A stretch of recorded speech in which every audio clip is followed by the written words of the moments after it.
The Dialogues, Volume 2. By Plato. Meno. How do you find this book? Any thoughts about the book or the author? Any suggestion for improvement? Please take a moment to share your thoughts in a comment. If you like it, share it with your friends who might enjoy it as well. Subscribe to keep in touch. Visit completeaudiobooks.com for more quality content. Introduction. This dialogue begins abruptly with a question of Meno, who asks whether virtue can be taught. Socrates replies that he does not as yet know what virtue is, and has never known anyone who did. Then he cannot have met Gorgias when he was at Athens. Yes, Socrates had met him, but he has a bad memory, and has forgotten what Gorgias said. Will Meno tell him his own notion, which is probably not very different from that of Gorgias? Oh yes, nothing easier. There is the virtue of a man, of a woman, of an old man, and of a child. There is a virtue of every age and state of life, all of which may be easily described. Socrates reminds Meno that this is only an enumeration of the virtues and not a definition of the notion which is common to them all. In a second attempt Meno defines virtue to be the power of command. But to this, again, exceptions are taken. For there must be a virtue of those who obey, as well as of those who command, and the power of command must be justly or not unjustly exercised. Meno is very ready to admit that justice is virtue. Would you say virtue or a virtue, for there are other virtues, such as courage, temperance, and the like. Just as round is a figure, and black and white are colors, and yet there are other figures and other colors. Let Meno take the examples of figure and color, and try to define them. Meno confesses his inability, and after a process of interrogation, in which Socrates explains to him the nature of a simile in multis, Socrates himself defines figure as the accompaniment of color.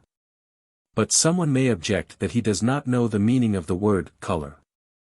And if he is a candid friend, and not a mere disputant, Socrates is willing to furnish him with a simpler and more philosophical definition, into which no disputed word is allowed to intrude. Figure is the limit of form. Meno imperiously insists that he must still have a definition of color. Some raillery follows, and at length Socrates is induced to reply, that color is the effluence of form, sensible, and in due proportion to the sight. This definition is exactly suited to the taste of Meno, who welcomes the familiar language of Gorgias and Empedocles. Socrates is of opinion that the more abstract or dialectical definition of figure is far better. Now that Meno has been made to understand the nature of a general definition, he answers in the spirit of a Greek gentleman, and in the words of a poet, that virtue is to delight in things honorable, and to have the power of getting them. This is a nearer approximation than he has yet made to a complete definition, and, regarded as a piece of proverbial or popular morality, is not far from the truth. But the objection is urged, that the honorable is the good, and as everyone equally desires the good, the point of the definition is contained in the words, the power of getting them. And they must be got justly or with justice. The definition will then stand thus: virtue is the power of getting good with justice. But justice is a part of virtue, and therefore virtue is the getting of good with a part of virtue. The definition repeats the word defined. Meno complains that the conversation of Socrates has the effect of a torpedo's shock upon him. When he talks with other persons he has plenty to say about virtue, in the presence of Socrates, his thoughts desert him. Socrates replies that he is only the cause of perplexity in others, because he is himself perplexed. He proposes to continue the inquiry. But how, asks Meno, can he inquire either into what he knows or into what he does not know? This is a sophistical puzzle, which, as Socrates remarks, saves a great deal of trouble to him who accepts it. But the puzzle has a real difficulty latent under it, to which Socrates will endeavor to find a reply. The difficulty is the origin of knowledge. He has heard from priests and priestesses, and from the poet Pindar, of an immortal soul which is born again and again in successive periods of existence. returning into this world when she has paid the penalty of ancient crime, and, having wandered over all places of the upper and underworld, and seen and known all things at one time or other. Is by association out of one thing capable of recovering all. For nature is of one kindred, and every soul has a seed or germ which may be developed into all knowledge. The existence of this latent knowledge is further proved by the interrogation of one of Meno's slaves, who, in the skillful hands of Socrates, is made to acknowledge some elementary relations of geometrical figures. The theorem that the square of the diagonal is double the square of the side, that famous discovery of primitive mathematics, in honor of which the legendary Pythagoras is said to have sacrificed a hecatomb, is elicited from him. The first step in the process of teaching has made him conscious of his own ignorance. He has had that torpedo shock given him, and is the better for the operation. But whence had the uneducated man this knowledge? He had never learnt geometry in this world, nor was it born with him, he must therefore have had it when he was not a man. And as he always either was or was not a man, he must have always had it. Compare, Phaedo, 73b. After Socrates has given this specimen of the true nature of teaching, the original question of the teachableness of virtue is renewed. Again he professes a desire to know what virtue is, first. But he is willing to argue the question, as mathematicians say, under an hypothesis. He will assume that if virtue is knowledge, then virtue can be taught. This was the stage of the argument at which the Protagoras concluded. Socrates has no difficulty in showing that virtue is a good, and that goods, whether of body or mind, must be under the direction of knowledge. Upon the assumption just made, then, virtue is teachable. But where are the teachers? There are none to be found. This is extremely discouraging. Virtue is no sooner discovered to be teachable, than the discovery follows that it is not taught. Virtue, therefore, is and is not teachable. In this dilemma an appeal is made to Anytus, a respectable and well-to-do citizen of the old school, and a family friend of Meno, who happens to be present. He is asked whether Meno shall go to the Sophists and be taught. The suggestion throws him into a rage. To whom, then, shall Meno go? Asks Socrates. To any Athenian gentleman, to the great Athenian statesman of past times. Socrates replies here, as elsewhere, Laches, 179c following. Protagoras, 319 following, that Themistocles, Pericles, and other great men, had sons to whom they would surely, if they could have done so, have imparted their own political wisdom. But no one ever heard that these sons of theirs were remarkable for anything except riding and wrestling and similar accomplishments. Anytus is angry at the imputation which is cast on his favorite statesman, and on a class to which he supposes himself to belong, compare 95a, he breaks off with a significant hint. The mention of another opportunity of talking with him, 99e, and the suggestion that Meno may do the Athenian people a service by pacifying him, 100, are evident allusions to the trial of Socrates. Socrates returns to the consideration of the question whether virtue is teachable, which was denied on the ground that there are no teachers of it, for the Sophists are bad teachers, and the rest of the world do not profess to teach. But there is another point which we fail to observe, and in which Gorgias has never instructed Meno, nor Prodicus Socrates. This is the nature of right opinion. For virtue may be under the guidance of right opinion as well as of knowledge. And right opinion is for practical purposes as good as knowledge, but is incapable of being taught, and is also liable, like the images of Daedalus, to walk off, because not bound by the tie of the cause. This is the sort of instinct which is possessed by statesmen, who are not wise or knowing persons, but only inspired or divine. The higher virtue, which is identical with knowledge, is an ideal only.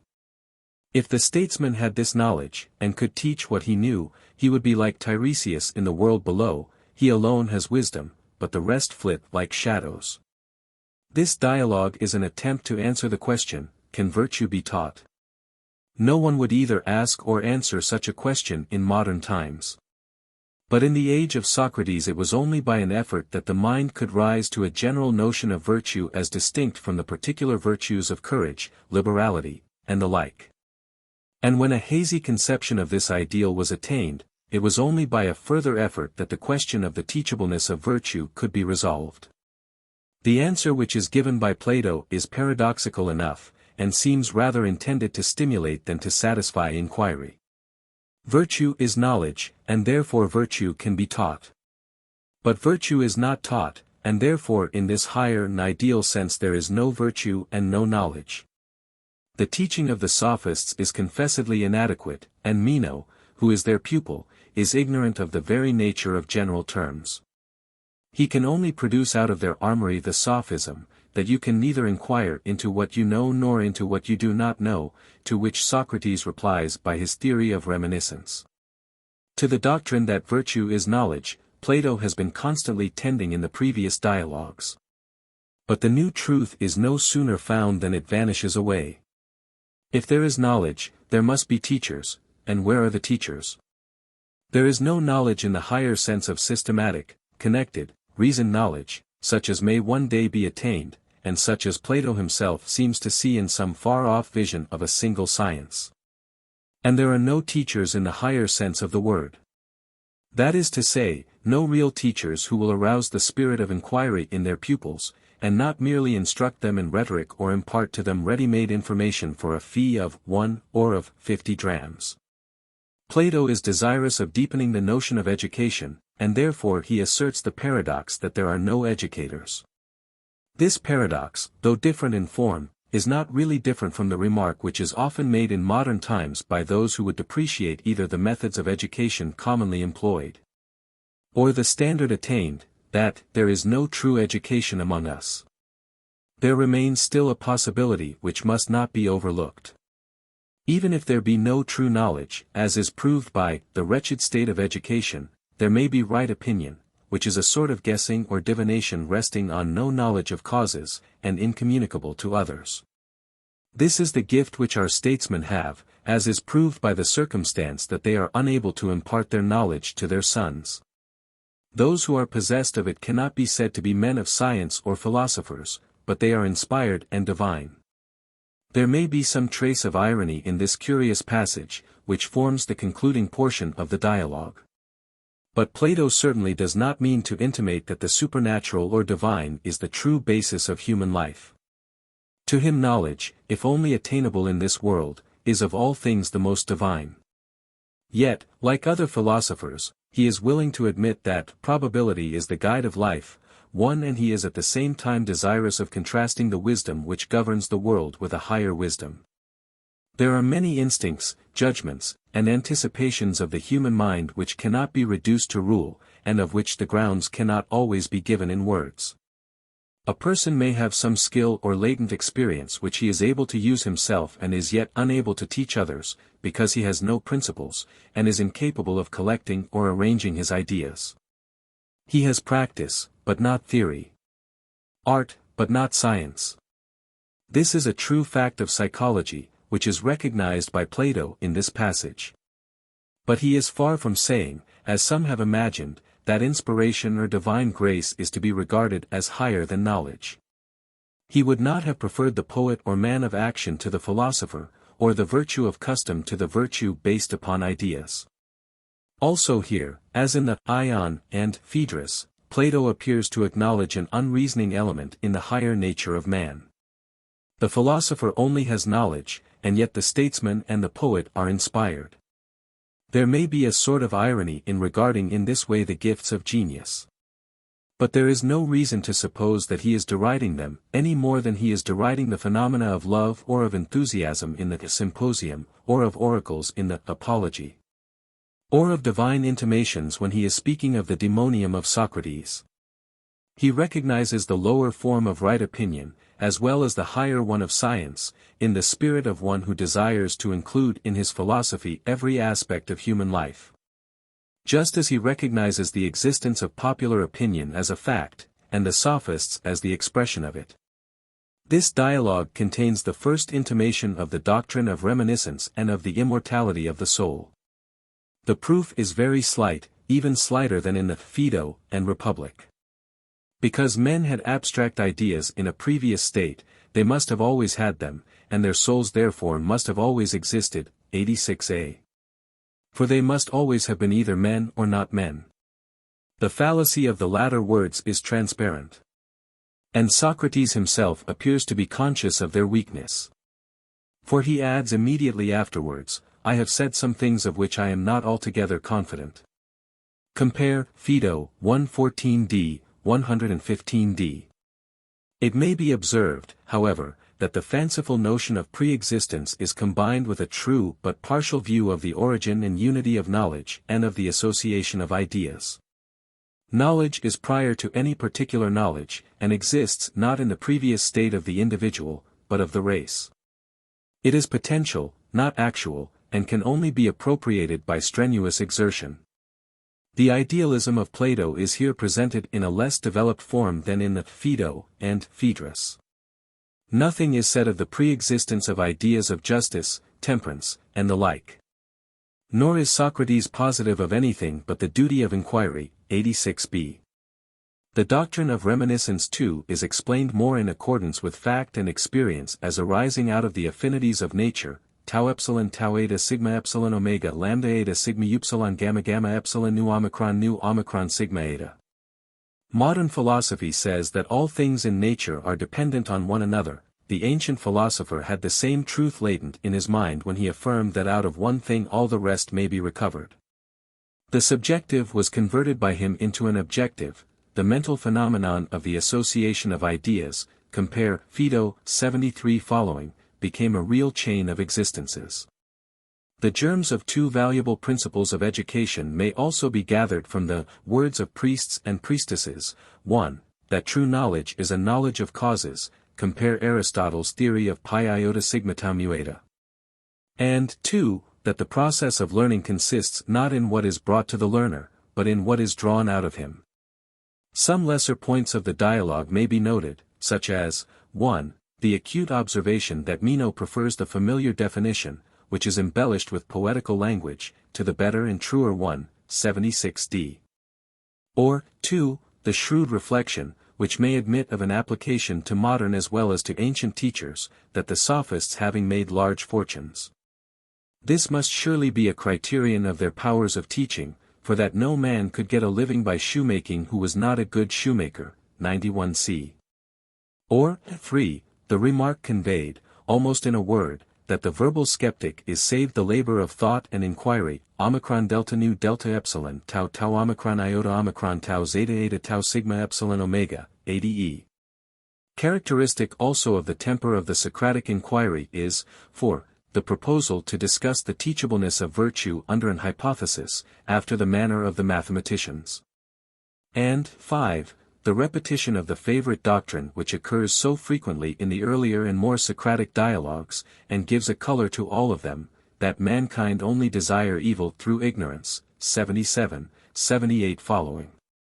6. The experiment of eliciting from the slave boy the mathematical truth which is latent in him, and, 7. The remark, 84b, that he is all the better for knowing his ignorance. The character of Meno, like that of Critias, has no relation to the actual circumstances of his life. Plato is silent about his treachery to the 10,000 Greeks, which Xenophon has recorded, as he is also silent about the crimes of Critias. He is a Thessalian Alcibiades, rich and luxurious, a spoilt child of fortune, and is described as the hereditary friend of the great king.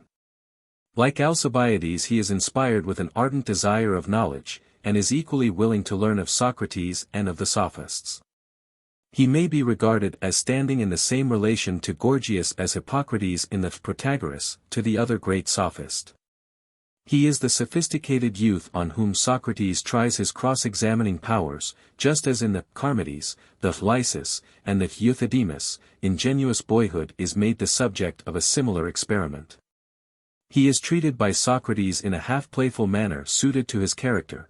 At the same time he appears not quite to understand the process to which he is being subjected. For he is exhibited as ignorant of the very elements of dialectics, in which the Sophists have failed to instruct their disciple.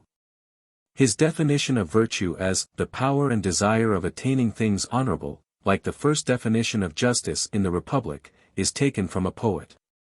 His answers have a sophistical ring, and at the same time show the sophistical incapacity to grasp a general notion.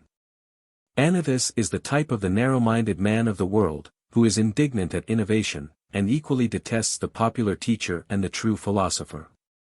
He seems, like Aristophanes, to regard the new opinions, whether of Socrates or the Sophists, as fatal to Athenian greatness. He is of the same class as Callicles in the Gorgias, but of a different variety. The immoral and sophistical doctrines of Callicles are not attributed to him. The moderation with which he is described is remarkable, if he be the accuser of Socrates, as is apparently indicated by his parting words. Perhaps Plato may have been desirous of showing that the accusation of Socrates was not to be attributed to badness or malevolence, but rather to a tendency in men's minds. Or he may have been regardless of the historical truth of the characters of his dialogue, as in the case of Meno and Critias. Like Chaerephon, Apology 21, the real Anytus was a democrat, and had joined Thrasybulus in the conflict with the 30. The Protagoras arrived at a sort of hypothetical conclusion, that if virtue is knowledge, it can be taught. In the Euthydemus, Socrates himself offered an example of the manner in which the true teacher may draw out the mind of youth. This was in contrast to the quibbling follies of the Sophists. In the Meno, the subject is more developed, the foundations of the inquiry are laid deeper, and the nature of knowledge is more distinctly explained. There is a progression by antagonism of two opposite aspects of philosophy. But at the moment when we approach nearest, the truth doubles upon us and passes out of our reach. We seem to find that the ideal of knowledge is irreconcilable with experience. In human life there is indeed the profession of knowledge, but right opinion is our actual guide. There is another sort of progress from the general notions of Socrates, who asked simply, what is friendship? What is temperance? What is courage? As in the Lysis, Charmides, Laches, to the transcendentalism of Plato, who, in the second stage of his philosophy, sought to find the nature of knowledge in a prior and future state of existence. The difficulty in framing general notions which has appeared in this and in all the previous dialogues recurs in the Gorgias and Theaetetus as well as in the Republic. In the Gorgias too the statesmen reappear, but in stronger opposition to the philosopher. They are no longer allowed to have a divine insight, but, though acknowledged to have been clever men and good speakers, are denounced as blind leaders of the blind. The doctrine of the immortality of the soul is also carried further, being made the foundation not only of a theory of knowledge, but of a doctrine of rewards and punishments. In the Republic a relation of knowledge to virtue is described in a manner more consistent with modern distinctions. The existence of the virtues without the possession of knowledge in the higher or philosophical sense is admitted to be possible. Right opinion is again introduced in the Theaetetus as an account of knowledge, but is rejected on the ground that it is irrational, as here, because it is not bound by the tie of the cause. And also because the conception of false opinion is given up as hopeless. The doctrines of Plato are necessarily different at different times of his life, as new distinctions are realized, or new stages of thought attained by him. We are not therefore justified, in order to take away the appearance of inconsistency, in attributing to him hidden meanings or remote allusions. There are no external criteria by which we can determine the date of the Meno. There is no reason to suppose that any of the dialogues of Plato were written before the death of Socrates.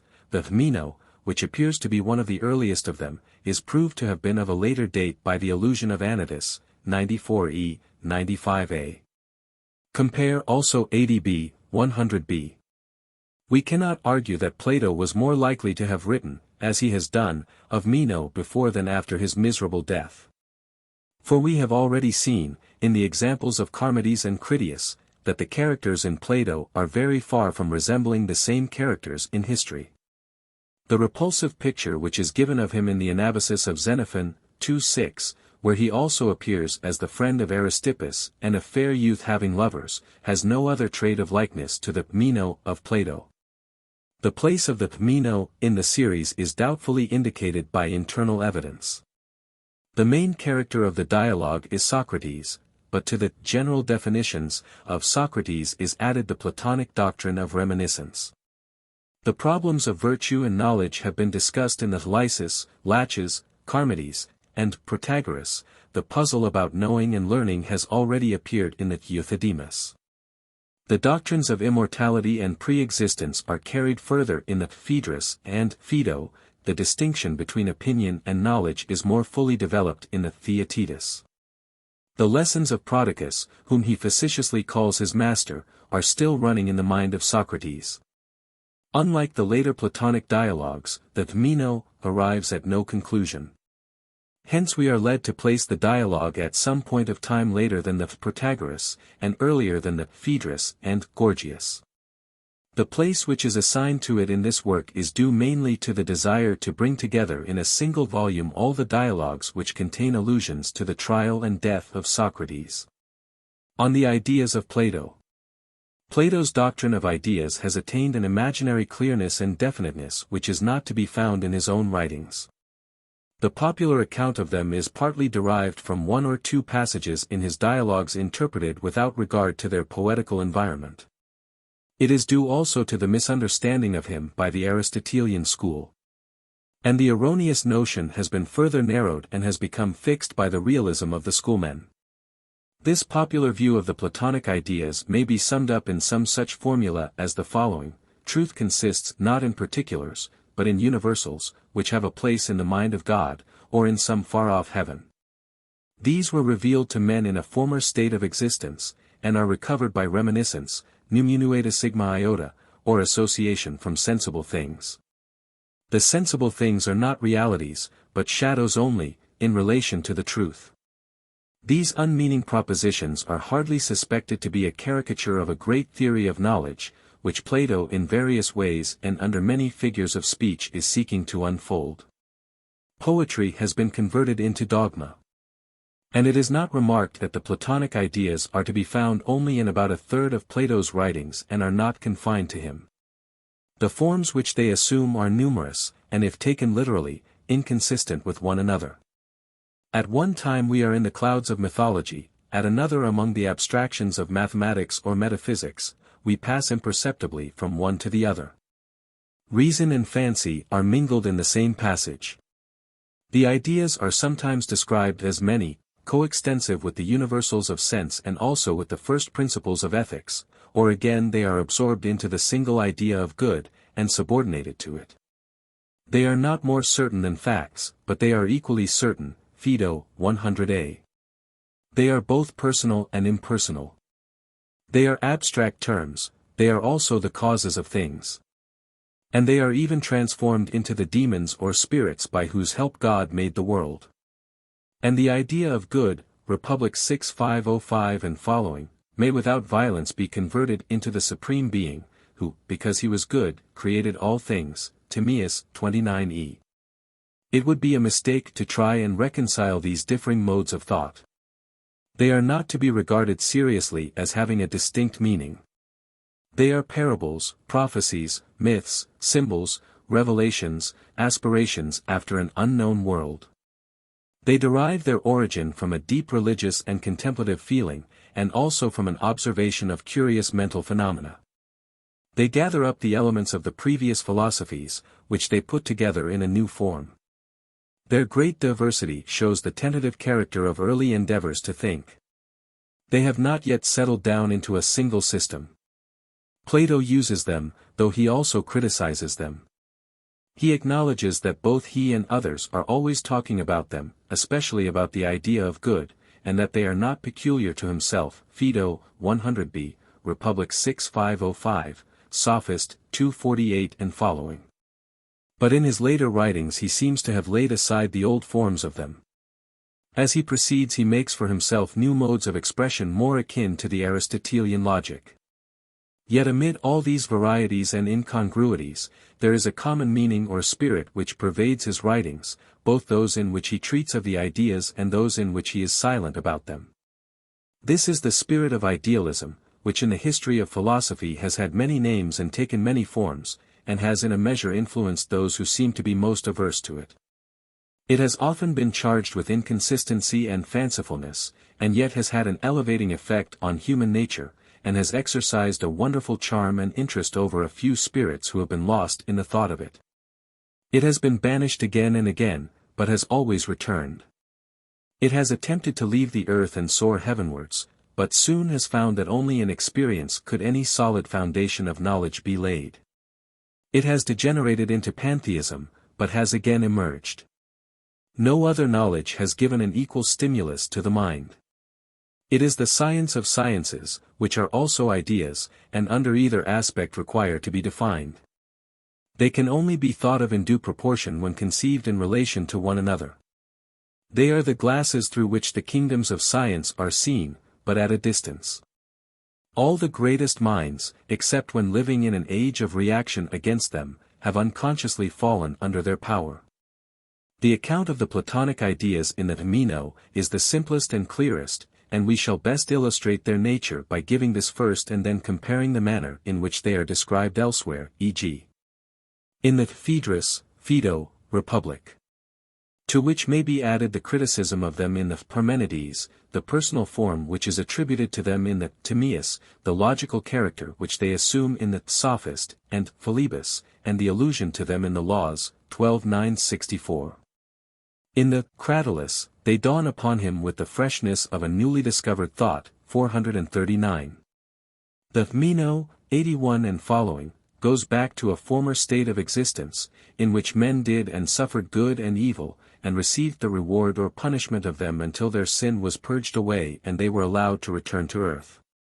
This is a tradition of the olden time, to which priests and poets bear witness. The souls of men returning to earth bring back a latent memory of ideas, which were known to them in a former state. The recollection is awakened into life and consciousness by the sight of the things which resemble them on earth. The soul evidently possesses such innate ideas before she has had time to acquire them.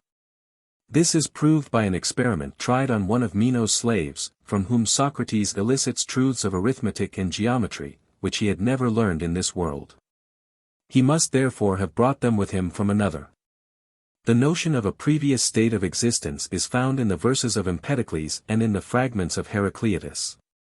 It was the natural answer to two questions: whence came the soul? What is the origin of evil? And prevailed far and wide in the East. It found its way into Hellas probably through the medium of Orphic and Pythagorean rites and mysteries. It was easier to think of a former than of a future life, because such a life has really existed for the race though not for the individual, and all men come into the world, if not, trailing clouds of glory, at any rate able to enter into the inheritance of the past. In the Phaedo, as well as in the Meno, it is this former rather than a future life on which Plato is disposed to dwell. There the gods, and men following in their train, go forth to contemplate the heavens, and are borne round in the revolutions of them. There they see the divine forms of justice, temperance, and the like, in their unchangeable beauty, but not without an effort more than human. The soul of man is likened to a charioteer and two steeds, one mortal, the other immortal. The charioteer and the mortal steed are in fierce conflict. At length the animal principle is finally overpowered, though not extinguished, by the combined energies of the passionate and rational elements. This is one of those passages in Plato which, partaking both of a philosophical and poetical character, is necessarily indistinct and inconsistent. The magnificent figure under which the nature of the soul is described has not much to do with the popular doctrine of the ideas. Yet there is one little trait in the description which shows that they are present to Plato's mind, namely, the remark that the soul, which had seen truths in the form of the universal, 248c, 249c, cannot again return to the nature of an animal. In the Phaedo, as in the Meno, the origin of ideas is sought for in a previous state of existence. There was no time when they could have been acquired in this life, and therefore they must have been recovered from another. The process of recovery is no other than the ordinary law of association, by which in daily life the sight of one thing or person recalls another to our minds, and by which in scientific inquiry from any part of knowledge we may be led on to infer the whole. It is also argued that ideas, or rather ideals, must be derived from a previous state of existence because they are more perfect than the sensible forms of them which are given by experience, 74 and following. But in the Phaedo, the doctrine of ideas is subordinate to the proof of the immortality of the soul.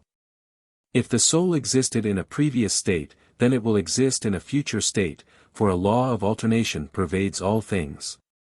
And, if the ideas exist, then the soul exists, if not, not. It is to be observed, both in the Meno and the Phaedo, that Socrates expresses himself with diffidence. He speaks in the Phaedo, 114d, 115d, of the words with which he has comforted himself and his friends, and will not be too confident that the description which he has given of the soul and her mansions is exactly true. But he ventures to think that something of the kind is true. And in the Meno, after dwelling upon the immortality of the soul, he adds, of some things which I have said I am not altogether confident, compare 86c, and Apology, 40 and following, Gorgias, 527b. From this class of uncertainties he exempts the difference between truth and appearance, of which he is absolutely convinced, 98b. In the Republic the ideas are spoken of in two ways, which though not contradictory are different. In the 10th book, 596 and following, they are represented as the genera or general ideas under which individuals having a common name are contained. For example, there is the bed which the carpenter makes, the picture of the bed which is drawn by the painter, the bed existing in nature of which God is the author. Of the latter all visible beds are only the shadows or reflections. This and similar illustrations or explanations are put forth, not for their own sake, or as an exposition of Plato's theory of ideas, but with a view of showing that poetry and the mimetic arts are concerned with an inferior part of the soul and a lower kind of knowledge. On the other hand, in the 6th and 7th books of the Republic we reach the highest and most perfect conception, which Plato is able to attain, of the nature of knowledge. The ideas are now finally seen to be one as well as many, causes as well as ideas, and to have a unity which is the idea of good and the cause of all the rest. They seem, however, to have lost their first aspect of universals under which individuals are contained, and to have been converted into forms of another kind, which are inconsistently regarded from the one side as images or ideals of justice, temperance, holiness, and the like, from the other as hypotheses, or mathematical truths or principles. In the Timaeus, which in the series of Plato's works immediately follows the Republic, though probably written some time afterwards, no mention occurs of the doctrine of ideas. Geometrical forms and arithmetical ratios furnish the laws according to which the world is created. But though the conception of the ideas as genera or species is forgotten or laid aside, the distinction of the visible and intellectual is as firmly maintained as ever. 37. The idea of good likewise disappears and is superseded by the conception of a personal God, who works according to a final cause or principle of goodness which he himself is. No doubt is expressed by Plato, either in the Timaeus or in any other dialogue, of the truths which he conceives to be the first and highest. It is not the existence of God or the idea of good which he approaches in a tentative or hesitating manner, but the investigations of physiology. These he regards, not seriously, as a part of philosophy, but as an innocent recreation, Timaeus 59d. Passing on to the Parmenides, 128, 136, we find in that dialogue not an exposition or defense of the doctrine of ideas, but an assault upon them, which is put into the mouth of the veteran Parmenides, and might be ascribed to Aristotle himself, or to one of his disciples. The doctrine which is assailed takes 2 or 3 forms, but fails in any of them to escape the dialectical difficulties which are urged against it. It is admitted that there are ideas of all things, but the manner in which individuals partake of them, whether of the whole or of the part, and in which they become like them, or how ideas can be either within or without the sphere of human knowledge, or how the human and divine can have any relation to each other, is held to be incapable of explanation. And yet, if there are no universal ideas, what becomes of philosophy? Parmenides, 130, 135. In the Sophist, the theory of ideas is spoken of as a doctrine held not by Plato, but by another sect of philosophers, called the Friends of Ideas, probably the Megarians, who were very distinct from him. If not opposed to him, Sophist 242 and following. Nor in what may be termed Plato's abridgment of the history of philosophy, Sophist 241 and following, is any mention made such as we find in the first book of Aristotle's Metaphysics. Of the derivation of such a theory or of any part of it from the Pythagoreans, the Eleatics, the Heracleidians, or even from Socrates. In the Philebus, probably one of the latest of the Platonic dialogues, the conception of a personal or semi-personal deity expressed under the figure of mind, the king of all, who is also the cause, is retained. The one and many of the Phaedrus and Theaetetus is still working in the mind of Plato, and the correlation of ideas, not of all with all, but of some with some, is asserted and explained. But they are spoken of in a different manner, and are not supposed to be recovered from a former state of existence. The metaphysical conception of truth passes into a psychological one, which is continued in the laws, and is the final form of the Platonic philosophy, so far as can be gathered from his own writings, see especially Laws v. 727 and following. In the Laws he harps once more on the old string, and returns to general notions. These he acknowledges to be many, and yet he insists that they are also one. The guardian must be made to recognize the truth, for which he has contended long ago in the Protagoras, that the virtues are four, but they are also in some sense one, Laws 12:965, 966, compare Protagoras 329. So various, and if regarded on the surface only, inconsistent, are the statements of Plato respecting the doctrine of ideas. If we attempted to harmonize or to combine them, we should make out of them, not a system, but the caricature of a system. They are the ever-varying expression of Plato's idealism. The terms used in them are in their substance and general meaning the same, although they seem to be different. They pass from the subject to the object, from earth, Diacites, to heaven, Gensites, without regard to the gulf which later theology and philosophy have made between them. They are also intended to supplement or explain each other. They relate to a subject of which Plato himself would have said that he was not confident of the precise form of his own statements, but was strong in the belief that something of the kind was true. It is the spirit, not the letter, in which they agree, the spirit which places the divine above the human, the spiritual above the material, the one above the many, the mind before the body. The stream of ancient philosophy in the Alexandrian and Roman times widens into a lake or sea, and then disappears underground to reappear after many ages in a distant land. It begins to flow again under new conditions, at first confined between high and narrow banks, but finally spreading over the continent of Europe. It is and is not the same with ancient philosophy. There is a great deal in modern philosophy which is inspired by ancient. There is much in ancient philosophy which was born out of due time, and before men were capable of understanding it. To the fathers of modern philosophy, their own thoughts appeared to be new and original, but they carried with them an echo or shadow of the past, coming back by recollection from an elder world. Of this the inquirers of the 17th century, who to themselves appeared to be working out independently the inquiry into all truth, were unconscious. They stood in a new relation to theology and natural philosophy, and for a time maintained towards both an attitude of reserve and separation. Yet the similarities between modern and ancient thought are greater far than the differences. All philosophy, even that part of it which is said to be based upon experience, is really ideal, and ideas are not only derived from facts, but they are also prior to them and extend far beyond them, just as the mind is prior to the senses. Early Greek speculation culminates in the ideas of Plato, or rather in the single idea of good. His followers, and perhaps he himself, having arrived at this elevation, instead of going forwards went backwards from philosophy to psychology, from ideas to numbers. But what we perceive to be the real meaning of them, an explanation of the nature and origin of knowledge, will always continue to be one of the first problems of philosophy. Plato also left behind him a most potent instrument, the forms of logic, arms ready for use, but not yet taken out of their armory.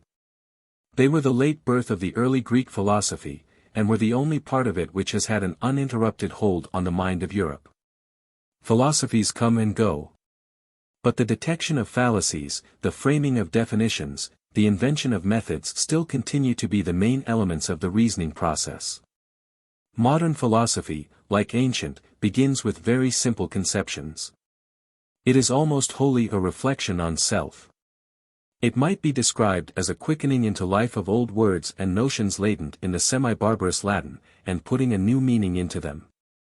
Unlike ancient philosophy, it has been unaffected by impressions derived from outward nature, it arose within the limits of the mind itself. From the time of Descartes to Hume and Kant it has had little or nothing to do with facts of science. On the other hand, the ancient and medieval logic retained a continuous influence over it, and a form like that of mathematics was easily impressed upon it. The principle of ancient philosophy which is most apparent in it is skepticism. We must doubt nearly every traditional or received notion, that we may hold fast one or two. The being of God in a personal or impersonal form was a mental necessity to the first thinkers of modern times, from this alone all other ideas could be deduced. There had been an obscure presentiment of cogito, ergo sum more than 2,000 years previously. The Eleatic notion that being and thought were the same was revived in a new form by Descartes. But now it gave birth to consciousness and self-reflection, it awakened the ego in human nature. The mind naked and abstract has no other certainty but the conviction of its own existence. I think, therefore I am. And this thought is God thinking in me, who has also communicated to the reason of man his own attributes of thought and extension. These are truly imparted to him because God is true, compare Republic 2:382 and following. It has been often remarked that Descartes, having begun by dismissing all presuppositions, introduces several, he passes almost at once from skepticism to dogmatism. It is more important for the illustration of Plato to observe that he, like Plato, insists that God is true and incapable of deception, Republic 2:382, that he proceeds from general ideas, that many elements of mathematics may be found in him. A certain influence of mathematics both on the form and substance of their philosophy is discernible in both of them. After making the greatest opposition between thought and extension, Descartes, like Plato, supposes them to be reunited for a time, not in their own nature but by a special divine act, compare Phaedrus 246c. And he also supposes all the parts of the human body to meet in the pineal gland, that alone affording a principle of unity in the material frame of man. It is characteristic of the first period of modern philosophy, that having begun, like the pre-Socratics, with a few general notions, Descartes first falls absolutely under their influence, and then quickly discards them. At the same time he is less able to observe facts, because they are too much magnified by the glasses through which they are seen. The common logic says, the greater the extension, the less the comprehension, and we may put the same thought in another way and say of abstract or general ideas, that the greater the abstraction of them, the less are they capable of being applied to particular and concrete natures. Not very different from Descartes in his relation to ancient philosophy is his successor Spinoza, who lived in the following generation. The system of Spinoza is less personal and also less dualistic than that of Descartes. In this respect the difference between them is like that between Xenophanes and Parmenides. The teaching of Spinoza might be described generally as the Jewish religion reduced to an abstraction and taking the form of the Eleatic philosophy. Like Parmenides, he is overpowered and intoxicated with the idea of being or God. The greatness of both philosophies consists in the immensity of a thought which excludes all other thoughts. Their weakness is the necessary separation of this thought from actual existence and from practical life. In neither of them is there any clear opposition between the inward and outward world. The substance of Spinoza has two attributes, which alone are cognizable by man, thought and extension. These are in extreme opposition to one another, and also in inseparable identity. They may be regarded as the two aspects or expressions under which God or substance is unfolded to man. Here a step is made beyond the limits of the Eleatic philosophy. The famous theorem of Spinoza, omnis determinatio est negatio, is already contained in the negation is relation of Plato's Sophist. The grand description of the philosopher in Republic 6, as the spectator of all time and all existence, may be paralleled with another famous expression of Spinoza, contemplatio rerum sub specie eternitatis. According to Spinoza, finite objects are unreal, for they are conditioned by what is alien to them, and by one another. Human beings are included in the number of them. Hence there is no reality in human action and no place for right and wrong. Individuality is accident. The boasted freedom of the will is only a consciousness of necessity. Truth, he says, is the direction of the reason towards the infinite, in which all things repose, and herein lies the secret of man's well-being. In the exaltation of the reason or intellect, in the denial of the voluntariness of evil, Timaeus 86 c. d. Laws, 9-860, Spinoza approaches nearer to Plato than in his conception of an infinite substance. As Socrates said that virtue is knowledge, so Spinoza would have maintained that knowledge alone is good, and what contributes to knowledge useful. Both are equally far from any real experience or observation of nature. And the same difficulty is found in both when we seek to apply their ideas to life and practice. There is a gulf fixed between the infinite substance and finite objects or individuals of Spinoza, just as there is between the ideas of Plato and the world of sense. Removed from Spinoza by less than a generation is the philosopher Leibniz, who after deepening and intensifying the opposition between mind and matter, reunites them by his preconcerted harmony. Compare again, Phaedrus, 246 c. To him all the particles of matter are living beings which reflect on one another, and in the least of them the whole is contained. Here we catch a reminiscence both of the mu omicron iota omicron mu epsilon rho eta, or similar particles of Anaxagoras, and of the world animal of the Timaeus. In Bacon and Locke we have another development in which the mind of man is supposed to receive knowledge by a new method and to work by observation and experience. But we may remark that it is the idea of experience, rather than experience itself, with which the mind is filled. It is a symbol of knowledge rather than the reality which is vouchsafed to us. The organon of Bacon is not much nearer to actual facts than the organon of Aristotle or the Platonic idea of good. Many of the old rags and ribbons which defaced the garment of philosophy have been stripped off, but some of them still adhere. A crude conception of the ideas of Plato survives in the forms of Bacon. And on the other hand, there are many passages of Plato in which the importance of the investigation of facts is as much insisted upon as by Bacon. Both are almost equally superior to the illusions of language, and are constantly crying out against them, as against other idols. Locke cannot be truly regarded as the author of sensationalism any more than of idealism. His system is based upon experience, but with him experience includes reflection as well as sense. His analysis and construction of ideas has no foundation in fact, it is only the dialectic of the mind, talking to herself. The philosophy of Berkeley is but the transposition of two words.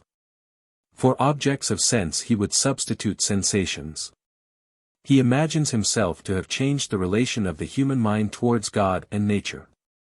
They remain the same as before, though he has drawn the imaginary line by which they are divided at a different point. He has annihilated the outward world, but it instantly reappears governed by the same laws and described under the same names. A like remark applies to David Hume, of whose philosophy the central principle is the denial of the relation of cause and effect. He would deprive men of a familiar term which they can ill afford to lose. But he seems not to have observed that this alteration is merely verbal and does not in any degree affect the nature of things. Still less did he remark that he was arguing from the necessary imperfection of language against the most certain facts. And here, again, we may find a parallel with the ancients. He goes beyond facts in his skepticism, as they did in their idealism. Like the ancient sophists, he relegates the more important principles of ethics to custom and probability. But crude and unmeaning as this philosophy is, it exercised a great influence on his successors, not unlike that which Locke exercised upon Berkeley and Berkeley upon Hume himself. All three were both skeptical and ideal in almost equal degrees. Neither they nor their predecessors had any true conception of language or of the history of philosophy. Hume's paradox has been forgotten by the world, and did not any more than the skepticism of the ancients require to be seriously refuted. Like some other philosophical paradoxes, it would have been better left to die out. It certainly could not be refuted by a philosophy such as Kant's, in which, no less than in the previously mentioned systems, the history of the human mind and the nature of language are almost wholly ignored. And the certainty of objective knowledge is transferred to the subject. While absolute truth is reduced to a figment, more abstract and narrow than Plato's ideas, of thing in itself, to which, if we reason strictly, no predicate can be applied. The question which Plato has raised respecting the origin and nature of ideas belongs to the infancy of philosophy. In modern times it would no longer be asked. Their origin is only their history, so far as we know it, there can be no other. We may trace them in language, in philosophy, in mythology, in poetry, but we cannot argue a priori about them. We may attempt to shake them off, but they are always returning, and in every sphere of science and human action are tending to go beyond facts. They are thought to be innate, because they have been familiar to us all our lives, and we can no longer dismiss them from our mind.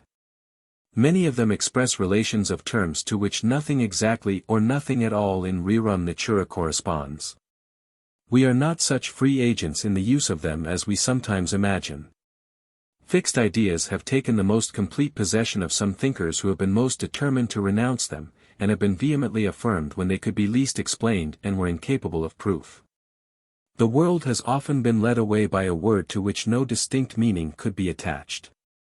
Abstractions such as authority, equality, utility, liberty, pleasure, experience, consciousness, chance, substance, matter, atom, and a heap of other metaphysical and theological terms, are the source of quite as much error and illusion and have as little relation to actual facts as the ideas of Plato.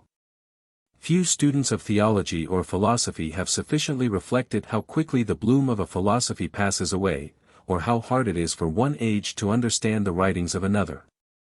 Or how nice a judgment is required of those who are seeking to express the philosophy of one age in the terms of another. The eternal truths of which metaphysicians speak have hardly ever lasted more than a generation. In our own day schools or systems of philosophy which have once been famous have died before the founders of them. We are still, as in Plato's age, groping about for a new method more comprehensive than any of those which now prevail. And also more permanent. And we seem to see at a distance the promise of such a method, which can hardly be any other than the method of idealized experience, having roots which strike far down into the history of philosophy. It is a method which does not divorce the present from the past, or the part from the whole, or the abstract from the concrete, or theory from fact, or the divine from the human, or one science from another, but labors to connect them. Along such a road we have proceeded a few steps, sufficient, perhaps, to make us reflect on the want of method which prevails in our own day. In another age, all the branches of knowledge, whether relating to God or man or nature, will become the knowledge of, the revelation of a single science, Symposium, 2:10, 2:11, and all things, like the stars in heaven, will shed their light upon one another. Meno. Persons of the dialogue. Meno. Socrates. A slave of Meno, boy. Anytus. Meno, can you tell me, Socrates, whether virtue is acquired by teaching or by practice? Or if neither by teaching nor by practice, then whether it comes to man by nature, or in what other way? Socrates, O Meno, there was a time when the Thessalians were famous among the other Hellenes only for their riches and their riding. But now, if I am not mistaken, they are equally famous for their wisdom, especially at Larissa, which is the native city of your friend Aristippus. And this is Gorgias' doing. For when he came there, the flower of the Aeluati, among them your admirer Aristippus, and the other chiefs of the Thessalians, fell in love with his wisdom. And he has taught you the habit of answering questions in a grand and bold style, which becomes those who know, and is the style in which he himself answers all comers, and any Hellene who likes may ask him anything. How different is our lot! My dear Meno, here at Athens there is a dearth of the commodity, and all wisdom seems to have emigrated from us to you. I am certain that if you were to ask any Athenian whether virtue was natural or acquired, he would laugh in your face, and say, "Stranger, you have far too good an opinion of me, if you think that I can answer your question. For I literally do not know what virtue is, and much less whether it is acquired by teaching or not.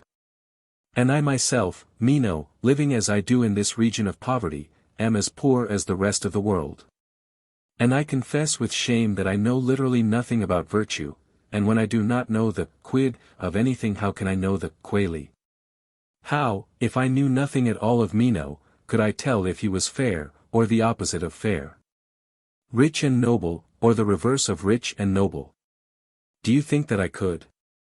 Meno, no, indeed. But are you in earnest, Socrates, in saying that you do not know what virtue is? And am I to carry back this report of you to Thessaly? Socrates, not only that, my dear boy, but you may say further that I have never known of anyone else who did, in my judgment. Meno, then you have never met Gorgias when he was at Athens? Socrates, yes, I have.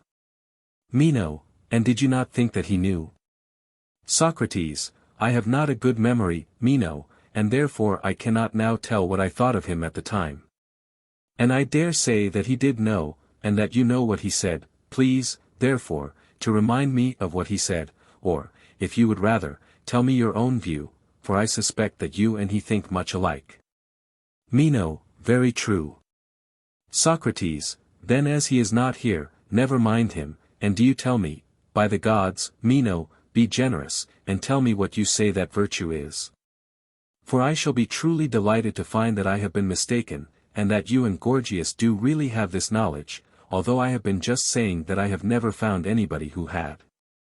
Meno, there will be no difficulty, Socrates, in answering your question. Let us take first the virtue of a man. He should know how to administer the state, and in the administration of it to benefit his friends and harm his enemies. And he must also be careful not to suffer harm himself. A woman's virtue, if you wish to know about that, may also be easily described. Her duty is to order her house, and keep what is indoors, and obey her husband. Every age, every condition of life, young or old, male or female, bond or free, has a different virtue.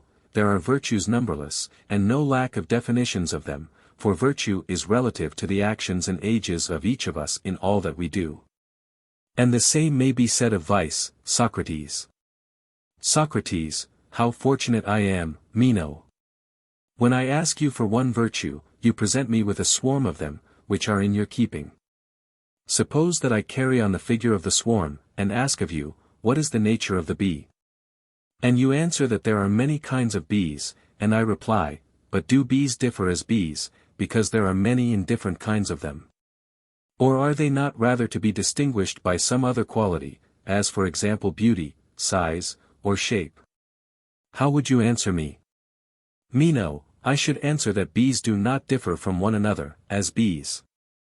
Socrates, and if I went on to say, that is what I desire to know, Meno, tell me what is the quality in which they do not differ, but are all alike, would you be able to answer? Meno, I should. Socrates, and so of the virtues, however many and different they may be, they have all a common nature which makes them virtues, and on this he who would answer the question, what is virtue, would do well to have his eye fixed. Do you understand? Meno, I am beginning to understand, but I do not as yet take hold of the question as I could wish. Socrates, when you say, Meno, that there is one virtue of a man, another of a woman, another of a child, and so on, does this apply only to virtue, or would you say the same of health, and size, and strength? Or is the nature of health always the same, whether in man or woman? Meno, I should say that health is the same, both in man and woman. Socrates, and is not this true of size and strength? If a woman is strong, she will be strong by reason of the same form and of the same strength subsisting in her which there is in the man. I mean to say that strength, as strength, whether of man or woman, is the same. Is there any difference? Meno, I think not. Socrates, and will not virtue, as virtue, be the same, whether in a child or in a grown-up person, in a woman or in a man? Meno, I cannot help feeling, Socrates, that this case is different from the others. Socrates, but why? Were you not saying that the virtue of a man was to order a state, and the virtue of a woman was to order a house? Meno, I did say so. Socrates, and can either house or state or anything be well ordered without temperance and without justice? Meno, certainly not. Socrates, then they who order a state or a house temperately or justly order them with temperance and justice? Meno, certainly. Socrates, then both men and women, if they are to be good men and women, must have the same virtues of temperance and justice? Meno, true. Socrates, and can either a young man or an elder one be good, if they are intemperate and unjust? Meno, they cannot. Socrates, they must be temperate and just? Meno, yes. Socrates, then all men are good in the same way, and by participation in the same virtues? Meno, such is the inference. Socrates, and they surely would not have been good in the same way, unless their virtue had been the same? Meno, they would not. Socrates, then now that the sameness of all virtue has been proven, try and remember what you and Gorgias say that virtue is. Meno, will you have one definition of them all? Socrates, that is what I am seeking. Meno, if you want to have one definition of them all, I know not what to say, but that virtue is the power of governing mankind. Socrates, and does this definition of virtue include all virtue? Is virtue the same in a child and in a slave, Meno? Can the child govern his father, or the slave his master, and would he who governed be any longer a slave? Meno, I think not, Socrates. Socrates, no, indeed, there would be small reason in that. Yet once more, fair friend. According to you, virtue is the power of governing, but do you not add, justly and not unjustly? Meno, yes, Socrates, I agree there, for justice is virtue. Socrates, would you say, virtue, Meno, or a virtue? Meno, what do you mean? Socrates, I mean as I might say about anything, that a round, for example, is a figure, and not simply figure, and I should adopt this mode of speaking, because there are other figures. Meno, quite right. And that is just what I am saying about virtue, that there are other virtues as well as justice. Socrates, what are they? Tell me the names of them, as I would tell you the names of the other figures if you asked me. Meno, courage and temperance and wisdom and magnanimity are virtues, and there are many others. Socrates, yes, Meno, and again we are in the same case, in searching after one virtue we have found many, though not in the same way as before. But we have been unable to find the common virtue which runs through them all. Meno, why, Socrates, even now I am not able to follow you in the attempt to get at one common notion of virtue as of other things. Socrates, no wonder. But I will try to get nearer if I can, for you know that all things have a common notion. Suppose now that someone asked you the question which I asked before, Meno, he would say, what is figure? And if you answered roundness, he would reply to you, in my way of speaking, by asking whether you would say that roundness is figure or a figure, and you would answer a figure. Meno, certainly. Socrates, and for this reason, that there are other figures? Meno, yes. Socrates, and if he proceeded to ask, what other figures are there? You would have told him. Meno, I should. Socrates, and if he similarly asked what color is, and you answered whiteness, and the questioner rejoined, would you say that whiteness is color or a color? You would reply, a color, because there are other colors as well.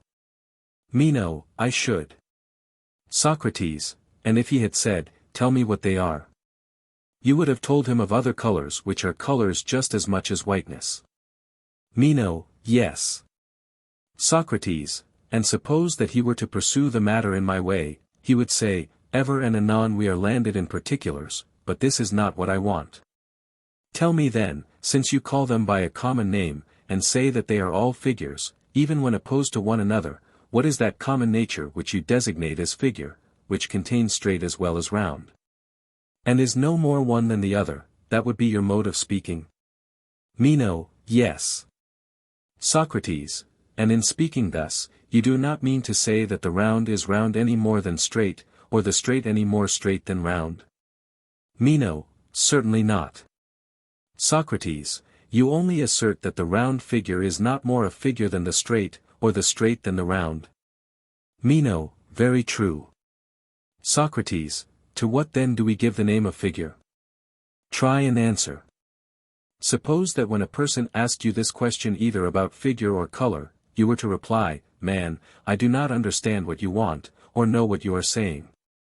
He would look rather astonished and say, "Do you not understand that I am looking for the simile in multis?"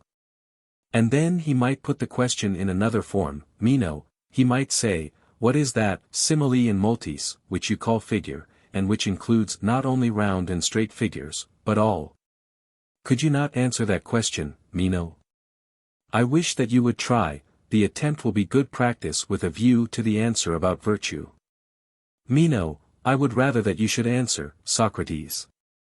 Socrates, shall I indulge you?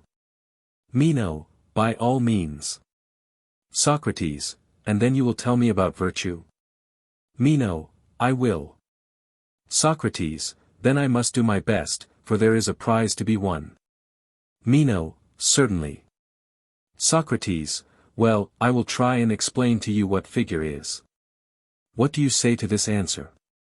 Figure is the only thing which always follows color. Will you be satisfied with it, as I am sure that I should be, if you would let me have a similar definition of virtue? Meno, but, Socrates, it is such a simple answer. Socrates, why simple? Meno, because, according to you, figure is that which always follows color. Socrates, granted. Meno, but if a person were to say that he does not know what color is, any more than what figure is, what sort of answer would you have given him? Socrates, I should have told him the truth. And if he were a philosopher of the eristic and antagonistic sort, I should say to him, you have my answer, and if I am wrong, your business is to take up the argument and refute me. But if we were friends, and were talking as you and I are now, I should reply in a milder strain and more in the dialectician's vein. That is to say, I should not only speak the truth, but I should make use of premises which the person interrogated would be willing to admit. And this is the way in which I shall endeavor to approach you. You will acknowledge, will you not, that there is such a thing as an end, or termination, or extremity? All which words I use in the same sense, although I am aware that Prodicus might draw distinctions about them, but still you, I am sure, would speak of a thing as ended or terminated. That is all which I am saying, not anything very difficult. Meno, yes, I should, and I believe that I understand your meaning. Socrates, and you would speak of a surface and also of a solid, as for example in geometry. Meno, yes. Socrates, well then, you are now in a condition to understand my definition of figure. I define figure to be that in which the solid ends, or, more concisely, the limit of solid. Meno, and now, Socrates, what is color? Socrates, you are outrageous, Meno, in thus plaguing a poor old man to give you an answer, when you will not take the trouble of remembering what is Gorgias' definition of virtue.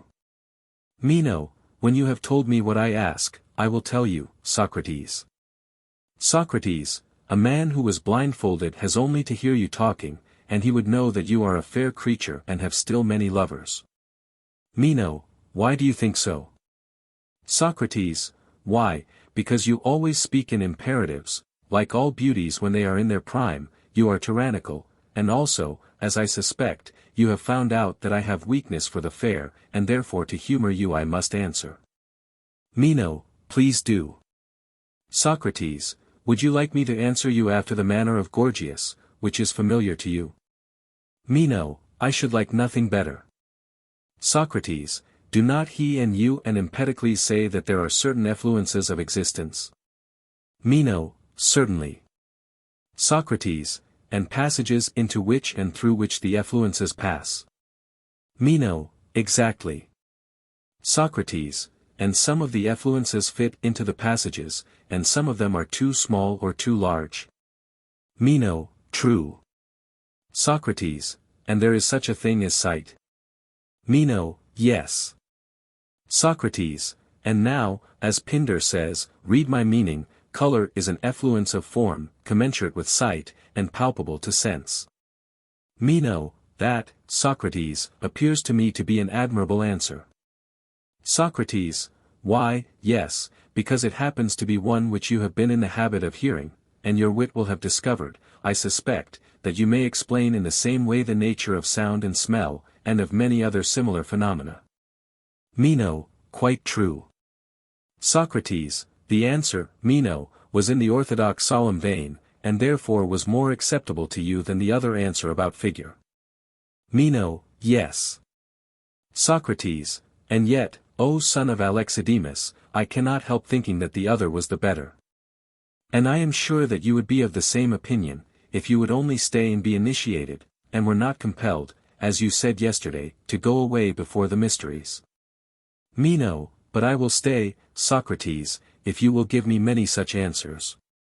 Socrates, well then, for my own sake as well as for yours, I will do my very best. But I am afraid that I shall not be able to give you very many as good, and now, in your turn, you are to fulfill your promise, and tell me what virtue is in the universal. And do not make a singular into a plural, as the facetious say of those who break a thing, but deliver virtue to me whole and sound, and not broken into a number of pieces. I have given you the pattern. Meno, well then, Socrates, virtue, as I take it, is when he, who desires the honorable, is able to provide it for himself, so the poet says, and I say too. Virtue is the desire of things honorable and the power of attaining them. Socrates, and does he who desires the honorable also desire the good? Meno, certainly. Socrates, then are there some who desire the evil and others who desire the good? Do not all men, my dear sir, desire good? Meno, I think not. Socrates, there are some who desire evil. Meno, yes. Socrates, do you mean that they think the evils which they desire, to be good, or do they know that they are evil and yet desire them? Meno, both, I think. Socrates, and do you really imagine, Meno, that a man knows evils to be evils and desires them notwithstanding? Meno, certainly I do. Socrates, and desire is of possession? Meno, yes, of possession. Socrates, and does he think that the evils will do good to him who possesses them, or does he know that they will do him harm? Meno, there are some who think that the evils will do them good, and others who know that they will do them harm. Socrates, and, in your opinion, do those who think that they will do them good know that they are evils? Meno, certainly not. Socrates, is it not obvious that those who are ignorant of their nature do not desire them? But they desire what they suppose to be goods although they are really evils, and if they are mistaken and suppose the evils to be goods they really desire goods. Meno, yes, in that case. Socrates, well, and do those who, as you say, desire evils, and think that evils are hurtful to the possessor of them, know that they will be hurt by them? Meno, they must know it. Socrates, and must they not suppose that those who are hurt are miserable in proportion to the hurt which is inflicted upon them? Meno, how can it be otherwise? Socrates, but are not the miserable ill-fated? Meno, yes, indeed. Socrates, and does anyone desire to be miserable and ill-fated? Meno, I should say not, Socrates. Socrates, but if there is no one who desires to be miserable, there is no one, Meno, who desires evil. For what is misery but the desire and possession of evil? Meno, that appears to be the truth, Socrates, and I admit that nobody desires evil.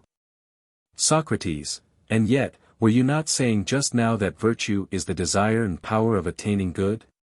Meno, yes, I did say so. Socrates, but if this be affirmed, then the desire of good is common to all, and one man is no better than another in that respect? Meno, true. Socrates, and if one man is not better than another in desiring good, he must be better in the power of attaining it? Meno, exactly. Socrates, then, according to your definition, virtue would appear to be the power of attaining good? Meno, I entirely approve, Socrates, of the manner in which you now view this matter. Socrates, then let us see whether what you say is true from another point of view. For very likely you may be right, you affirm virtue to be the power of attaining goods? Meno, yes. Socrates, and the goods which you mean are such as health and wealth and the possession of gold and silver, and having office and honor in the state, those are what you would call goods?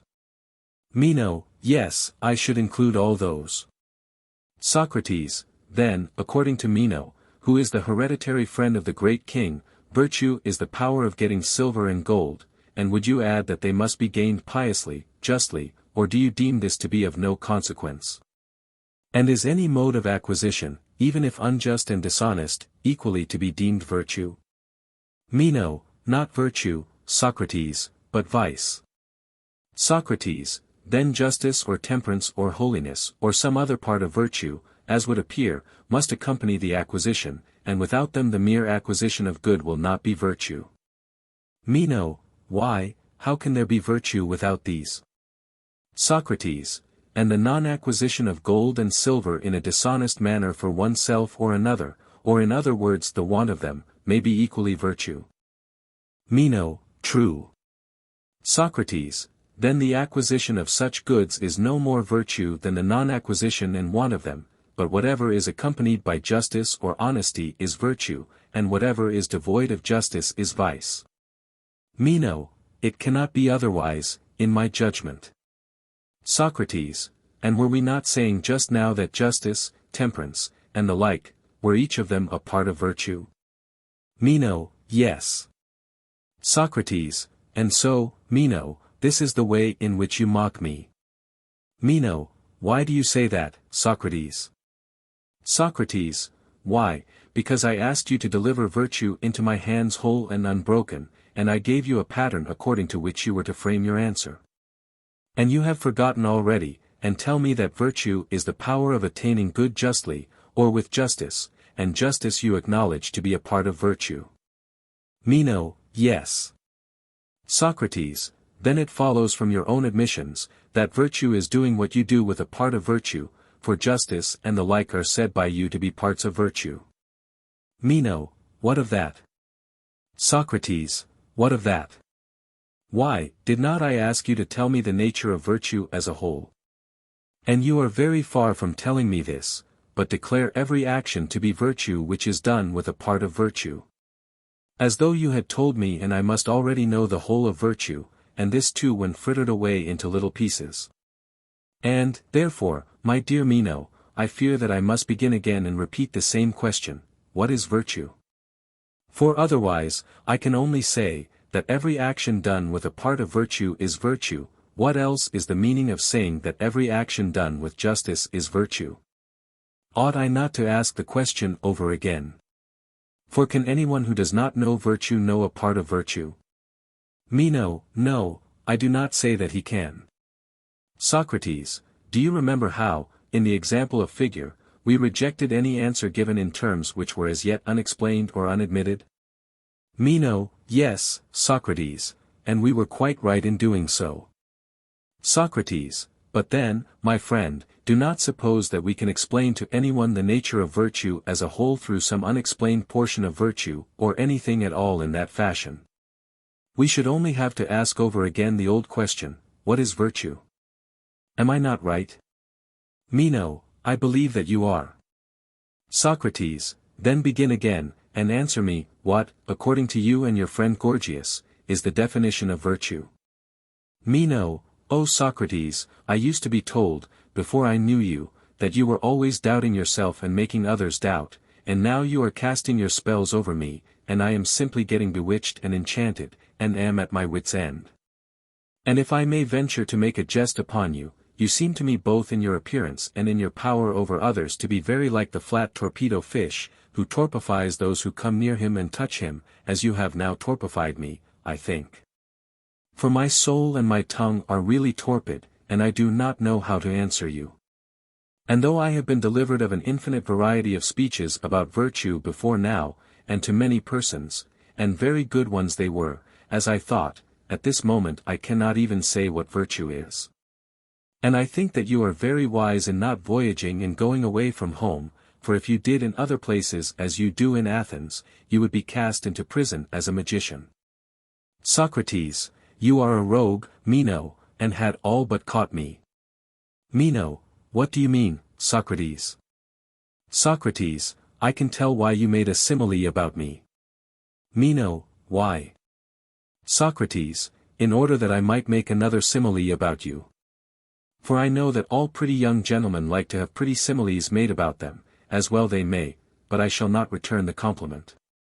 As to my being a torpedo, if the torpedo is torpid as well as the cause of torpidity in others, then indeed I am a torpedo, but not otherwise, for I perplex others, not because I am clear, but because I am utterly perplexed myself. And now I know not what virtue is, and you seem to be in the same case, although you did once perhaps know before you touched me. However, I have no objection to join with you in the inquiry. Meno, and how will you inquire, Socrates, into that which you do not know? What will you put forth as the subject of inquiry? And if you find what you want, how will you ever know that this is the thing which you did not know? Socrates, I know, Meno, what you mean, but just see what a tiresome dispute you are introducing. You argue that a man cannot inquire either about that which he knows, or about that which he does not know, for if he knows, he has no need to inquire. And if not, he cannot, for he does not know the very subject about which he is to inquire. Meno, well, Socrates, and is not the argument sound? Socrates, I think not. Meno, why not? Socrates, I will tell you why. I have heard from certain wise men and women who spoke of things divine that. Meno, what did they say? Socrates, they spoke of a glorious truth, as I conceive. Meno, what was it? And who were they? Socrates, some of them were priests and priestesses, who had studied how they might be able to give a reason of their profession. There have been poets also, who spoke of these things by inspiration, like Pindar, and many others who were inspired. And they say, mark, now, and see whether their words are true, they say that the soul of man is immortal, and at one time has an end, which is termed dying, and at another time is born again, but is never destroyed. And the moral is, that a man ought to live always in perfect holiness. For in the 9th year Persephone sends the souls of those from whom she has received the penalty of ancient crime back again from beneath into the light of the sun above. And these are they who become noble kings and mighty men and great in wisdom and are called saintly heroes in after ages. The soul, then, as being immortal, and having been born again many times, and having seen all things that exist, whether in this world or in the world below, has knowledge of them all. And it is no wonder that she should be able to call to remembrance all that she ever knew about virtue, and about everything, for as all nature is akin, and the soul has learned all things. There is no difficulty in her eliciting or as men say learning, out of a single recollection all the rest, if a man is strenuous and does not faint, for all inquiry and all learning is but recollection. And therefore we ought not to listen to this sophistical argument about the impossibility of inquiry, for it will make us idle, and is sweet only to the sluggard, but the other saying will make us active and inquisitive. In that confiding, I will gladly inquire with you into the nature of virtue. Meno, yes, Socrates, but what do you mean by saying that we do not learn, and that what we call learning is only a process of recollection? Can you teach me how this is? Socrates, I told you, Meno, just now that you were a rogue, and now you ask whether I can teach you, when I am saying that there is no teaching, but only recollection, and thus you imagine that you will involve me in a contradiction. Meno, indeed, Socrates, I protest that I had no such intention. I only ask the question from habit, but if you can prove to me that what you say is true, I wish that you would. Socrates, it will be no easy matter, but I will try to please you to the utmost of my power. Suppose that you call one of your numerous attendants, that I may demonstrate on him. Meno, certainly. Come hither, boy. Socrates, he is Greek, and speaks Greek, does he not? Meno, yes, indeed, he was born in the house. Socrates, attend now to the questions which I ask him, and observe whether he learns of me or only remembers. Meno, I will.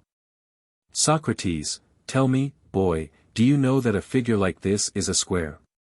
Boy, I do. Socrates, and you know that a square figure has these 4 lines equal? Boy, certainly. Socrates, and these lines which I have drawn through the middle of the square are also equal? Boy, yes. Socrates, a square may be of any size?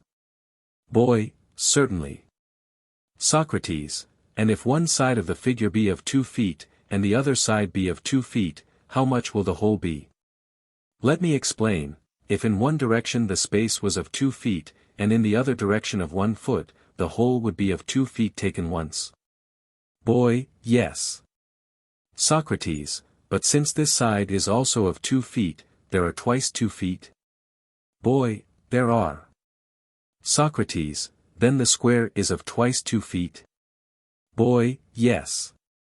Socrates, and how many are twice 2 feet? Count and tell me. Boy, 4, Socrates. Socrates, and might there not be another square twice as large as this, and having like this the lines equal? Boy, yes. Socrates, and of how many feet will that be? Boy, of 8 feet.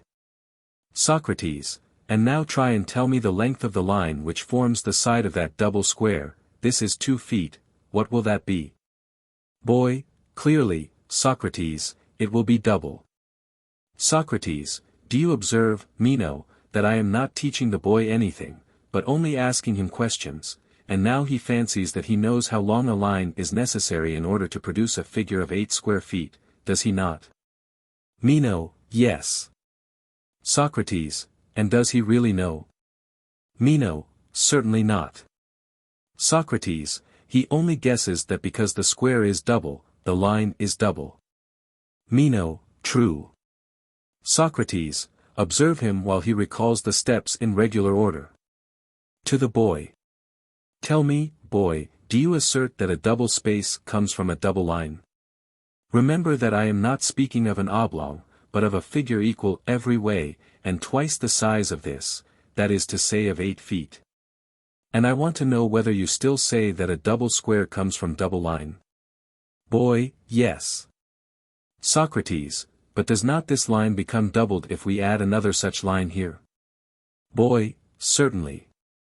Socrates, and 4 such lines will make a space containing 8 feet? Boy, yes. Socrates, let us describe such a figure. Would you not say that this is the figure of 8 feet? Boy, yes. Socrates, and are there not these 4 divisions in the figure, each of which is equal to the figure of 4 feet? Boy, true. Socrates, and is not that 4 times 4? Boy, certainly. Socrates, and 4 times is not double? Boy, no, indeed. Socrates, but how much? Boy, 4 times as much. Socrates, therefore the double line, boy, has given a space, not twice, but 4 times as much. Boy, true. Socrates, 4 times 4 are 16, are they not? Boy, yes. Socrates, what line would give you a space of 8 feet, as this gives one of 16 feet, do you see? Boy, yes. Socrates, and the space of 4 feet is made from this half line? Boy, yes. Socrates, good. And is not a space of 8 feet twice the size of this, and half the size of the other? Boy, certainly. Socrates, Such a space, then, will be made out of a line greater than this one, and less than that one. Boy, yes, I think so. Socrates, very good, I like to hear you say what you think. And now tell me, is not this a line of 2 feet and that of 4? Boy, yes. Socrates, then the line which forms the side of 8 feet ought to be more than this line of 2 feet, and less than the other of 4 feet? Boy, it ought. Socrates, try and see if you can tell me how much it will be. Boy, 3 feet. Socrates, then if we add a half to this line of 2, that will be the line of 3. Here are 2 and there is 1, and on the other side, here are 2 also and there is 1, and that makes the figure of which you speak. Boy, yes. Socrates, but if there are 3 feet this way and 3 feet that way, the whole space will be 3 times 3 feet? Boy, that is evident. Socrates, and how much are 3 times 3 feet? Boy, 9. Socrates, and how much is the double of 4? Boy, 8. Socrates, then the figure of 8 is not made out of a line of 3? Boy, no. Socrates, but from what line? Tell me exactly. And if you would rather not reckon, try and show me the line. Boy, indeed, Socrates, I do not know. Socrates, do you see, Meno, what advances he has made in his power of recollection? He did not know at first, and he does not know now, what is the side of a figure of 8 feet, but then he thought that he knew, and answered confidently as if he knew, and had no difficulty. Now he has a difficulty, and neither knows nor fancies that he knows. Meno, true. Socrates, is he not better off in knowing his ignorance? Meno, I think that he is. Socrates, if we have made him doubt, and given him the torpedo's shock, have we done him any harm? Meno, I think not. Socrates, we have certainly, as would seem, assisted him in some degree to the discovery of the truth.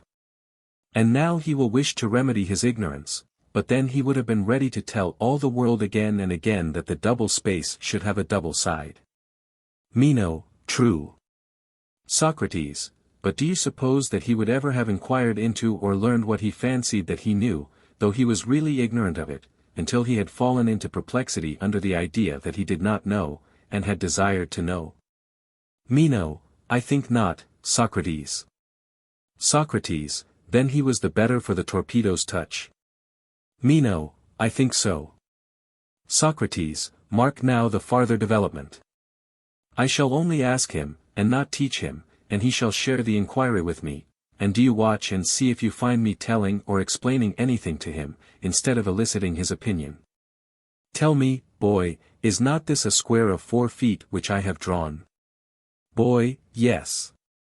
Socrates, and now I add another square equal to the former one.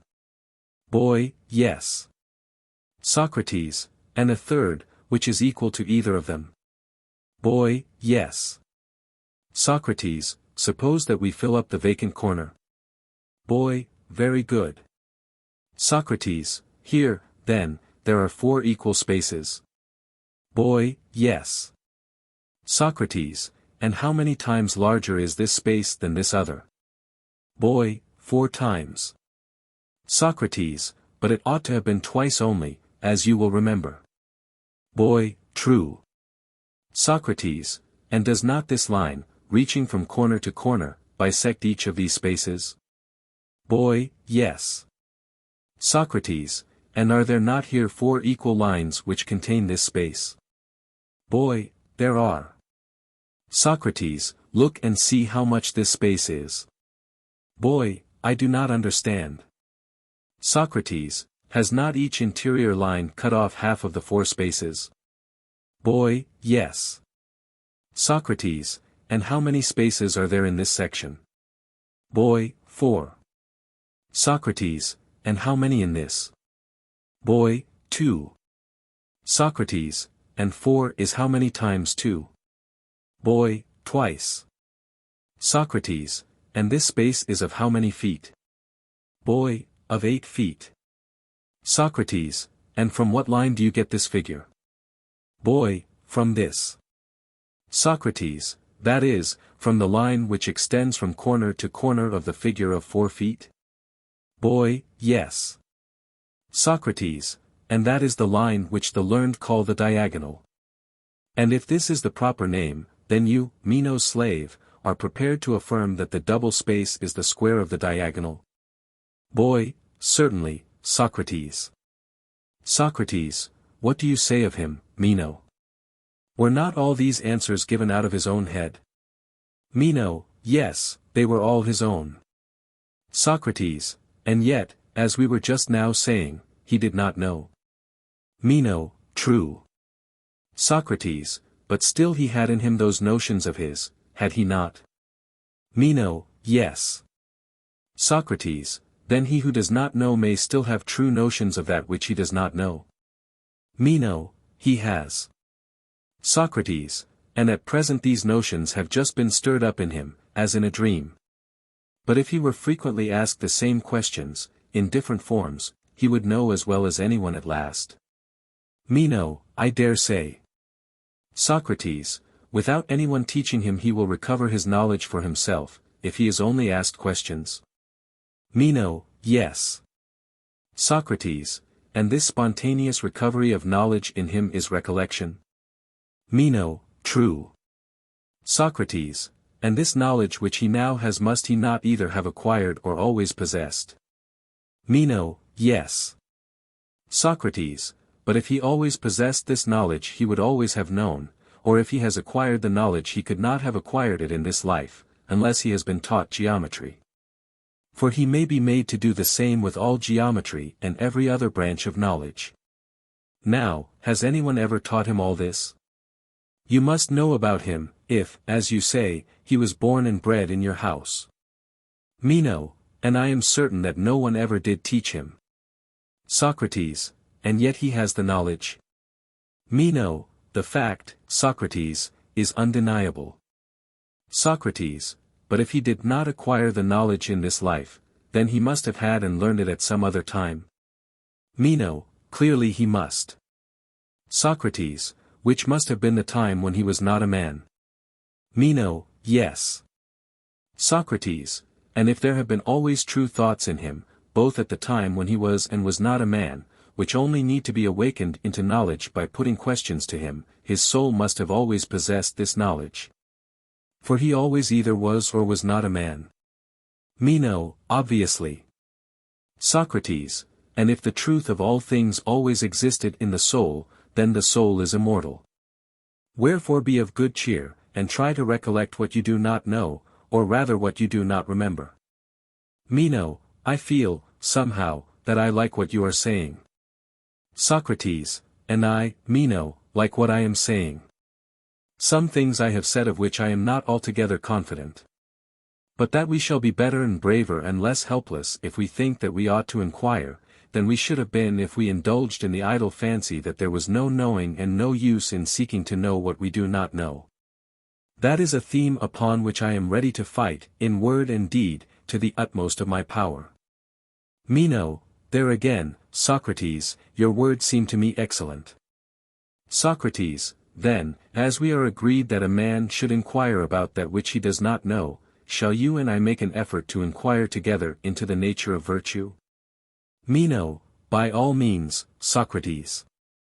And yet I would much rather return to my original question, whether in seeking to acquire virtue we should regard it as a thing to be taught, or as a gift of nature, or as coming to men in some other way.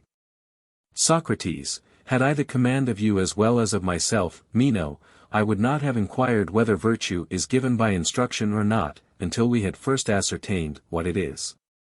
But as you think only of controlling me who am your slave, and never of controlling yourself, such being your notion of freedom, I must yield to you, for you are irresistible. And therefore I have now to inquire into the qualities of a thing of which I do not as yet know the nature. At any rate, will you condescend a little, and allow the question, whether virtue is given by instruction, or in any other way, to be argued upon hypothesis? As the geometrician, when he is asked whether a certain triangle is capable of being inscribed in a certain circle, too will reply, I cannot tell you as yet. But I will offer a hypothesis which may assist us in forming a conclusion, if the figure be such that when you have produced a given side of it, the given area of the triangle falls short by an area corresponding to the part produced. For then one consequence follows, and if this is impossible then some other. And therefore I wish to assume a hypothesis before I tell you whether this triangle is capable of being inscribed in the circle, that is a geometrical hypothesis. And we too, as we know not the nature and qualities of virtue, must ask, whether virtue is or is not taught, under a hypothesis, as thus, if virtue is of such a class of mental goods, will it be taught or not? Let the first hypothesis be that virtue is or is not knowledge, in that case will it be taught or not? Or, as we were just now saying, remembered. For there is no use in disputing about the name. But is virtue taught or not?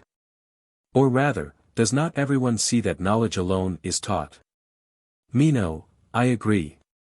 Socrates, then if virtue is knowledge, virtue will be taught. Meno, certainly. Socrates, then now we have made a quick end of this question, if virtue is of such a nature, it will be taught, and if not, not. Meno, certainly. Socrates, the next question is, whether virtue is knowledge or of another species. Meno, yes, that appears to be the question which comes next in order. Socrates, do we not say that virtue is a good? This is a hypothesis which is not set aside. Meno, certainly. Socrates, now, if there be any sort of good which is distinct from knowledge, virtue may be that good, but if knowledge embraces all good, then we shall be right in thinking that virtue is knowledge. Meno, true. Socrates, and virtue makes us good? Meno, yes. Socrates, and if we are good, then we are profitable, for all good things are profitable. Meno, yes. Socrates, then virtue is profitable. Meno, that is the only inference. Socrates, then now let us see what are the things which severally profit us. Health and strength, and beauty and wealth, these, and the like of these, we call profitable. Meno, true. Socrates, and yet these things may also sometimes do us harm, would you not think so? Meno, yes. Socrates, and what is the guiding principle which makes them profitable or the reverse? Are they not profitable when they are rightly used, and hurtful when they are not rightly used? Meno, certainly. Socrates, next, let us consider the goods of the soul, they are temperance, justice, courage, quickness of apprehension, memory, magnanimity, and the like. Meno, surely. Socrates, and such of these as are not knowledge, but of another sort, are sometimes profitable and sometimes hurtful, as, for example, courage wanting prudence, which is only a sort of confidence. When a man has no sense he is harmed by courage, but when he has sense he is profited. Meno, true. Socrates, and the same may be said of temperance and quickness of apprehension. Whatever things are learned or done with sense are profitable, but when done without sense they are hurtful. Meno, very true. Socrates, and in general, all that the soul attempts or endures, when under the guidance of wisdom, ends in happiness. But when she is under the guidance of folly, in the opposite. Meno, that appears to be true. Socrates, if then virtue is a quality of the soul, and is admitted to be profitable, it must be wisdom or prudence, since none of the things of the soul are either profitable or hurtful in themselves. But they are all made profitable or hurtful by the addition of wisdom or of folly. And therefore if virtue is profitable, virtue must be a sort of wisdom or prudence. Meno, I quite agree. Socrates, and the other goods, such as wealth and the like, of which we were just now saying that they are sometimes good and sometimes evil, do not they also become profitable or hurtful? Accordingly as the soul guides and uses them rightly or wrongly. Just as the things of the soul herself are benefited when under the guidance of wisdom and harmed by folly. Meno, true.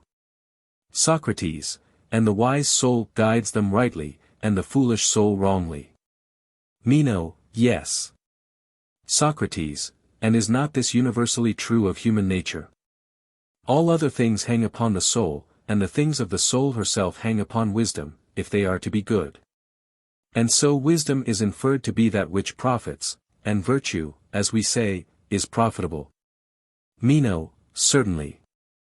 Socrates, and thus we arrive at the conclusion that virtue is either wholly or partly wisdom.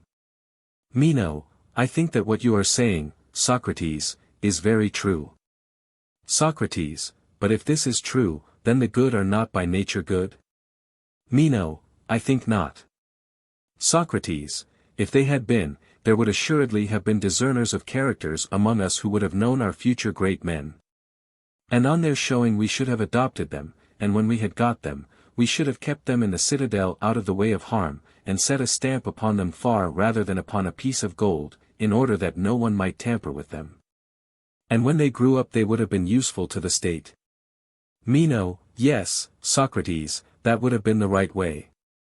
Socrates, but if the good are not by nature good, are they made good by instruction? Meno, there appears to be no other alternative, Socrates. On the supposition that virtue is knowledge, there can be no doubt that virtue is taught. Socrates, yes, indeed, but what if the supposition is erroneous? Meno, I certainly thought just now that we were right. Socrates, yes, Meno, but a principle which has any soundness should stand firm not only just now, but always. Meno, well, and why are you so slow of heart to believe that knowledge is virtue? Socrates, I will try and tell you why, Meno. I do not retract the assertion that if virtue is knowledge it may be taught. But I fear that I have some reason in doubting whether virtue is knowledge, for consider now and say whether virtue, and not only virtue but anything that is taught, must not have teachers and disciples. Meno, surely. Socrates, and conversely, may not the art of which neither teachers nor disciples exist be assumed to be incapable of being taught? Meno, true, but do you think that there are no teachers of virtue? Socrates, I have certainly often inquired whether there were any, and taken great pains to find them, and have never succeeded, and many have assisted me in the search, and they were the persons whom I thought the most likely to know. Here at the moment when he is wanted we fortunately have sitting by us Anytus, the very person of whom we should make inquiry, to him then let us repair. In the first place, he is the son of a wealthy and wise father, Anthemion, who acquired his wealth, not by accident or gift, like Ismenias the Theban, who has recently made himself as rich as Polycrates, but by his own skill and industry. And who is a well-conditioned, modest man, not insolent, or overbearing, or annoying. Moreover, this son of his has received a good education, as the Athenian people certainly appear to think, for they choose him to fill the highest offices. And these are the sort of men from whom you are likely to learn whether there are any teachers of virtue, and who they are. Please, Anytus, to help me and your friend Meno in answering our question, who are the teachers? Consider the matter thus, if we wanted Meno to be a good physician, to whom should we send him? Should we not send him to the physicians? Anytus, certainly. Socrates, or if we wanted him to be a good cobbler, should we not send him to the cobblers? Anytus, yes. Socrates, and so forth. Anytus, yes. Socrates, let me trouble you with one more question. When we say that we should be right in sending him to the physicians if we wanted him to be a physician, do we mean that we should be right in sending him to those who profess the art, rather than to those who do not? And to those who demand payment for teaching the art, and profess to teach it to anyone who will come and learn? And if these were our reasons, should we not be right in sending him? Anytus, yes. Socrates, and might not the same be said of flute playing, and of the other arts? Would a man who wanted to make another a flute player refuse to send him to those who profess to teach the art for money, and be plaguing other persons to give him instruction? Who are not professed teachers and who never had a single disciple in that branch of knowledge which he wishes him to acquire, would not such conduct be the height of folly? Anytus, yes, by Zeus, and of ignorance too. Socrates, very good. And now you are in a position to advise with me about my friend Meno. He has been telling me, Anytus, that he desires to attain that kind of wisdom and virtue by which men order the state or the house, and honor their parents, and know when to receive and when to send away citizens and strangers. As a good man should. Now, to whom should he go in order that he may learn this virtue? Does not the previous argument imply clearly that we should send him to those who profess and avouch that they are the common teachers of all Hellas, and are ready to impart instruction to anyone who likes, at a fixed price? Anytus, whom do you mean, Socrates? Socrates, you surely know, do you not, Anytus, that these are the people whom mankind call Sophists? Anytus, by Heracles, Socrates, forbear. I only hope that no friend or kinsman or acquaintance of mine, whether citizen or stranger, will ever be so mad as to allow himself to be corrupted by them, for they are a manifest pest and corrupting influence to those who have to do with them. Socrates, what, Anytus? Of all the people who profess that they know how to do men good, do you mean to say that these are the only ones who not only do them no good, but positively corrupt those who are entrusted to them? And in return for this disservice have the face to demand money? Indeed, I cannot believe you, for I know of a single man, Protagoras, who made more out of his craft than the illustrious Phidias, who created such noble works, or any 10 other statuaries. How could that be? A mender of old shoes, or patcher up of clothes, who made the shoes or clothes worse than he received them, could not have remained 30 days undetected, and would very soon have starved. Whereas during more than 40 years, Protagoras was corrupting all Hellas, and sending his disciples from him worse than he received them, and he was never found out. For, if I am not mistaken, he was about 70 years old at his death, 40 of which were spent in the practice of his profession. And during all that time he had a good reputation, which to this day he retains, and not only Protagoras, but many others are well spoken of, some who lived before him and others who are still living. Now, when you say that they deceived and corrupted the youth, are they to be supposed to have corrupted them consciously or unconsciously? Can those who were deemed by many to be the wisest men of Hellas have been out of their minds? Anytus, out of their minds? No, Socrates. The young men who gave their money to them were out of their minds, and their relations and guardians who entrusted their youth to the care of these men were still more out of their minds, and most of all, the cities who allowed them to come in, and did not drive them out, citizen and stranger alike. Socrates, has any of the Sophists wronged you, Anytus? What makes you so angry with them? Anytus, no, indeed, neither I nor any of my belongings has ever had, nor would I suffer them to have, anything to do with them.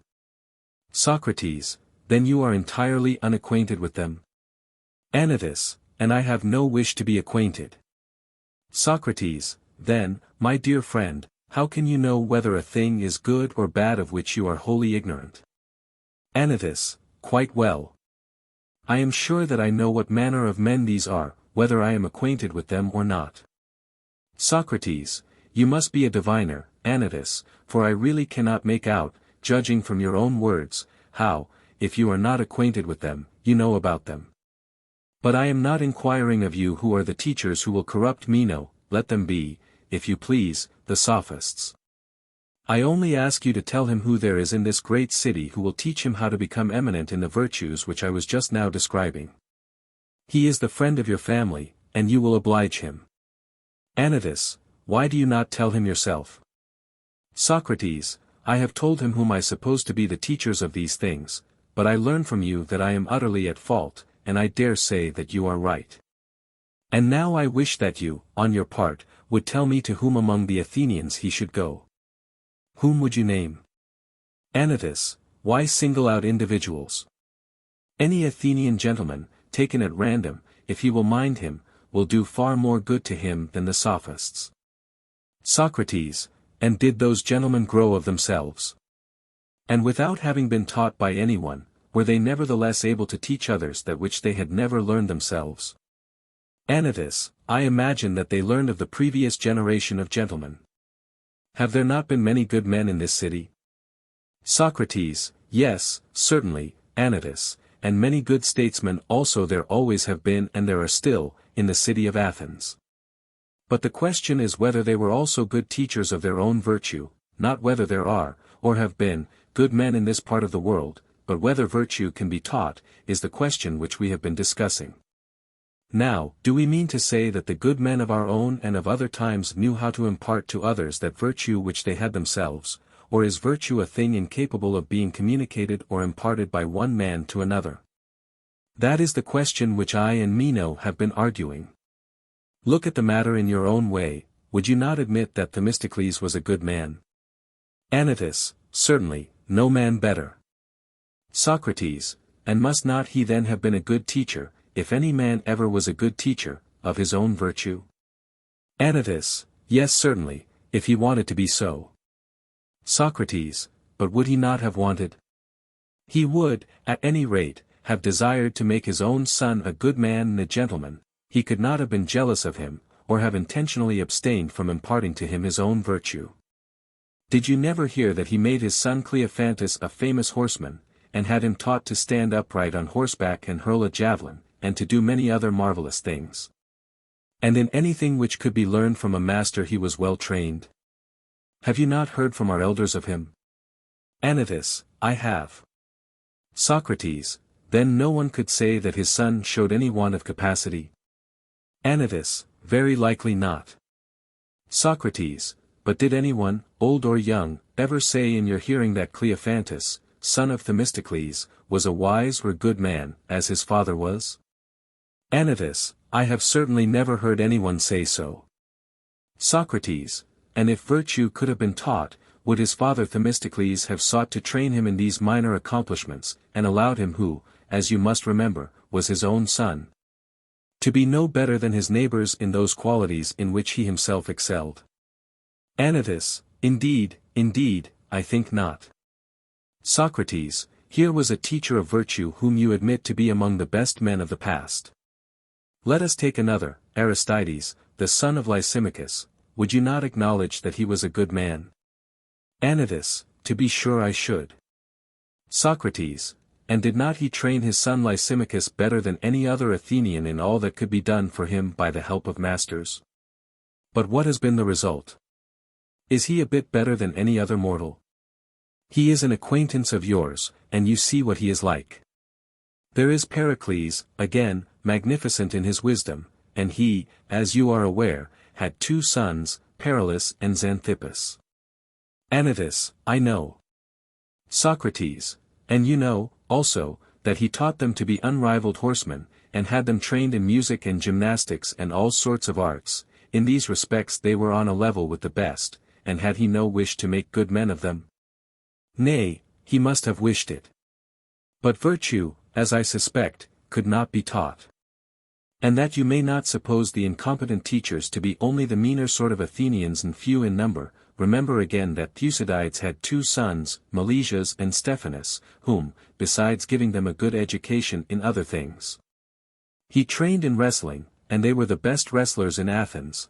One of them he committed to the care of Xanthias, and the other of Eutychro, who had the reputation of being the most celebrated wrestlers of that day. Do you remember them? Anytus, I have heard of them. Socrates, now, can there be a doubt that Thucydides, whose children were taught things for which he had to spend money, would have taught them to be good men, which would have cost him nothing, if virtue could have been taught? Will you reply that he was a mean man, and had not many friends among the Athenians and allies?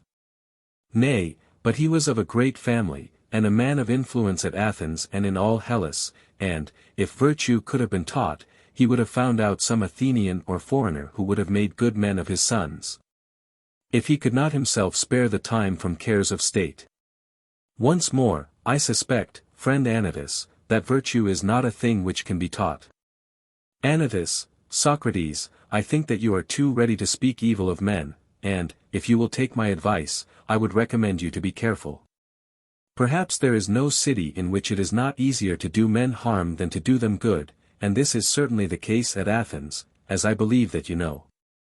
Socrates, O Meno, I think that Anytus is in a rage. And he may well be in a rage, for he thinks, in the first place, that I am defaming these gentlemen, and in the second place, he is of opinion that he is one of them himself. But some day he will know what is the meaning of defamation, and if he ever does, he will forgive me. Meanwhile I will return to you, Meno, for I suppose that there are gentlemen in your region too. Meno, certainly there are. Socrates, and are they willing to teach the young? And do they profess to be teachers? And do they agree that virtue is taught? Meno, no indeed, Socrates, they are anything but agreed. You may hear them saying at one time that virtue can be taught, and then again the reverse. Socrates, can we call those teachers who do not acknowledge the possibility of their own vocation? Meno, I think not, Socrates. Socrates, and what do you think of these sophists, who are the only professors? Do they seem to you to be teachers of virtue? Meno, I often wonder, Socrates, that Gorgias is never heard promising to teach virtue, and when he hears others promising he only laughs at them, but he thinks that men should be taught to speak. Socrates, then do you not think that the sophists are teachers? Meno, I cannot tell you, Socrates, like the rest of the world, I am in doubt, and sometimes I think that they are teachers and sometimes not. Socrates, and are you aware that not you only and other politicians have doubts whether virtue can be taught or not, but that Theognis the poet says the very same thing? Meno, where does he say so? Socrates, in these elegiac verses, 5. Eat and drink and sit with the mighty, and make yourself agreeable to them, for from the good you will learn what is good, but if you mix with the bad you will lose the intelligence which you already have. Do you observe that here he seems to imply that virtue can be taught? Meno, clearly. Socrates, but in some other verses he shifts about and says, 6. If understanding could be created and put into a man, then they, who were able to perform this feat, would have obtained great rewards. And again, never would a bad son have sprung from a good sire, for he would have heard the voice of instruction, but not by teaching will you ever make a bad man into a good one. And this, as you may remark, is a contradiction of the other. Meno, clearly. Socrates, and is there anything else of which the professors are affirmed not only not to be teachers of others, but to be ignorant themselves, and bad at the knowledge of that which they are professing to teach? Or is there anything about which even the acknowledged gentlemen are sometimes saying that this thing can be taught, and sometimes the opposite? Can you say that they are teachers in any true sense whose ideas are in such confusion? Meno, I should say, certainly not. Socrates, but if neither the sophists nor the gentlemen are teachers, clearly there can be no other teachers. Meno, no. Socrates, and if there are no teachers, neither are there disciples. Meno, agreed. Socrates, and we have admitted that a thing cannot be taught of which there are neither teachers nor disciples. Meno, we have. Socrates, and there are no teachers of virtue to be found anywhere. Meno, there are not. Socrates, and if there are no teachers, neither are there scholars. Meno, that, I think, is true. Socrates, then virtue cannot be taught. Meno, not if we are right in our view. But I cannot believe, Socrates, that there are no good men, and if there are, how did they come into existence? Socrates, I am afraid, Meno, that you and I are not good for much, and that Gorgias has been as poor an educator of you as Prodicus has been of me. Certainly we shall have to look to ourselves, and try to find someone who will help in some way or other to improve us. This I say, because I observe that in the previous discussion none of us remarked that right and good action is possible to man under other guidance than that of knowledge, pi iota sigma tau mueta. And indeed if this be denied, there is no seeing how there can be any good men at all. Meno, how do you mean, Socrates? Socrates, I mean that good men are necessarily useful or profitable. Were we not right in admitting this? It must be so. Meno, yes. Socrates, and in supposing that they will be useful only if they are true guides to us of action, there we were also right. Meno, yes. Socrates, but when we said that a man cannot be a good guide unless he have knowledge, rho nu eta sigma iota, this we were wrong. Meno, what do you mean by the word right? Socrates, I will explain. If a man knew the way to Larissa, or anywhere else, and went to the place and led others thither, would he not be a right and good guide? Meno, certainly. Socrates, and a person who had a right opinion about the way, but had never been and did not know, might be a good guide also, might he not? Meno, certainly. Socrates, and while he has true opinion about that which the other knows, he will be just as good a guide if he thinks the truth, as he who knows the truth. Meno, exactly. Socrates, then true opinion is as good a guide to correct action as knowledge, and that was the point which we omitted in our speculation about the nature of virtue, when we said that knowledge only is the guide of right action. Whereas there is also right opinion. Meno, true. Socrates, then right opinion is not less useful than knowledge. Meno, the difference, Socrates, is only that he who has knowledge will always be right. But he who has right opinion will sometimes be right, and sometimes not. Socrates, what do you mean? Can he be wrong who has right opinion, so long as he has right opinion? Meno, I admit the cogency of your argument, and therefore, Socrates, I wonder that knowledge should be preferred to right opinion, or why they should ever differ. Socrates, and shall I explain this wonder to you? Meno, do tell me. Socrates, you would not wonder if you had ever observed the images of Daedalus, but perhaps you have not got them in your country. Meno, what have they to do with the question? Socrates, because they require to be fastened in order to keep them, and if they are not fastened they will play truant and run away. Meno, well, what of that? Socrates, I mean to say that they are not very valuable possessions if they are at liberty, for they will walk off like runaway slaves, but when fastened, they are of great value, for they are really beautiful works of art. Now this is an illustration of the nature of true opinions. While they abide with us they are beautiful and fruitful, but they run away out of the human soul, and do not remain long. And therefore they are not of much value until they are fastened by the tie of the cause. And this fastening of them, friend Meno, is recollection, as you and I have agreed to call it. But when they are bound, in the first place, they have the nature of knowledge, and, in the second place, they are abiding. And this is why knowledge is more honorable and excellent than true opinion, because fastened by a chain. Meno, what you are saying, Socrates, seems to be very like the truth. Socrates, I too speak rather in ignorance, I only conjecture. And yet that knowledge differs from true opinion is no matter of conjecture with me. There are not many things which I profess to know, but this is most certainly one of them. Meno, yes, Socrates, and you are quite right in saying so. Socrates, and am I not also right in saying that true opinion leading the way perfects action quite as well as knowledge? Meno, there again, Socrates, I think you are right. Socrates, then right opinion is not a whit inferior to knowledge, or less useful in action, nor is the man who has right opinion inferior to him who has knowledge. Meno, true. Socrates, and surely the good man has been acknowledged by us to be useful? Meno, yes. Socrates, seeing then that men become good and useful to states, not only because they have knowledge, but because they have right opinion. And that neither knowledge nor right opinion is given to man by nature or acquired by him, do you imagine either of them to be given by nature? Meno, not I.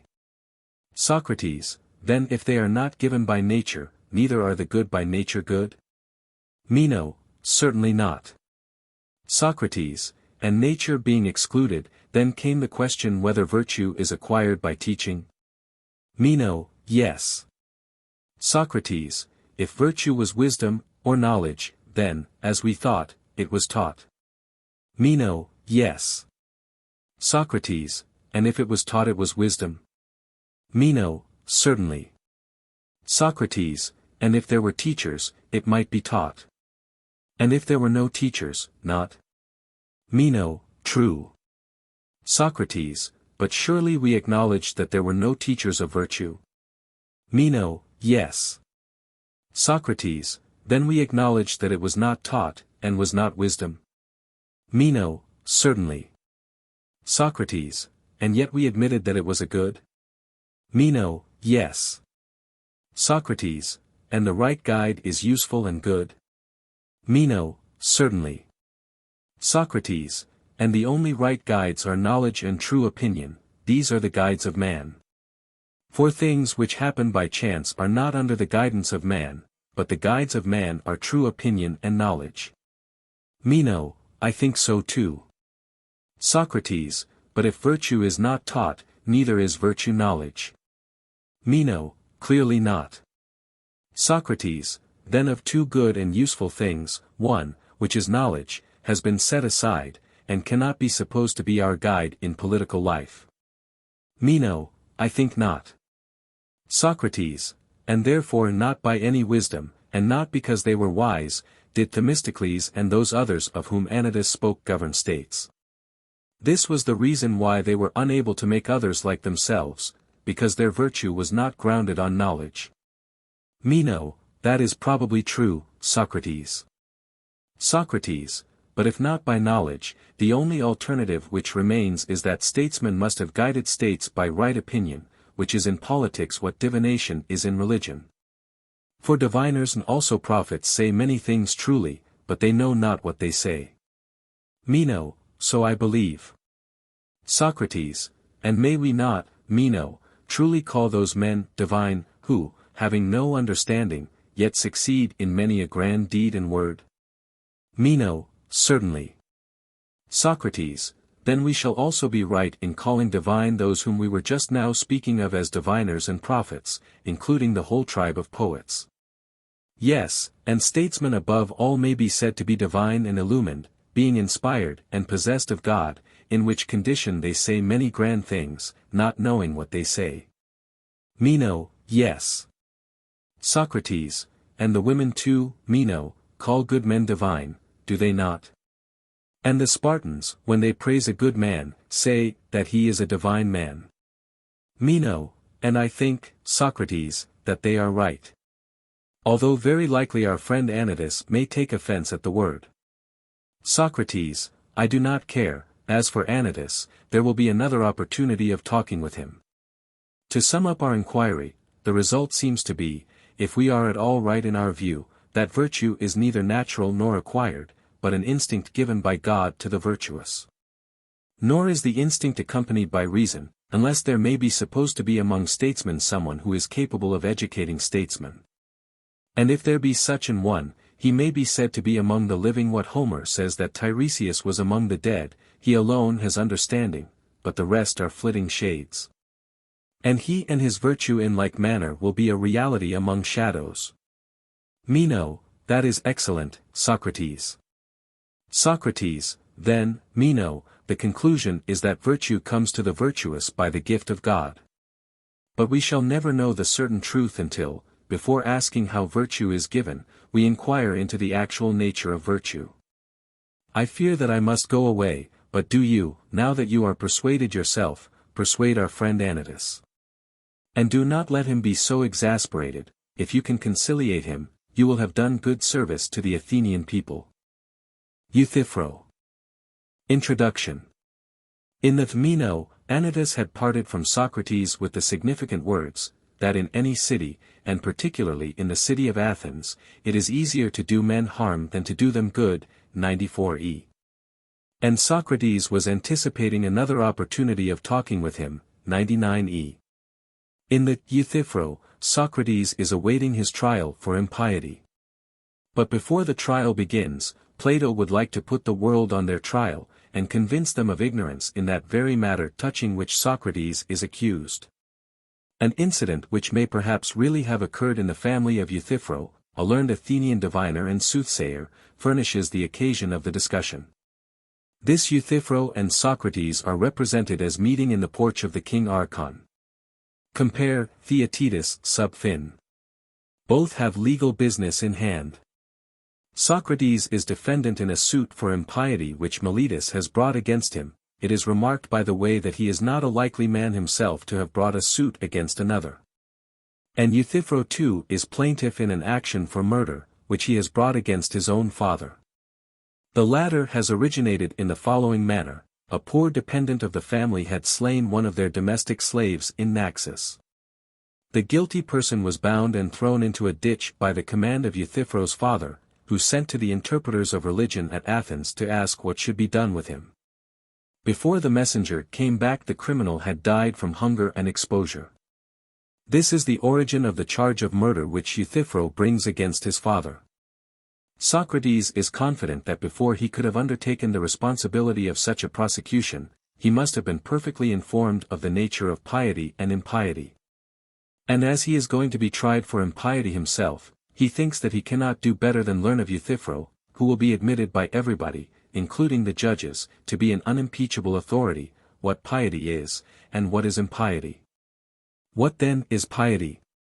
Euthyphro, who, in the abundance of his knowledge, is very willing to undertake all the responsibility, replies, that piety is doing as I do, prosecuting your father, if he is guilty, on a charge of murder. Doing as the gods do, as Zeus did to Cronos, and Cronos to Uranus. Socrates has a dislike to these tales of mythology, and he fancies that this dislike of his may be the reason why he is charged with impiety. Are they really true? Yes, they are, and Euthyphro will gladly tell Socrates some more of them. But Socrates would like first of all to have a more satisfactory answer to the question, what is piety? Doing as I do, charging a father with murder, may be a single instance of piety, but can hardly be regarded as a general definition. Euthyphro replies, that piety is what is dear to the gods, and impiety is what is not dear to them. But may there not be differences of opinion, as among men, so also among the gods? Especially about good and evil, which have no fixed rule, and these are precisely the sort of differences which give rise to quarrels. And therefore what may be dear to one god may not be dear to another, and the same action may be both pious and impious, e.g. Your chastisement of your father, Euthyphro, may be dear or pleasing to Zeus, who inflicted a similar chastisement on his own father, but not equally pleasing to Cronos or Uranus, who suffered at the hands of their sons. Euthyphro answers that there is no difference of opinion, either among gods or men, as to the propriety of punishing a murderer. Yes, rejoins Socrates, when they know him to be a murderer, but you are assuming the point at issue. If all the circumstances of the case are considered, are you able to show that your father was guilty of murder, or that all the gods are agreed in approving of our prosecution of him? And must you not allow that what is hated by one god may be liked by another? Waiving this last, however, Socrates proposes to amend the definition, and say that, what all the gods love is pious, and what they all hate is impious. To this Euthyphro agrees. Socrates proceeds to analyze the new form of the definition. He shows that in other cases the act precedes the state, e.g. the act of being carried, loved, etc. precedes the state of being carried, loved, etc. And therefore that which is dear to the gods is dear to the gods because it is first loved of them, not loved of them because it is dear to them. But the pious or holy is loved by the gods because it is pious or holy, which is equivalent to saying, that it is loved by them because it is dear to them. Here then appears to be a contradiction. Euthyphro has been giving an attribute or accident of piety only, and not the essence. Euthyphro acknowledges himself that his explanations seem to walk away or go round in a circle, like the moving figures of Daedalus, the ancestor of Socrates, who has communicated his art to his descendants. Socrates, who is desirous of stimulating the indolent intelligence of Euthyphro, raises the question in another manner, is all the pious just? Yes. Is all the just pious? No, then what part of justice is piety? Euthyphro replies that piety is that part of justice which attends to the gods, as there is another part of justice which attends to men. But what is the meaning of attending to the gods? The word attending, when applied to dogs, horses, and men, implies that in some way they are made better. But how do pious or holy acts make the gods any better? Euthyphro explains that he means by pious acts, acts of service or ministration. Yes. But the ministrations of the husbandman, the physician, and the builder have an end. To what end do we serve the gods, and what do we help them to accomplish? Euthyphro replies, that all these difficult questions cannot be resolved in a short time. And he would rather say simply that piety is knowing how to please the gods in word and deed, by prayers and sacrifices. In other words, says Socrates, piety is a science of asking and giving, asking what we want and giving what they want. In short, a mode of doing business between gods and men. But although they are the givers of all good, how can we give them any good in return? Nay, but we give them honor. Then we give them not what is beneficial, but what is pleasing or dear to them, and this is the point which has been already disproved. Socrates, although weary of the subterfuges and evasions of Euthyphro, remains unshaken in his conviction that he must know the nature of piety, or he would never have prosecuted his old father. He is still hoping that he will condescend to instruct him. But Euthyphro is in a hurry and cannot stay. And Socrates' last hope of knowing the nature of piety before he is prosecuted for impiety has disappeared. As in the Euthydemus, the irony is carried on to the end. The Euthyphro is manifestly designed to contrast the real nature of piety and impiety with the popular conceptions of them.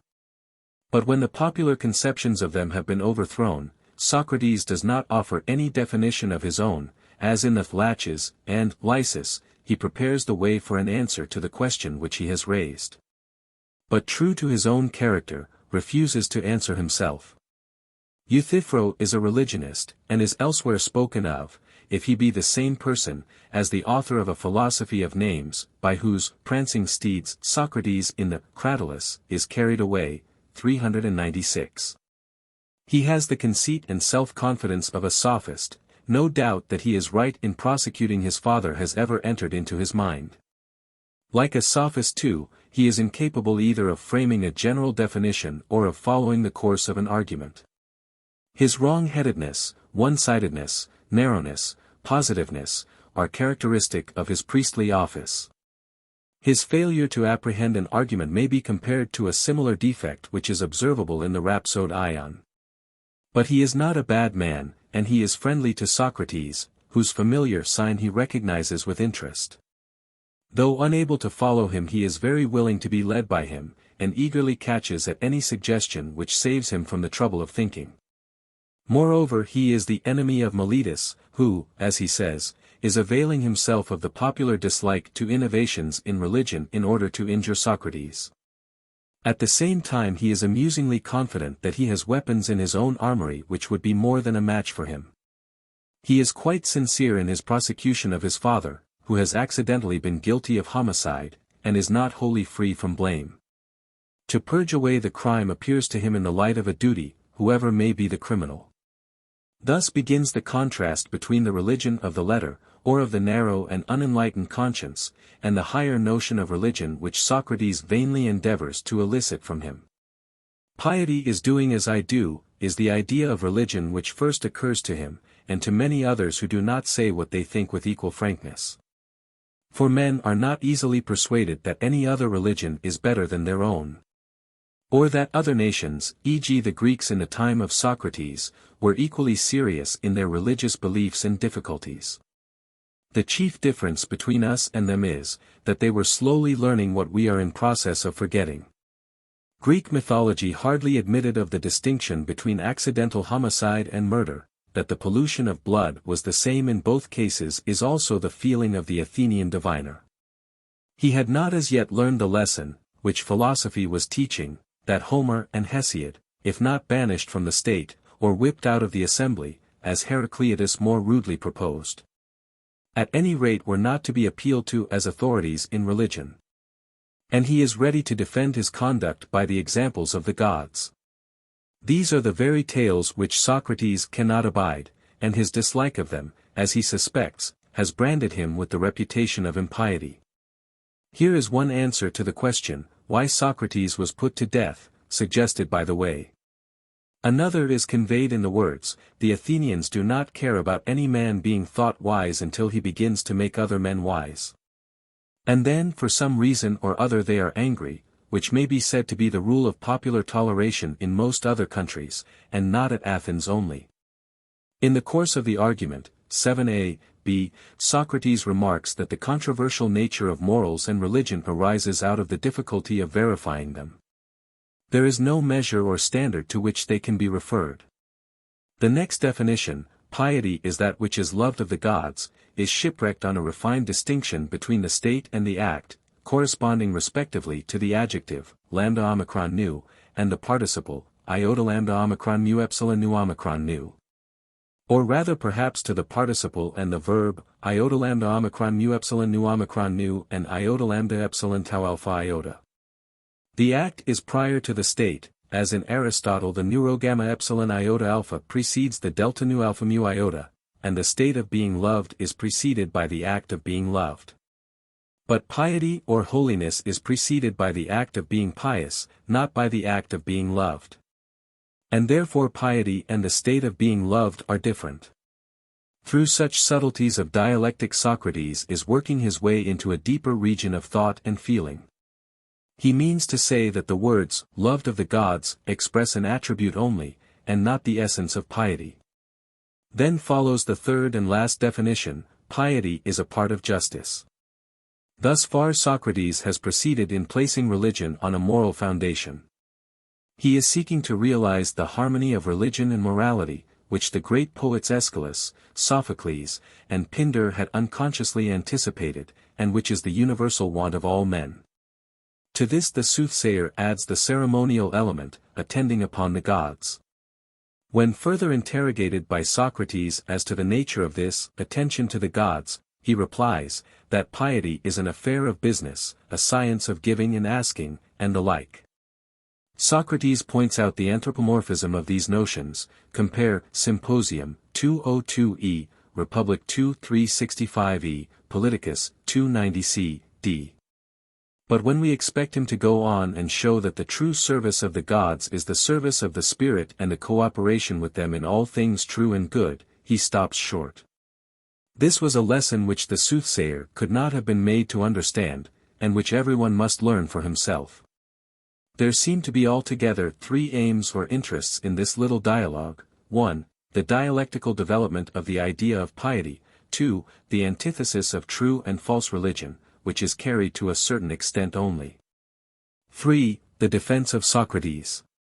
The subtle connection with the apology, and the Crito, the holding back of the conclusion, as in the Charmides, Lysis, Laches, Protagoras, and other dialogues, the deep insight into the religious world. The dramatic power and play of the two characters, the inimitable irony, are reasons for believing that the Euthyphro is a genuine Platonic writing. The spirit in which the popular representations of mythology are denounced recalls Republic 2, 378 and following. The virtue of piety has been already mentioned as one of 5 in the Protagoras, but is not reckoned among the 4 cardinal virtues of Republic 4, 428 and following. The figure of Daedalus, 15c, has occurred in the Meno, 97d. That of Proteus, 15d, in the Euthydemus, 288b, and Io, 541e. The kingly science has already appeared in the Euthydemus, and will reappear in the Republic and Statesman.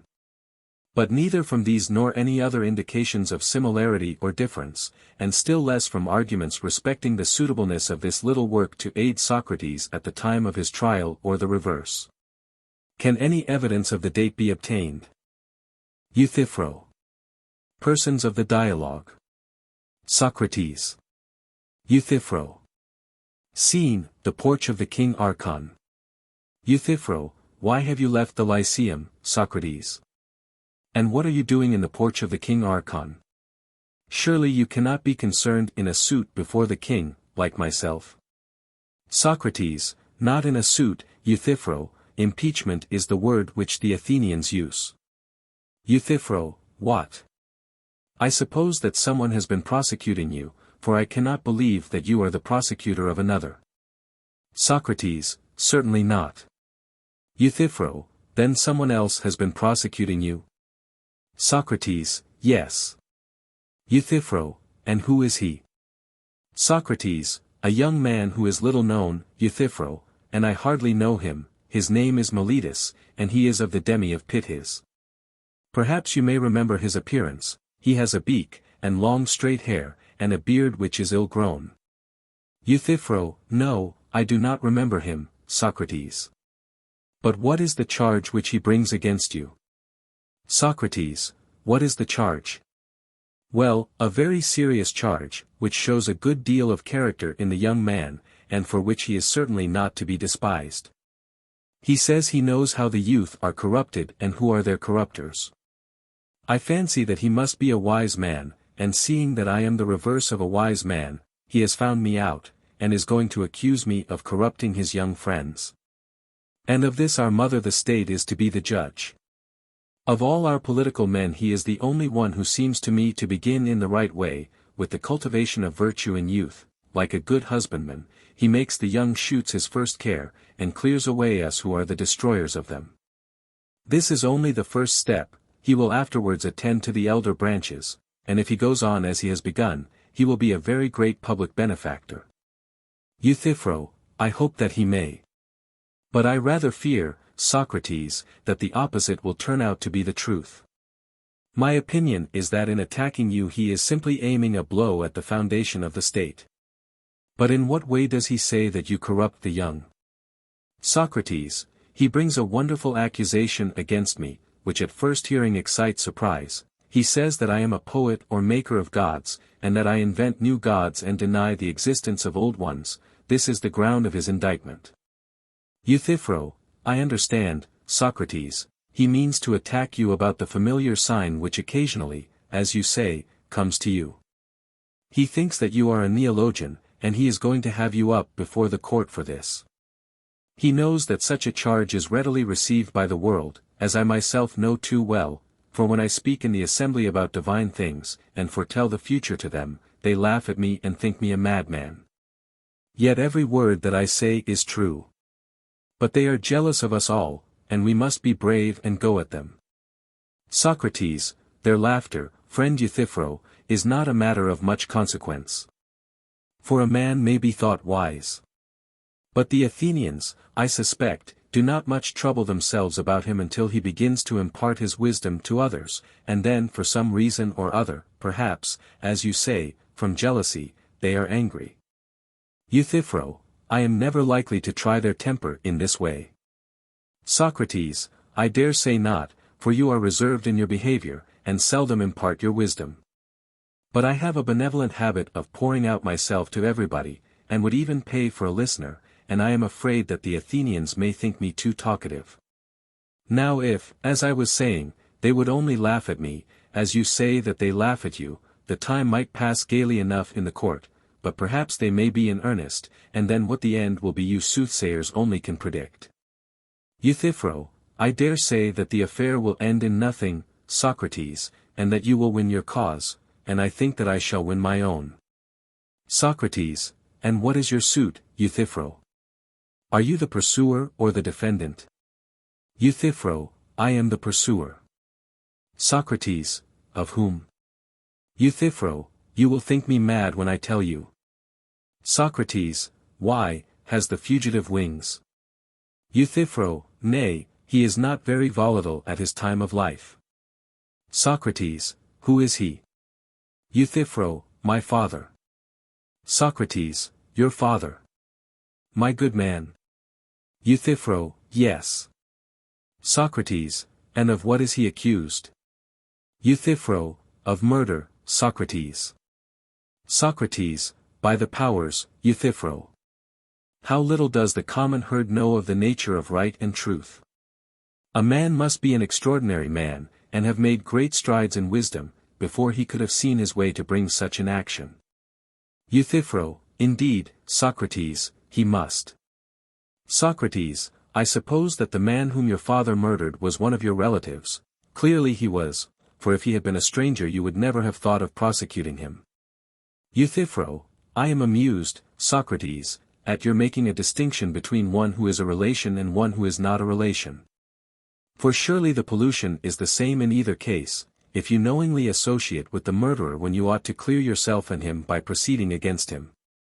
The real question is whether the murdered man has been justly slain. If justly, then your duty is to let the matter alone, but if unjustly, then even if the murderer lives under the same roof with you and eats at the same table, proceed against him. Now the man who is dead was a poor dependent of mine who worked for us as a field laborer on our farm in Naxos, and one day in a fit of drunken passion he got into a quarrel with one of our domestic servants and slew him.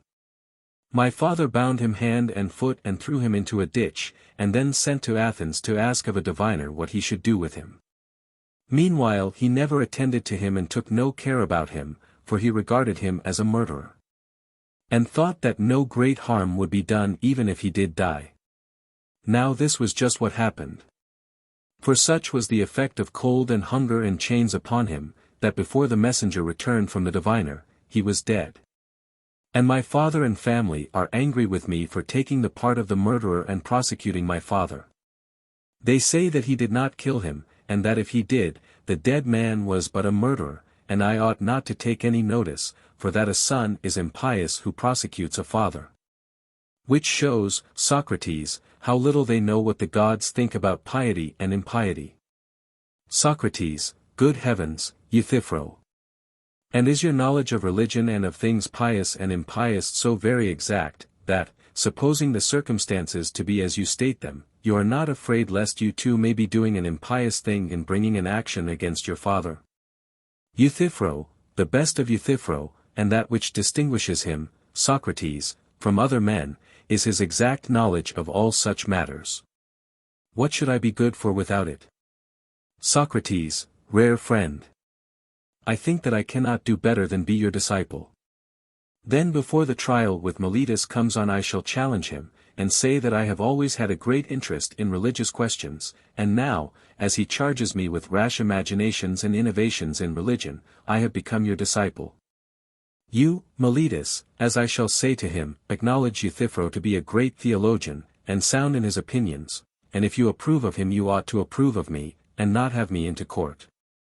But if you disapprove, you should begin by indicting him who is my teacher, and who will be the ruin, not of the young, but of the old, that is to say, of myself whom he instructs, and of his old father whom he admonishes and chastises. And if Meletus refuses to listen to me, but will go on, and will not shift the indictment from me to you, I cannot do better than repeat this challenge in the court. Euthyphro, yes, indeed, Socrates. And if he attempts to indict me I am mistaken if I do not find a flaw in him, the court shall have a great deal more to say to him than to me. Socrates, and I, my dear friend, knowing this, am desirous of becoming your disciple.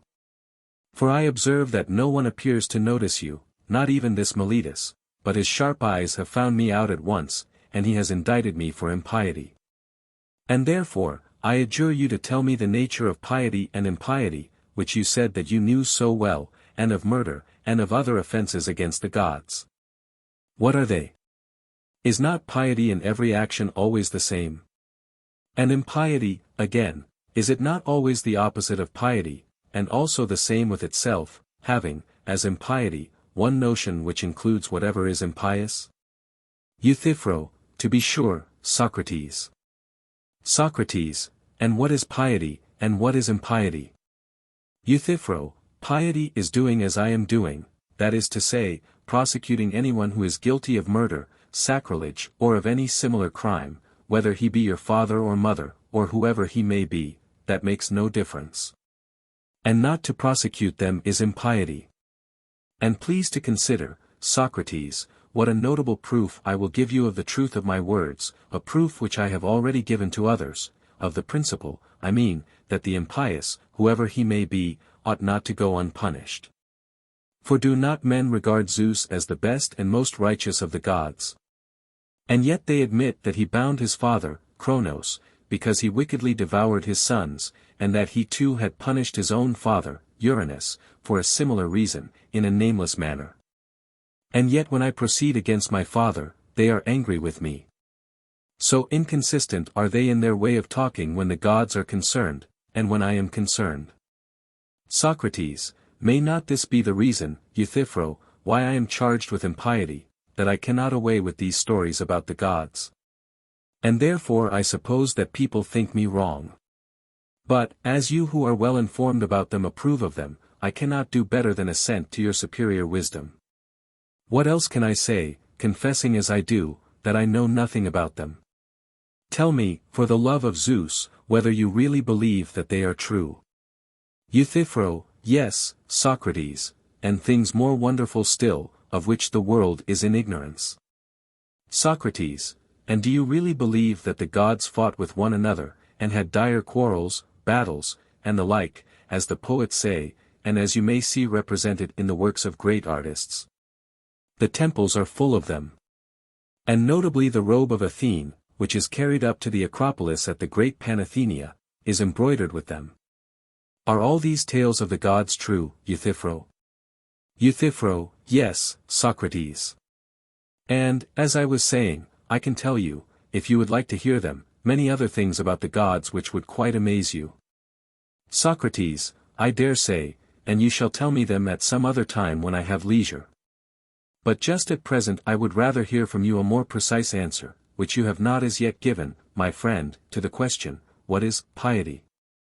When asked, you only replied, doing as you do, charging your father with murder. Euthyphro, and what I said was true, Socrates. Socrates, no doubt, Euthyphro, but you would admit that there are many other pious acts.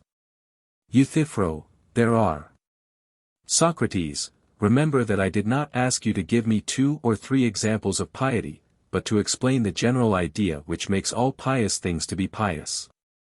Do you not recollect that there was one idea which made the impious impious, and the pious pious? Euthyphro, I remember. Socrates, tell me what is the nature of this idea, and then I shall have a standard to which I may look, and by which I may measure actions, whether yours or those of anyone else. And then I shall be able to say that such and such an action is pious, such another impious. Euthyphro, I will tell you, if you like. Socrates, I should very much like. Euthyphro, piety, then, is that which is dear to the gods, and impiety is that which is not dear to them. Socrates, very good, Euthyphro. You have now given me the sort of answer which I wanted. But whether what you say is true or not I cannot as yet tell, although I make no doubt that you will prove the truth of your words. Euthyphro, of course. Socrates, come, then, and let us examine what we are saying. That thing or person which is dear to the gods is pious, and that thing or person which is hateful to the gods is impious, these two being the extreme opposites of one another. Was not that said? Euthyphro, it was. Socrates, and well said? Euthyphro, yes, Socrates, I thought so, it was certainly said. Socrates, and further, Euthyphro, the gods were admitted to have enmities and hatreds and differences? Euthyphro, yes, that was also said. Socrates, and what sort of difference creates enmity and anger? Suppose for example that you and I, my good friend, differ about a number. Do differences of this sort make us enemies and set us at variance with one another? Do we not go at once to arithmetic, and put an end to them by a sum? Euthyphro, true. Socrates, or suppose that we differ about magnitudes, do we not quickly end the differences by measuring? Euthyphro, very true. Socrates, and we end a controversy about heavy and light by resorting to a weighing machine? Euthyphro, to be sure. Socrates, but what differences are there which cannot be thus decided, and which therefore make us angry and set us at enmity with one another? I dare say the answer does not occur to you at the moment, and therefore I will suggest that these enmities arise when the matters of difference are the just and unjust, good and evil, honorable and dishonorable. Are not these the points about which men differ, and about which when we are unable satisfactorily to decide our differences, you and I and all of us quarrel, when we do quarrel? Euthyphro, yes, Socrates, the nature of the differences about which we quarrel is such as you describe. Socrates, and the quarrels of the gods, noble Euthyphro, when they occur, are of a like nature. Euthyphro, certainly they are. Socrates, they have differences of opinion, as you say, about good and evil, just and unjust, honorable and dishonorable. There would have been no quarrels among them, if there had been no such differences, would there now? Euthyphro, you are quite right. Socrates, does not every man love that which he deems noble and just and good, and hate the opposite of them? Euthyphro, very true. Socrates, but, as you say, people regard the same things, some as just and others as unjust, about these they dispute, and so there arise wars and fightings among them. Euthyphro, very true. Socrates, then the same things are hated by the gods and loved by the gods, and are both hateful and dear to them? Euthyphro, true. Socrates, and upon this view the same things, Euthyphro, will be pious and also impious? Euthyphro, so I should suppose. Socrates, then, my friend, I remark with surprise that you have not answered the question which I asked. For I certainly did not ask you to tell me what action is both pious and impious, but now it would seem that what is loved by the gods is also hated by them. And therefore, Euthyphro, in thus chastising your father you may very likely be doing what is agreeable to Zeus but disagreeable to Cronos or Uranus, and what is acceptable to Hephaestus but unacceptable to Here.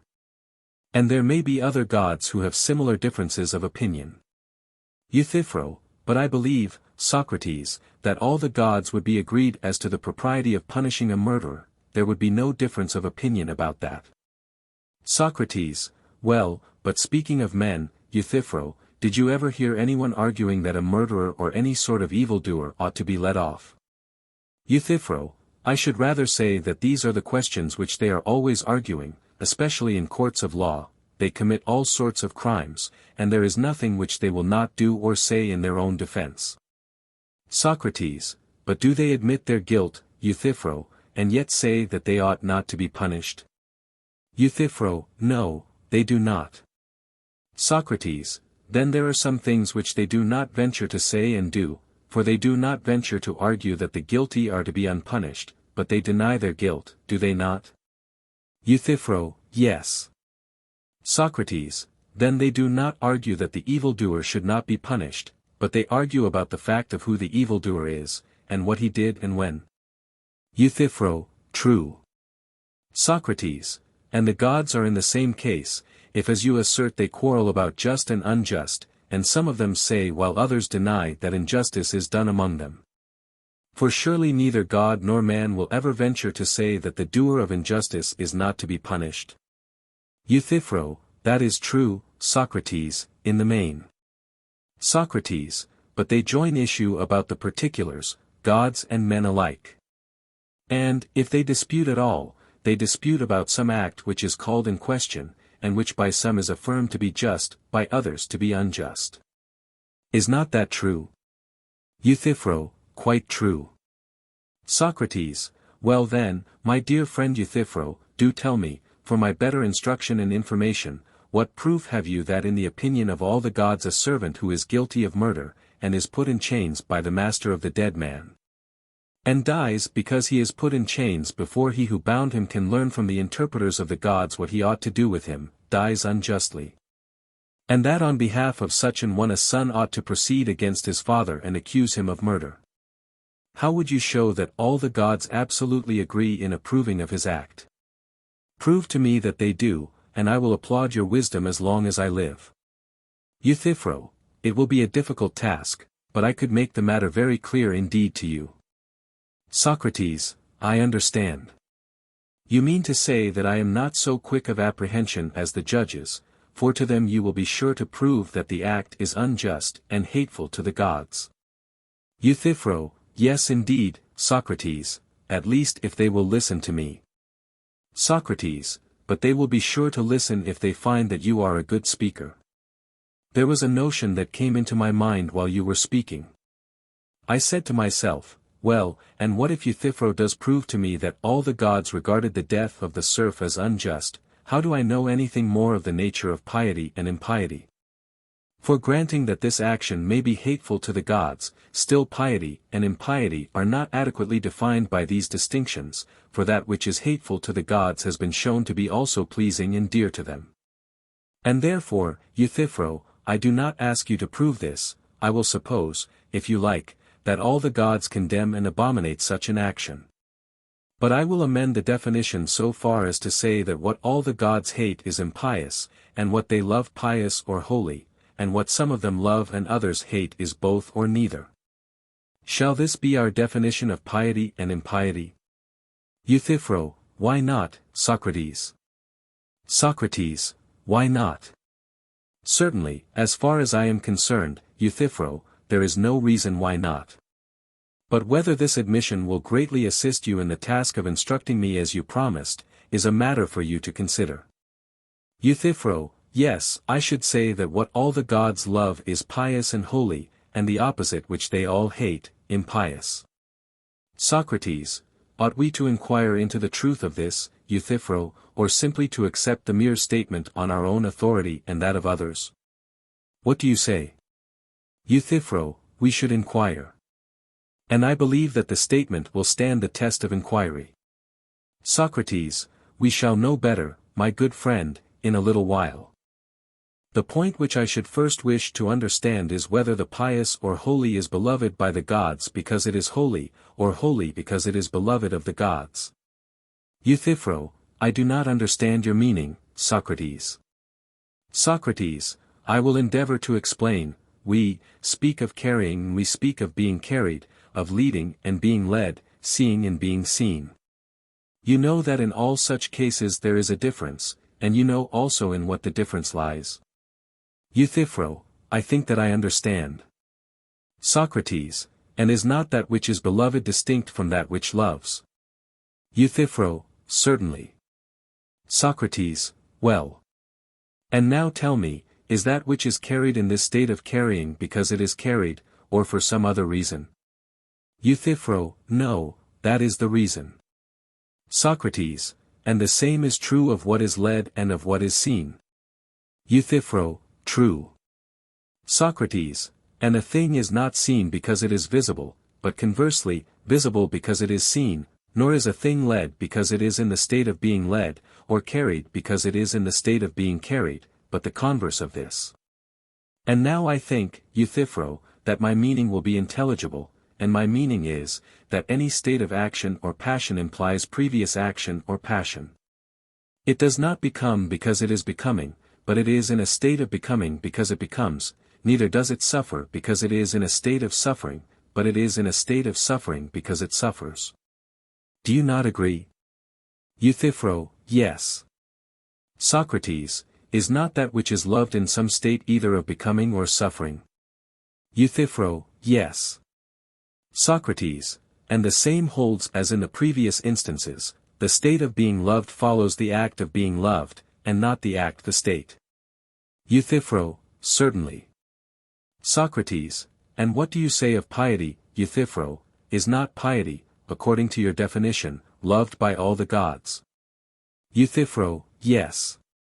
Socrates, because it is pious or holy, or for some other reason?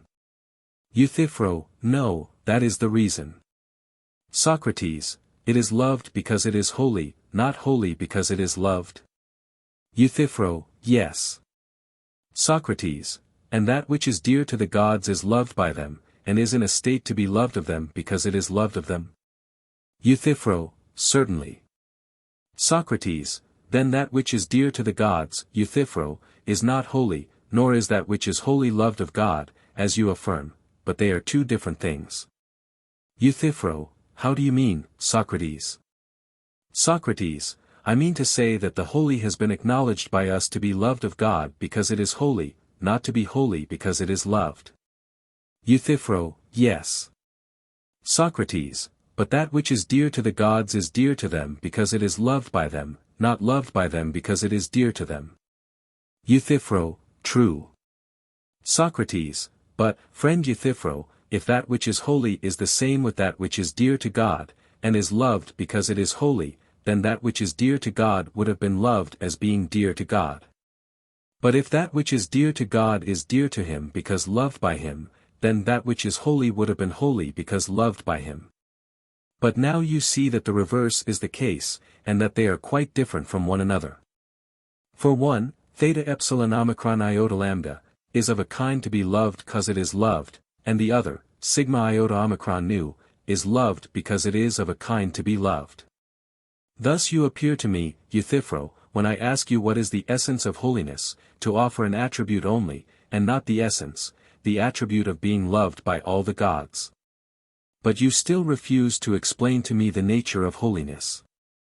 And therefore, if you please, I will ask you not to hide your treasure, but to tell me once more what holiness or piety really is, whether dear to the gods or not, for that is a matter about which we will not quarrel, and what is impiety. Euthyphro, I really do not know, Socrates, how to express what I mean. For somehow or other our arguments, on whatever ground we rest them, seem to turn round and walk away from us. Socrates, your words, Euthyphro, are like the handiwork of my ancestor Daedalus. And if I were the sayer or propounder of them, you might say that my arguments walk away and will not remain fixed where they are placed because I am a descendant of his. But now, since these notions are your own, you must find some other jibe, for they certainly, as you yourself allow, show an inclination to be on the move. Euthyphro, nay, Socrates, I shall still say that you are the Daedalus who sets arguments in motion, not I, certainly, but you make them move or go round, for they would never have stirred, as far as I am concerned. Socrates, then I must be a greater than Daedalus, for whereas he only made his own inventions to move, I move those of other people as well. And the beauty of it is, that I would rather not. For I would give the wisdom of Daedalus, and the wealth of Tantalus, to be able to detain them and keep them fixed. But enough of this. As I perceive that you are lazy, I will myself endeavor to show you how you might instruct me in the nature of piety, and I hope that you will not grudge your labor. Tell me, then, is not that which is pious necessarily just? Euthyphro, yes. Socrates, and is, then, all which is just pious? Or, is that which is pious all just, but that which is just, only in part and not all, pious? Euthyphro, I do not understand you, Socrates. Socrates, and yet I know that you are as much wiser than I am, as you are younger. But, as I was saying, revered friend, the abundance of your wisdom makes you lazy. Please to exert yourself, for there is no real difficulty in understanding me. What I mean I may explain by an illustration of what I do not mean. The poet, Stasinus, sings of Zeus, the author and creator of all these things. You will not tell, for where there is fear there is also reverence. Now I disagree with this poet. Shall I tell you in what respect? Euthyphro, by all means. Socrates, I should not say that where there is fear there is also reverence. For I am sure that many persons fear poverty and disease, and the like evils, but I do not perceive that they reverence the objects of their fear. Euthyphro, very true. Socrates, but where reverence is, there is fear. For he who has a feeling of reverence and shame about the commission of any action, fears and is afraid of an ill reputation. Euthyphro, no doubt. Socrates, then we are wrong in saying that where there is fear there is also reverence. And we should say, where there is reverence there is also fear. But there is not always reverence where there is fear. For fear is a more extended notion, and reverence is a part of fear, just as the odd is a part of number, and number is a more extended notion than the odd. I suppose that you follow me now? Euthyphro, quite well. Socrates, that was the sort of question which I meant to raise when I asked whether the just is always the pious, or the pious always the just, and whether there may not be justice where there is not piety. For justice is the more extended notion of which piety is only a part. Do you dissent? Euthyphro, no, I think that you are quite right. Socrates, then, if piety is a part of justice, I suppose that we should inquire what part. If you had pursued the inquiry in the previous cases. For instance, if you had asked me what is an even number, and what part of number the even is, I should have had no difficulty in replying, a number which represents a figure having two equal sides. Do you not agree? Euthyphro, yes, I quite agree. Socrates, in like manner, I want you to tell me what part of justice is piety or holiness, that I may be able to tell Meletus not to do me injustice or indict me for impiety. As I am now adequately instructed by you in the nature of piety or holiness, and their opposites. Euthyphro, piety or holiness, Socrates, appears to me to be that part of justice which attends to the gods, as there is the other part of justice which attends to men. Socrates, that is good, Euthyphro. Yet still there is a little point about which I should like to have further information. What is the meaning of attention? For attention can hardly be used in the same sense when applied to the gods as when applied to other things. For instance, horses are said to require attention, and not every person is able to attend to them, but only a person skilled in horsemanship. Is it not so? Euthyphro, certainly. Socrates, I should suppose that the art of horsemanship is the art of attending to horses? Euthyphro, yes. Socrates, nor is everyone qualified to attend to dogs, but only the huntsman. Euthyphro, true. Socrates, and I should also conceive that the art of the huntsman is the art of attending to dogs? Euthyphro, yes. Socrates, as the art of the oxherd is the art of attending to oxen? Euthyphro, very true. Socrates, in like manner holiness or piety is the art of attending to the gods? That would be your meaning, Euthyphro. Euthyphro, yes. Socrates, and is not attention always designed for the good or benefit of that to which the attention is given? As in the case of horses, you may observe that when attended to by the horseman's art they are benefited and improved, are they not? Euthyphro, true. Socrates, as the dogs are benefited by the huntsman's art, and the oxen by the art of the oxherd, and all other things are tended or attended for their good and not for their hurt? Euthyphro, certainly, not for their hurt. Socrates, but for their good? Euthyphro, of course.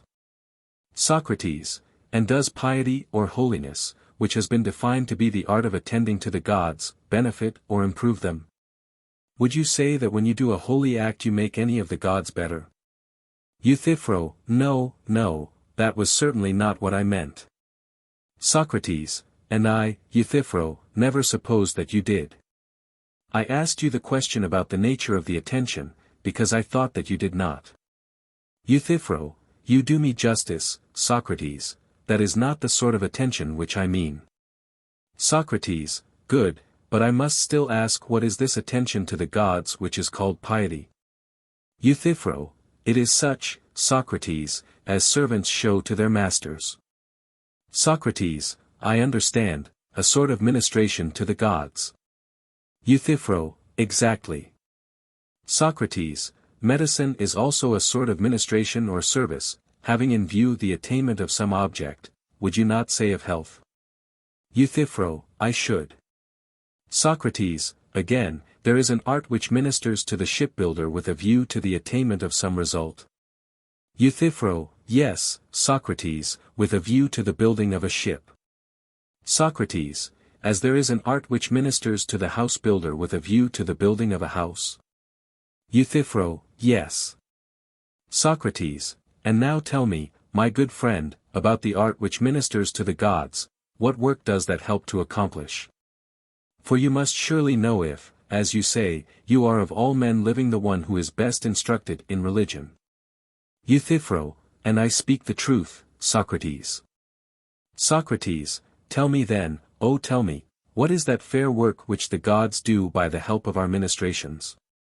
Euthyphro, many and fair, Socrates, are the works which they do. Socrates, why, my friend, and so are those of a general. But the chief of them is easily told. Would you not say that victory in war is the chief of them? Euthyphro, certainly. Socrates, many and fair, too, are the works of the husbandman, if I am not mistaken, but his chief work is the production of food from the earth? Euthyphro, exactly. Socrates, and of the many and fair things done by the gods, which is the chief or principal one?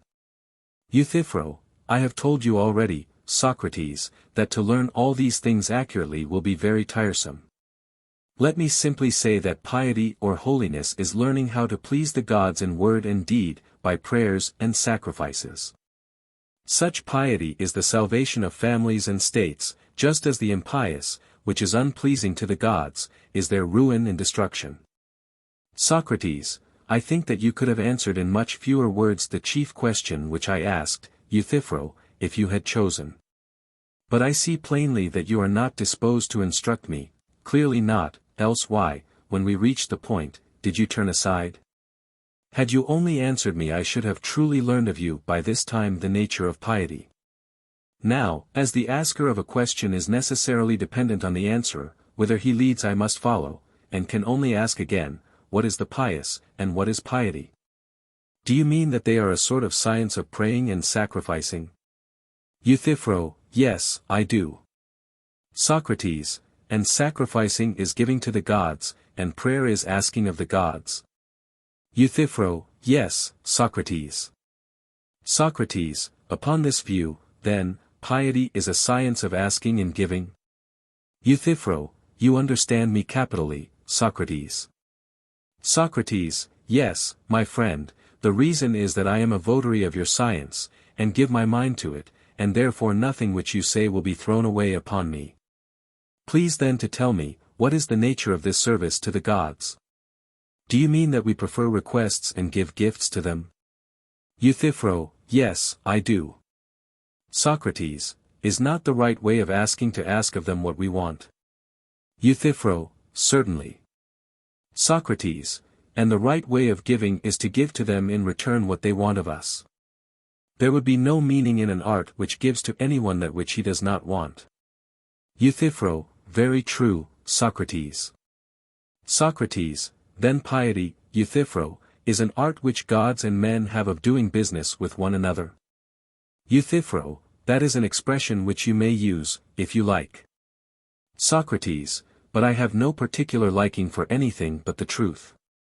I wish, however, that you would tell me what benefit accrues to the gods from our gifts. There is no doubt about what they give to us, for there is no good thing which they do not give.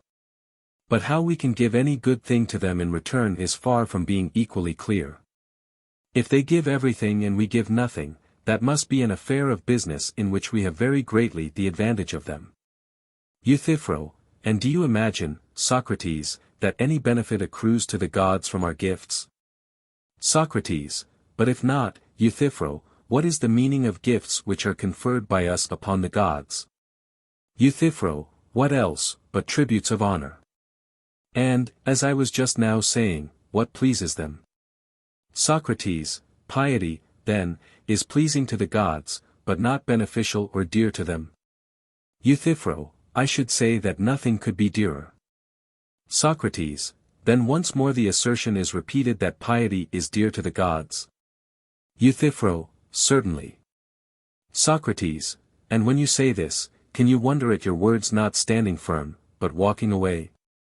Will you accuse me of being the Daedalus who makes them walk away, not perceiving that there is another and far greater artist than Daedalus who makes them go round in a circle, and he is yourself? For the argument, as you will perceive, comes round to the same point. Were we not saying that the holy or pious was not the same with that which is loved of the gods? Have you forgotten? Euthyphro, I quite remember.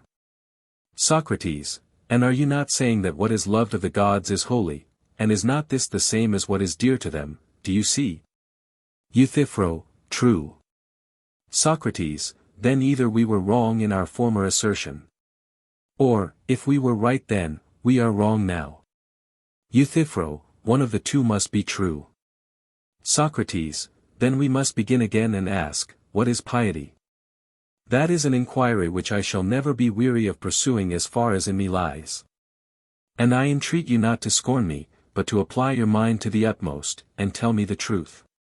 For, if any man knows, you are he, and therefore I must detain you, like Proteus, until you tell.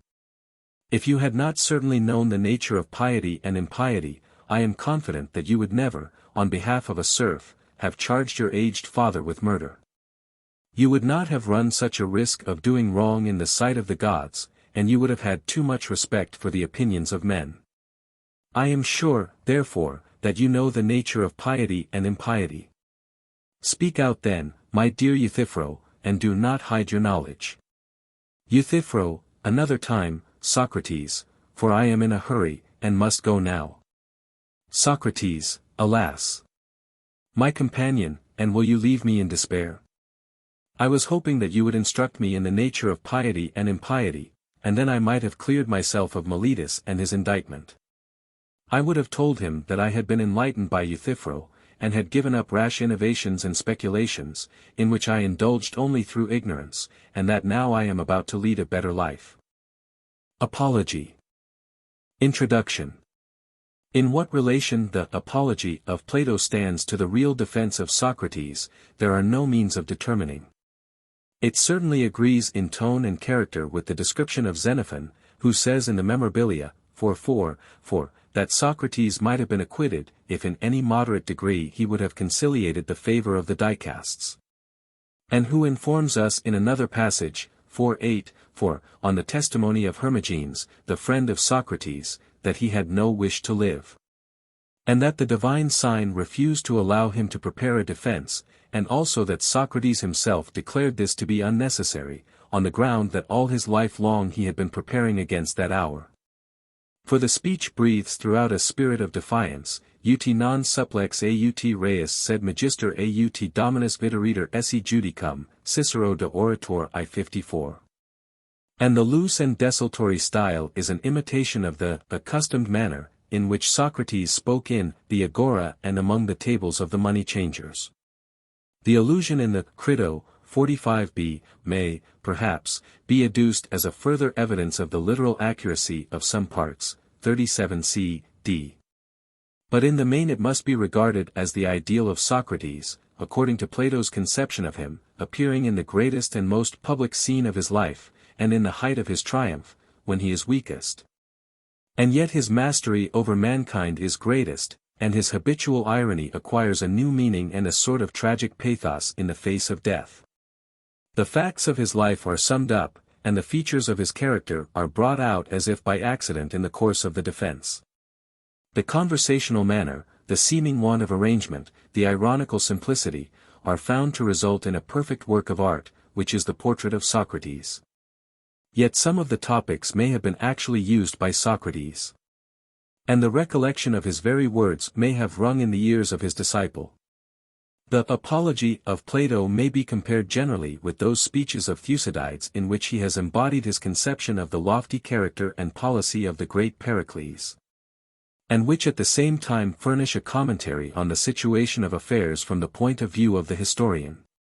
So in the Apology there is an ideal rather than a literal truth, much is said which was not said, and is only Plato's view of the situation. Plato was not, like Xenophon, a chronicler of facts. He does not appear in any of his writings to have aimed at literal accuracy. He is not therefore to be supplemented from the Memorabilia and Symposium of Xenophon, who belongs to an entirely different class of writers. The Apology of Plato is not the report of what Socrates said, but an elaborate composition, quite as much so in fact as one of the dialogues. And we may perhaps even indulge in the fancy that the actual defense of Socrates was as much greater than the Platonic defense as the master was greater than the disciple. But in any case, some of the words used by him must have been remembered, and some of the facts recorded must have actually occurred. It is significant that Plato is said to have been present at the defense, Apology, 38b, as he is also said to have been absent at the last scene in the Phaedo, 59b. Is it fanciful to suppose that he meant to give the stamp of authenticity to the one and not to the other? Especially when we consider that these two passages are the only ones in which Plato makes mention of himself. The circumstance that Plato was to be one of his sureties for the payment of the fine which he proposed has the appearance of truth. More suspicious is the statement that Socrates received the first impulse to his favorite calling of cross-examining the world from the oracle of Delphi. For he must already have been famous before Chaerephon went to consult the oracle, Riddell, I page 16, and the story is of a kind which is very likely to have been invented. On the whole we arrive at the conclusion that the Apology is true to the character of Socrates, but we cannot show that any single sentence in it was actually spoken by him. It breathes the spirit of Socrates, but has been cast anew in the mold of Plato. There is not much in the other dialogues which can be compared with the Apology. The same recollection of his master may have been present to the mind of Plato when depicting the sufferings of the just in the Republic, 2 361 following, 6 500a. The Crito may also be regarded as a sort of appendage to the Apology, in which Socrates, who has defied the judges, is nevertheless represented as scrupulously obedient to the laws. The idealization of the sufferer is carried still further in the Gorgias, 476 following, in which the thesis is maintained that to suffer is better than to do evil. And the art of rhetoric is described as only useful for the purpose of self-accusation. The parallelisms which occur in the so-called Apology of Xenophon are not worth noticing, because the writing in which they are contained is manifestly spurious. The statements of the Memorabilia, I2, 4-8, respecting the trial and death of Socrates agree generally with Plato, but they have lost the flavor of Socratic irony in the narrative of Xenophon. The Apology, or Platonic defense of Socrates is divided into three parts: first, the defense properly so called; second, the shorter address in mitigation of the penalty; third, the last words of prophetic rebuke and exhortation. The first part commences with an apology for his colloquial style. He is, as he has always been, the enemy of rhetoric, and knows of no rhetoric but truth. He will not falsify his character by making a speech. Then he proceeds to divide his accusers into two classes. First, there is the nameless accuser, public opinion. All the world from their earliest years had heard that he was a corrupter of youth, and had seen him caricatured in the clouds of Aristophanes. Secondly, there are the professed accusers, who are but the mouthpiece of the others. The accusations of both might be summed up in a formula. The first say, Socrates is an evildoer and a curious person, searching into things under the earth and above the heaven, and making the worse appear the better cause, and teaching all this to others. The second, Socrates is an evildoer and corrupter of the youth, who does not receive the gods whom the state receives, but introduces other new divinities. These last words appear to have been the actual indictment. Compare Xenophon Memorabilia II, and the previous formula, which is a summary of public opinion, assumes the same legal style. The answer begins by clearing up a confusion. In the representations of the comic poets, and in the opinion of the multitude, he had been identified with the teachers of physical science and with the Sophists. But this was an error. For both of them he professes a respect in the open court, which contrasts with his manner of speaking about them in other places. Compare for Anaxagoras, Phaedo, 96b, Laws 12-9-67. For the Sophists, Meno, 95d, Republic 6-4-92, Timaeus, 19e, Theaetetus, 154e, Sophist, 265 following, etc. But at the same time he shows that he is not one of them. Of natural philosophy he knows nothing. Not that he despises such pursuits, but the fact is that he is ignorant of them, and never says a word about them. Nor is he paid for giving instruction. That is another mistaken notion. He has nothing to teach. But he commends Euthyphro for teaching virtue at such a moderate rate as 5 minae. Something of the accustomed irony, which may perhaps be expected to sleep in the ear of the multitude, is lurking here. He then goes on to explain the reason why he is in such an evil name. That had arisen out of a peculiar mission which he had taken upon himself. The enthusiastic Chaerephon, probably in anticipation of the answer which he received, had gone to Delphi and asked the oracle if there was any man wiser than Socrates, and the answer was, that there was no man wiser. What could be the meaning of this? That he who knew nothing, and knew that he knew nothing, should be declared by the oracle to be the wisest of men. Reflecting upon the answer, he determined to refute it by finding a wiser. And first he went to the politicians, and then to the poets, and then to the craftsmen, but always with the same result. He found that they knew nothing, or hardly anything more than himself. And that the little advantage which in some cases they possessed was more than counterbalanced by their conceit of knowledge. He knew nothing, and knew that he knew nothing; they knew little or nothing, and imagined that they knew all things. Thus he had passed his life as a sort of missionary in detecting the pretended wisdom of mankind, and this occupation had quite absorbed him and taken him away both from public and private affairs. Young men of the richer sort had made a pastime of the same pursuit, which was not unamusing. And hence bitter enmities had arisen.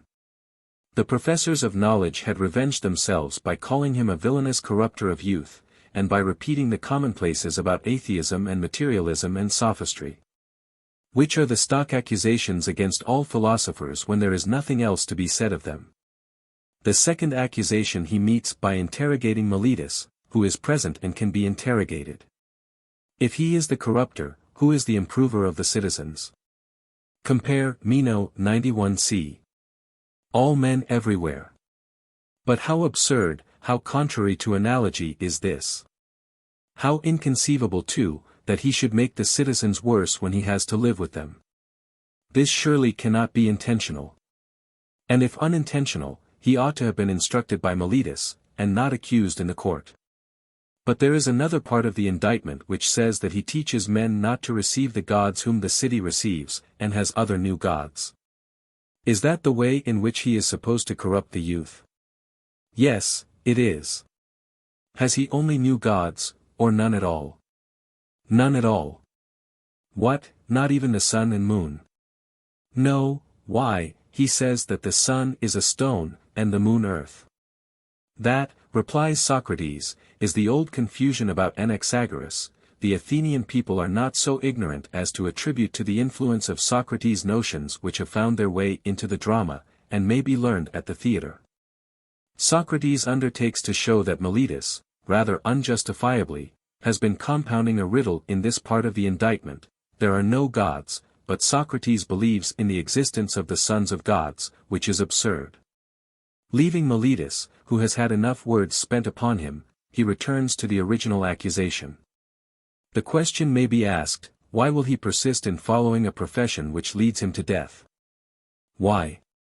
Because he must remain at his post where the god has placed him, as he remained at Potidaea, and Amphipolis, and Delium, where the generals placed him. Besides, he is not so overwise as to imagine that he knows whether death is a good or an evil. And he is certain that desertion of his duty is an evil. Anytus is quite right in saying that they should never have indicted him if they meant to let him go. For he will certainly obey God rather than man. And will continue to preach to all men of all ages the necessity of virtue and improvement, and if they refuse to listen to him he will still persevere and reprove them. This is his way of corrupting the youth, which he will not cease to follow in obedience to the god, even if 1,000 deaths await him. He is desirous that they should let him live, not for his own sake, but for theirs. Because he is their heaven-sent friend, and they will never have such another, or, as he may be ludicrously described, he is the gadfly who stirs the generous steed into motion. Why then has he never taken part in public affairs? Because the familiar divine voice has hindered him. If he had been a public man, and had fought for the right, as he would certainly have fought against the many, he would not have lived, and could therefore have done no good. Twice in public matters he has risked his life for the sake of justice, once at the trial of the generals, and again in resistance to the tyrannical commands of the 30.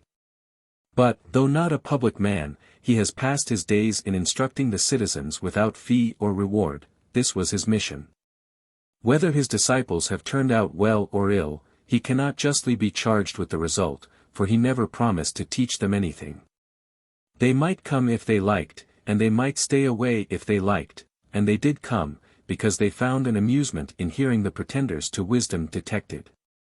If they have been corrupted, their elder relatives, if not themselves, might surely come into court and witness against him, and there is an opportunity still for them to appear.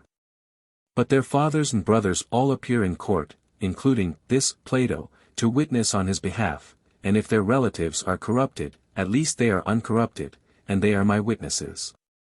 For they know that I am speaking the truth, and that Meletus is lying.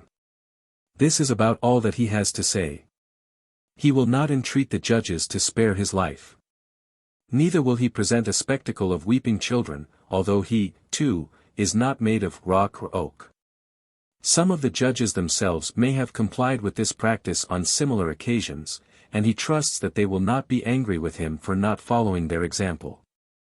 But he feels that such conduct brings discredit on the name of Athens. He feels too, that the judge has sworn not to give away justice. And he cannot be guilty of the impiety of asking the judge to break his oath, when he is himself being tried for impiety. As he expected, and probably intended, he is convicted. And now the tone of the speech, instead of being more conciliatory, becomes more lofty and commanding.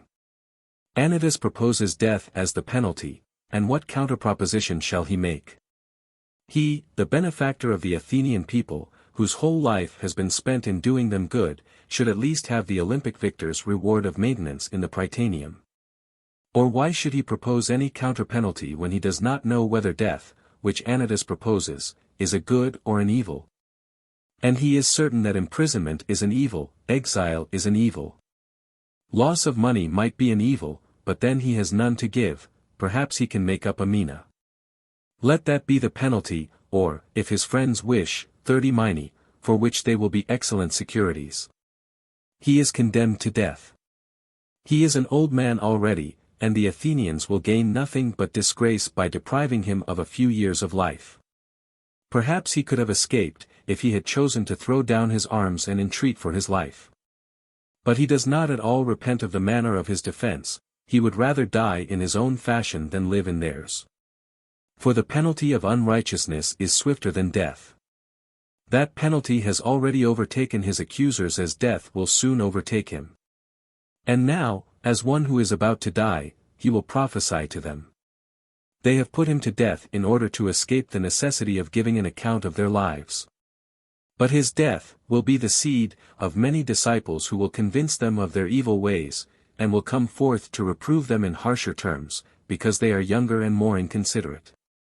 He would like to say a few words, while there is time, to those who would have acquitted him. He wishes them to know that the divine sign never interrupted him in the course of his defense. The reason of which, as he conjectures, is that the death to which he is going is a good and not an evil. For either death is a long sleep, the best of sleeps, or a journey to another world in which the souls of the dead are gathered together, and in which there may be a hope of seeing the heroes of old, in which, too, there are just judges. And as all are immortal, there can be no fear of anyone suffering death for his opinions.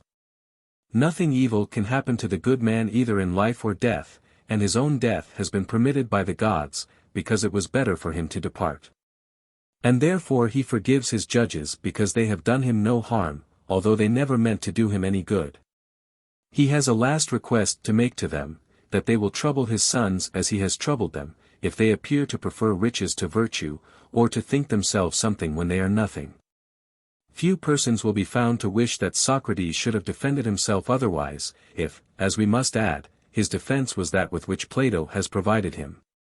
But leaving this question, which does not admit of a precise solution, we may go on to ask what was the impression which Plato in the Apology intended to give of the character and conduct of his master in the last great scene.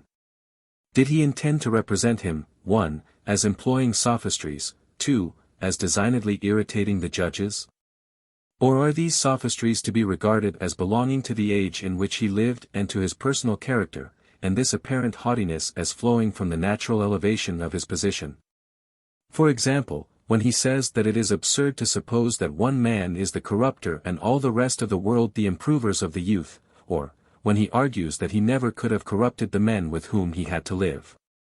Or, when he proves his belief in the gods because he believes in the sons of gods, is he serious or jesting? It may be observed that these sophisms all occur in his cross-examination of Miletus, who is easily foiled and mastered in the hands of the great dialectician. Perhaps he regarded these answers as good enough for his accuser, of whom he makes very light. Also there is a touch of irony in them, which takes them out of the category of sophistry. Compare Euthyphro 2. That the manner in which he defends himself about the lives of his disciples is not satisfactory, can hardly be denied. Fresh in the memory of the Athenians, and detestable as they deserved to be to the newly restored democracy, were the names of Alcibiades, Critias, Charmides. It is obviously not a sufficient answer that Socrates had never professed to teach them anything, and is therefore not justly chargeable with their crimes. Yet the defense, when taken out of this ironical form, is doubtless sound, that his teaching had nothing to do with their evil lives. Here, then, the sophistry is rather in form than in substance, though we might desire that to such a serious charge Socrates had given a more serious answer. Truly characteristic of Socrates is another point in his answer, which may also be regarded as sophistical. He says that, if he has corrupted the youth, he must have corrupted them involuntarily. But if, as Socrates argues, all evil is involuntary, then all criminals ought to be admonished and not punished. In these words the Socratic doctrine of the involuntariness of evil is clearly intended to be conveyed. Here again, as in the former instance, the defense of Socrates is untrue practically, but may be true in some ideal or transcendental sense. The commonplace reply, that if he had been guilty of corrupting the youth their relations would surely have witnessed against him, with which he concludes this part of his defense, is more satisfactory. Again, when Socrates argues that he must believe in the gods because he believes in the sons of gods, we must remember that this is a refutation not of the original indictment. Which is consistent enough. Socrates does not receive the gods whom the city receives, and has other new divinities, but of the interpretation put upon the words by Meletus, who has affirmed that he is a downright atheist. To this Socrates fairly answers, in accordance with the ideas of the time, that a downright atheist cannot believe in the sons of gods or in divine things. The notion that demons or lesser divinities are the sons of gods is not to be regarded as ironical or skeptical. He is arguing ad hominem according to the notions of mythology current in his age. Yet he abstains from saying that he believed in the gods whom the state approved. He does not defend himself, as Xenophon has defended him, by appealing to his practice of religion. Probably he neither wholly believed, nor disbelieved, in the existence of the popular gods, he had no means of knowing about them. According to Plato, compare Phaedo, 118b. Symposium, 220d, as well as Xenophon, Memorabilia I 30, he was punctual in the performance of the least religious duties, and he must have believed in his own oracular sign, of which he seemed to have an internal witness. But the existence of Apollo or Zeus, or the other gods whom the state approves, would have appeared to him both uncertain and unimportant in comparison of the duty of self-examination, and of those principles of truth and right which he deemed to be the foundation of religion. Compare Phaedrus 230, Euthyphro 6, 7, Republic 2 373 ff. The second question, whether Plato meant to represent Socrates as braving or irritating his judges, must also be answered in the negative. His irony, his superiority, his audacity, regarding not the person of man, necessarily flow out of the loftiness of his situation. He is not acting a part upon a great occasion, but he is what he has been all his life long, a king of men. He would rather not appear insolent, if he could avoid it. Omicron chi alpha theta alpha delta iota zeta mu epsilon nu omicron tau omicron lambda gamma omega. Neither is he desirous of hastening his own end, for life and death are simply indifferent to him. But such a defense as would be acceptable to his judges and might procure an acquittal, it is not in his nature to make. He will not say or do anything that might pervert the course of justice. He cannot have his tongue bound even in the throat of death. With his accusers he will only fence and play, as he had fenced with other improvers of youth, answering the sophist according to his sophistry all his life long. He is serious when he is speaking of his own mission, which seems to distinguish him from all other reformers of mankind, and originates in an accident. The dedication of himself to the improvement of his fellow citizens is not so remarkable as the ironical spirit in which he goes about doing good only in vindication of the credit of the oracle, and in the vain hope of finding a wiser man than himself. Yet this singular and almost accidental character of his mission agrees with the divine sign which, according to our notions, is equally accidental and irrational, and is nevertheless accepted by him as the guiding principle of his life. Socrates is nowhere represented to us as a freethinker or skeptic. There is no reason to doubt his sincerity when he speculates on the possibility of seeing and knowing the heroes of the Trojan War in another world. On the other hand, his hope of immortality is uncertain. He also conceives of death as a long sleep, in this respect differing from the Phaedo, and at last falls back on resignation to the divine will, and the certainty that no evil can happen to the good man either in life or death. His absolute truthfulness seems to hinder him from asserting positively more than this, and he makes no attempt to veil his ignorance in mythology and figures of speech. The gentleness of the first part of the speech contrasts with the aggravated, almost threatening, tone of the conclusion. He characteristically remarks that he will not speak as a rhetorician, that is to say, he will not make a regular defense such as Lysias or one of the orators might have composed for him, or, according to some accounts, did compose for him. But he first procures himself a hearing by conciliatory words. He does not attack the Sophists, for they were open to the same charges as himself, they were equally ridiculed by the comic poets, and almost equally hateful to Anytus and Meletus.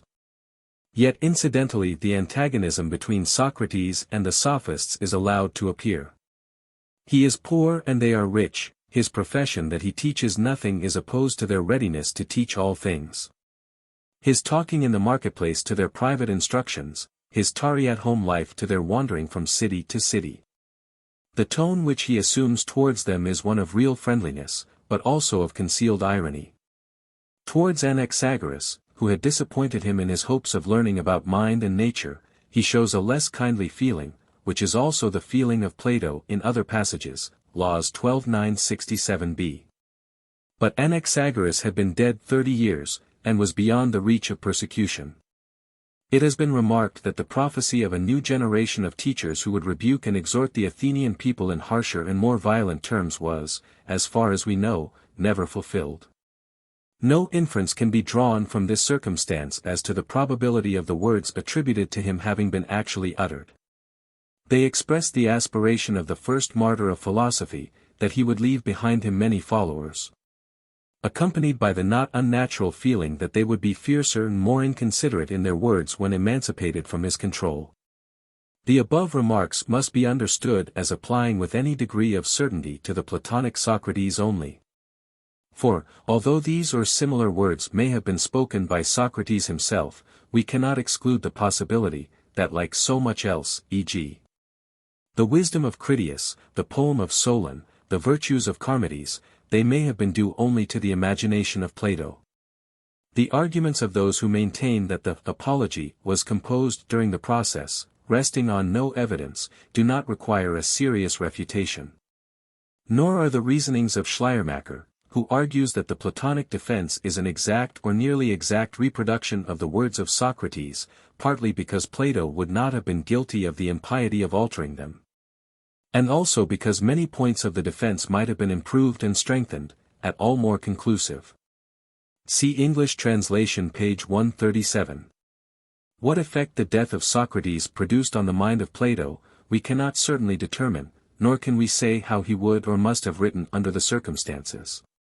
We observe that the enmity of Aristophanes to Socrates does not prevent Plato from introducing them together in the symposium engaged in friendly intercourse. Nor is there any trace in the dialogues of an attempt to make Anytus or Meletus personally odious in the eyes of the Athenian public. Apology. How you, O Athenians, have been affected by my accusers, I cannot tell, but I know that they almost made me forget who I was, so persuasively did they speak, and yet they have hardly uttered a word of truth. But of the many falsehoods told by them, there was one which quite amazed me, I mean when they said that you should be upon your guard and not allow yourselves to be deceived by the force of my eloquence. To say this, when they were certain to be detected as soon as I opened my lips and proved myself to be anything but a great speaker, did indeed appear to me most shameless, unless by the force of eloquence they mean the force of truth. For if such is their meaning, I admit that I am eloquent. But in how different a way from theirs? Well, as I was saying, they have scarcely spoken the truth at all. But from me you shall hear the whole truth, not, however, delivered after their manner in a set oration duly ornamented with words and phrases. No, by heaven! But I shall use the words and arguments which occur to me at the moment. For I am confident in the justice of my cause. 7 At my time of life I ought not to be appearing before you, O men of Athens, in the character of a juvenile orator, let no one expect it of me. And I must beg of you to grant me a favor, if I defend myself in my accustomed manner, and you hear me using the words which I have been in the habit of using in the agora, at the tables of the money changers, or anywhere else. I would ask you not to be surprised, and not to interrupt me on this account. For I am more than 70 years of age, and appearing now for the first time in a court of law, I am quite a stranger to the language of the place. And therefore I would have you regard me as if I were really a stranger, whom you would excuse if he spoke in his native tongue, and after the fashion of his country. Am I making an unfair request of you? Never mind the manner, which may or may not be good, but think only of the truth of my words, and give heed to that. Let the speaker speak truly and the judge decide justly. And first, I have to reply to the older charges and to my first accusers, and then I will go on to the later ones. For of old I have had many accusers, who have accused me falsely to you during many years. And I am more afraid of them than of Anytus and his associates, who are dangerous, too, in their own way. But far more dangerous are the others, who began when you were children, and took possession of your minds with their falsehoods, telling of one Socrates, a wise man, who speculated about the heaven above, and searched into the earth beneath, and made the worse appear the better cause. The disseminators of this tale are the accusers whom I dread, for their hearers are apt to fancy that such inquirers do not believe in the existence of the gods. And they are many, and their charges against me are of ancient date, and they were made by them in the days when you were more impressible than you are now, in childhood, or it may have been in youth, and the cause when heard went by default. For there was none to answer. And hardest of all, I do not know and cannot tll the names of my accusers, unless in the chance case of a comic poet. All who from envy and malice have persuaded you, some of them having first convinced themselves, all this class of men are most difficult to deal with. For I cannot have them up here, and cross-examine them, and therefore I must simply fight with shadows in my own defense, and argue when there is no one who answers. I will ask you then to assume with me, as I was saying, that my opponents are of two kinds. One recent, the other ancient, and I hope that you will see the propriety of my answering the latter first, for these accusations you heard long before the others, and much oftener. Well, then, I must make my defense, and endeavor to clear away in a short time, a slander which has lasted a long time. May I succeed, if to succeed be for my good and yours, or likely to avail me in my cause. The task is not an easy one. I quite understand the nature of it. And so leaving the event with God, in obedience to the law I will now make my defense. I will begin at the beginning, and ask what is the accusation which has given rise to the slander of me, and in fact has encouraged Meletus to proof this charge against me. Well, what do the slanderers say? They shall be my prosecutors, and I will sum up their words in an affidavit. Socrates is an evildoer, and a curious person, who searches into things under the earth and in heaven, and he makes the worse appear the better cause. And he teaches the aforesaid doctrines to others. Such is the nature of the accusation. It is just what you have yourselves seen in the comedy of Aristophanes 8, who has introduced a man whom he calls Socrates, going about and saying that he walks in air, and talking a deal of nonsense concerning matters of which I do not pretend to know either much or little, not that I mean to speak disparagingly of anyone who is a student of natural philosophy. I should be very sorry if Meletus could bring so grave a charge against me. But the simple truth is, O Athenians, that I have nothing to do with physical speculations. Very many of those here present are witnesses to the truth of this, and to them I appeal. Speak then, you who have heard me, and tell your neighbors whether any of you have ever known me hold forth in few words or in many upon such matters. You hear their answer. And from what they say of this part of the charge you will be able to judge of the truth of the rest. As little foundation is there for the report that I am a teacher, and take money, this accusation has no more truth in it than the other. Although, if a man were really able to instruct mankind, to receive money for giving instruction would, in my opinion, be an honor to him. There is Gorgias of Leontium, and Prodicus of Ceos, and Hippias of Elis, who go the round of the cities, and are able to persuade the young men to leave their own citizens by whom they might be taught for nothing, and come to them whom they not only pay, but are thankful if they may be allowed to pay them. There is at this time a Parian philosopher residing in Athens, of whom I have heard. And I came to hear of him in this way. I came across a man who has spent a world of money on the Sophists, Callias, the son of Hipponicus, and knowing that he had sons, I asked him, Callias, I said, if your 2 sons were foals or calves, there would be no difficulty in finding someone to put over them. We should hire a trainer of horses, or a farmer probably, who would improve and perfect them in their own proper virtue and excellence, but as they are human beings, whom are you thinking of placing over them? Is there anyone who understands human and political virtue? You must have thought about the matter, for you have sons. Is there anyone? There is, he said. Who is he, said I, and of what country? And what does he charge? Ivinus the Parian, he replied, he is the man, and his charge is 5 minae. Happy is Ivinus, I said to myself, if he really has this wisdom, and teaches at such a moderate charge. Had I the same, I should have been very proud and conceited. But the truth is that I have no knowledge of the kind. I dare say, Athenians, that someone among you will reply, yes, Socrates, but what is the origin of these accusations which are brought against you? There must have been something strange which you have been doing. All these rumors and this talk about you would never have arisen if you had been like other men. Tell us, then, what is the cause of them, for we should be sorry to judge hastily of you. Now I regard this as a fair challenge, and I will endeavor to explain to you the reason why I am called wise and have such an evil fame. Please to attend then. And although some of you may think that I am joking, I declare that I will tell you the entire truth. Men of Athens, this reputation of mine has come of a certain sort of wisdom which I possess. If you ask me what kind of wisdom, I reply, wisdom such as may perhaps be attained by man, for to that extent I am inclined to believe that I am wise. Whereas the persons of whom I was speaking have a superhuman wisdom which I may fail to describe, because I have it not myself, and he who says that I have, speaks falsely, and is taking away my character. And here, O men of Athens, I must beg you not to interrupt me, even if I seem to say something extravagant. For the word which I will speak is not mine.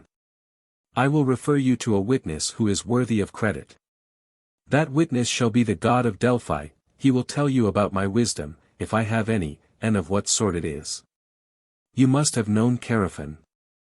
He was early a friend of mine, and also a friend of yours, for he shared in the recent exile of the people, and returned with you. Well, Chaerephon, as you know, was very impetuous in all his doings, and he went to Delphi and boldly asked the oracle to tell him whether, as I was saying. I must beg you not to interrupt. He asked the oracle to tell him whether anyone was wiser than I was, and the Pythian prophetess answered, that there was no man wiser. Chaerephon is dead himself, but his brother, who is in court, will confirm the truth of what I am saying. Why do I mention this? Because I am going to explain to you why I have such an evil name. When I heard the answer, I said to myself, what can the god mean? And what is the interpretation of his riddle? For I know that I have no wisdom, small or great. What then can he mean when he says that I am the wisest of men? And yet he is a god, and cannot lie, that would be against his nature. After long consideration, I thought of a method of trying the question. I reflected that if I could only find a man wiser than myself, then I might go to the god with a refutation in my hand. I should say to him, here is a man who is wiser than I am, but you said that I was the wisest. Accordingly I went to one who had the reputation of wisdom, and observed him. His name I need not mention. He was a politician whom I selected for examination, and the result was as follows. When I began to talk with him, I could not help thinking that he was not really wise, although he was thought wise by many, and still wiser by himself. And thereupon I tried to explain to him that he thought himself wise, but was not really wise, and the consequence was that he hated me, and his enmity was shared by several who were present and heard me.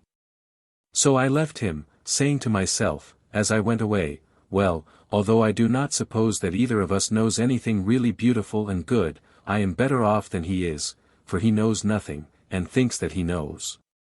I neither know nor think that I know. In this latter particular, then, I seem to have slightly the advantage of him. Then I went to another who had still higher pretensions to wisdom, and my conclusion was exactly the same. Whereupon I made another enemy of him, and of many others besides him. Then I went to one man after another, being not unconscious of the enmity which I provoked, and I lamented and feared this, but necessity was laid upon me, the word of God, I thought, ought to be considered first. And I said to myself, Go I must to all who appear to know, and find out the meaning of the oracle. And I swear to you, Athenians, by the dog I swear. For I must tell you the truth, the result of my mission was just this, I found that the men most in repute were all but the most foolish, and that others less esteemed were really wiser and better. I will tell you the tale of my wanderings and of the Herculean labors, as I may call them, which I endured only to find at last the oracle irrefutable. After the politicians, I went to the poets, tragic, dithyrambic, and all sorts. And there, I said to myself, You will be instantly detected, now you will find out that you are more ignorant than they are. Accordingly, I took them some of the most elaborate passages in their own writings, and asked what was the meaning of them, thinking that they would teach me something. Will you believe me? I am almost ashamed to confess the truth, but I must say that there is hardly a person present who would not have talked better about their poetry than they did themselves. Then I knew that not by wisdom do poets write poetry, but by a sort of genius and inspiration. They are like diviners or soothsayers who also say many fine things, but do not understand the meaning of them. The poets appeared to me to be much in the same case, and I further observed that upon the strength of their poetry they believed themselves to be the wisest of men in other things in which they were not wise. So I departed, conceiving myself to be superior to them for the same reason that I was superior to the politicians. At last I went to the artisans. I was conscious that I knew nothing at all, as I may say, and I was sure that they knew many fine things, and here I was not mistaken, for they did know many things of which I was ignorant, and in this they certainly were wiser than I was. But I observed that even the good artisans fell into the same error as the poets, because they were good workmen they thought that they also knew all sorts of high matters, and this defect in them overshadowed their wisdom. And therefore I asked myself on behalf of the oracle, whether I would like to be as I was, neither having their knowledge nor their ignorance, or like them in both, and I made answer to myself and to the oracle that I was better off as I was. This inquisition has led to my having many enemies of the worst and most dangerous kind, and has given occasion also to many calumnies. And I am called wise, for my hearers always imagine that I myself possess the wisdom which I find wanting in others, but the truth is, O men of Athens, that God only is wise. And by his answer he intends to show that the wisdom of men is worth little or nothing. He is not speaking of Socrates, he is only using my name by way of illustration, as if he said, He, O men, is the wisest, who, like Socrates, knows that his wisdom is in truth worth nothing.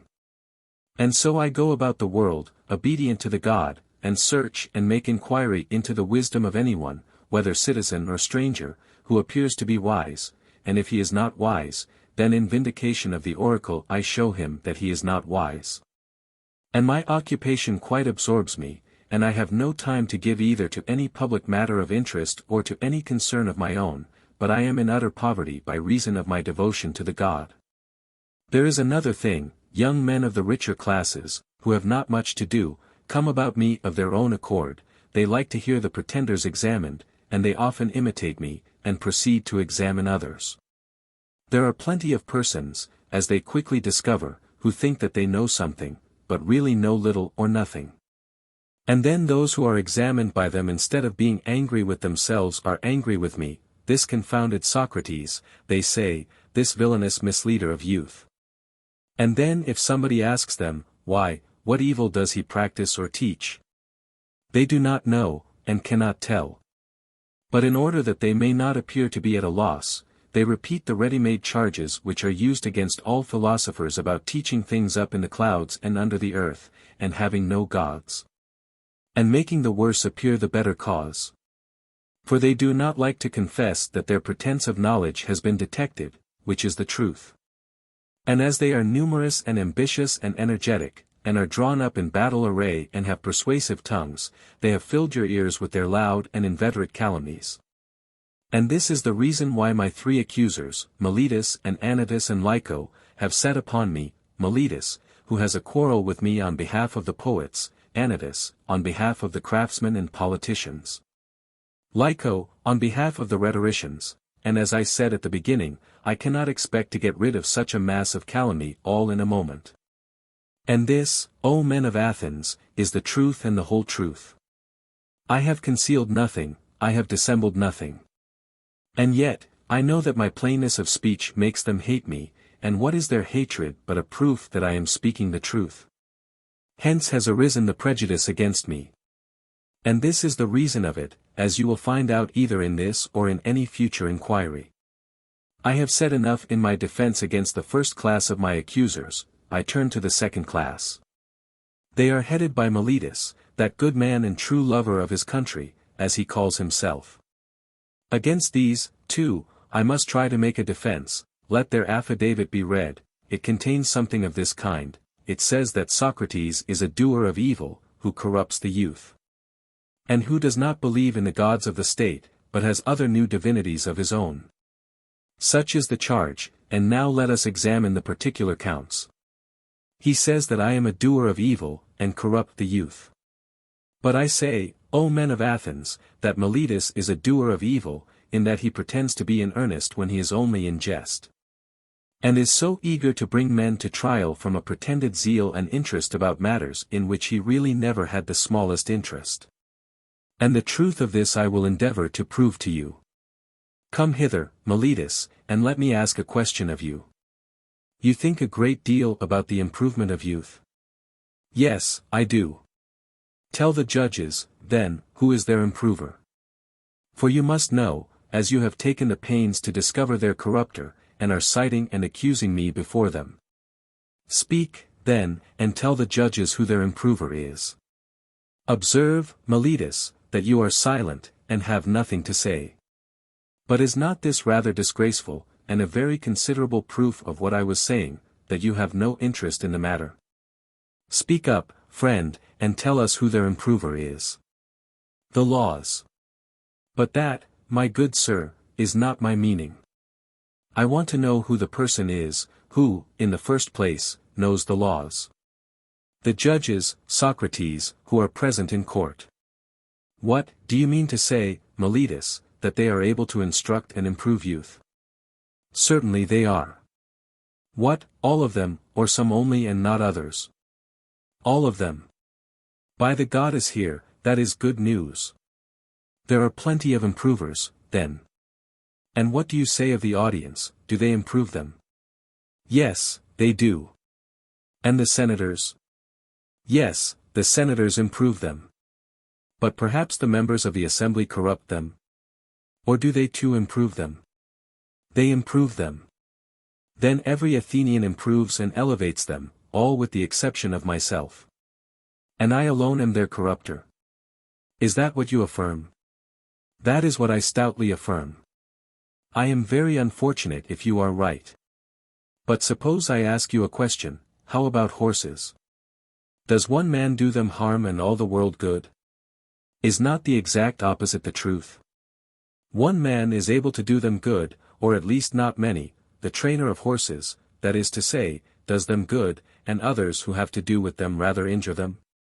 Is not that true, Meletus, of horses, or of any other animals? Most assuredly it is, whether you and Anytus say yes or no. Happy indeed would be the condition of youth if they had one corrupter only, and all the rest of the world were their improvers. But you, Meletus, have sufficiently shown that you never had a thought about the young. Your carelessness is seen in your not caring about the very things which you bring against me. And now, Meletus, I will ask you another question, by Zeus I will, which is better, to live among bad citizens, or among good ones? Answer, friend, I say, the question is one which may be easily answered. Do not the good do their neighbors good, and the bad do them evil? Certainly. And is there anyone who would rather be injured than benefited by those who live with him? Answer, my good friend, the law requires you to answer, does anyone like to be injured? Certainly not. And when you accuse me of corrupting and deteriorating the youth, do you allege that I corrupt them intentionally or unintentionally? Intentionally, I say. But you have just admitted that the good do their neighbors good, and the evil do them evil. Now, is that a truth which your superior wisdom has recognized thus early in life, and am I, at my age, in such darkness and ignorance as not to know that if a man with whom I have to live is corrupted by me, I am very likely to be harmed by him? And yet I corrupt him, and intentionally, too, so you say, although neither I nor any other human being is ever likely to be convinced by you. But either I do not corrupt them, or I corrupt them unintentionally. And on either view of the case you lie. If my offense is unintentional, the law has no cognizance of unintentional offenses, you ought to have taken me privately, and warned and admonished me. For if I had been better advised, I should have left off doing what I only did unintentionally, no doubt I should, but you would have nothing to say to me and refuse to teach me. And now you bring me up in this court, which is a place not of instruction, but of punishment. It will be very clear to you, Athenians, as I was saying, that Meletus has no care at all, great or small, about the matter. But still I should like to know, Meletus, in what I am affirmed to corrupt the young. I suppose you mean, as I infer from your indictment, that I teach them not to acknowledge the gods which the state acknowledges, but some other new divinities or spiritual agencies in their stead. These are the lessons by which I corrupt the youth, as you say. Yes, that I say emphatically. Then, by the gods, Meletus, of whom we are speaking, tell me in the court, in somewhat plainer terms, what you mean.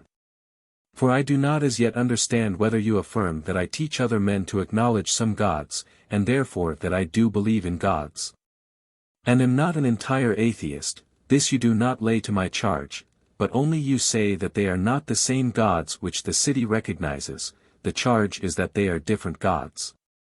Or, do you mean that I am an atheist simply, and a teacher of atheism? I mean the latter, that you are a complete atheist. What an extraordinary statement. Why do you think so, Meletus? Do you mean that I do not believe in the godhead of the sun or moon, like other men? I assure you, judges, that he does not, for he says that the sun is stone, and the moon earth.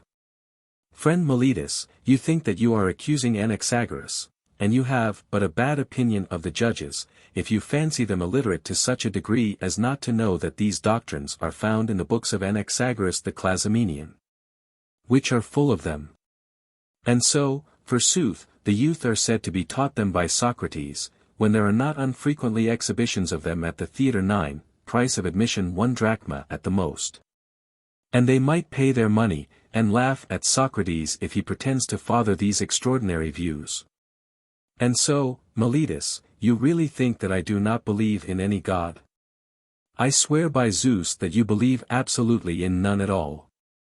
Nobody will believe you, Meletus, and I am pretty sure that you do not believe yourself. I cannot help thinking, men of Athens, that Meletus is reckless and impudent, and that he has written this indictment in a spirit of mere wantonness and youthful bravado. Has he not compounded a riddle, thinking to try me? He said to himself, I shall see whether the wise Socrates will discover my facetious contradiction, or whether I shall be able to deceive him and the rest of them. For he certainly does appear to me to contradict himself in the indictment as much as if he said that Socrates is guilty of not believing in the gods, and yet of believing in them, but this is not like a person who is in earnest. I should like you, O men of Athens, to join me in examining what I conceive to be his inconsistency, and do you, Meletus, answer. And I must remind the audience of my request that they would not make a disturbance if I speak in my accustomed manner. Did ever man, Meletus, believe in the existence of human things, and not of human beings? I wish, men of Athens, that he would answer, and not be always trying to get up an interruption. Did ever any man believe in horsemanship, and not in horses? Or in flute playing, and not in flute players? No, my friend. I will answer to you and to the court, as you refuse to answer for yourself. There is no man who ever did. But now please to answer the next question: can a man believe in spiritual and divine agencies, and not in spirits or demigods? He cannot. How lucky I am to have extracted that answer, by the assistance of the court. But then you swear in the indictment that I teach and believe in divine or spiritual agencies, new or old, no matter for that. At any rate, I believe in spiritual agencies, so you say and swear in the affidavit, and yet if I believe in divine beings, how can I help believing in spirits or demigods, must I not? To be sure I must. And therefore I may assume that your silence gives consent. Now what are spirits or demigods? Are they not either gods or the sons of gods? Certainly they are. But this is what I call the facetious riddle invented by you: the demigods or spirits are gods, and you say first that I do not believe in gods, and then again that I do believe in gods, that is, if I believe in demigods. For if the demigods are the illegitimate sons of gods, whether by the nymphs or by any other mothers, of whom they are said to be the sons, what human being will ever believe that there are no gods if they are the sons of gods? You might as well affirm the existence of mules, and deny that of horses and asses. Such nonsense, Meletus, could only have been intended by you to make trial of me. You have put this into the indictment because you had nothing real of which to accuse me. But no one who has a particle of understanding will ever be convinced by you that the same men can believe in divine and superhuman things, and yet not believe that there are gods and demigods and heroes. I have said enough in answer to the charge of Meletus. Any elaborate defense is unnecessary, but I know only too well how many are the enmities which I have incurred, and this is what will be my destruction if I am destroyed. Not Meletus, nor yet Anytus, but the envy and detraction of the world, which has been the death of many good men, and will probably be the death of many more. There is no danger of my being the last of them. Someone will say, and are you not ashamed, Socrates, of a course of life which is likely to bring you to an untimely end? To him I may fairly answer, there you are mistaken. A man who is good for anything ought not to calculate the chance of living or dying. He ought only to consider whether in doing anything he is doing right or wrong, acting the part of a good man or of a bad. Whereas, upon your view, the heroes who fell at Troy were not good for much, and the son of Thetis above all, who altogether despised danger in comparison with disgrace. And when he was so eager to slay Hector, his goddess mother said to him, that if he avenged his companion Patroclus, and slew Hector, he would die himself. Fate, she said, in these or the like words, waits for you next after Hector. He, receiving this warning, utterly despised danger and death, and instead of fearing them, feared rather to live in dishonor, and not to avenge his friend. Let me die forthwith, he replies, and be avenged of my enemy, rather than abide here by the beaked ships, a laughingstock and a burden of the earth. Had Achilles any thought of death and danger? For wherever a man's place is, whether the place which he has chosen or that in which he has been placed by a commander, there he ought to remain in the hour of danger. He should not think of death or of anything but of disgrace.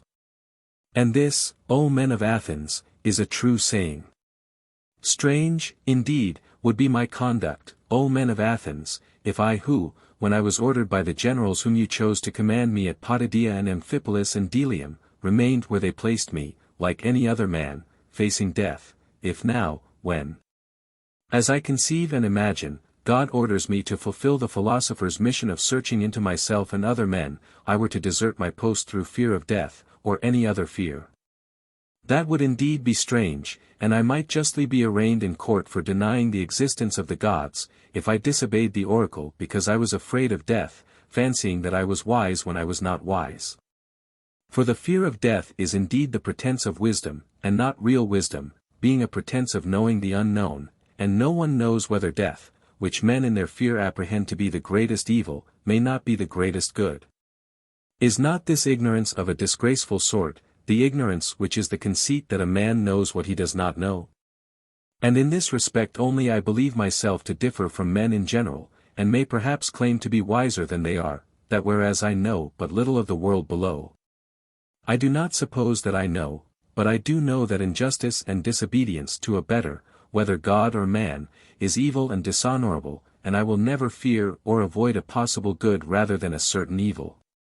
And therefore if you let me go now, and are not convinced by Anytus, who said that since I have been prosecuted I must be put to death, or if not that I ought never to have been prosecuted at all. And that if I escape now, your sons will all be utterly ruined by listening to my words, if you say to me, Socrates, this time we will not mind Anytus, and you shall be let off, but upon one condition. That you are not to inquire and speculate in this way any more, and that if you are caught doing so again you shall die. If this was the condition on which you let me go, I should reply, Men of Athens, I honor and love you. But I shall obey God rather than you, and while I have life and strength I shall never cease from the practice and teaching of philosophy, exhorting anyone whom I meet and saying to him after my manner, You, my friend, a citizen of the great and mighty and wise city of Athens, are you not ashamed of heaping up the greatest amount of money and honor and reputation, and caring so little about wisdom and truth and the greatest improvement of the soul, which you never regard or heed at all? And if the person with whom I am arguing, says, Yes, but I do care, then I do not leave him or let him go at once. But I proceed to interrogate and examine and cross-examine him, and if I think that he has no virtue in him, but only says that he has, I reproach him with undervaluing the greater, and overvaluing the less. And I shall repeat the same words to everyone whom I meet, young and old, citizen and alien, but especially to the citizens, inasmuch as they are my brethren. For know that this is the command of God. And I believe that no greater good has ever happened in the state than my service to the God. For I do nothing but go about persuading you all, old and young alike, not to take thought for your persons or your properties, but first and chiefly to care about the greatest improvement of the soul. I tell you that virtue is not given by money, but that from virtue comes money in every other good of man, public as well as private. This is my teaching, and if this is the doctrine which corrupts the youth, I am a mischievous person. But if anyone says that this is not my teaching, he is speaking an untruth. Wherefore, O men of Athens, I say to you, do as Anytus bids or not as Anytus bids, and either acquit me or not. But whichever you do, understand that I shall never alter my ways, not even if I have to die many times. Men of Athens, do not interrupt, but hear me. There was an understanding between us that you should hear me to the end. I have something more to say, at which you may be inclined to cry out, but I believe that to hear me will be good for you, and therefore I beg that you will not cry out. I would have you know, that if you kill such an one as I am, you will injure yourselves more than you will injure me. Nothing will injure me, not Miletus nor yet Anytus, they cannot, for a bad man is not permitted to injure a better than himself. I do not deny that Anytus may, perhaps, kill him, or drive him into exile, or deprive him of civil rights, and he may imagine, and others may imagine, that he is inflicting a great injury upon him, but there I do not agree. For the evil of doing as he is doing, the evil of unjustly taking away the life of another, is greater far. And now, Athenians, I am not going to argue for my own sake, as you may think, but for yours, that you may not sin against the God by condemning me, who am his gift to you. For if you kill me you will not easily find a successor to me, who, if I may use such a ludicrous figure of speech, am a sort of gadfly, given to the state by God. And the state is a great and noble steed who is tardy in his motions owing to his very size, and requires to be stirred into life. I am that gadfly which God has attached to the state, and all day long and in all places am always fastening upon you, arousing and persuading and reproaching you. You will not easily find another like me, and therefore I would advise you to spare me. I dare say that you may feel out of temper, like a person who is suddenly awakened from sleep, and you think that you might easily strike me dead as Anytus advises, and then you would sleep on for the remainder of your lives. Unless God in his care of you sent you another gadfly. When I say that I am given to you by God, the proof of my mission is this: if I had been like other men, I should not have neglected all my own concerns or patiently seen the neglect of them during all these years, and have been doing yours. Coming to you individually like a father or elder brother, exhorting you to regard virtue. Such conduct, I say, would be unlike human nature. If I had gained anything, or if my exhortations had been paid, there would have been some sense in my doing so. But now, as you will perceive, not even the impudence of my accusers dares to say that I have ever exacted or sought pay of anyone, of that they have no witness. And I have a sufficient witness to the truth of what I say, my poverty. Someone may wonder why I go about in private giving advice and busying myself with the concerns of others, but do not venture to come forward in public and advise the state. I will tell you why. You have heard me speak at sundry times and in divers places of an oracle or sign which comes to me, and is the divinity which Meletus ridicules in the indictment. This sign, which is a kind of voice, first began to come to me when I was a child. It always forbids but never commands me to do anything which I am going to do. This is what deters me from being a politician. And rightly, as I think. For I am certain, O men of Athens, that if I had engaged in politics, I should have perished long ago, and done no good either to you or to myself.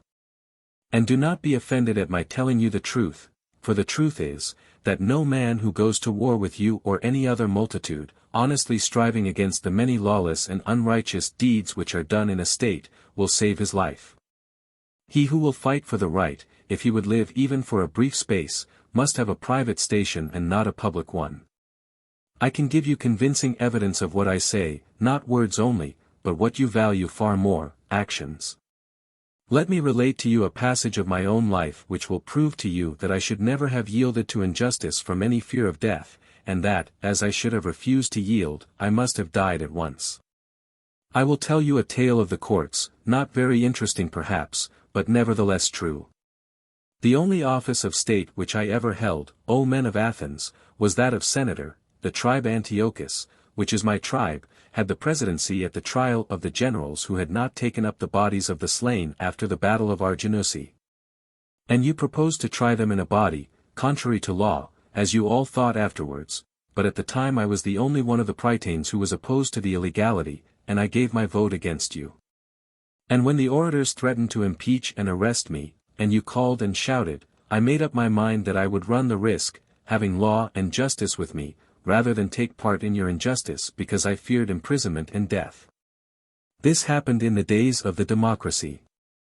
But when the oligarchy of the 30 was in power, they sent for me and 4 others into the rotunda, and bade us bring Leon the Salaminian from Salamis, as they wanted to put him to death.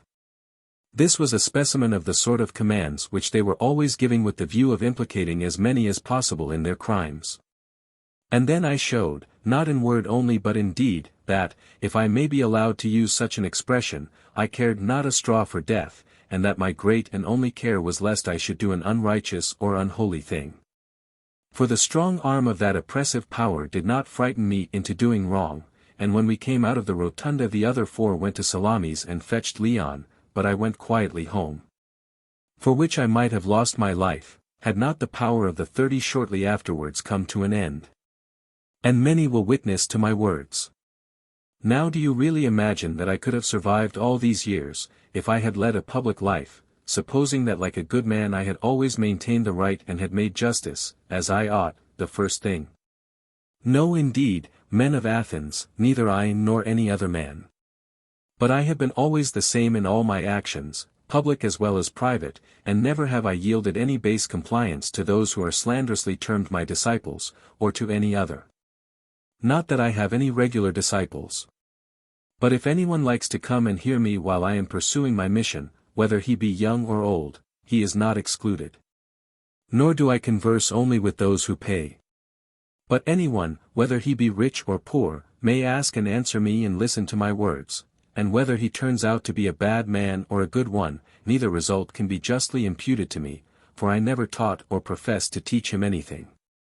And if anyone says that he has ever learned or heard anything from me in private which all the world has not heard, let me tell you that he is lying. But I shall be asked, why do people delight in continually conversing with you? I have told you already, Athenians, the whole truth about this matter. They like to hear the cross-examination of the pretenders to wisdom, there is amusement in it. Now this duty of cross-examining other men has been imposed upon me by God, and has been signified to me by oracles, visions, and in every way in which the will of divine power was ever intimated to anyone. This is true, O Athenians, or, if not true, would be soon refuted. If I am or have been corrupting the youth, those of them who are now grown up and have become sensible that I gave them bad advice in the days of their youth should come forward as accusers, and take their revenge. Or if they do not like to come themselves, some of their relatives, fathers, brothers, or other kinsmen, should say what evil their families have suffered at my hands. Now is their time. Many of them I see in the court. There is Crito, who is of the same age and of the same demi with myself, and there is Critobulus his son, whom I also see.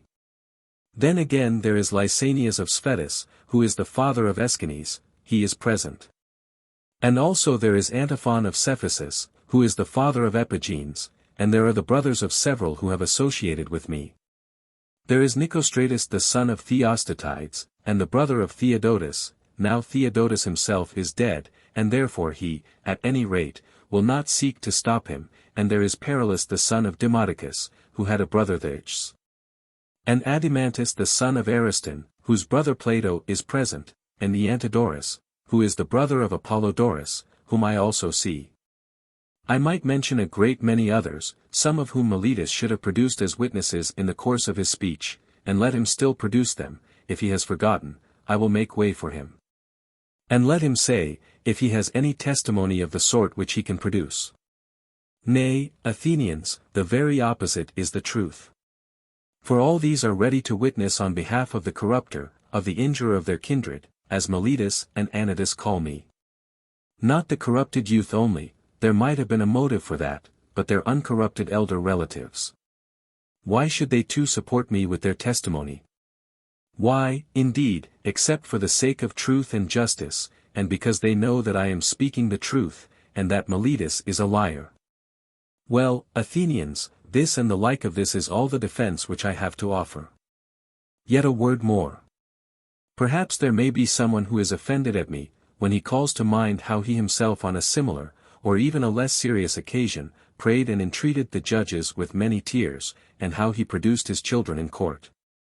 Which was a moving spectacle, together with a host of relations and friends. Whereas I, who am probably in danger of my life, will do none of these things. The contrast may occur to his mind, and he may be set against me, and vote in anger because he is displeased at me on this account. Now if there be such a person among you, mind, I do not say that there is, to him I may fairly reply, my friend, I am a man, and like other men, a creature of flesh and blood, and not of wood or stone, as Homer says. And I have a family, yes, and sons, O Athenians, 3 in number, 1 almost a man, and 2 others who are still young, and yet I will not bring any of them hither in order to petition you for an acquittal. And why not? Not from any self-assertion or want of respect for you. Whether I am or am not afraid of death is another question, of which I will not now speak. But, having regard to public opinion, I feel that such conduct would be discreditable to myself, and to you, and to the whole state. One who has reached my years, and who has a name for wisdom, ought not to demean himself. Whether this opinion of me be deserved or not, at any rate the world has decided that Socrates is in some way superior to other men. And if those among you who are said to be superior in wisdom and courage, and any other virtue, demean themselves in this way, how shameful is their conduct. I have seen men of reputation, when they have been condemned, behaving in the strangest manner. They seem to fancy that they were going to suffer something dreadful if they died, and that they could be immortal if you only allowed them to live. And I think that such are a dishonor to the state, and that any stranger coming in would have said of them that the most eminent men of Athens, to whom the Athenians themselves give honor and command, are no better than women. And I say that these things ought not to be done by those of us who have a reputation, and if they are done, you ought not to permit them. You ought rather to show that you are far more disposed to condemn the man who gets up a doleful scene and makes the city ridiculous, than him who holds his peace. But, setting aside the question of public opinion, there seems to be something wrong in asking a favor of a judge, and thus procuring an acquittal, instead of informing and convincing him. For his duty is, not to make a present of justice, but to give judgment, and he has sworn that he will judge according to the laws, and not according to his own good pleasure. And we ought not to encourage you, nor should you allow yourselves to be encouraged, in this habit of perjury. There can be no piety in that. Do not then require me to do what I consider dishonorable and impious and wrong, especially now, when I am being tried for impiety on the indictment of Miletus.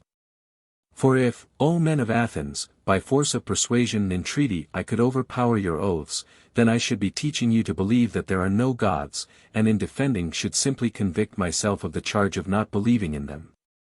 But that is not so, far otherwise.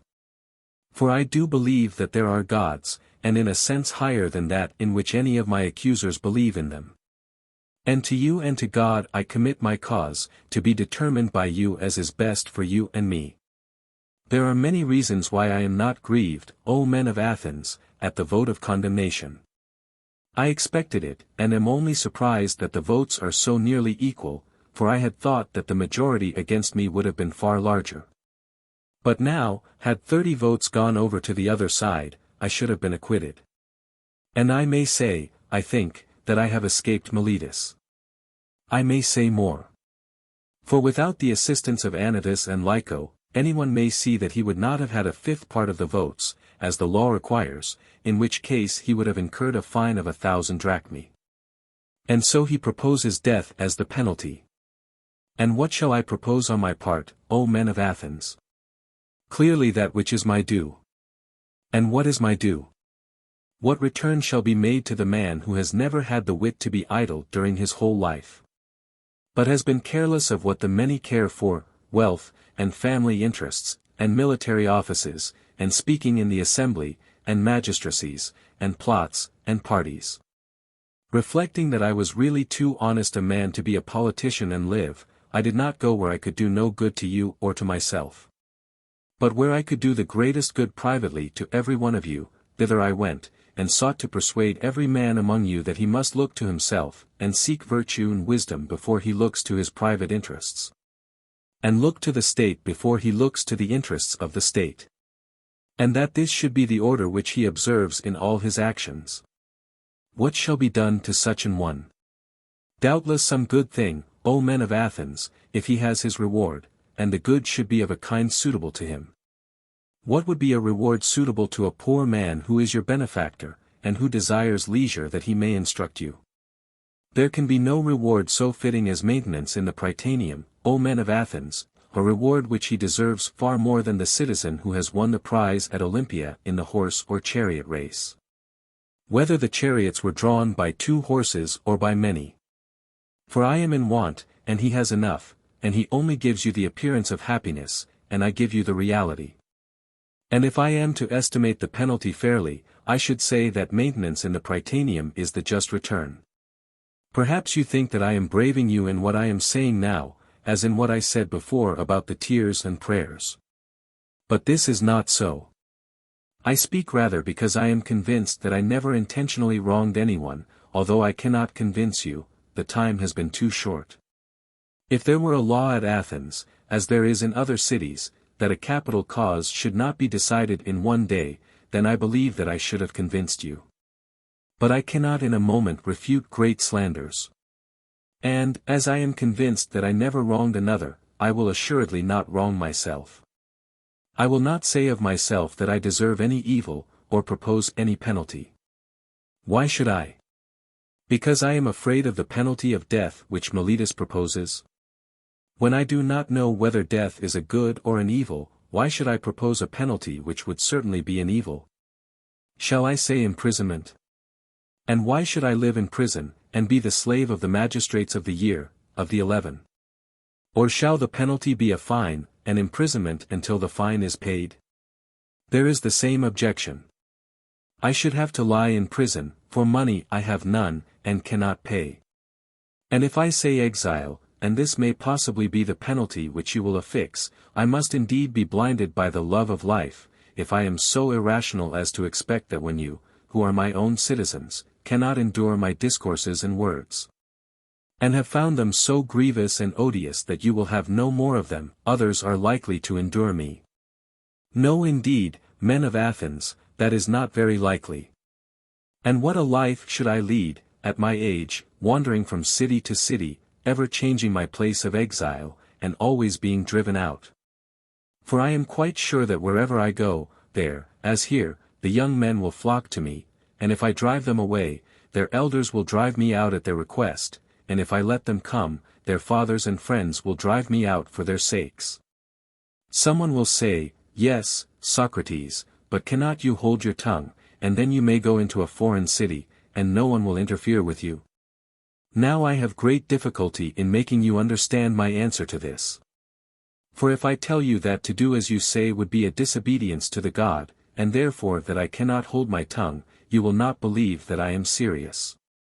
And if I say again that daily to discourse about virtue, and of those other things about which you hear me examining myself and others, is the greatest good of man, and that the unexamined life is not worth living, you are still less likely to believe me.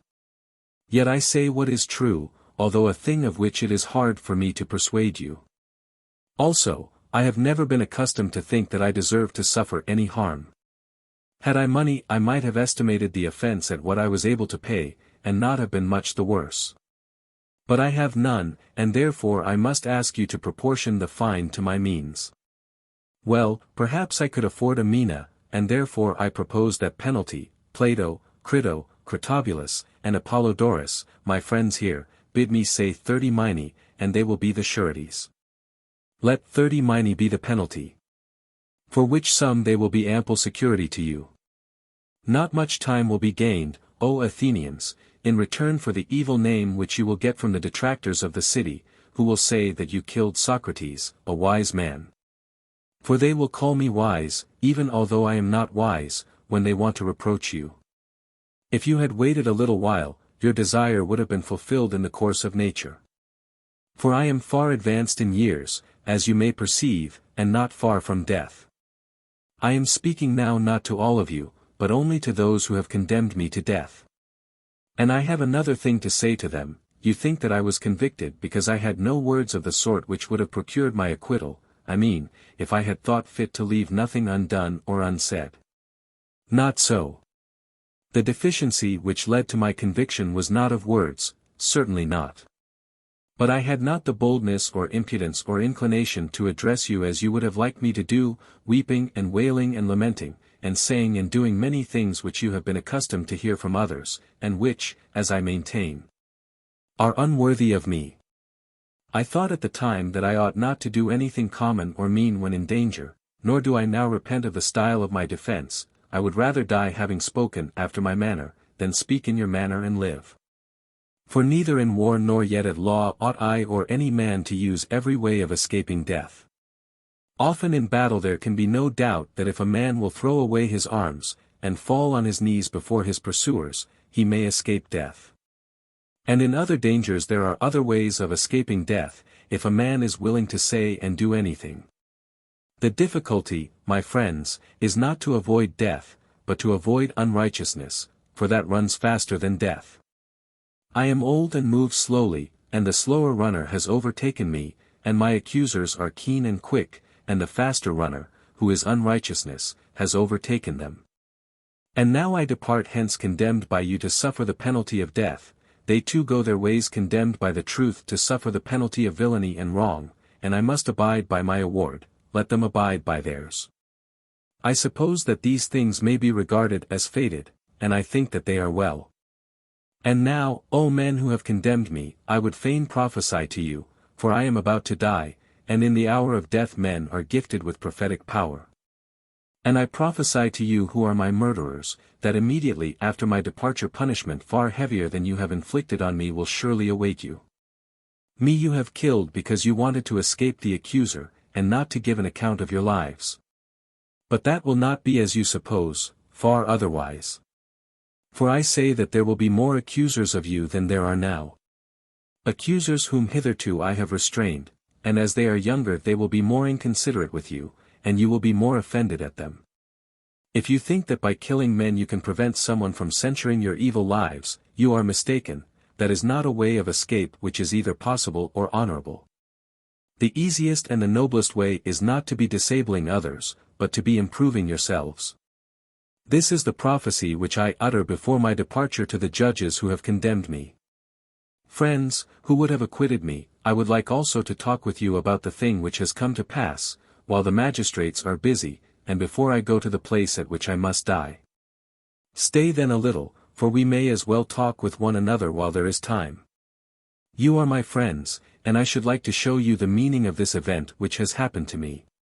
O my judges, for you I may truly call judges, I should like to tell you of a wonderful circumstance. Hitherto the divine faculty of which the internal oracle is the source has constantly been in the habit of opposing me even about trifles, if I was going to make a slip or error in any matter. And now as you see there has come upon me that which may be thought, and is generally believed to be, the last and worst evil.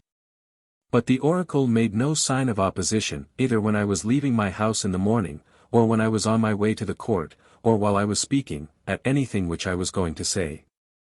And yet I have often been stopped in the middle of a speech, but now in nothing I either said or did touching the matter in hand has the oracle opposed me. What do I take to be the explanation of this silence? I will tell you. It is an intimation that what has happened to me is a good, and that those of us who think that death is an evil are in error. For the customary sign would surely have opposed me had I been going to evil and not to good. Let us reflect in another way, and we shall see that there is great reason to hope that death is a good. For one of two things, either death is a state of nothingness and utter unconsciousness, or, as men say, there is a change and migration of the soul from this world to another. Now if you suppose that there is no consciousness, but a sleep like the sleep of him who is undisturbed even by dreams, death will be an unspeakable gain. For if a person were to select the night in which his sleep was undisturbed even by dreams, and were to compare with this the other days and nights of his life, and then were to tell us how many days and nights he had passed in the course of his life better and more pleasantly than this one, I think that any man, I will not say a private man, but even the great king will not find many such days or nights, when compared with the others. Now if death be of such a nature, I say that to die is gain, for eternity is then only a single night. But if death is the journey to another place, and there, as men say, all the dead abide, what good, O my friends and judges, can be greater than this? If indeed when the pilgrim arrives in the world below, he is delivered from the professors of justice in this world, and finds the true judges who are said to give judgment there, Minos and Rhadamanthus and Aeacus and Triptolemus, and other sons of God who were righteous in their own life, that pilgrimage will be worth making. What would not a man give if he might converse with Orpheus and Musaeus and Hesiod and Homer? Nay, if this be true, let me die again and again. I myself, too, shall have a wonderful interest in their meeting and conversing with Polymedes, and Ajax the son of Telamon, and any other ancient hero who has suffered death through an unjust judgment. And there will be no small pleasure, as I think, in comparing my own sufferings with theirs. Above all, I shall then be able to continue my search into true and false knowledge, as in this world, so also in the next. And I shall find out who is wise, and who pretends to be wise, and is not. What would not a man give, O judges, to be able to examine the leader of the great Trojan expedition, or Odysseus or Sisyphus, or numberless others, men and women too? What infinite delight would there be in conversing with them and asking them questions? In another world they do not put a man to death for asking questions, assuredly not. For besides being happier than we are, they will be immortal, if what is said is true. Wherefore, O judges, be of good cheer about death, and know of a certainty, that no evil can happen to a good man either in life or after death. He and his are not neglected by the gods, nor has my own approaching end happened by mere chance. But I see clearly that the time had arrived when it was better for me to die and be released from trouble, wherefore the oracle gave no sign. For which reason, also, I am not angry with my condemners, or with my accusers, they have done me no harm, although they did not mean to do me any good, and for this I may gently blame them. Still I have a favor to ask of them. When my sons are grown up, I would ask you, O my friends, to punish them, and I would have you trouble them, as I have troubled you, if they seem to care about riches, or anything, more than about virtue. Or if they pretend to be something when they are really nothing, then reprove them, as I have reproved you, for not caring about that for which they ought to care, and thinking that they are something when they are really nothing. And if you do this, both I and my sons will have received justice at your hands. The hour of departure has arrived, and we go our ways, I to die, and you to live. Which is better God only knows. Crito. Introduction. The Crito seems intended to exhibit the character of Socrates in one light only, not as the philosopher, fulfilling a divine mission and trusting in the will of heaven, but simply as the good citizen, who having been unjustly condemned is willing to give up his life in obedience to the laws of the state. The days of Socrates are drawing to a close. The fatal ship has been seen off Sunium, as he is informed by his aged friend and contemporary Crito, who visits him before the dawn has broken. He himself has been warned in a dream that on the third day he must depart. Time is precious, and Crito has come early in order to gain his consent to a plan of escape. This can be easily accomplished by his friends, who will incur no danger in making the attempt to save him, but will be disgraced forever if they allow him to perish. He should think of his duty to his children, and not play into the hands of his enemies. Money is already provided by Crito as well as by Timaeus and others, and he will have no difficulty in finding friends in Thessaly and other places. Socrates is afraid that Crito is but pressing upon him the opinions of the many, whereas, all his life long he has followed the dictates of reason only and the opinion of the one wise or skilled man. There was a time when Crito himself had allowed the propriety of this. And although someone will say, the many can kill us, that makes no difference, but a good life, in other words, a just and honorable life, is alone to be valued. All considerations of loss of reputation or injury to his children should be dismissed. The only question is whether he would be right in attempting to escape. Crito, who is a disinterested person not having the fear of death before his eyes, shall answer this for him. Before he was condemned they had often held discussions, in which they agreed that no man should either do evil, or return evil for evil, or betray the right. Are these principles to be altered because the circumstances of Socrates are altered? Crito admits that they remain the same. Then is his escape consistent with the maintenance of them? To this Crito is unable or unwilling to reply. Socrates proceeds, suppose the laws of Athens to come and remonstrate with him, they will ask, why does he seek to overturn them, and if he replies, they have injured him, will not the laws answer, yes, but was that the agreement? Has he any objection to make to them which would justify him in overturning them? Was he not brought into the world and educated by their help, and are they not his parents? He might have left Athens and gone where he pleased, but he has lived there for 70 years more constantly than any other citizen. Thus he has clearly shown that he acknowledged the agreement, which he cannot now break without dishonor to himself and danger to his friends. Even in the course of the trial he might have proposed exile as the penalty, but then he declared that he preferred death to exile. And whither will he direct his footsteps? In any well-ordered state the laws will consider him as an enemy. Possibly in a land of misrule like Thessaly he may be welcomed at first, and the unseemly narrative of his escape will be regarded by the inhabitants as an amusing tale. But if he offends them he will have to learn another sort of lesson. Will he continue to give lectures in virtue? That would hardly be decent. And how will his children be the gainers if he takes them into Thessaly, and deprives them of Athenian citizenship? Or if he leaves them behind, does he expect that they will be better taken care of by his friends because he is in Thessaly? Will not true friends care for them equally whether he is alive or dead? Finally, they exhort him to think of justice first, and of life and children afterwards. He may now depart in peace and innocence, a sufferer and not a doer of evil. But if he breaks agreements, and returns evil for evil, they will be angry with him while he lives, and their brethren the laws of the world below will receive him as an enemy. Such is the mystic voice which is always murmuring in his ears. That Socrates was not a good citizen was a charge made against him during his lifetime, which has been often repeated in later ages. The crimes of Alcibiades, Critias, and Charmides, who had been his pupils, were still recent in the memory of the now restored democracy. The fact that he had been neutral in the death struggle of Athens was not likely to conciliate popular goodwill. Plato, writing probably in the next generation, undertakes the defense of his friend and master in this particular, not to the Athenians of his day, but to posterity in the world at large.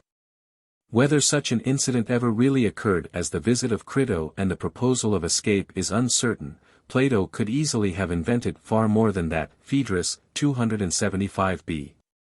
And in the selection of Crito, the aged friend, as the fittest person to make the proposal to Socrates, we seem to recognize the hand of the artist.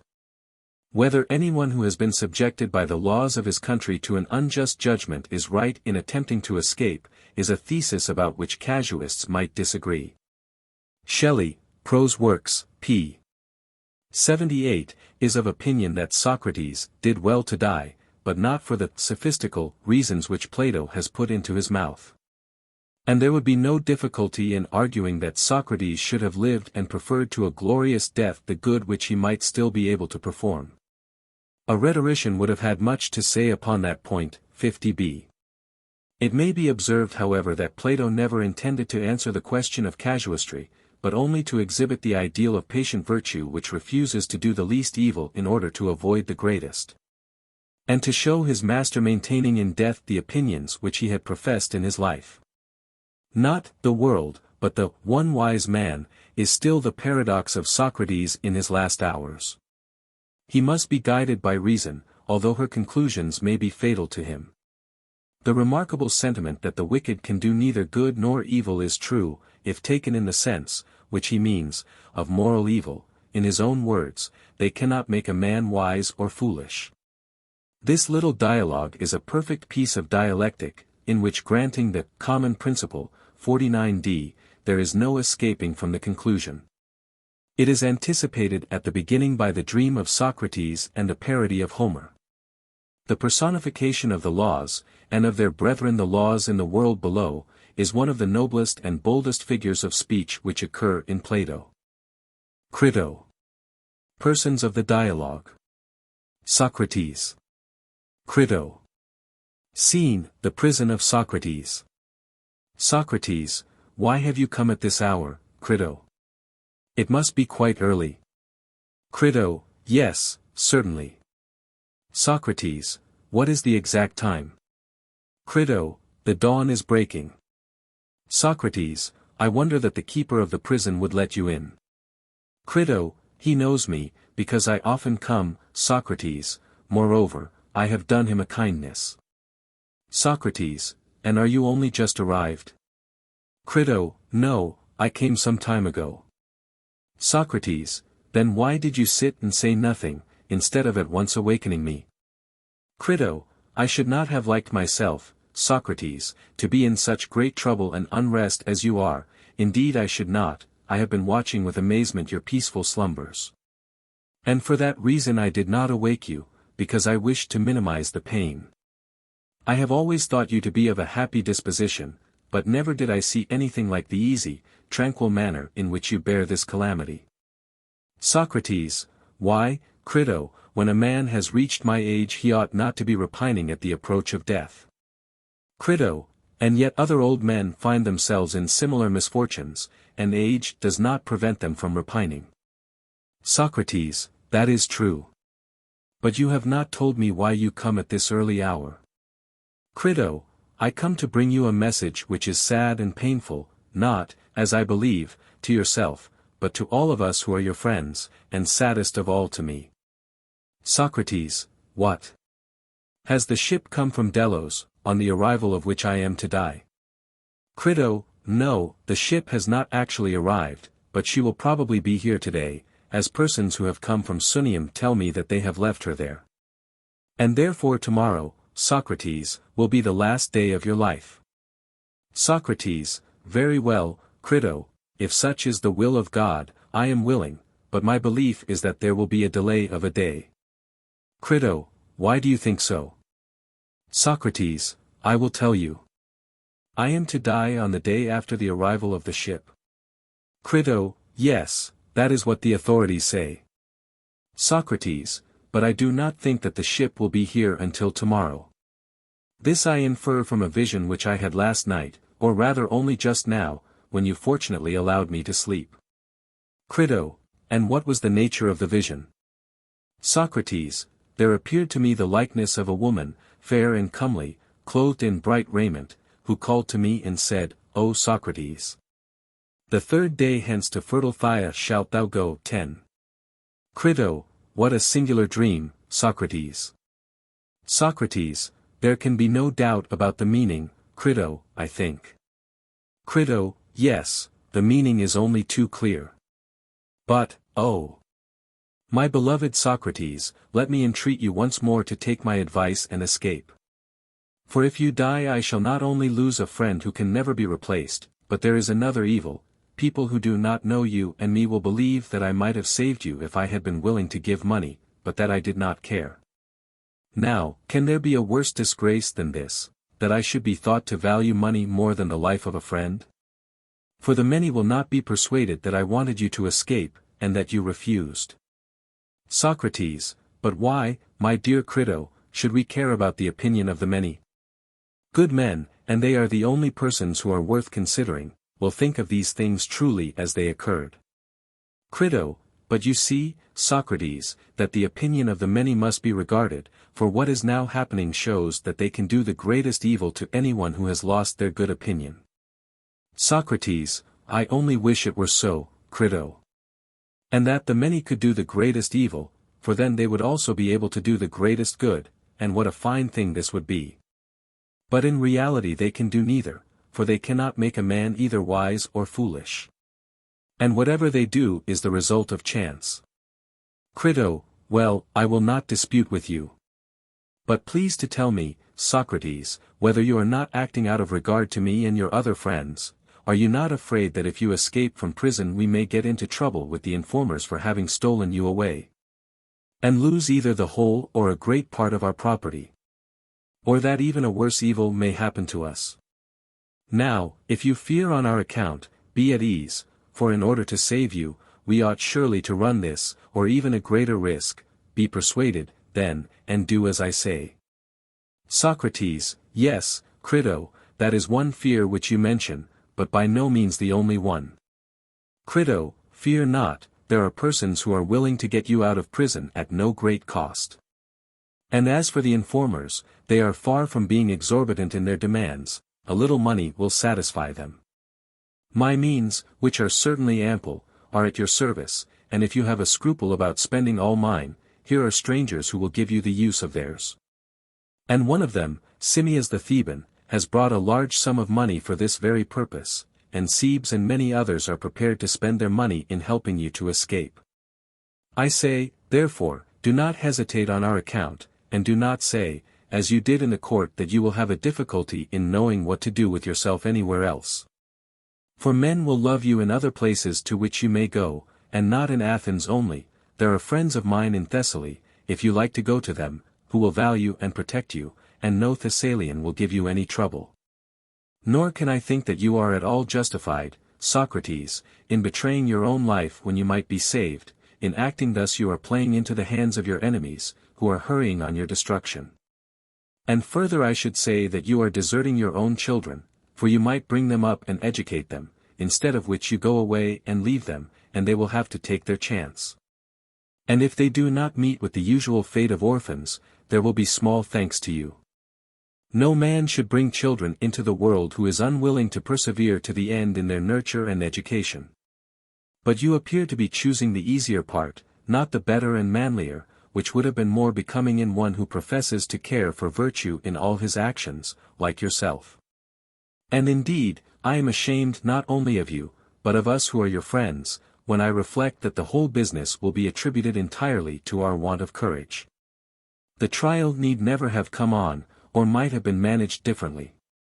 And this last act, or crowning folly, will seem to have occurred through our negligence and cowardice, who might have saved you, if we had been good for anything, and you might have saved yourself, for there was no difficulty at all. See now, Socrates, how sad and discreditable are the consequences, both to us and you. Make up your mind then, or rather have your mind already made up, for the time of deliberation is over, and there is only one thing to be done, which must be done this very night, and, if we delay at all, will be no longer practicable or possible. I beseech you therefore, Socrates, be persuaded by me, and do as I say. Socrates, dear Crito, your zeal is invaluable, if a right one, but if wrong, the greater the zeal the greater the danger. And therefore we ought to consider whether I shall or shall not do as you say. For I am and always have been one of those natures who must be guided by reason, whatever the reason may be which upon reflection appears to me to be the best. And now that this chance has befallen me, I cannot repudiate my own words, the principles which I have hitherto honored and revered I still honor, and unless we can at once find other and better principles, I am certain not to agree with you. No, not even if the power of the multitude could inflict many more imprisonments, confiscations, deaths, frightening us like children with hobgoblin terrors. What will be the fairest way of considering the question? Shall I return to your old argument about the opinions of men? We were saying that some of them are to be regarded, and others not. Now were we right in maintaining this before I was condemned? And has the argument which was once good now proved to be talk for the sake of talking, mere childish nonsense? That is what I want to consider with your help, Crito, whether, under my present circumstances, the argument appears to be in any way different or not, and is to be allowed by me or disallowed. That argument, which, as I believe, is maintained by many persons of authority, was to the effect, as I was saying, that the opinions of some men are to be regarded, and of other men not to be regarded. Now you, Crito, are not going to die tomorrow, at least, there is no human probability of this, and therefore you are disinterested and not liable to be deceived by the circumstances in which you are placed. Tell me then, whether I am right in saying that some opinions, and the opinions of some men only, are to be valued, and that other opinions, and the opinions of other men, are not to be valued. I ask you whether I was right in maintaining this. Crito, certainly. Socrates, the good are to be regarded, and not the bad. Crito, yes. Socrates, and the opinions of the wise are good, and the opinions of the unwise are evil. Crito, certainly. Socrates, and what was said about another matter? Is the pupil who devotes himself to the practice of gymnastics supposed to attend to the praise and blame and opinion of every man, or of one man only, his physician or trainer, whoever he may be? Crito, of one man only. Socrates, and he ought to fear the censure and welcome the praise of that one only, and not of the many? Crito, clearly so. Socrates, and he ought to act and train, and eat and drink in the way which seems good to his single master who has understanding, rather than according to the opinion of all other men put together. Crito, true. Socrates, and if he disobeys and disregards the opinion and approval of the one, and regards the opinion of the many who have no understanding, will he not suffer evil? Crito, certainly he will. Socrates, and what will the evil be, whither tending and what affecting, in the disobedient person? Crito, clearly, affecting the body, that is what is destroyed by the evil. Socrates, very good. And is not this true, Crito, of other things which we need not separately enumerate? In questions of just and unjust, fair and foul, good and evil, which are the subjects of our present consultation, ought we to follow the opinion of the many and to fear them, or the opinion of the one man who has understanding? Ought we not to fear and reverence him more than all the rest of the world, and if we desert him shall we not destroy and injure that principle in us which may be assumed to be improved by justice and deteriorated by injustice? There is such a principle. Crito, certainly there is, Socrates. Socrates, take a parallel instance. If, acting under the advice of those who have no understanding, we destroy that which is improved by health and is deteriorated by disease, would life be worth having? And that which has been destroyed is, the body. Crito, yes. Socrates, could we live, having an evil and corrupted body? Crito, certainly not. Socrates, and will life be worth having, if that higher part of man be destroyed, which is improved by justice and depraved by injustice? Do we suppose that principle, whatever it may be in man, which has to do with justice and injustice, to be inferior to the body? Crito, certainly not. Socrates, more honorable than the body? Crito, far more. Socrates, then, my friend, we must not regard what the many say of us, but what he, the one man who has understanding of just and unjust, will say, and what the truth will say. And therefore you begin in error when you advise that we should regard the opinion of the many about just and unjust, good and evil, honorable and dishonorable. Well, someone will say, but the many can kill us. Crito, yes, Socrates. That will clearly be the answer. Socrates, and it is true, but still I find with surprise that the old argument is unshaken as ever. And I should like to know whether I may say the same of another proposition, that not life, but a good life, is to be chiefly valued? Crito, yes, that also remains unshaken. Socrates, and a good life is equivalent to a just and honorable one, that holds also? Crito, yes, it does. Socrates, from these premises I proceed to argue the question whether I ought or ought not to try and escape without the consent of the Athenians, and if I am clearly right in escaping, then I will make the attempt, but if not, I will abstain. The other considerations which you mention, of money and loss of character and the duty of educating one's children, are, I fear, only the doctrines of the multitude, who would be as ready to restore people to life, if they were able, as they are to put them to death, and with as little reason. But now, since the argument has thus far prevailed, the only question which remains to be considered is whether we shall do rightly either in escaping or in suffering others to aid in our escape and paying them in money and thanks. Or whether in reality we shall not do rightly. And if the latter, then death or any other calamity which may ensue on my remaining here must not be allowed to enter into the calculation. Crito, I think that you are right, Socrates. How then shall we proceed? Socrates, let us consider the matter together, and do you either refute me if you can, and I will be convinced. Or else cease, my dear friend, from repeating to me that I ought to escape against the wishes of the Athenians, for I highly value your attempts to persuade me to do so, but I may not be persuaded against my own better judgment. And now please to consider my first position, and try how you can best answer me. Crito, I will. Socrates, are we to say that we are never intentionally to do wrong, or that in one way we ought and in another way we ought not to do wrong, or is doing wrong always evil and dishonorable, as I was just now saying? And as has been already acknowledged by us, are all our former admissions which were made within a few days to be thrown away?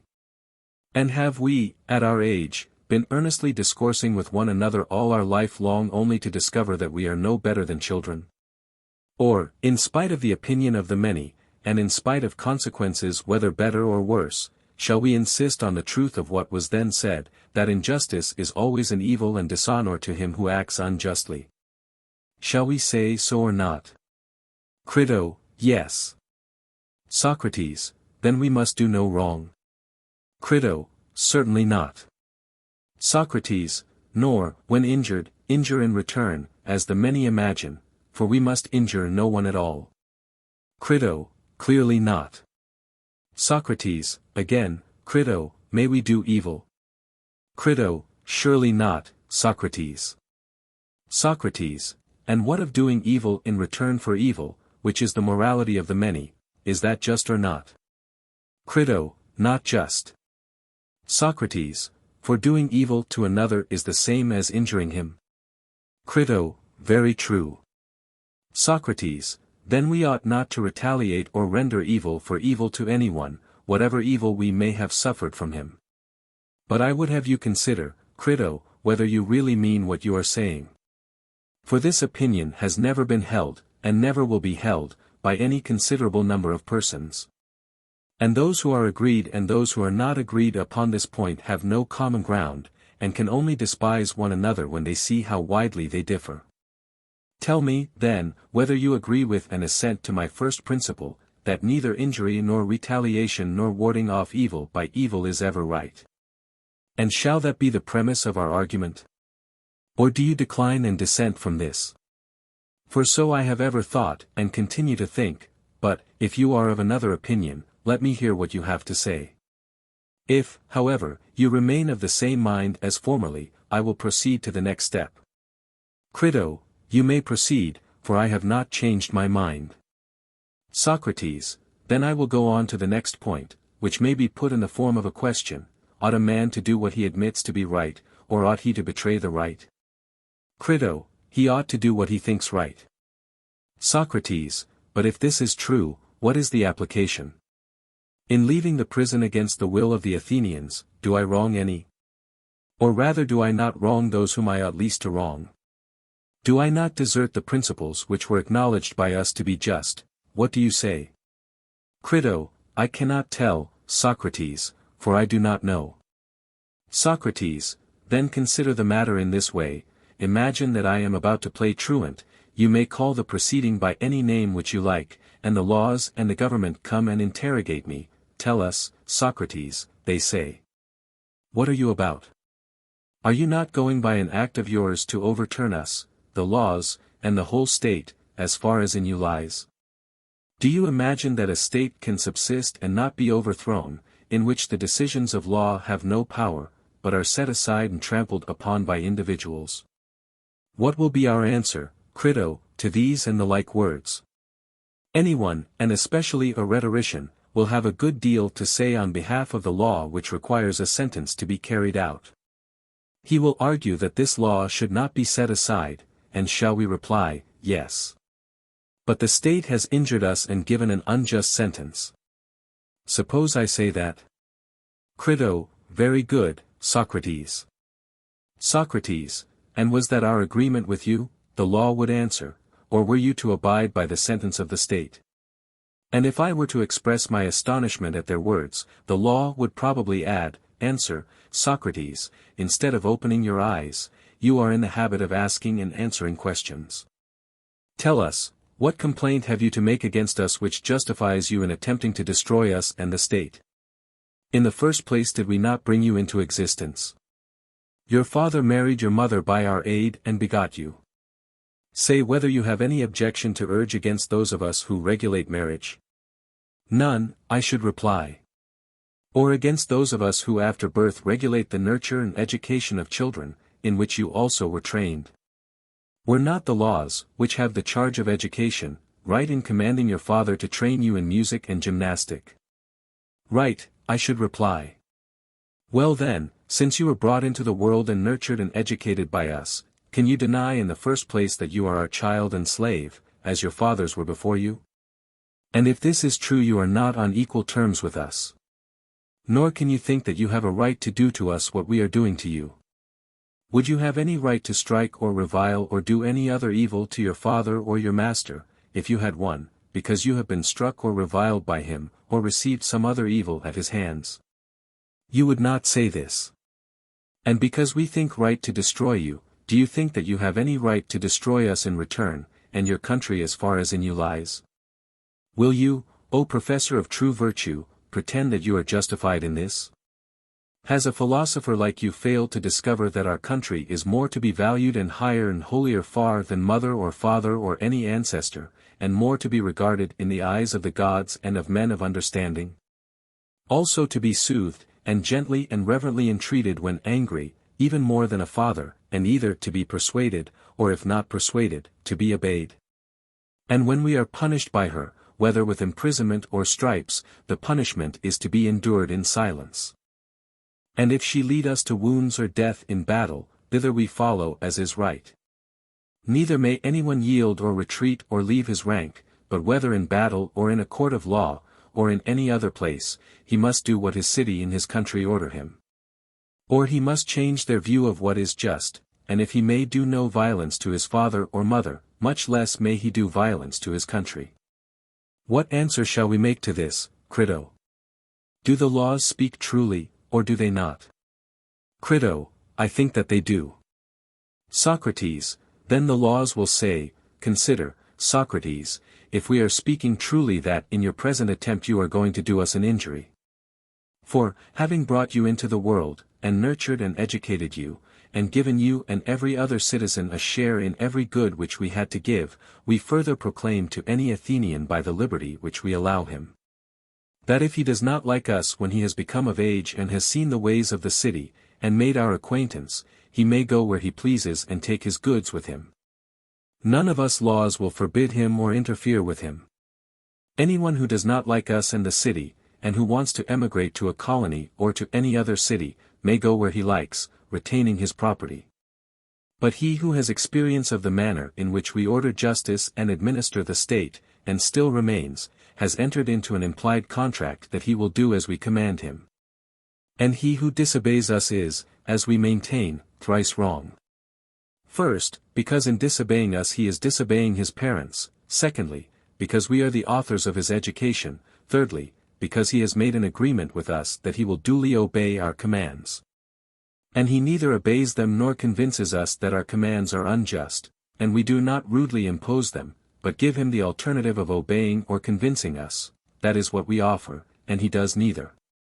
These are the sort of accusations to which, as we were saying, you, Socrates, will be exposed if you accomplish your intentions, you, above all other Athenians.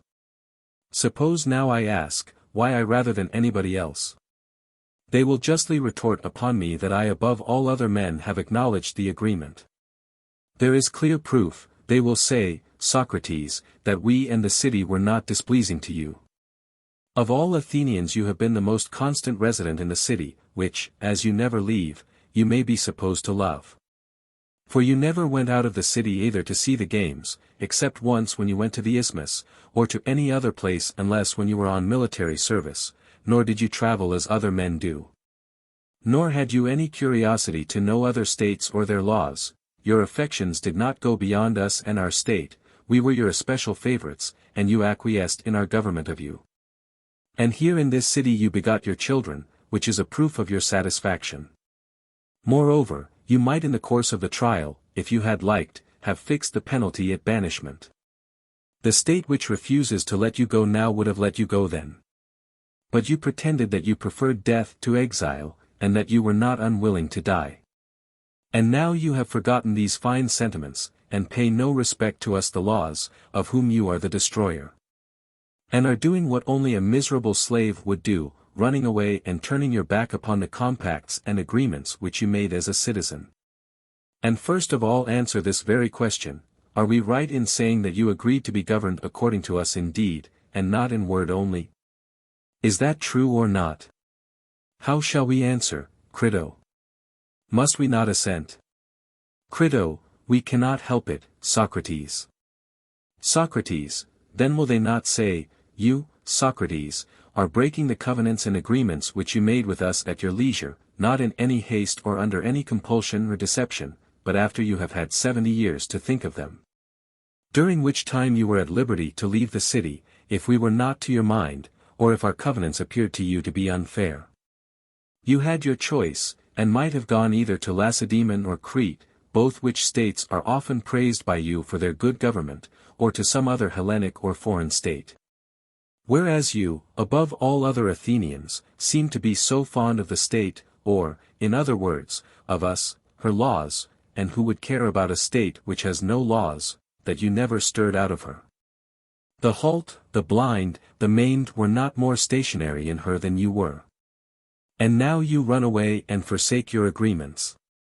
Not so, Socrates, if you will take our advice, do not make yourself ridiculous by escaping out of the city.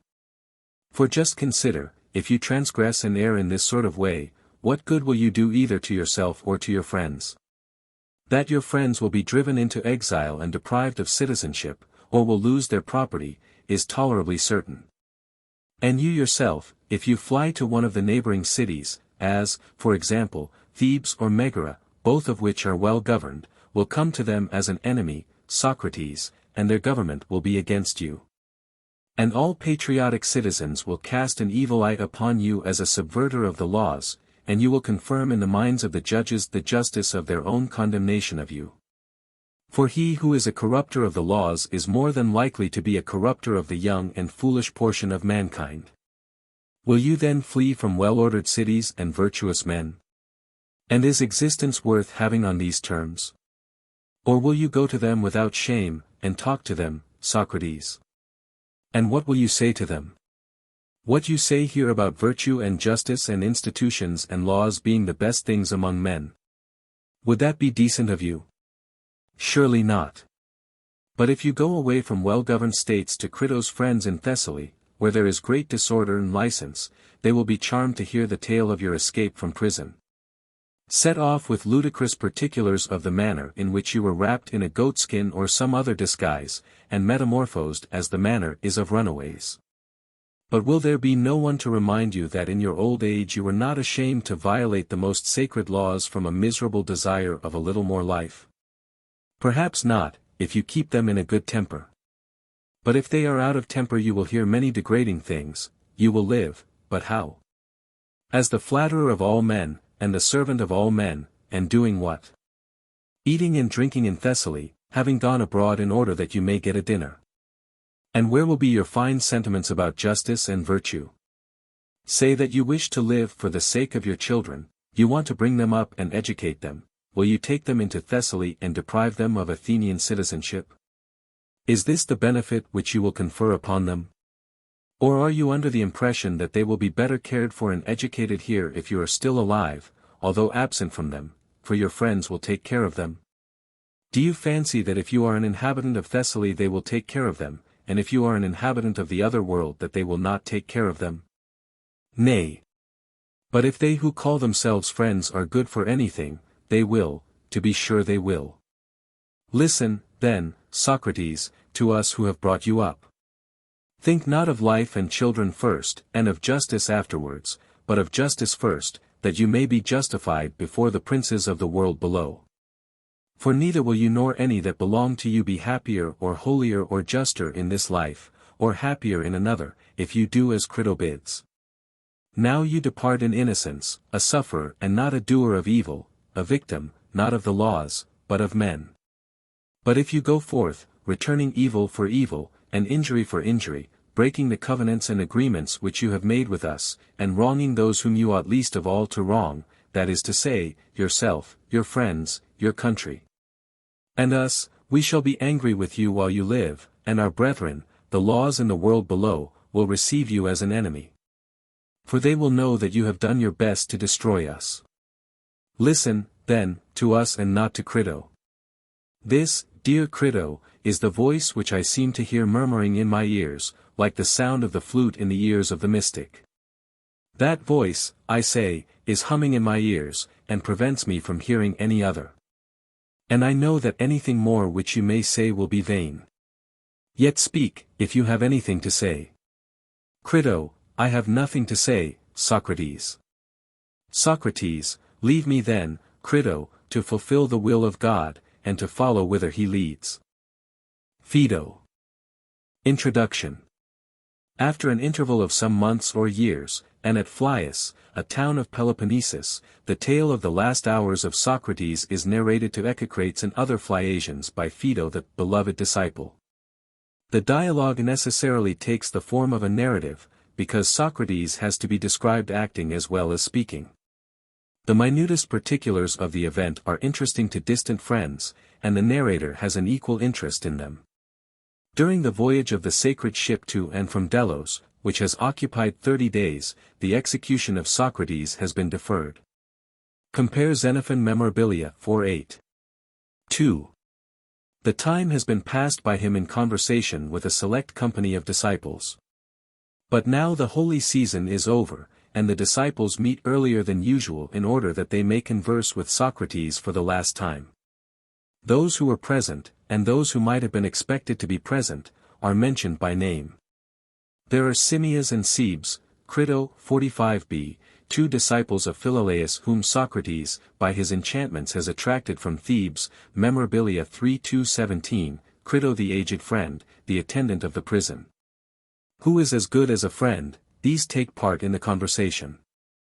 There are present also, Hermogenes, from whom Xenophon derived his information about the trial of Socrates, Memorabilia 4:8, the madman Apollodorus, Symposium 173d, Euclid and Terpsion from Megara, compare, Theaetetus, sub in it.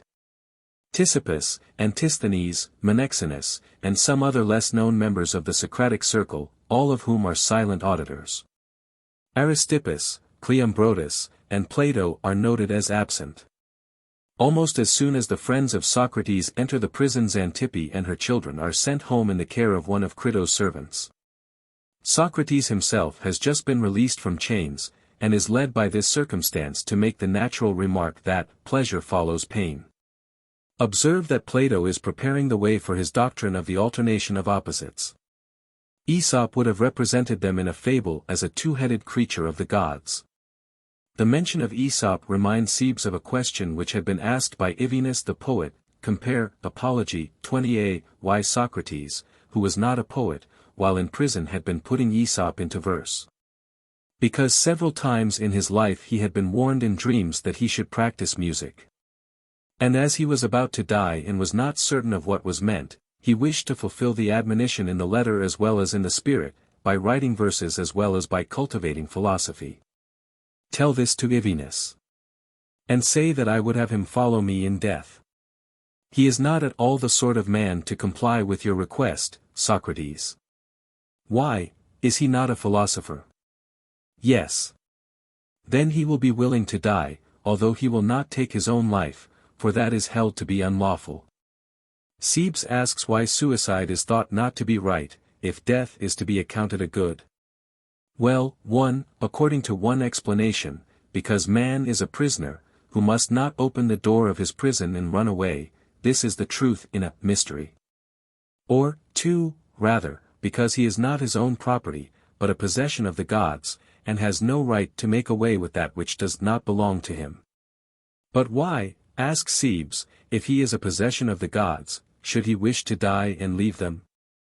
For he is under their protection, and surely he cannot take better care of himself than they take of him. Timaeus explains that Cebes is really referring to Socrates, whom they think too unmoved at the prospect of leaving the gods and his friends. Socrates answers that he is going to other gods who are wise and good, and perhaps to better friends, and he professes that he is ready to defend himself against the charge of Cebes. The company shall be his judges, and he hopes that he will be more successful in convincing them than he had been in convincing the court. The philosopher desires death, which the wicked world will insinuate that he also deserves, and perhaps he does, but not in any sense which they are capable of understanding. Enough of them, the real question is, what is the nature of that death which he desires? Death is the separation of soul and body, and the philosopher desires such a separation. He would like to be freed from the dominion of bodily pleasures and of the senses, which are always perturbing his mental vision. He wants to get rid of eyes and ears, and with the light of the mind only to behold the light of truth. All the evils and impurities and necessities of men come from the body. And death separates him from these corruptions, which in life he cannot wholly lay aside. Why then should he repine when the hour of separation arrives? Why, if he is dead while he lives, should he fear that other death, through which alone he can behold wisdom in her purity? Besides, the philosopher has notions of good and evil unlike those of other men. For they are courageous because they are afraid of greater dangers, and temperate because they desire greater pleasures.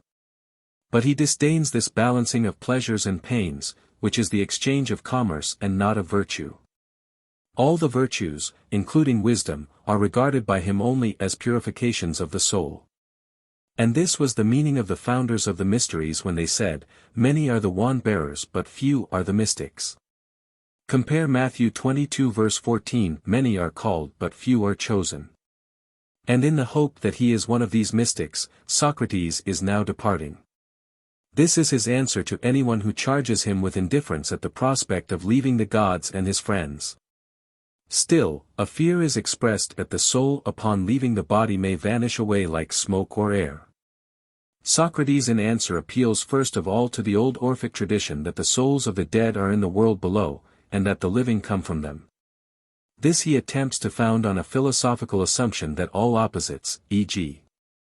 less, greater, weaker, stronger, sleeping, waking, life, death, are generated out of each other. Nor can the process of generation be only a passage from living to dying, for then all would end in death. The perpetual sleeper, Endymion, would be no longer distinguished from the rest of mankind. The circle of nature is not complete unless the living come from the dead as well as pass to them. The Platonic doctrine of reminiscence is then adduced as a confirmation of the pre-existence of the soul. Some proofs of this doctrine are demanded. One proof given is the same as that of the Meno, 82 following, and is derived from the latent knowledge of mathematics, which may be elicited from an unlearned person when a diagram is presented to him. Again, there is a power of association, which from seeing Timaeus may remember Thebes, or from seeing a picture of Timaeus may remember Timaeus. The lyre may recall the player of the lyre, and equal pieces of wood or stone may be associated with the higher notion of absolute equality. But here observe that material equalities fall short of the conception of absolute equality with which they are compared, and which is the measure of them.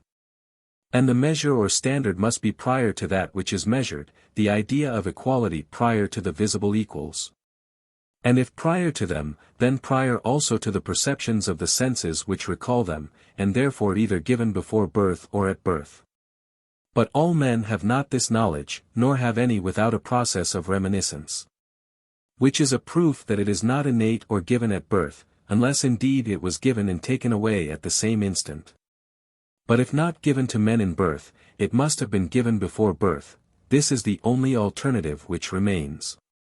And if we had ideas in a former state, then our souls must have existed and must have had intelligence in a former state.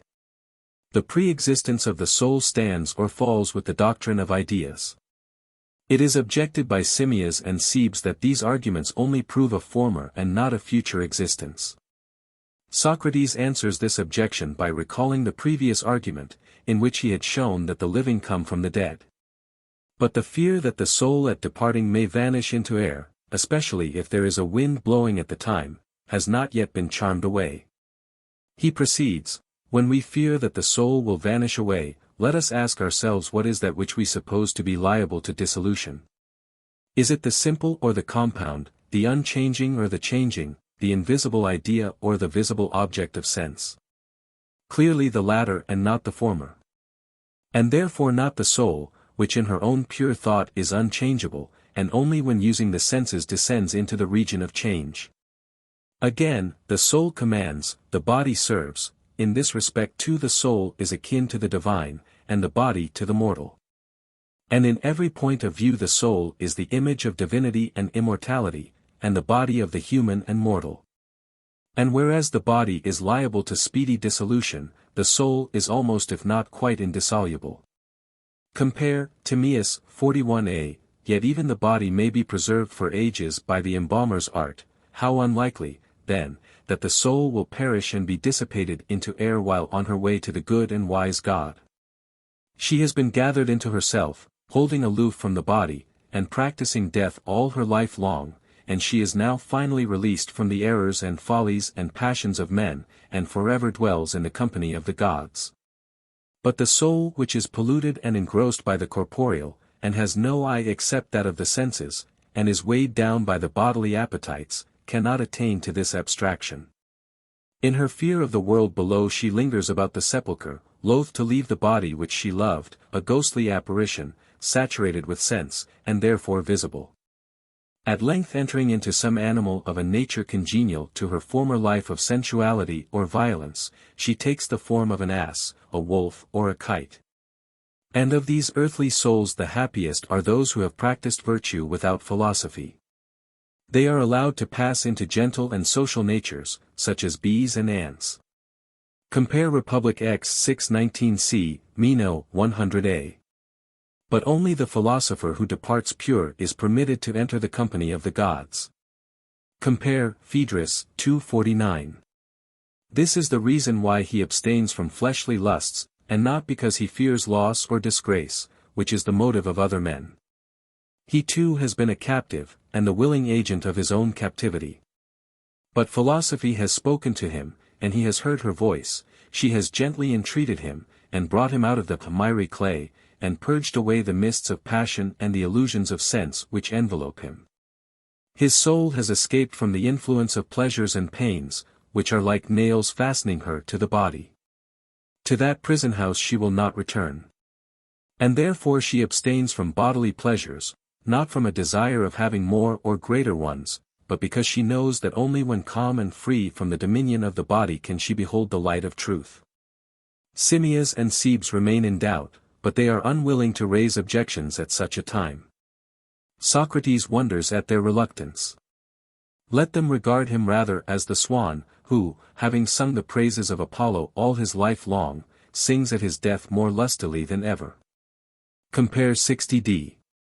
Timaeus acknowledges that there is cowardice in not probing truth to the bottom.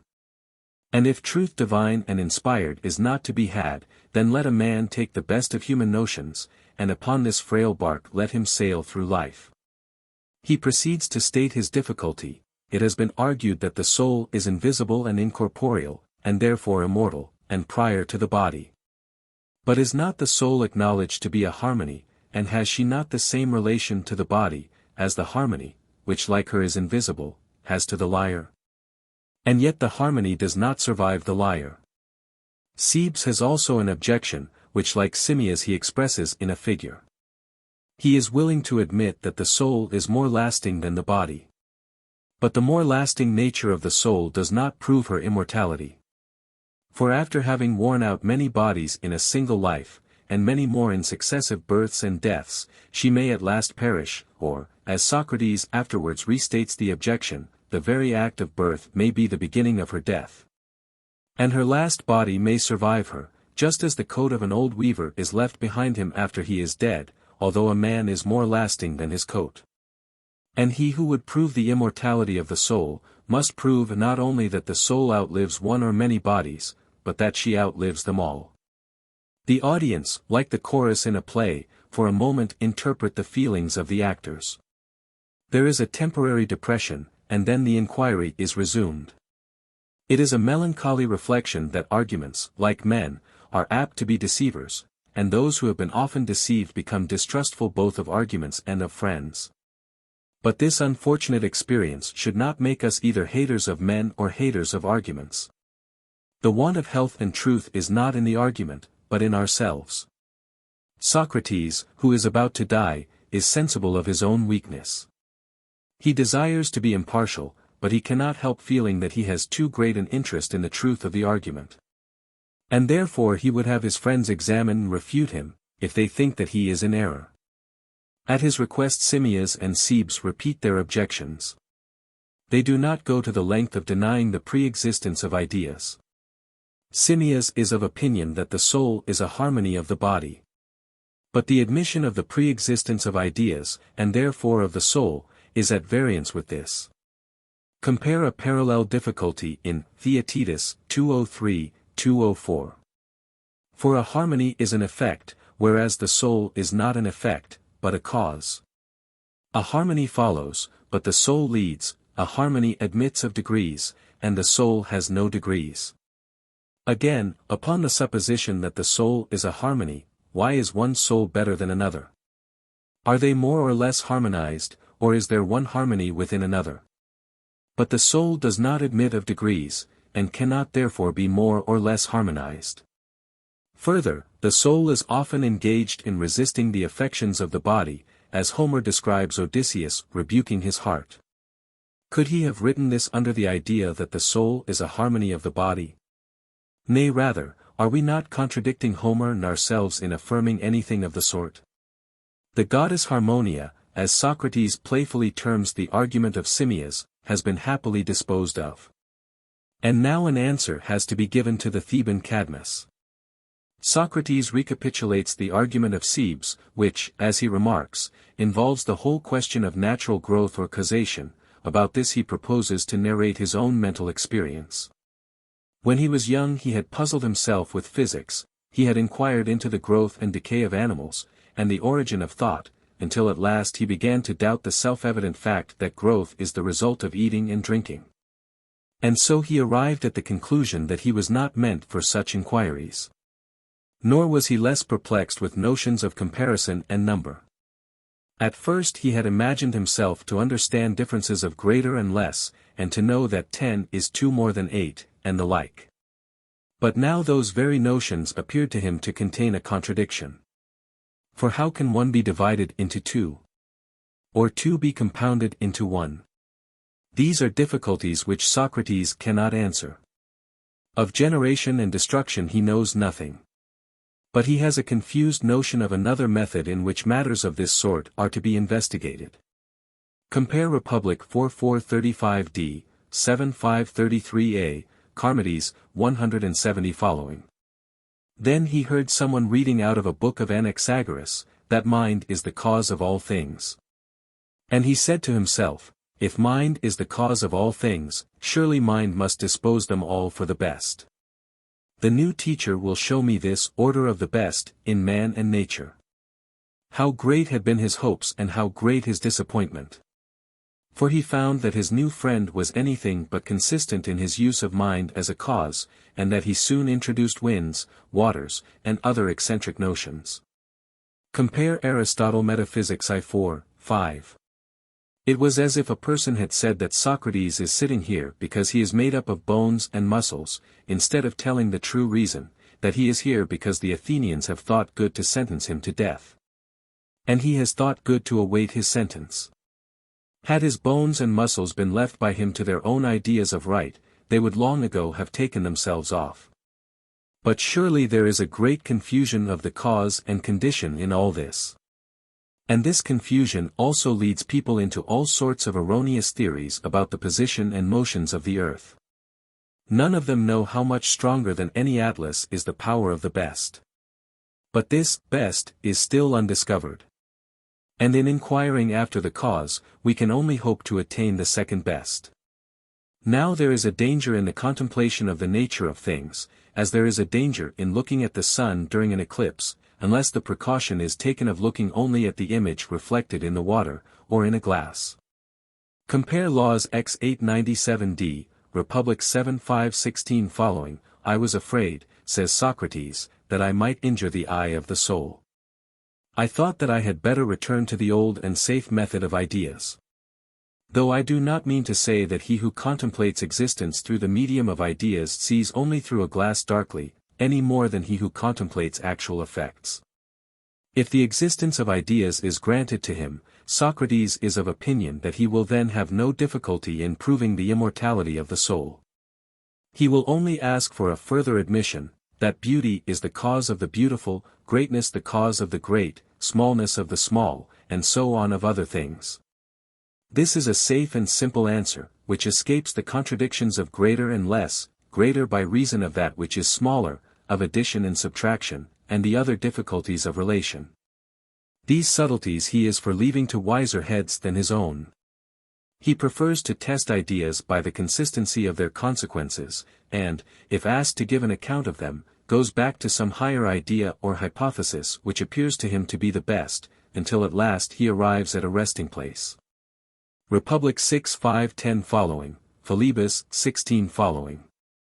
The doctrine of ideas, which has long ago received the assent of the Socratic circle, is now affirmed by the Phliasian auditor to command the assent of any man of sense. The narrative is continued. Socrates is desirous of explaining how opposite ideas may appear to coexist but do not really coexist in the same thing or person.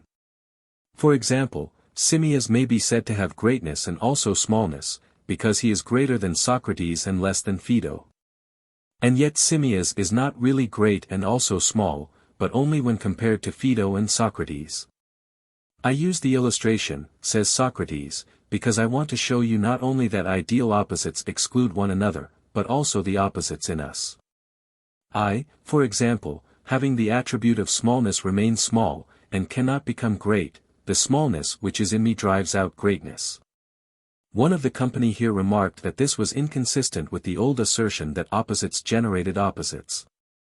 But that, replies Socrates, was affirmed, not of opposite ideas either in us or in nature, but of opposition in the concrete, not of life and death, but of individuals living and dying. When this objection has been removed, Socrates proceeds, this doctrine of the mutual exclusion of opposites is not only true of the opposites themselves, but of things which are inseparable from them. For example, cold and heat are opposed. And fire, which is inseparable from heat, cannot coexist with cold, or snow, which is inseparable from cold, with heat. Again, the number 3 excludes the number 4, because 3 is an odd number and 4 is an even number, and the odd is opposed to the even.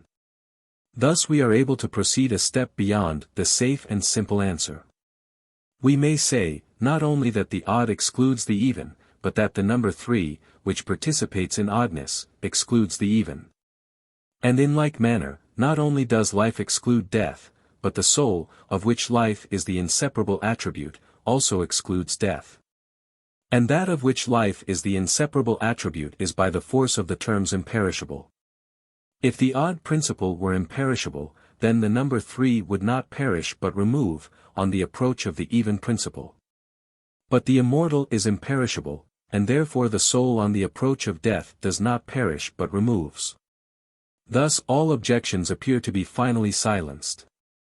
And now the application has to be made, if the soul is immortal, what manner of persons ought we to be, having regard not only to time but to eternity? For death is not the end of all, and the wicked is not released from his evil by death, but everyone carries with him into the world below that which he is or has become, and that only. For after death the soul is carried away to judgment, and when she has received her punishment returns to earth in the course of ages. The wise soul is conscious of her situation, and follows the attendant angel who guides her through the windings of the world below. But the impure soul wanders hither and thither without companion or guide, and is carried at last to her own place, as the pure soul is also carried away to hers. In order that you may understand this, I must first describe to you the nature and conformation of the earth. Now the whole earth is a globe placed in the center of the heavens, and is maintained there by the perfection of balance. That which we call the earth is only one of many small hollows, wherein collect the mists and waters and the thick lower air, but the true earth is above, and is in a finer and subtler element. And if, like birds, we could fly to the surface of the air, in the same manner that fishes come to the top of the sea, then we should behold the true earth and the true heaven and the true stars. Our earth is everywhere corrupted and corroded. And even the land which is fairer than the sea, for that is a mere chaos or waste of water and mud and sand, has nothing to show in comparison of the other world. But the heavenly earth is of diverse colors, sparkling with jewels brighter than gold and whiter than any snow, having flowers and fruits innumerable. And the inhabitants dwell some on the shore of the sea of air, others in islets of the blessed, and they hold converse with the gods, and behold the sun, moon and stars as they truly are, and their other blessedness is of a piece with this. The hollows on the surface of the globe vary in size and shape from that which we inhabit, but all are connected by passages and perforations in the interior of the earth. And there is one huge chasm or opening called Tartarus, into which streams of fire and water and liquid mud are ever flowing. Of these small portions find their way to the surface and form seas and rivers and volcanoes. There is a perpetual inhalation and exhalation of the air rising and falling as the waters pass into the depths of the earth and return again, in their course forming lakes and rivers, but never descending below the center of the earth. For on either side the rivers flowing either way are stopped by a precipice. These rivers are many and mighty, and there are 4 principal ones, Oceanus, Acheron, Pyriphlegethon, and Cocytus. Oceanus is the river which encircles the earth. Acheron takes an opposite direction, and after flowing under the earth through desert places, at last reaches the Acherusian lake. This is the river at which the souls of the dead await their return to earth. Pyriphlegethon is a stream of fire, which coils round the earth and flows into the depths of Tartarus.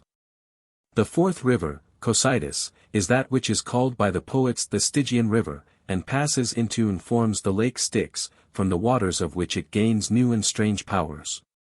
This river, too, falls into Tartarus. The dead are first of all judged according to their deeds, and those who are incurable are thrust into Tartarus, from which they never come out. Those who have only committed venial sins are first purified of them, and then rewarded for the good which they have done. Those who have committed crimes, great indeed, but not unpardonable, are thrust into Tartarus, but are cast forth at the end of a year by way of Pyriphlegethon or Cocytus, and these carry them as far as the Acherusian lake, where they call upon their victims to let them come out of the rivers into the lake.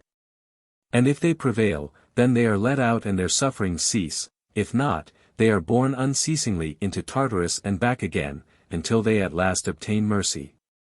The pure souls also receive their reward, and have their abode in the upper earth, and a select few in still fairer mansions.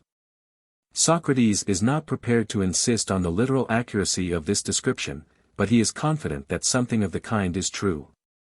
He who has sought after the pleasures of knowledge and rejected the pleasures of the body, has reason to be of good hope at the approach of death, whose voice is already speaking to him, and who will one day be heard calling all men. The hour has come at which he must drink the poison, and not much remains to be done. How shall they bury him? That is a question which he refuses to entertain, for they are burying, not him, but his dead body. His friends had once been sureties that he would remain, and they shall now be sureties that he has run away. Yet he would not die without the customary ceremonies of washing and burial. Shall he make a libation of the poison? In the spirit he will, but not in the letter. One request he utters in the very act of death, which has been a puzzle to after ages. With a sort of irony he remembers that a trifling religious duty is still unfulfilled, just as above, 60e, he desires before he departs to compose a few verses in order to satisfy a scruple about a dream, unless, indeed, we suppose him to mean that he was now restored to health, and made the customary offering to Asclepius in token of his recovery. 1. The doctrine of the immortality of the soul has sunk deep into the heart of the human race, and men are apt to rebel against any examination of the nature or grounds of their belief. They do not like to acknowledge that this, as well as the other, eternal ideas, of man, has a history in time, which may be traced in Greek poetry or philosophy, and also in the Hebrew scriptures. They convert feeling into reasoning, and throw a network of dialectics over that which is really a deeply rooted instinct. In the same temper which Socrates reproves in himself, 91b, they are disposed to think that even fallacies will do no harm, for they will die with them, and while they live they will gain by the delusion. And when they consider the numberless bad arguments which have been pressed into the service of theology, they say, like the companions of Socrates, what argument can we ever trust again? But there is a better and higher spirit to be gathered from the Phaedo, as well as from the other writings of Plato, which says that first principles should be most constantly reviewed, Phaedo, 107b and Crito, 436. And that the highest subjects demand of us the greatest accuracy, Republic 6504e. Also that we must not become misologists because arguments are apt to be deceivers. 2. In former ages there was a customary rather than a reasoned belief in the immortality of the soul. It was based on the authority of the Church, on the necessity of such a belief to morality and the order of society, on the evidence of an historical fact. And also on analogies and figures of speech which filled up the void or gave an expression in words to a cherished instinct. The mass of mankind went on their way busy with the affairs of this life, hardly stopping to think about another. But in our own day the question has been reopened. And it is doubtful whether the belief which in the first ages of Christianity was the strongest motive of action can survive the conflict with a scientific age in which the rules of evidence are stricter and the mind has become more sensitive to criticism. It has faded into the distance by a natural process as it was removed further and further from the historical fact on which it has been supposed to rest. Arguments derived from material things such as the seed and the ear of corn or transitions in the life of animals from one state of being to another, the chrysalis and the butterfly, are not, in pari materia, with arguments from the visible to the invisible, and are therefore felt to be no longer applicable. The evidence to the historical fact seems to be weaker than was once supposed, it is not consistent with itself, and is based upon documents which are of unknown origin. The immortality of man must be proved by other arguments than these if it is again to become a living belief. We must ask ourselves afresh why we still maintain it, and seek to discover a foundation for it in the nature of God and in the first principles of morality. 3. At the outset of the discussion we may clear away a confusion. We certainly do not mean by the immortality of the soul the immortality of fame, which whether worth having or not can only be ascribed to a very select class of the whole race of mankind. And even the interest in these few is comparatively short-lived. To have been a benefactor to the world, whether in a higher or a lower sphere of life and thought, is a great thing. To have the reputation of being one, when men have passed out of the sphere of earthly praise or blame, is hardly worthy of consideration. The memory of a great man, so far from being immortal, is really limited to his own generation. So long as his friends or his disciples are alive, so long as his books continue to be read, so long as his political or military successes fill a page in the history of his country. The praises which are bestowed upon him at his death hardly last longer than the flowers which are strewed upon his coffin or the immortelles which are laid upon his tomb.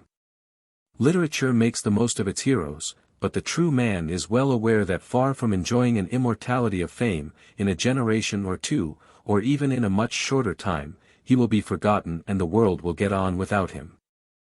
4.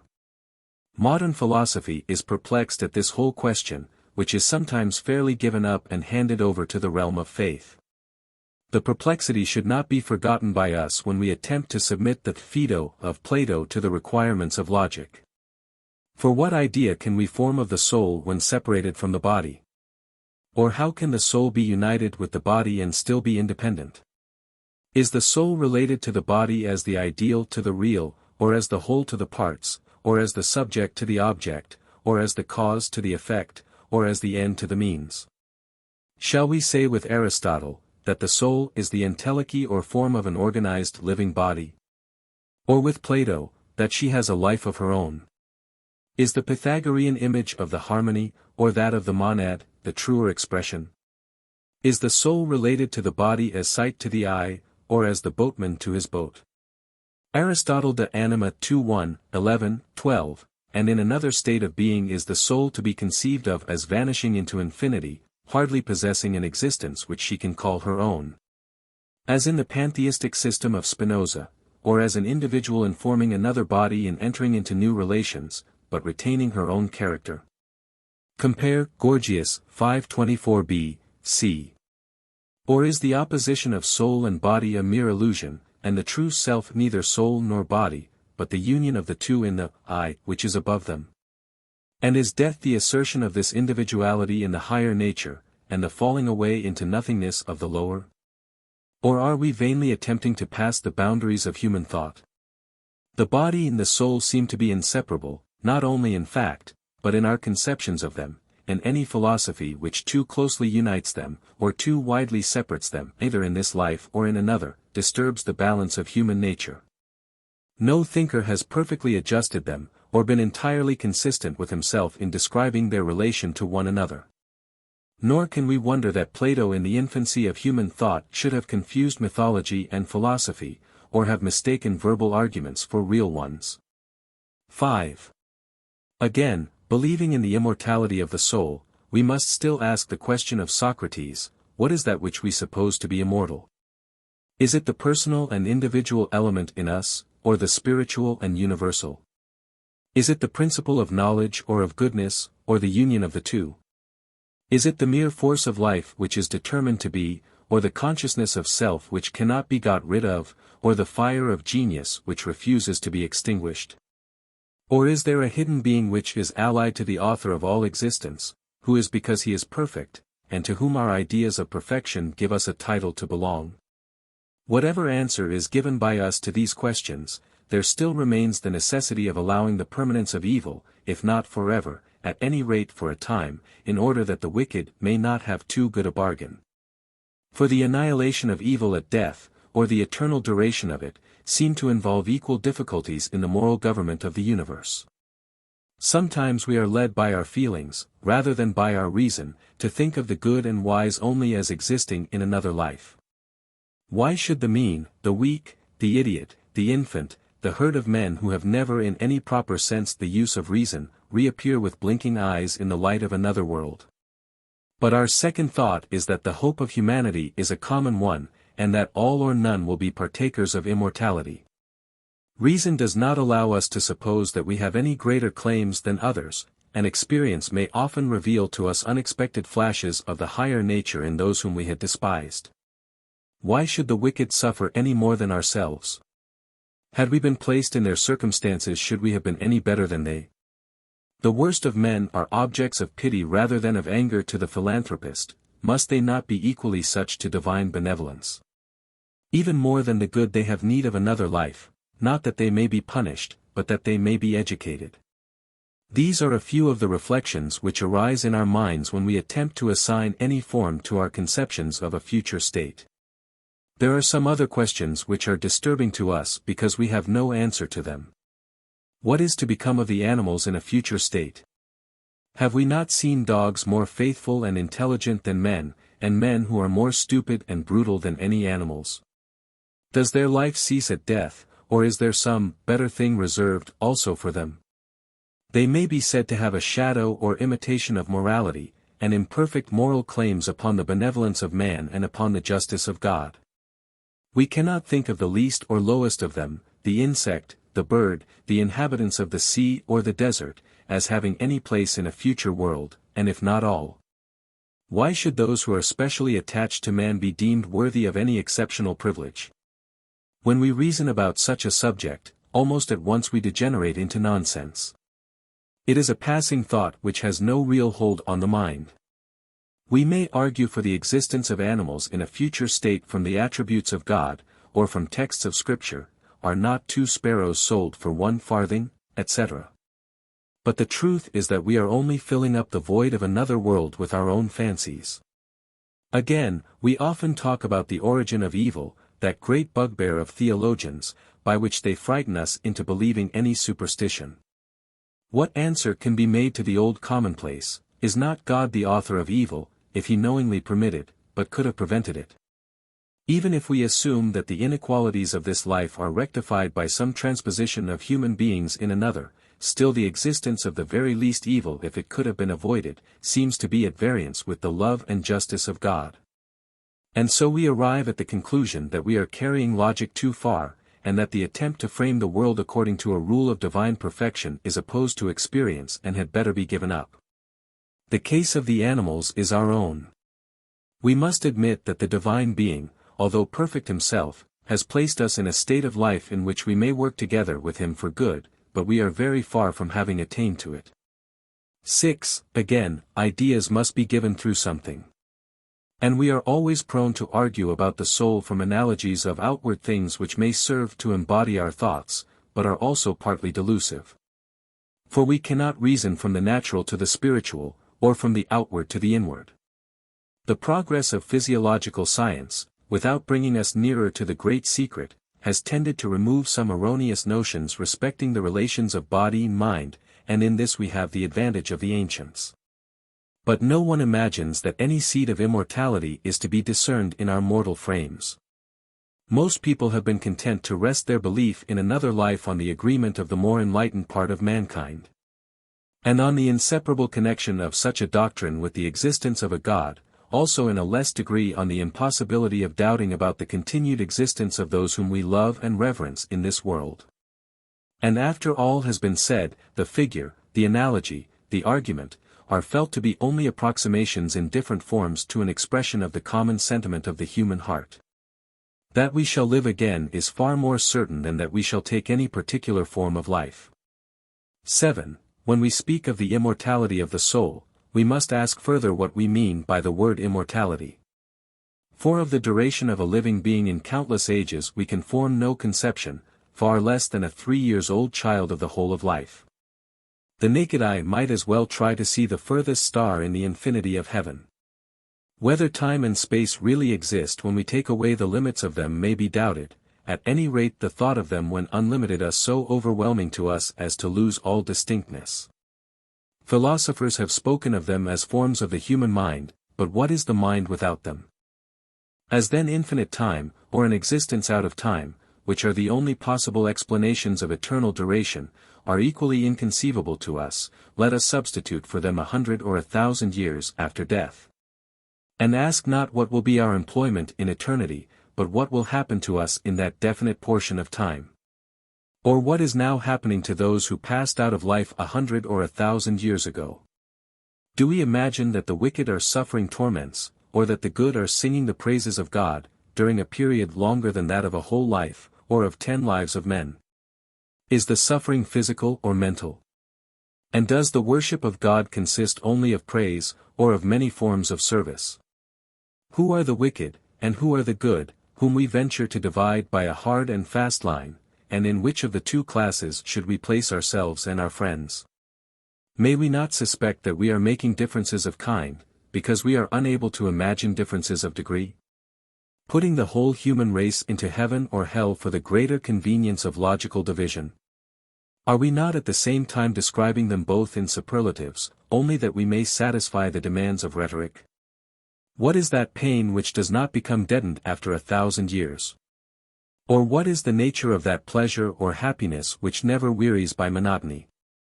Earthly pleasures and pains are short in proportion as they are keen, of any others which are both intense and lasting we have no experience, and can form no idea.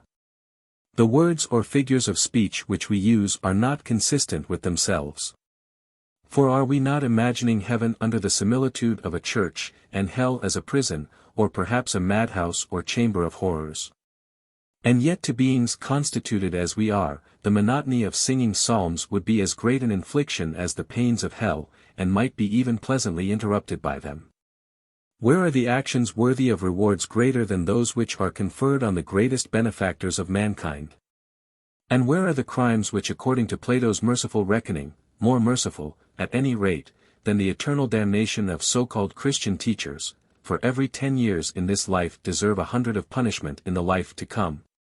We should be ready to die of pity if we could see the least of the sufferings which the writers of Infernos and Purgatorios have attributed to the damned. Yet these joys and terrors seem hardly to exercise an appreciable influence over the lives of men. The wicked man when old, is not, as Plato supposes, Republic I 330 d. more agitated by the terrors of another world when he is nearer to them, nor the good in an ecstasy at the joys of which he is soon to be the partaker. Age numbs the sense of both worlds, and the habit of life is strongest in death. Even the dying mother is dreaming of her lost children as they were 40 or 50 years before, pattering over the boards, not of reunion with them in another state of being. Most persons when the last hour comes are resigned to the order of nature and the will of God. They are not thinking of Dante's Inferno or Paradiso, or of the Pilgrim's Progress.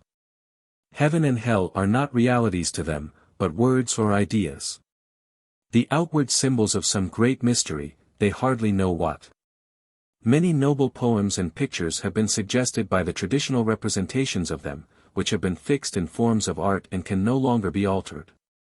Many sermons have been filled with descriptions of celestial or infernal mansions. But hardly even in childhood did the thought of heaven and hell supply the motives of our actions, or at any time seriously affect the substance of our belief. 8. Another life must be described, if at all, in forms of thought and not of sense. To draw pictures of heaven and hell, whether in the language of Scripture or any other, adds nothing to our real knowledge, but may perhaps disguise our ignorance. The truest conception which we can form of a future life is a state of progress or education, a progress from evil to good, from ignorance to knowledge. To this we are led by the analogy of the present life, in which we see different races and nations of men, and different men and women of the same nation, in various states or stages of cultivation. Some more and some less developed, and all of them capable of improvement under favorable circumstances. There are punishments too of children when they are growing up inflicted by their parents, of elder offenders which are imposed by the law of the land, of all men at all times of life, which are attached by the laws of nature to the performance of certain actions. All these punishments are really educational, that is to say, they are not intended to retaliate on the offender, but to teach him a lesson. Also there is an element of chance in them, which is another name for our ignorance of the laws of nature. There is evil too inseparable from good, compare Lysis 2:20e, not always punished here, as good is not always rewarded. It is capable of being indefinitely diminished, and as knowledge increases, the element of chance may more and more disappear. For we do not argue merely from the analogy of the present state of this world to another, but from the analogy of a probable future to which we are tending. The greatest changes of which we have had experience as yet are due to our increasing knowledge of history and of nature. They have been produced by a few minds appearing in 3 or 4 favored nations, in a comparatively short period of time. May we be allowed to imagine the minds of men everywhere working together during many ages for the completion of our knowledge. May not the science of physiology transform the world? Again, the majority of mankind have really experienced some moral improvement. Almost everyone feels that he has tendencies to good, and is capable of becoming better. And these germs of good are often found to be developed by new circumstances, like stunted trees when transplanted to a better soil. The differences between the savage and the civilized man, or between the civilized man in old and new countries, may be indefinitely increased. The first difference is the effect of a few thousand, the second of a few hundred years. We congratulate ourselves that slavery has become industry, that law and constitutional government have superseded despotism and violence, that an ethical religion has taken the place of fetishism. There may yet come a time when the many may be as well off as the few, when no one will be weighed down by excessive toil, when the necessity of providing for the body will not interfere with mental improvement. When the physical frame may be strengthened and developed, and the religion of all men may become a reasonable service. Nothing therefore, either in the present state of man or in the tendencies of the future, as far as we can entertain conjecture of them, would lead us to suppose that God governs us vindicatively in this world. And therefore we have no reason to infer that he will govern us vindicatively in another. The true argument from analogy is not, this life is a mixed state of justice and injustice, of great waste, of sudden casualties, of disproportionate punishments, and therefore the like inconsistencies, irregularities. Injustices are to be expected in another. But, this life is subject to law, and is in a state of progress, and therefore law and progress may be believed to be the governing principles of another. All the analogies of this world would be against unmeaning punishments inflicted 100 or 1,000 years after an offense had been committed. Suffering there might be as a part of education, but not hopeless or protracted.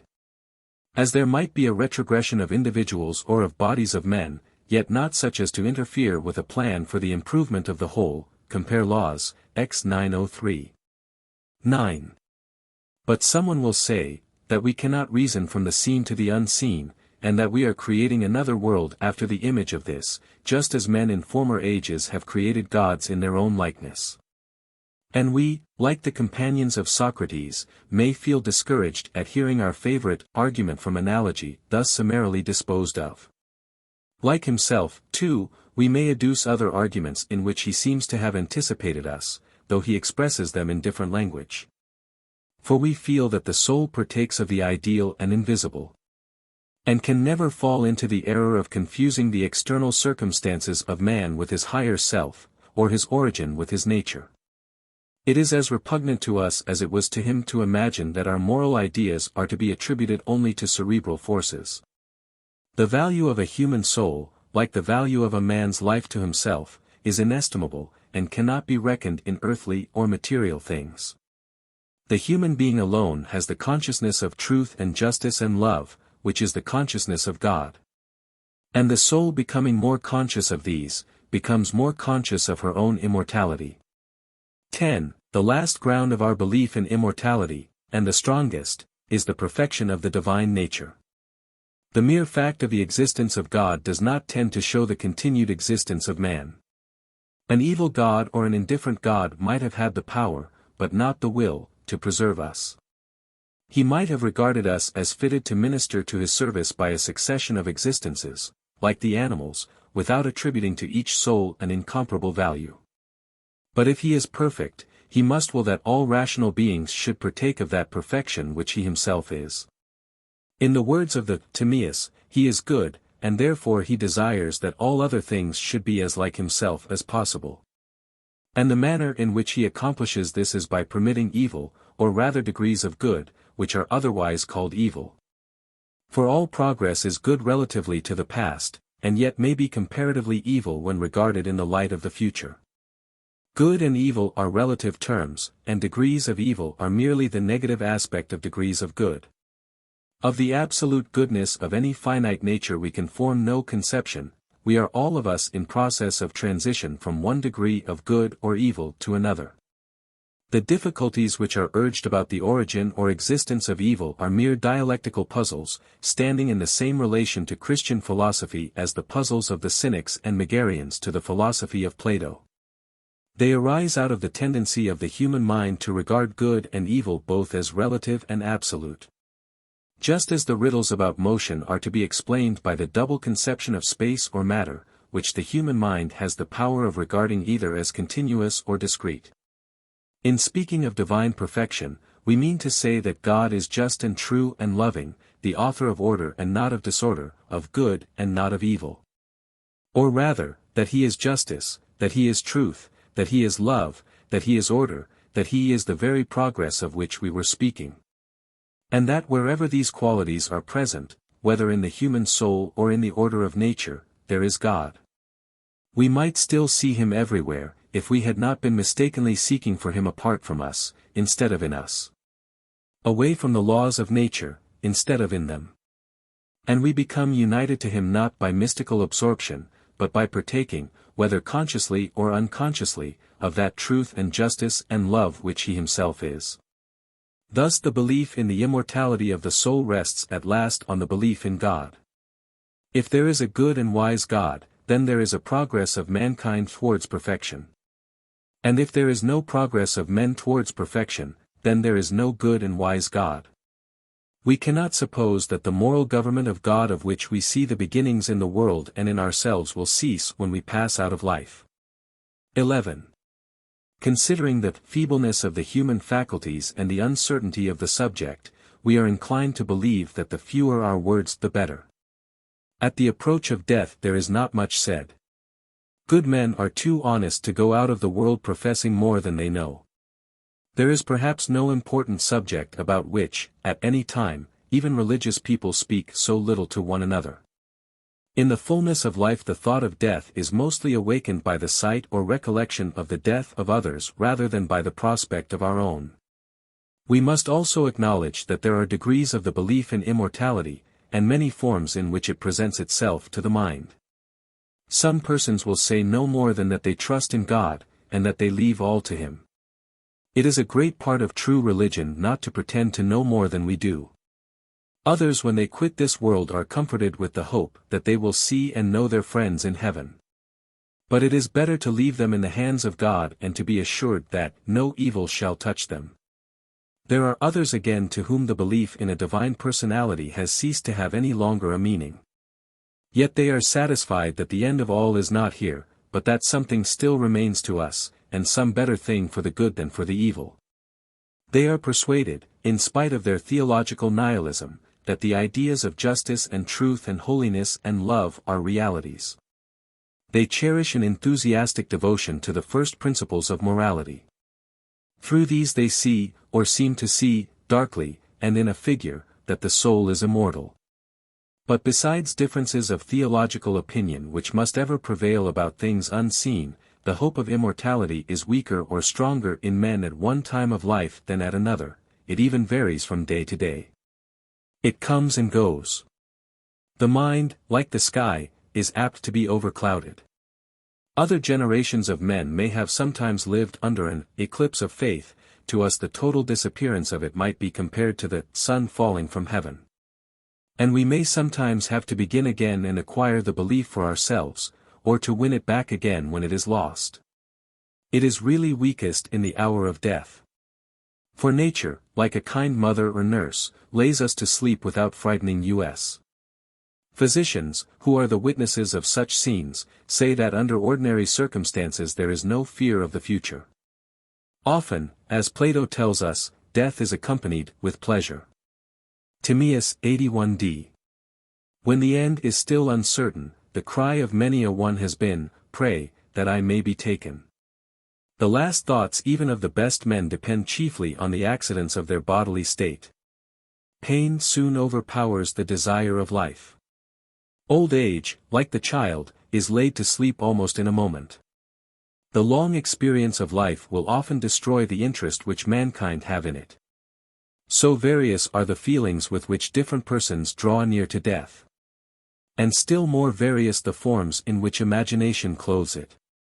For this alternation of feeling compare the Old Testament, Psalms 6:5, 16:10, 90, Isaiah 38 verse 18, Ecclesiastes 8 verse 8 and following, 3:19, 4:2.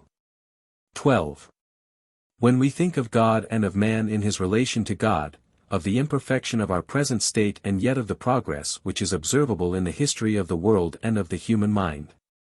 Of the depth and power of our moral ideas which seem to partake of the very nature of God himself. When we consider the contrast between the physical laws to which we are subject and the higher law which raises us above them and is yet a part of them. When we reflect on our capacity of becoming the spectators of all time and all existence, and of framing in our own minds the ideal of a perfect being.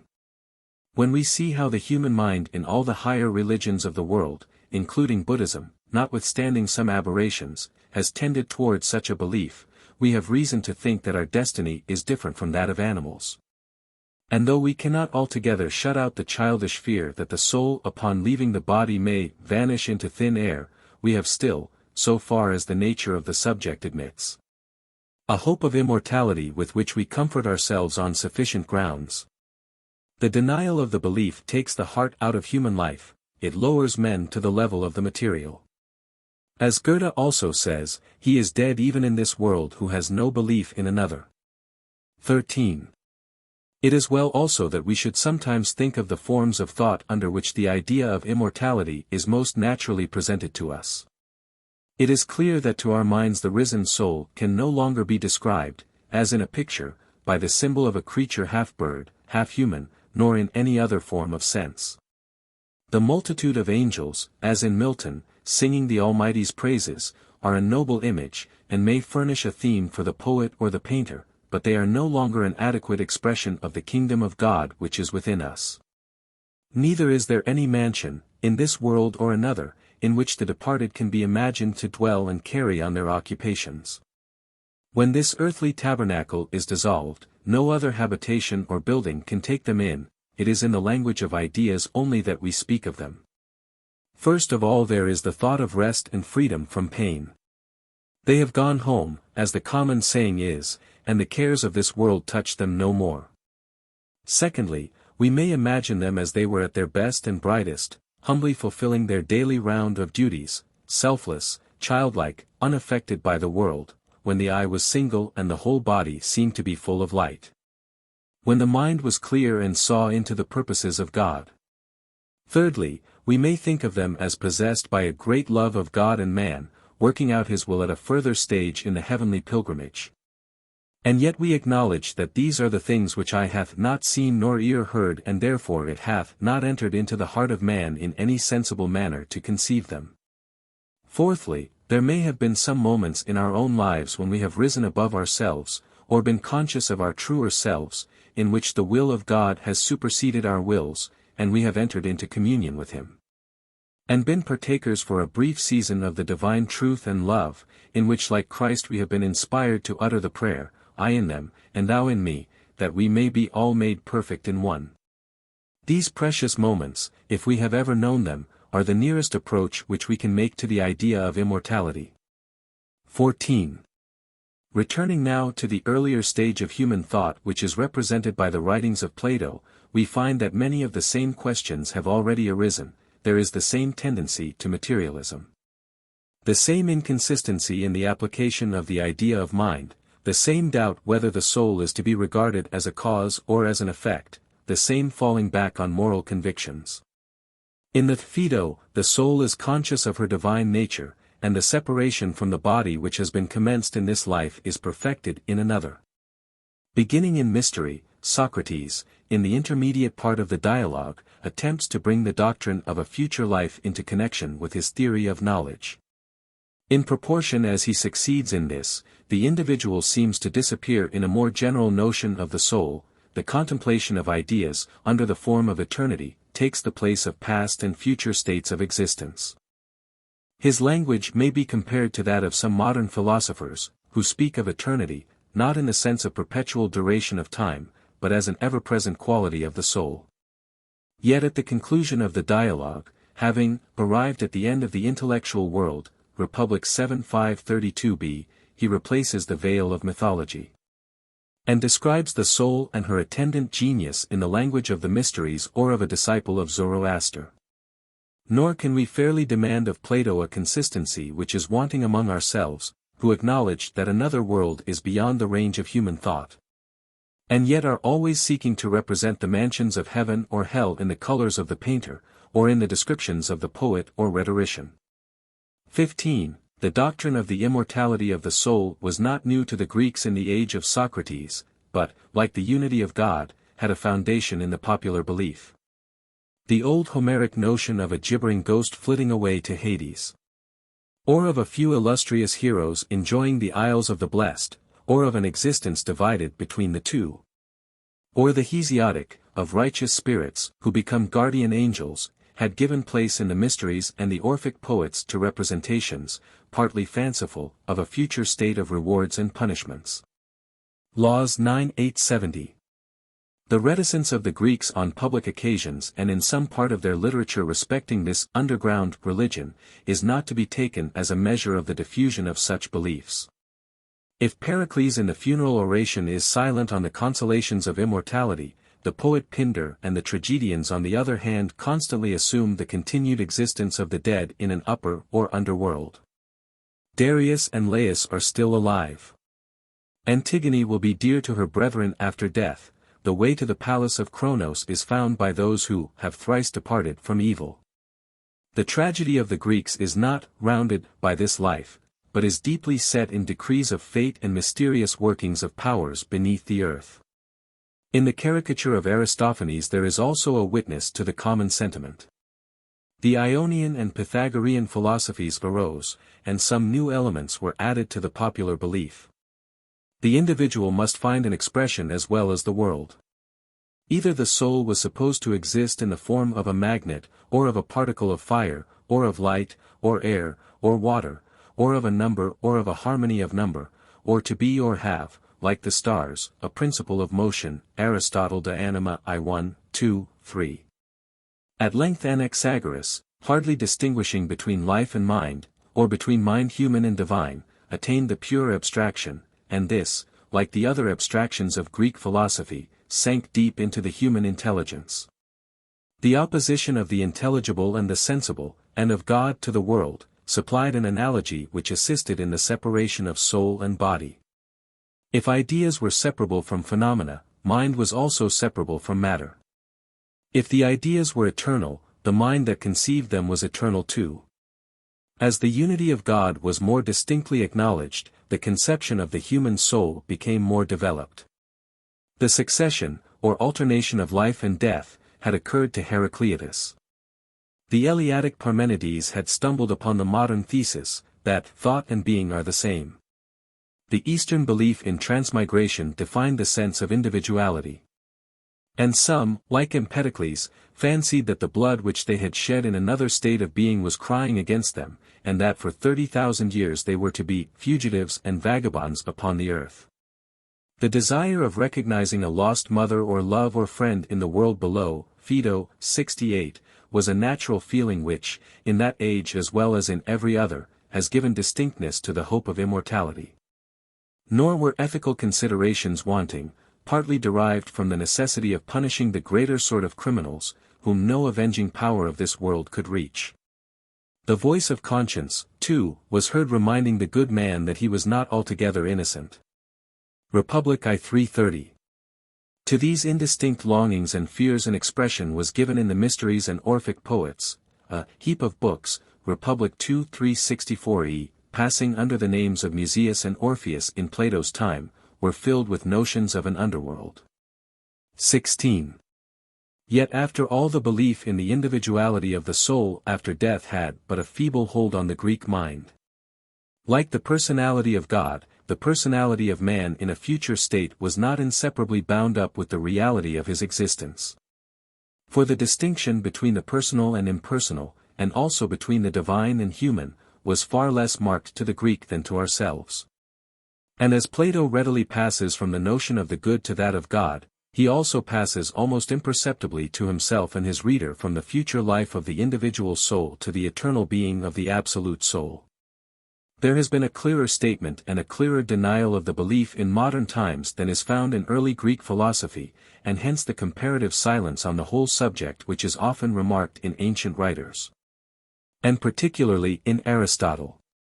For Plato and Aristotle are not further removed in their teaching about the immortality of the soul than they are in their theory of knowledge. 17. Living in an age when logic was beginning to mold human thought, Plato naturally cast his belief in immortality into a logical form. And when we consider how much the doctrine of ideas was also one of words, it is not surprising that he should have fallen into verbal fallacies. Early logic is always mistaking the truth of the form for the truth of the matter. It is easy to see that the alternation of opposites is not the same as the generation of them out of each other. And that the generation of them out of each other, which is the first argument in the Phaedo, is at variance with their mutual exclusion of each other, whether in themselves or in us, which is the last. For even if we admit the distinction which he draws between the opposites and the things which have the opposites, still individuals fall under the latter class. And we have to pass out of the region of human hopes and fears to a conception of an abstract soul which is the impersonation of the ideas. Such a conception, which in Plato himself is but half expressed, is unmeaning to us, and relative only to a particular stage in the history of thought. The doctrine of reminiscence is also a fragment of a former world, which has no place in the philosophy of modern times. But Plato had the wonders of psychology just opening to him, and he had not the explanation of them which is supplied by the analysis of language and the history of the human mind. The question, whence come our abstract ideas? He could only answer by an imaginary hypothesis. Nor is it difficult to see that his crowning argument is purely verbal, and is but the expression of an instinctive confidence put into a logical form. The soul is immortal because it contains a principle of imperishableness.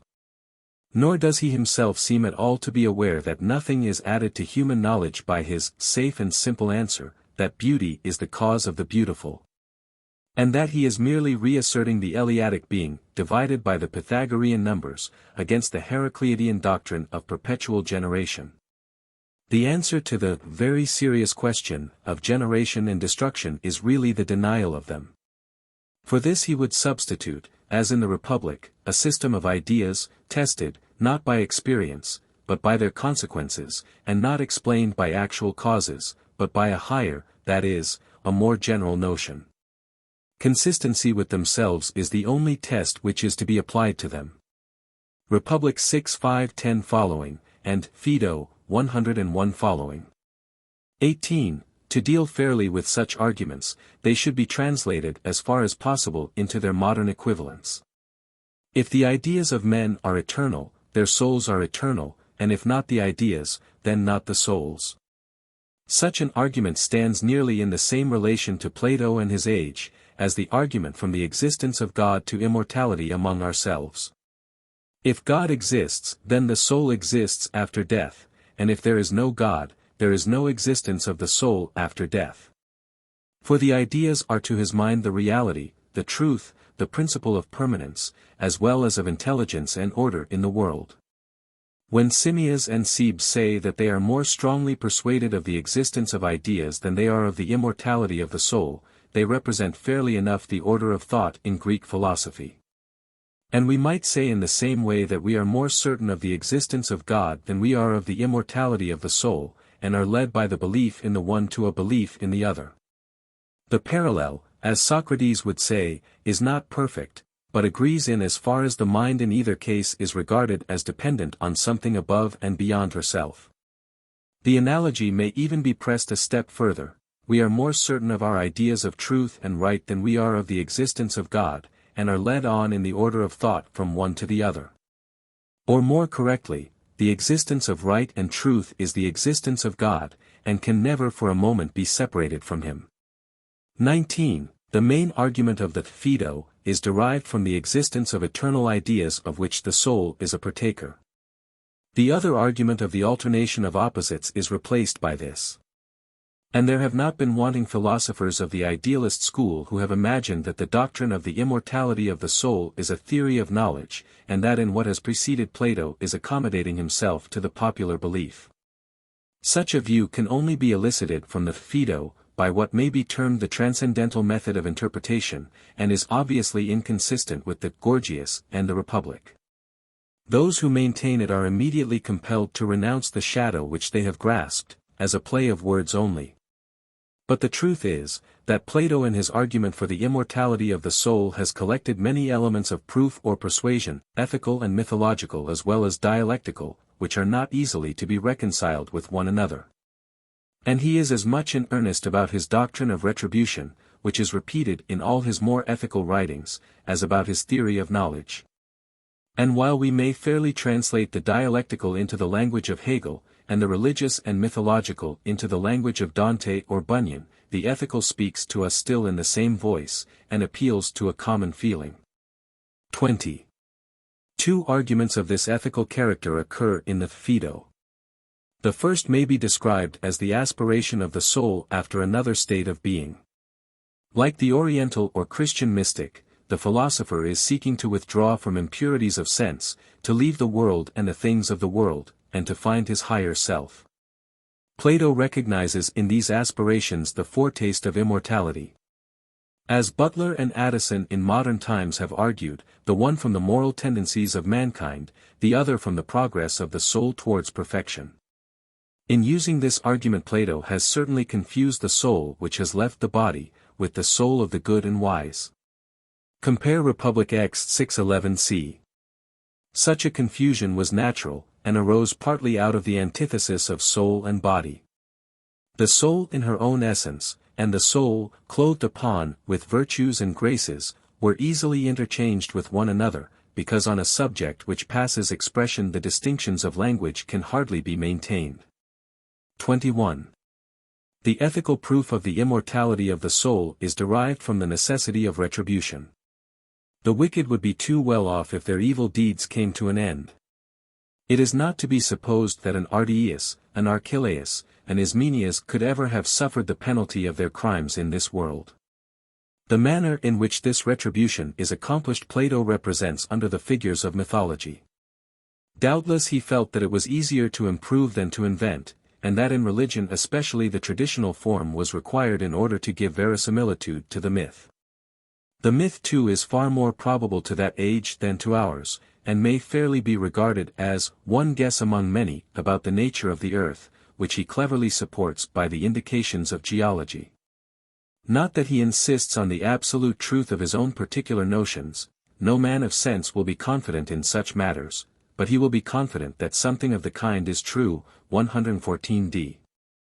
As in other passages, Gorgias 527a, Timaeus 29d, compare Critias 107b, he wins belief for his fictions by the moderation of his statements. He does not, like Dante or Swedenborg, allow himself to be deceived by his own creations. The dialogue must be read in the light of the situation.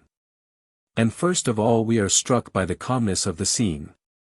Like the spectators at the time, we cannot pity Socrates, his mien and his language are so noble and fearless.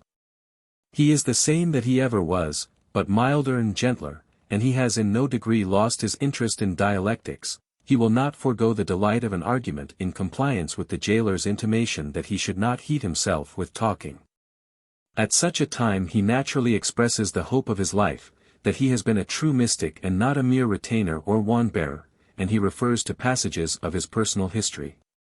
To his old enemies the comic poets, and to the proceedings on the trial, he alludes playfully, but he vividly remembers the disappointment which he felt in reading the books of Anaxagoras. The return of Xantippe and his children indicates that the philosopher is not made of oak or rock. Some other traits of his character may be noted. For example, the courteous manner in which he inclines his head to the last objector, or the ironical touch, me already, as the tragic poet would say, the voice of fate calls. Or the depreciation of the arguments with which he comforted himself and them, or his fear of mythology, or his references to Homer, or the playful smile with which he talks like a book about greater and less. Or the allusion to the possibility of finding another teacher among barbarous races, compare Politicus, 262d, or the mysterious reference to another science, mathematics, of generation and destruction for which he is vainly feeling. There is no change in him, only now he is invested with a sort of sacred character, as the prophet or priest of Apollo the god of the festival, in whose honor he first of all composes a hymn, and then like the swan pours forth his dying lay. Perhaps the extreme elevation of Socrates above his own situation, and the ordinary interests of life, compare his jeu d'esprit about his burial, in which for a moment he puts on the Silenus mask, create in the mind of the reader an impression stronger than could be derived from arguments that such a one has in him a principle which does not admit of death. The other persons of the dialogue may be considered under two heads: 1. Private friends, 2. The respondents in the argument. First there is Crito, who has been already introduced to us in the Euthyphro and the Crito. He is the equal in years of Socrates, and stands in quite a different relation to him from his younger disciples. He is a man of the world who is rich and prosperous, compare the jest in the Euthyphro, 304c, the best friend of Socrates, who wants to know his commands, in whose presence he talks to his family, and who performs the last duty of closing his eyes. It is observable too that, as in the Euthyphro, Crito shows no aptitude for philosophical discussions.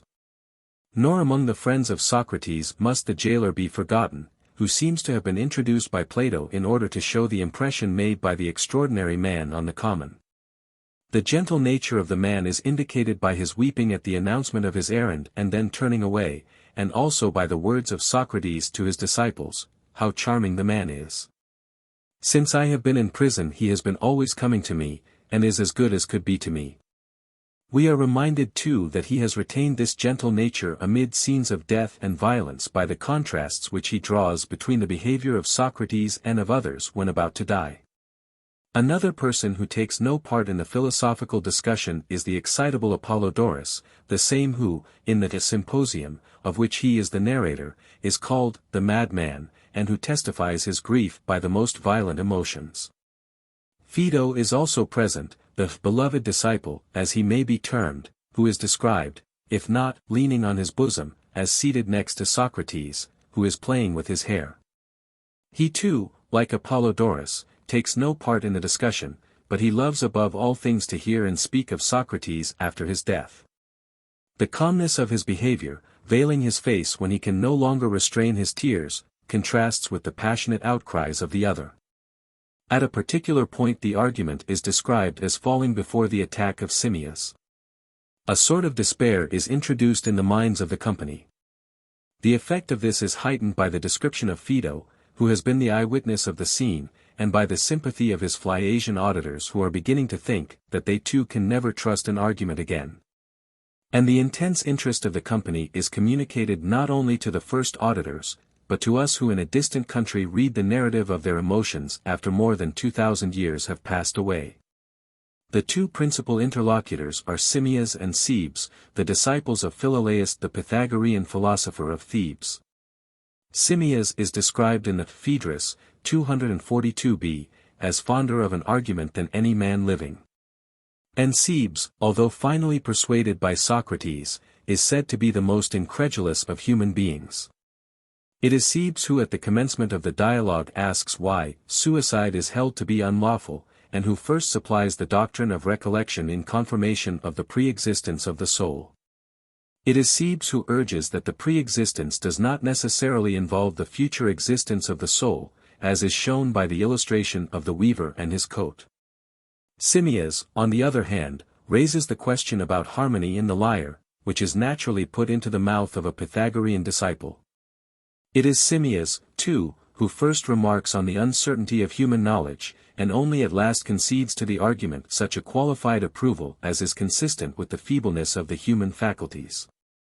Cebes is the deeper and more consecutive thinker, Timaeus more superficial and rhetorical, they are distinguished in much the same manner as Adimantus and Glaucon in the Republic. Other persons, Menexenus, Ctesippus, Lysis, are old friends. Ivinus has been already satirized in the Apology, Aeschines and Epigenes were present at the trial, Euclid and Terpsion will reappear in the introduction to the Theaetetus, Hermogenes has already appeared in the Cratylus.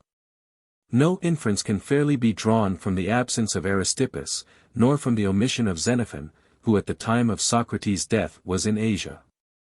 The mention of Plato's own absence seems like an expression of sorrow, and may, perhaps, be an indication that the report of the conversation is not to be taken literally. The place of the dialogue in the series is doubtful. The doctrine of ideas is certainly carried beyond the Socratic point of view, in no other of the writings of Plato is the theory of them so completely developed. Whether the belief in immortality can be attributed to Socrates or not is uncertain. The silence of the Memorabilia, and of the earlier dialogues of Plato, is an argument to the contrary. Yet in the Cyropaedia Xenophon, 8:7, 19 following, has put language into the mouth of the dying Cyrus which recalls the Phaedo, and may have been derived from the teaching of Socrates. It may be fairly urged that the greatest religious interest of mankind could not have been wholly ignored by one who passed his life in fulfilling the commands of an oracle, and who recognized a divine plan in man and nature. Xenophon Memorabilia 1:4, and the language of the Apology and of the Crito confirms this view. The Phaedo is not one of the Socratic dialogues of Plato. Nor, on the other hand, can it be assigned to that later stage of the Platonic writings at which the doctrine of ideas appears to be forgotten. It belongs rather to the intermediate period of the Platonic philosophy, which roughly corresponds to the Phaedrus, Gorgias, Republic, Theaetetus. Without pretending to determine the real time of their composition, the Symposium, Meno, Euthyphro, Apology, Phaedo, may be conveniently read by us in this order as illustrative of the life of Socrates. Another chain may be formed of the Meno, Phaedrus, Phaedo, in which the immortality of the soul is connected with the doctrine of ideas. In the Meno, the theory of ideas is based on the ancient belief in transmigration, which reappears again in the Phaedrus as well as in the Republic and Timaeus, and in all of them is connected with a doctrine of retribution. In the Phaedrus, the immortality of the soul is supposed to rest on the conception of the soul as a principle of motion, whereas in the Republic the argument turns on the natural continuance of the soul, which, if not destroyed by her own proper evil, can hardly be destroyed by any other. The soul of man in the Timaeus, 42 following, is derived from the Supreme Creator, and either returns after death to her kindred star, or descends into the lower life of an animal. The Apology expresses the same view as the Phaedo, but with less confidence. There the probability of death being a long sleep is not excluded. The Theaetetus also describes, in a digression, the desire of the soul to fly away and be with God, and to fly to him is to be like him, 176b. The Symposium may be observed to resemble as well as to differ from the Phaedo. While the first notion of immortality is only in the way of natural procreation or of posthumous fame and glory, the higher revelation of beauty, like the good in the Republic, is the vision of the eternal idea. So deeply rooted in Plato's mind is the belief in immortality, so various are the forms of expression which he employs. As in several other dialogues, there is more of system in the Phaedo than appears at first sight. The succession of arguments is based on previous philosophies, beginning with the mysteries and the Heracleitian alternation of opposites, and proceeding to the Pythagorean harmony and transmigration. Making a step by the aid of Platonic reminiscence, and a further step by the help of the nous of Anaxagoras, until at last we rest in the conviction that the soul is inseparable from the ideas, and belongs to the world of the invisible and unknown. Then, as in the Gorgias or Republic, the curtain falls, and the veil of mythology descends upon the argument. After the confession of Socrates that he is an interested party, and the acknowledgement that no man of sense will think the details of his narrative true, but that something of the kind is true, we return from speculation to practice. He is himself more confident of immortality than he is of his own arguments, and the confidence which he expresses is less strong than that which his cheerfulness and composure in death inspire in us. Difficulties of two kinds occur in the Phaedo, one kind to be explained out of contemporary philosophy, the other not admitting of an entire solution. 1. The difficulty which Socrates says that he experienced in explaining generation and corruption, the assumption of hypotheses which proceed from the less general to the more general, and are tested by their consequences. The puzzle about greater and less, the resort to the method of ideas, which to us appear only abstract terms, these are to be explained out of the position of Socrates and Plato in the history of philosophy. They were living in a twilight between the sensible and the intellectual world, and saw no way of connecting them. They could neither explain the relation of ideas to phenomena, nor their correlation to one another. The very idea of relation or comparison was embarrassing to them. Yet in this intellectual uncertainty they had a conception of a proof from results, and of a moral truth, which remained unshaken amid the questionings of philosophy. 2. The other is a difficulty which is touched upon in the Republic as well as in the Phaedo, and is common to modern and ancient philosophy. Plato is not altogether satisfied with his safe and simple method of ideas. He wants to have proved to him by facts that all things are for the best, and that there is one mind or design which pervades them all. But this power of the best he is unable to explain, and therefore takes refuge in universal ideas. And are not we at this day seeking to discover that which Socrates in a glass darkly foresaw? Some resemblances to the Greek drama may be noted in all the dialogues of Plato. The Phaedo is the tragedy of which Socrates is the protagonist and Timaeus and Cebes the secondary performers, standing to them in the same relation as to Glaucon and Adeimantus in the Republic. No dialogue has a greater unity of subject and feeling.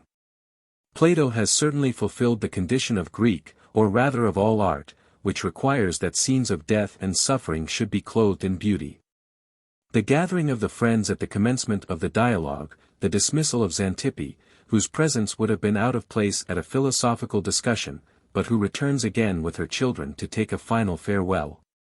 The dejection of the audience at the temporary overthrow of the argument, the picture of Socrates playing with the hair of Phaedo, the final scene in which Socrates alone retains his composure, are masterpieces of art. And the chorus at the end might have interpreted the feeling of the play, "There can no evil happen to a good man in life or death." The art of concealing art is nowhere more perfect than in those writings of Plato which describe the trial and death of Socrates. Their charm is their simplicity, which gives them verisimilitude. And yet they touch, as if incidentally, and because they were suitable to the occasion, on some of the deepest truths of philosophy. There is nothing in any tragedy, ancient or modern, nothing in poetry or history, with one exception, like the last hours of Socrates in Plato. The master could not be more fitly occupied at such a time than in discoursing of immortality. Nor the disciples more divinely consoled. The arguments, taken in the spirit and not in the letter, are our arguments, and Socrates by anticipation may be even thought to refute some eccentric notions, current in our own age. For there are philosophers among ourselves who do not seem to understand how much stronger is the power of intelligence, or of the best, than of Atlas, or mechanical force. How far the words attributed to Socrates were actually uttered by him we forbear to ask, for no answer can be given to this question. And it is better to resign ourselves to the feeling of a great work, than to linger among critical uncertainties. Phaedo. Persons of the dialogue. Phaedo, who is the narrator of the dialogue to Echecrates of Phlius. Socrates. Apollodorus. Timaeus. Cebes. Crito. An attendant of the prison. Scene, the prison of Socrates. Place of the narration, Phlius. Echecrates, were you yourself, Phaedo, in the prison with Socrates on the day when he drank the poison? Phaedo, yes, Echecrates, I was. Echecrates, I should so like to hear about his death. What did he say in his last hours? We were informed that he died by taking poison, but no one knew anything more. For no Phliasian ever goes to Athens now, and it is a long time since any stranger from Athens has found his way hither, so that we had no clear account. Phaedo, did you not hear of the proceedings at the trial? Echecrates, yes. Someone told us about the trial, and we could not understand why, having been condemned, he should have been put to death, not at the time, but long afterwards. What was the reason of this? Phaedo, an accident. Echecrates, the stern of the ship which the Athenians sent to Delos happened to have been crowned on the day before he was tried. Echecrates, what is this ship? Phaedo, it is the ship in which, according to Athenian tradition, Theseus went to Crete when he took with him the 14 youths, and was the savior of them and of himself. And they were said to have vowed to Apollo at the time, that if they were saved they would send a yearly mission to Delos. Now this custom still continues, and the whole period of the voyage to and from Delos, beginning when the priest of Apollo crowns the stern of the ship, is a holy season, during which the city is not allowed to be polluted by public executions. And when the vessel is detained by contrary winds, the time spent in going and returning is very considerable. As I was saying, the ship was crowned on the day before the trial, and this was the reason why Socrates lay in prison and was not put to death until long after he was condemned. Echecrates, what was the manner of his death, Phaedo?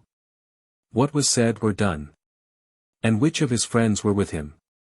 Or did the authorities forbid them to be present, so that he had no friends near him when he died? Phaedo, no, there were several of them with him. Echecrates, if you have nothing to do, I wish that you would tell me what passed, as exactly as you can. Phaedo, I have nothing at all to do, and will try to gratify your wish. To be reminded of Socrates is always the greatest delight to me, whether I speak myself or hear another speak of him. Echecrates, you will have listeners who are of the same mind with you, and I hope that you will be as exact as you can. Phaedo, I had a singular feeling at being in his company. For I could hardly believe that I was present at the death of a friend, and therefore I did not pity him. Echecrates. He died so fearlessly, and his words and bearing were so noble and gracious, that to me he appeared blessed. I thought that in going to the other world he could not be without a divine call, and that he would be happy, if any man ever was, when he arrived there, and therefore I did not pity him as might have seemed natural at such an hour. But I had not the pleasure which I usually feel in philosophical discourse, for philosophy was the theme of which we spoke. I was pleased, but in the pleasure there was also a strange admixture of pain. For I reflected that he was soon to die, and this double feeling was shared by us all. We were laughing and weeping by turns, especially the excitable Apollodorus, you know the sort of man. Echecrates, yes. Phaedo, he was quite beside himself. And I and all of us were greatly moved. Echecrates, who were present? Phaedo, of native Athenians there were, besides Apollodorus, Critobulus and his father Crito, Hermogenes, Epigenes, Aeschines, Antisthenes. Likewise Ctesippus of the Demi of Paeania, Menexenus, and some others. Plato, if I am not mistaken, was ill. Echecrates, were there any strangers? Phaedo, yes, there were, Simmias the Theban, and Cebes, and Phaedons.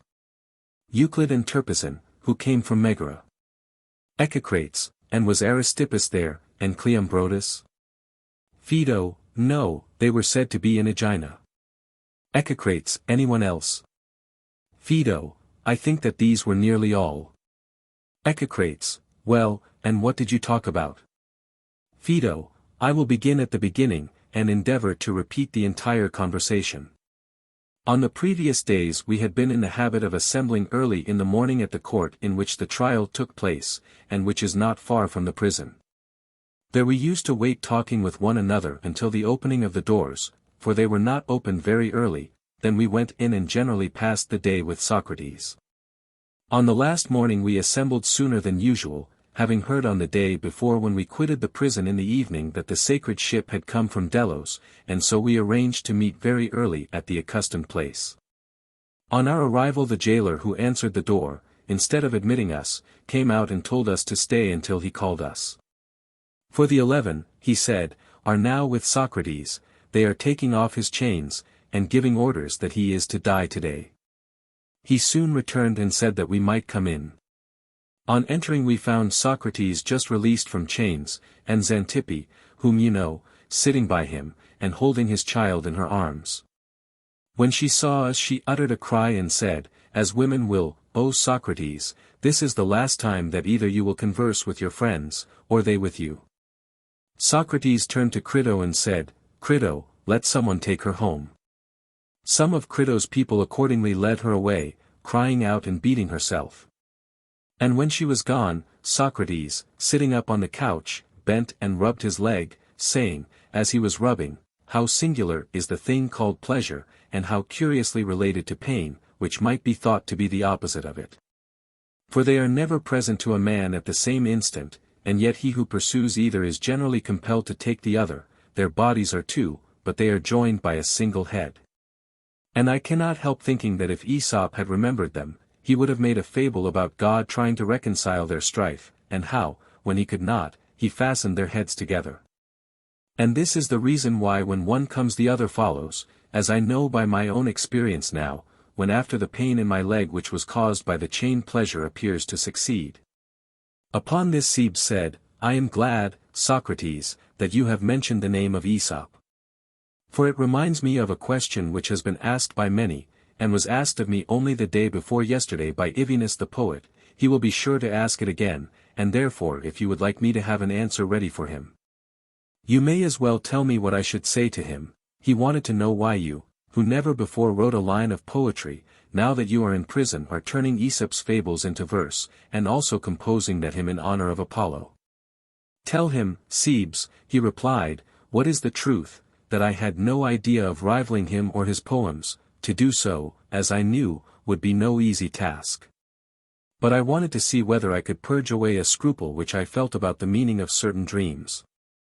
In the course of my life I have often had intimations in dreams that I should compose music.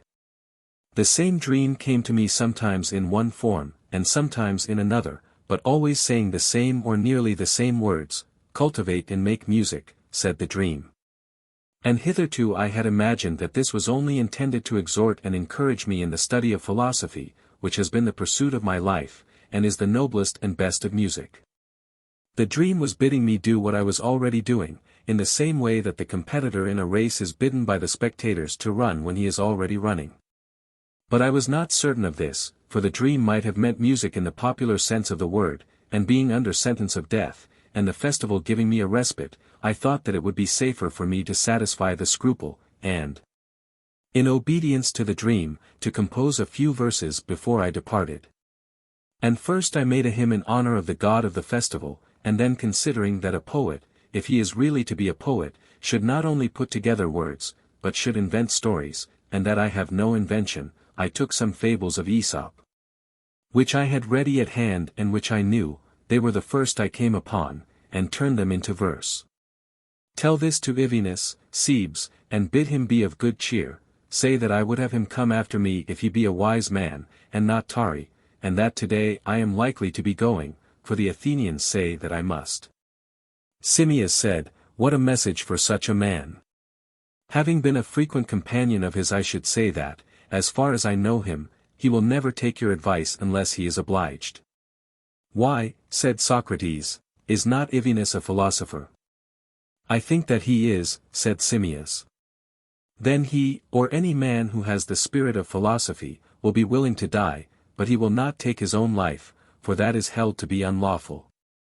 Here he changed his position, and put his legs off the couch onto the ground, and during the rest of the conversation he remained sitting.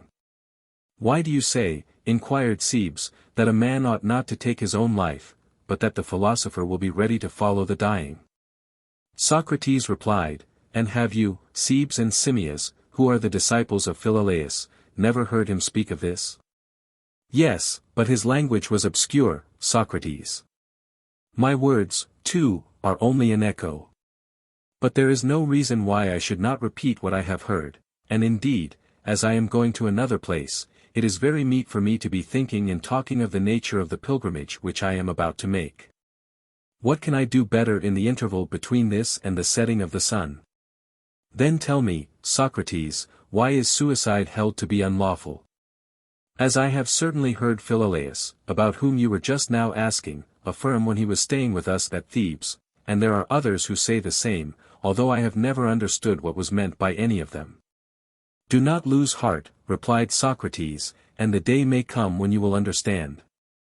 I suppose that you wonder why, when other things which are evil may be good at certain times and to certain persons, death is to be the only exception, and why, when a man is better dead, he is not permitted to be his own benefactor, but must wait for the hand of another.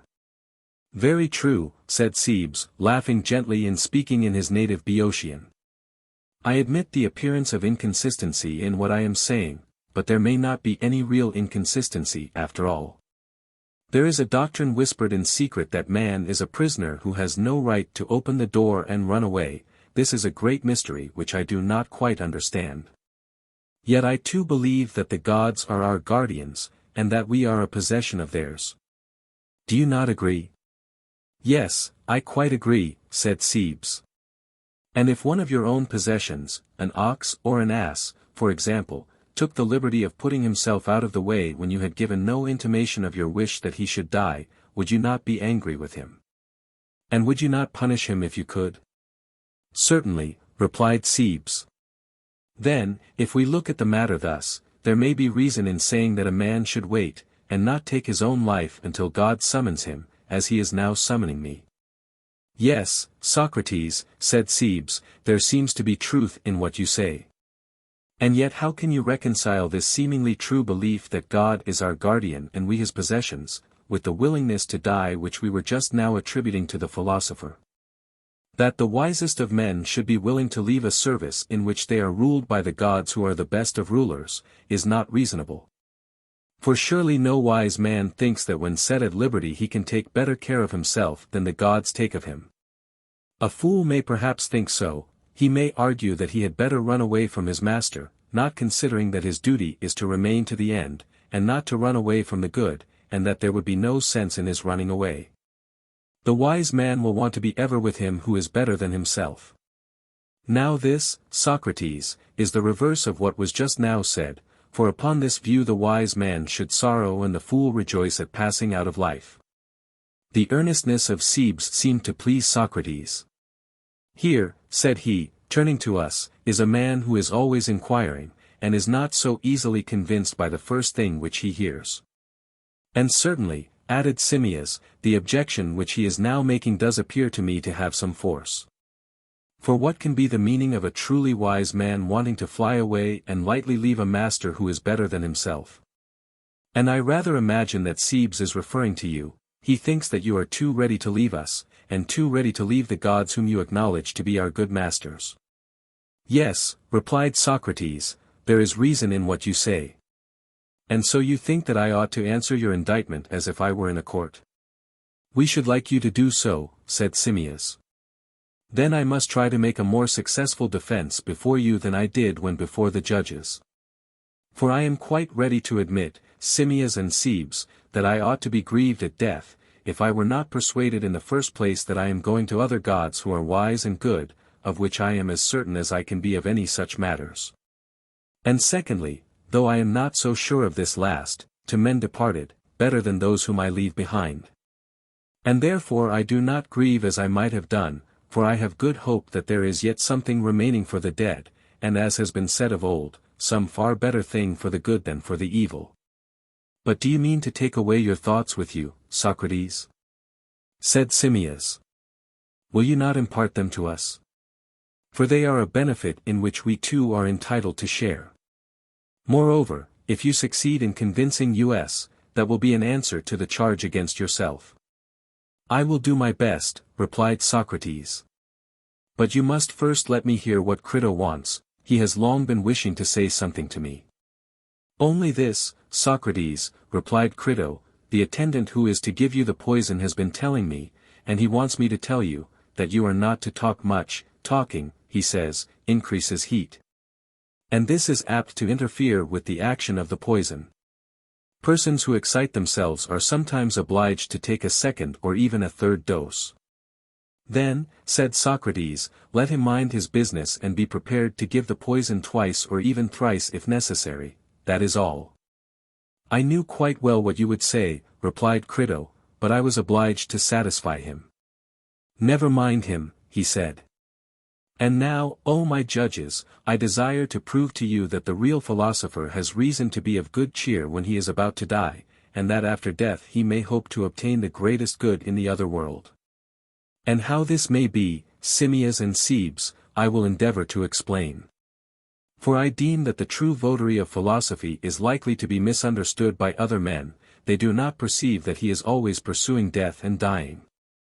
And if this be so, and he has had the desire of death all his life long, why when his time comes should he repine at that which he has been always pursuing and desiring? Timaeus said laughingly, though not in a laughing humor, you have made me laugh, Socrates. For I cannot help thinking that the many when they hear your words will say how truly you have described philosophers, and our people at home will likewise say that the life which philosophers desire is in reality death. And that they have found them out to be deserving of the death which they desire. And they are right, Timaeus, in thinking so, with the exception of the words, they have found them out, for they have not found out either what is the nature of that death which the true philosopher deserves, or how he deserves or desires death. But enough of them, let us discuss the matter among ourselves. Do we believe that there is such a thing as death? To be sure, replied Timaeus. Is it not the separation of soul and body? And to be dead is the completion of this. When the soul exists in herself, and is released from the body and the body is released from the soul, what is this but death? Just so, he replied. There is another question, which will probably throw light on our present inquiry if you and I can agree about it. Ought the philosopher to care about the pleasures, if they are to be called pleasures, of eating and drinking? Certainly not, answered Timaeus. And what about the pleasures of love, should he care for them? By no means. And will he think much of the other ways of indulging the body, for example, the acquisition of costly raiment, or sandals, or other adornments of the body? Instead of caring about them, does he not rather despise anything more than nature needs? What do you say? I should say that the true philosopher would despise them. Would you not say that he is entirely concerned with the soul and not with the body? He would like, as far as he can, to get away from the body and to turn to the soul. Quite true. In matters of this sort philosophers, above all other men, may be observed in every sort of way to dissever the soul from the communion of the body. Very true.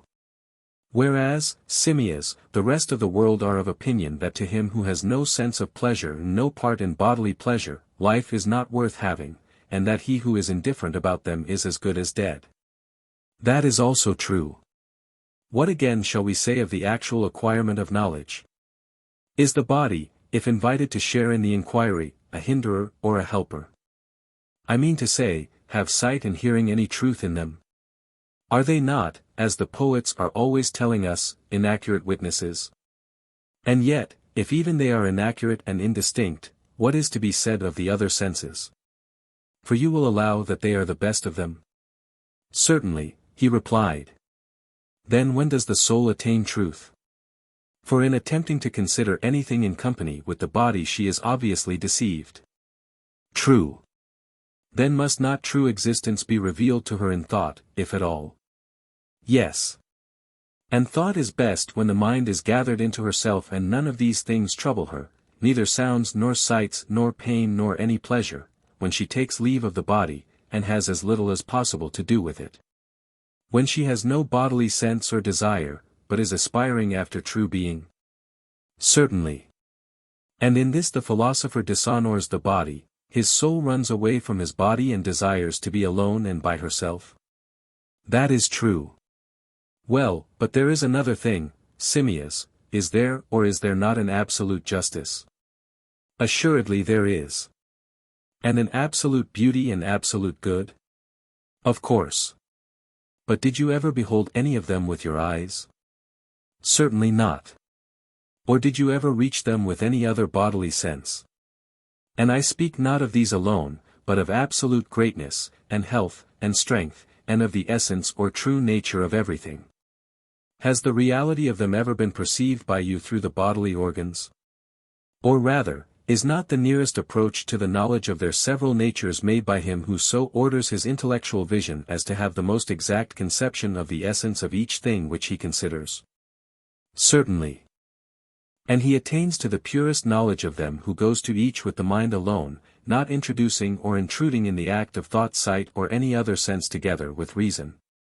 But with the very light of the mind in her own clearness searches into the very truth of each.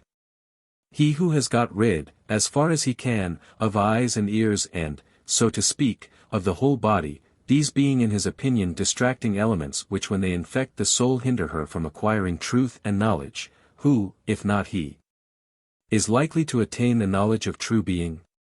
What you say has a wonderful truth in it, Socrates, replied Timaeus.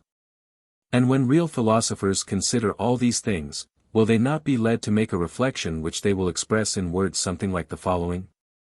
Have we not found, they will say, a path of thought which seems to bring us and our argument to the conclusion, that while we are in the body, and while the soul is infected with the evils of the body, our desire will not be satisfied? And our desire is of the truth. For the body is a source of endless trouble to us by reason of the mere requirement of food, and is liable also to diseases which overtake and impede us in the search after true being. It fills us full of loves, and lusts, and fears, and fancies of all kinds, and endless foolery, and in fact, as men say, takes away from us the power of thinking at all. Whence come wars, and fightings, and factions? Whence but from the body and the lusts of the body? Wars are occasioned by the love of money, and money has to be acquired for the sake and in the service of the body. And by reason of all these impediments we have no time to give to philosophy. And, last and worst of all, even if we are at leisure and betake ourselves to some speculation, the body is always breaking in upon us, causing turmoil and confusion in our inquiries, and so amazing us that we are prevented from seeing the truth. It has been proved to us by experience that if we would have pure knowledge of anything we must be quit of the body, the soul and herself must behold things in themselves, and then we shall attain the wisdom which we desire. And of which we say that we are lovers, not while we live, but after death. For if while in company with the body, the soul cannot have pure knowledge, one of two things follows: either knowledge is not to be attained at all, or, if at all, after death. For then, and not till then, the soul will be parted from the body and exist in herself alone. In this present life, I reckon that we make the nearest approach to knowledge when we have the least possible intercourse or communion with the body, and are not surfeited with the bodily nature.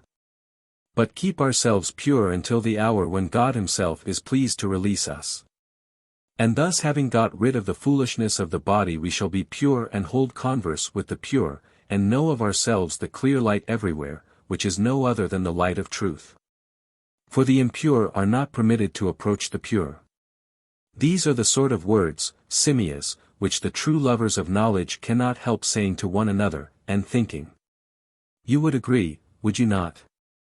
Undoubtedly, Socrates.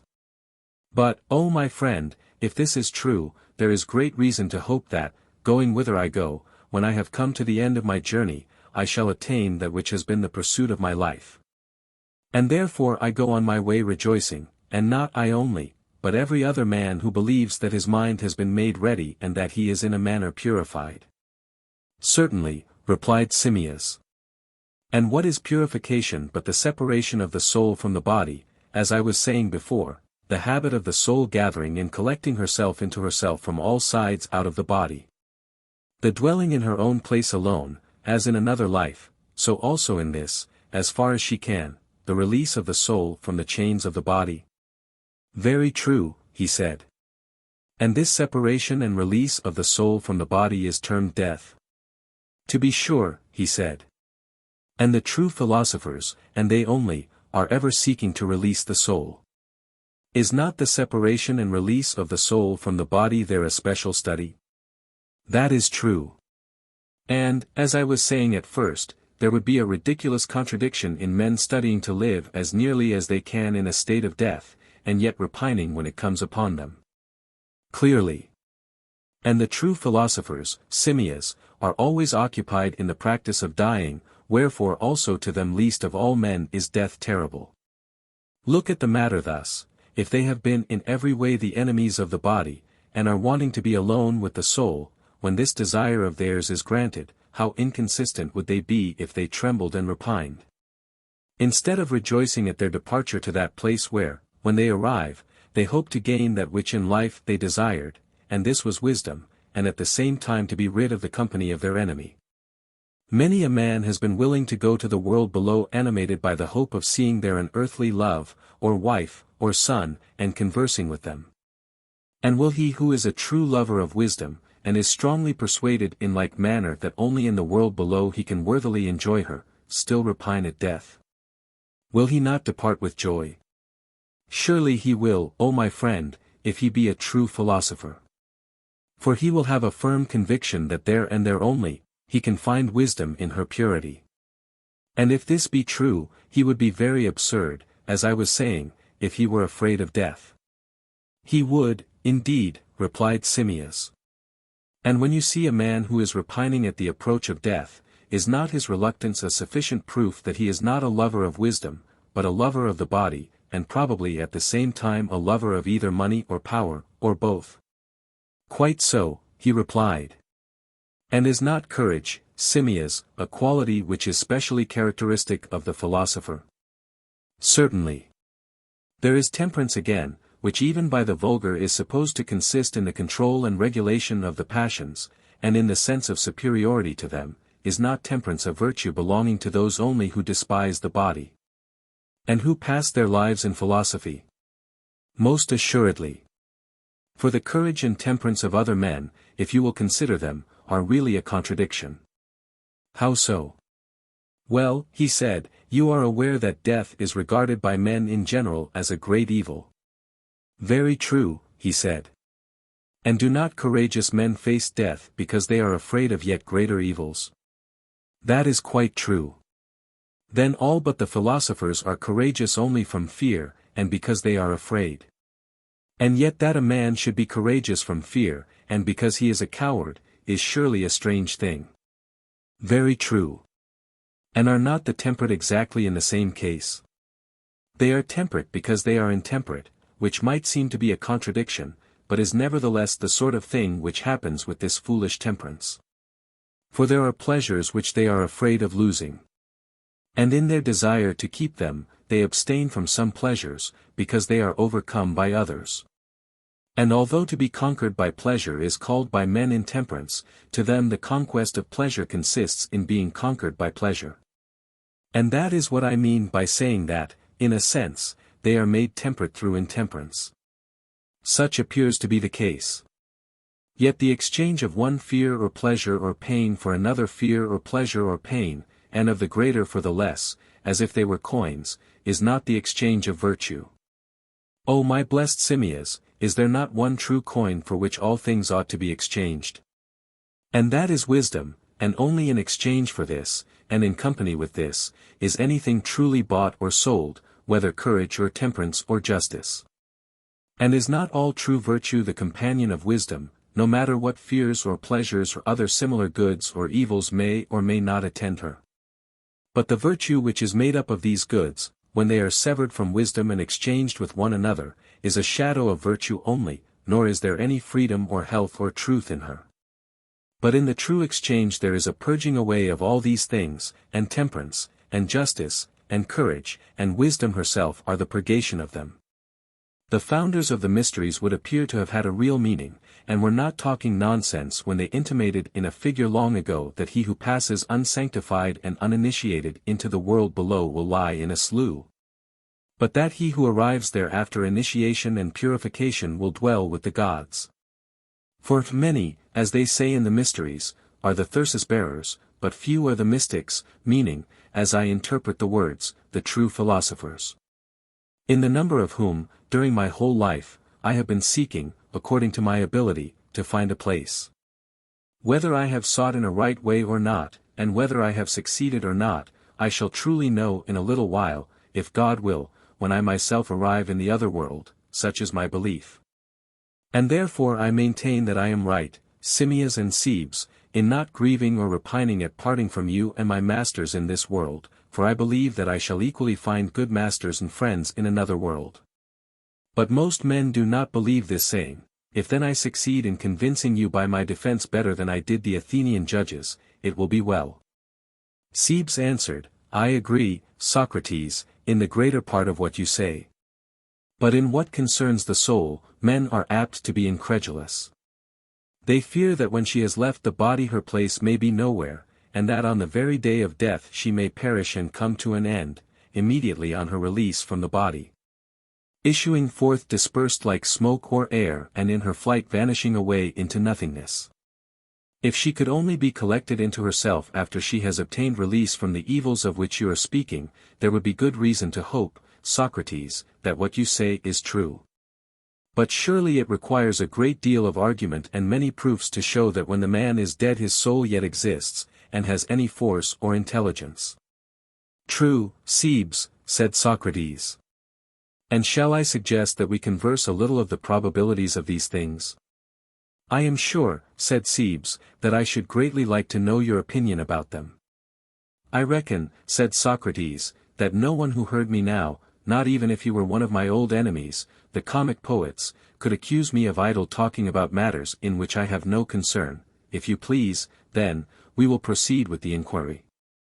Suppose we consider the question whether the souls of men after death are or are not in the world below. There comes into my mind an ancient doctrine which affirms that they go from hence into the other world, and returning hither, are born again from the dead. Now if it be true that the living come from the dead, then our souls must exist in the other world, for if not, how could they have been born again? And this would be conclusive, if there were any real evidence that the living are only born from the dead, but if this is not so, then other arguments will have to be adduced. Very true, replied Cebes.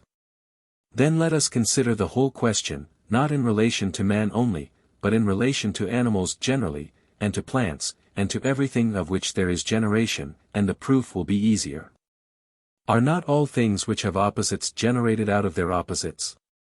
I mean such things as good and evil, just and unjust, and there are innumerable other opposites which are generated out of opposites. And I want to show that in all opposites there is of necessity a similar alternation, I mean to say, for example, that anything which becomes greater must become greater after being less. True. And that which becomes less must have been once greater and then have become less. Yes. And the weaker is generated from the stronger, and the swifter from the slower. Very true. And the worse is from the better, and the more just is from the more unjust. Of course. And is this true of all opposites? And are we convinced that all of them are generated out of opposites? Yes. And in this universal opposition of all things, are there not also two intermediate processes which are ever going on, from one to the other opposite, and back again? Where there is a greater and a less there is also an intermediate process of increase and diminution, and that which grows is said to wax, and that which decays to wane.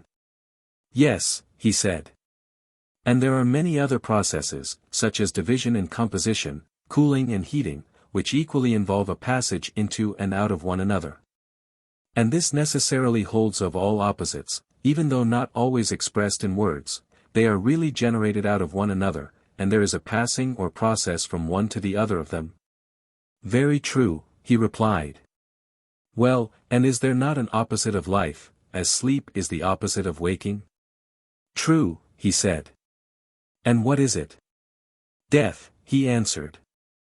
And these, if they are opposites, are generated the one from the other, and have their two intermediate processes also? Of course.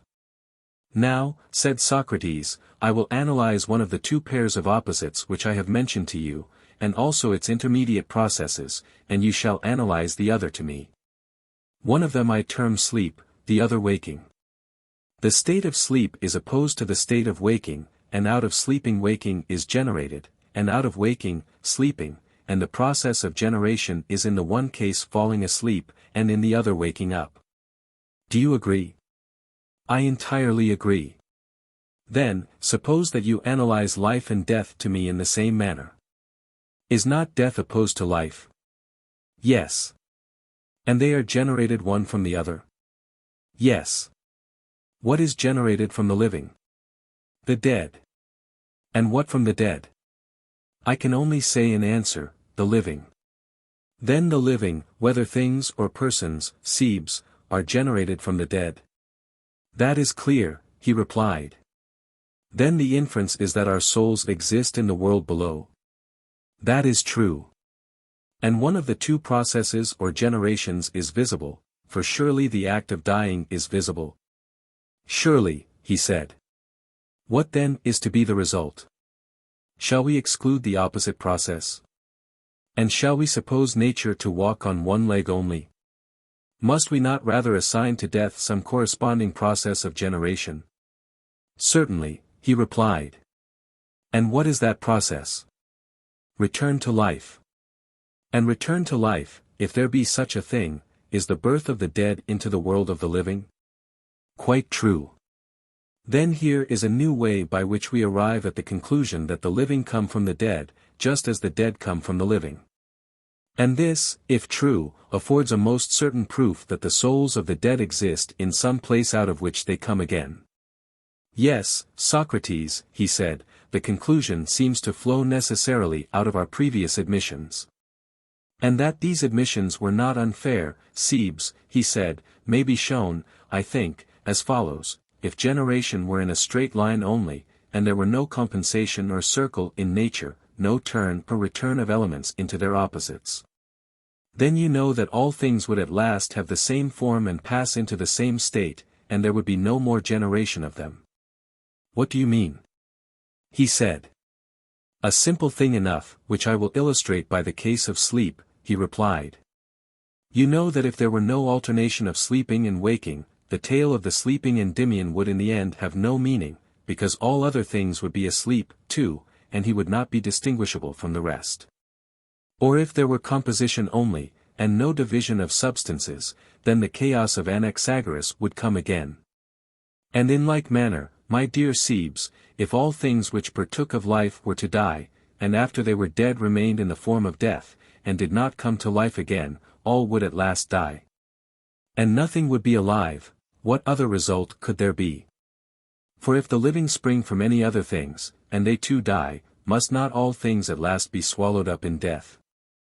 There is no escape, Socrates, said Cebes, and to me your argument seems to be absolutely true. Yes, he said, Cebes, it is and must be so, in my opinion, and we have not been deluded in making these admissions. But I am confident that there truly is such a thing as living again, and that the living spring from the dead, and that the souls of the dead are in existence, and that the good souls have a better portion than the evil. Cebes added, your favorite doctrine, Socrates, that knowledge is simply recollection, if true, also necessarily implies a previous time in which we have learned that which we now recollect. But this would be impossible unless our soul had been in some place before existing in the form of man. Here then is another proof of the soul's immortality. But tell me, Cebes, said Timaeus, interposing, what arguments are urged in favor of this doctrine of recollection? I am not very sure at the moment that I remember them. One excellent proof, said Cebes, is afforded by questions. If you put a question to a person in a right way, he will give a true answer of himself, but how could he do this unless there were knowledge and right reason already in him? And this is most clearly shown when he is taken to a diagram or to anything of that sort. But if, said Socrates, you are still incredulous, Timaeus, I would ask you whether you may not agree with me when you look at the matter in another way. I mean, if you are still incredulous as to whether knowledge is recollection. Incredulous, I am not, said Timaeus. But I want to have this doctrine of recollection brought to my own recollection, and, from what Cebes has said, I am beginning to recollect and be convinced, but I should still like to hear what you were going to say. This is what I would say, he replied, we should agree, if I am not mistaken, that what a man recollects he must have known at some previous time. Very true. And what is the nature of this knowledge or recollection? I mean to ask, whether a person who, having seen or heard or in any way perceived anything, knows not only that, but has a conception of something else which is the subject, not of the same but of some other kind of knowledge. may not be fairly said to recollect that of which he has the conception. What do you mean? I mean what I may illustrate by the following instance: the knowledge of a liar is not the same as the knowledge of a man. True. And yet what is the feeling of lovers when they recognize a lyre, or a garment, or anything else which the beloved has been in the habit of using? Do not they, from knowing the lyre, form in the mind's eye an image of the youth to whom the lyre belongs? And this is recollection. In like manner anyone who sees simians may remember Sebes, and there are endless examples of the same thing. Endless, indeed, replied Timaeus. And recollection is most commonly a process of recovering that which has been already forgotten through time and inattention. Very true, he said. Well. And may you not also from seeing the picture of a horse or a lyre remember a man? And from the picture of Timaeus, you may be led to remember Sebes. True. Or you may also be led to the recollection of Timaeus himself. Quite so. And in all these cases, the recollection may be derived from things either like or unlike. It may be. And when the recollection is derived from like things, then another consideration is sure to arise, which is, whether the likeness in any degree falls short or not of that which is recollected. Very true, he said. And shall we proceed a step further, and affirm that there is such a thing as equality, not of one piece of wood or stone with another, but that, over and above this, there is absolute equality? Shall we say so? Say so, yes, replied Timaeus, and swear to it, with all the confidence in life. And do we know the nature of this absolute essence? To be sure, he said. And whence did we obtain our knowledge? Did we not see equalities of material things, such as pieces of wood and stones, and gather from them the idea of an equality which is different from them? For you will acknowledge that there is a difference. Or look at the matter in another way, do not the same pieces of wood or stone appear at one time equal, and at another time unequal? That is certain. But are real equals ever unequal? Or is the idea of equality the same as of inequality? Impossible, Socrates. Then these, so-called, equals are not the same with the idea of equality? I should say, clearly not, Socrates. And yet from these equals, although differing from the idea of equality, you conceived and attained that idea? Very true, he said. Which might be like, or might be unlike them? Yes. But that makes no difference, whenever from seeing one thing you conceived another, whether like or unlike, there must surely have been an act of recollection. Very true. But what would you say of equal portions of wood and stone, or other material equals? And what is the impression produced by them? Are they equals in the same sense in which absolute equality is equal? Or do they fall short of this perfect equality in a measure? Yes, he said, in a very great measure too. And must we not allow, that when I or anyone, looking at any object, observes that the thing which he sees aims at being some other thing, but falls short of, and cannot be, that other thing, but is inferior? He who makes this observation must have had a previous knowledge of that to which the other, although similar, was inferior. Certainly. And has not this been our own case in the matter of equals and of absolute equality? Precisely. Then we must have known equality previously to the time when we first saw the material equals, and reflected that all these apparent equals strive to attain absolute equality, but fall short of it. Very true. And we recognize also that this absolute equality has only been known, and can only be known, through the medium of sight or touch, or of some other of the senses, which are all alike in this respect. Yes, Socrates, as far as the argument is concerned, one of them is the same as the other. From the senses then is derived the knowledge that all sensible things aim at an absolute equality of which they fall short. Yes. Then before we began to see or hear or perceive in any way, we must have had a knowledge of absolute equality, or we could not have referred to that standard the equals which are derived from the senses. For to that they all aspire, and of that they fall short. No other inference can be drawn from the previous statements. And did we not see and hear and have the use of our other senses as soon as we were born? Certainly. Then we must have acquired the knowledge of equality at some previous time. Yes. That is to say, before we were born, I suppose. True. And if we acquired this knowledge before we were born, and were born having the use of it, then we also knew before we were born and at the instant of birth not only the equal or the greater or the less, but all other ideas. For we are not speaking only of equality, but of beauty, goodness, justice, holiness, and of all which we stamp with the name of essence in the dialectical process, both when we ask and when we answer questions. Of all this we may certainly affirm that we acquired the knowledge before birth. We may. But if, after having acquired, we have not forgotten what in each case we acquired, then we must always have come into life having knowledge. And shall always continue to know as long as life lasts, for knowing is the acquiring and retaining knowledge and not forgetting. Is not forgetting, Timaeus, just the losing of knowledge? Quite true, Socrates. But if the knowledge which we acquired before birth was lost by us at birth, and if afterwards by the use of the senses we recovered what we previously knew, will not the process which we call learning be a recovering of the knowledge which is natural to us, and may not this be rightly termed recollection? Very true. So much is clear, that when we perceive something, either by the help of sight, or hearing, or some other sense, from that perception we are able to obtain a notion of some other thing like or unlike which is associated with it but has been forgotten.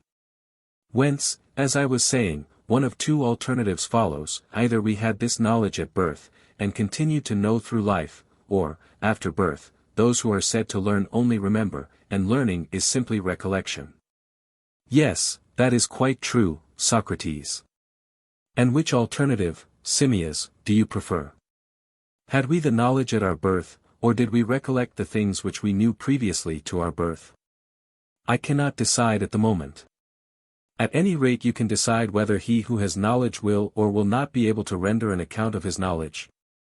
What do you say? Certainly, he will. But do you think that every man is able to give an account of these very matters about which we are speaking? Would that they could, Socrates, but I rather fear that tomorrow, at this time, there will no longer be anyone alive who is able to give an account of them such as ought to be given. Then you are not of opinion, Timaeus, that all men know these things? Certainly not.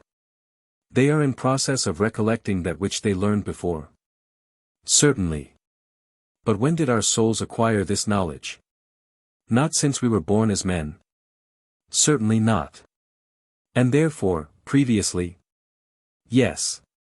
Then, Timaeus, our souls must also have existed without bodies before they were in the form of man, and must have had intelligence. Unless indeed you suppose, Socrates, that these notions are given us at the very moment of birth, for this is the only time which remains. Yes, my friend, but if so, when do we lose them? For they are not in us when we are born, that is admitted. Do we lose them at the moment of receiving them, or if not at what other time? No, Socrates, I perceive that I was unconsciously talking nonsense. Then may we not say, Timaeus, that if, as we are always repeating, there is an absolute beauty, and goodness, and an absolute essence of all things, and if to this, which is now discovered to have existed in our former state, we refer all our sensations, and with this compare them, finding these ideas to be pre-existent and our inborn possession, then our souls must have had a prior existence. But if not, there would be no force in the argument. There is the same proof that these ideas must have existed before we were born, as that our souls existed before we were born, and if not the ideas, then not the souls. Yes, Socrates. I am convinced that there is precisely the same necessity for the one as for the other. And the argument retreats successfully to the position that the existence of the soul before birth cannot be separated from the existence of the essence of which you speak. For there is nothing which to my mind is so patent as that beauty, goodness, and the other notions of which you were just now speaking, have a most real and absolute existence, and I am satisfied with the proof. Well, but is Cebes equally satisfied? For I must convince him too. I think, said Timaeus, that Cebes is satisfied, although he is the most incredulous of mortals, yet I believe that he is sufficiently convinced of the existence of the soul before birth. But that after death the soul will continue to exist is not yet proven even to my own satisfaction. I cannot get rid of the feeling of the many to which Cebes was referring, the feeling that when the man dies the soul will be dispersed, and that this may be the extinction of her. For admitting that she may have been born elsewhere, and framed out of other elements, and was in existence before entering the human body, why after having entered in and gone out again may she not herself be destroyed and come to an end? Very true, Timaeus, said Cebes, about half of what was required has been proven. To wit, that our souls existed before we were born, that the soul will exist after death as well as before birth is the other half of which the proof is still wanting, and has to be supplied. When that is given the demonstration will be complete. But that proof, Timaeus and Cebes, has been already given, said Socrates, if you put the two arguments together, I mean this and the former one, in which we admitted that everything living is born of the dead. For if the soul exists before birth, and in coming to life and being born can be born only from death and dying, must she not after death continue to exist, since she has to be born again? Surely the proof which you desire has been already furnished. Still I suspect that you and Timaeus would be glad to probe the argument further. Like children, you are haunted with a fear that when the soul leaves the body, the wind may really blow her away and scatter her, especially if a man should happen to die in a great storm and not when the sky is calm. Cebes answered with a smile, then, Socrates, you must argue us out of our fears, and yet, strictly speaking, they are not our fears, but there is a child within us to whom death is a sort of hobgoblin. Him too we must persuade not to be afraid when he is alone in the dark. Socrates said, let the voice of the charmer be applied daily until you have charmed away the fear. And where shall we find a good charmer of our fears, Socrates, when you are gone? Hellas, he replied, is a large place, Cebes, and has many good men, and there are barbarous races not a few. Seek for him among them all, far and wide, sparing neither pains nor money, for there is no better way of spending your money. And you must seek among yourselves too, for you will not find others better able to make the search. The search, replied Cebes, shall certainly be made. And now, if you please, let us return to the point of the argument at which we digressed. By all means, replied Socrates, what else should I please? Very good. Must we not, said Socrates, ask ourselves what that is which, as we imagine, is liable to be scattered, and about which we fear? And what again is that about which we have no fear? And then we may proceed further to inquire whether that which suffers dispersion is or is not of the nature of soul. Our hopes and fears as to our own souls will turn upon the answers to these questions. Very true, he said. Now the compound or composite may be supposed to be naturally capable, as of being compounded, so also of being dissolved, but that which is uncompounded, and that only, must be, if anything is, indissoluble. Yes, I should imagine so, said Cebes. And the uncompounded may be assumed to be the same and unchanging, whereas the compound is always changing and never the same. I agree, he said. Then now let us return to the previous discussion. Is that idea or essence, which in the dialectical process we define as essence or true existence, whether essence of equality, beauty, or anything else, are these essences, I say, liable at times to some degree of change?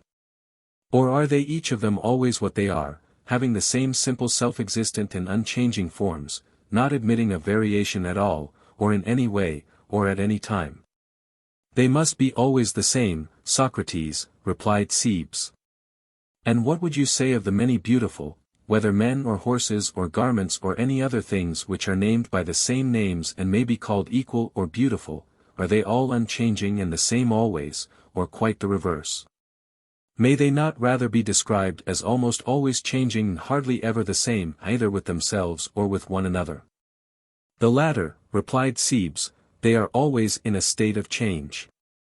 And these you can touch and see and perceive with the senses, but the unchanging things you can only perceive with the mind, they are invisible and are not seen. That is very true, he said. Well, then, added Socrates, let us suppose that there are two sorts of existences, one seen, the other unseen. Let us suppose them. The seen is the changing, and the unseen is the unchanging. That may be also supposed. And, further, is not one part of us body, another part soul? To be sure. And to which class is the body more alike and akin? Clearly to the seen, no one can doubt that. And is the soul seen or not seen? Not by man, Socrates. And what we mean by seen and not seen is that which is or is not visible to the eye of man. Yes, to the eye of man. And is the soul seen or not seen? Not seen. Unseen then? Yes. Then the soul is more like to the unseen, and the body to the seen. That follows necessarily, Socrates.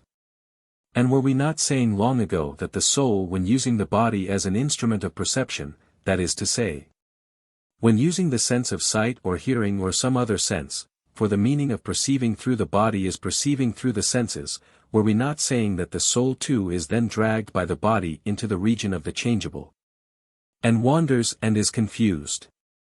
The world spins round her, and she is like a drunkard, when she touches change. Very true. But when returning into herself she reflects, then she passes into the other world, the region of purity, and eternity, and immortality, and unchangeableness, which are her kindred, and with them she ever lives. When she is by herself and is not let or hindered. Then she ceases from her erring ways, and being in communion with the unchanging is unchanging. And this state of the soul is called wisdom.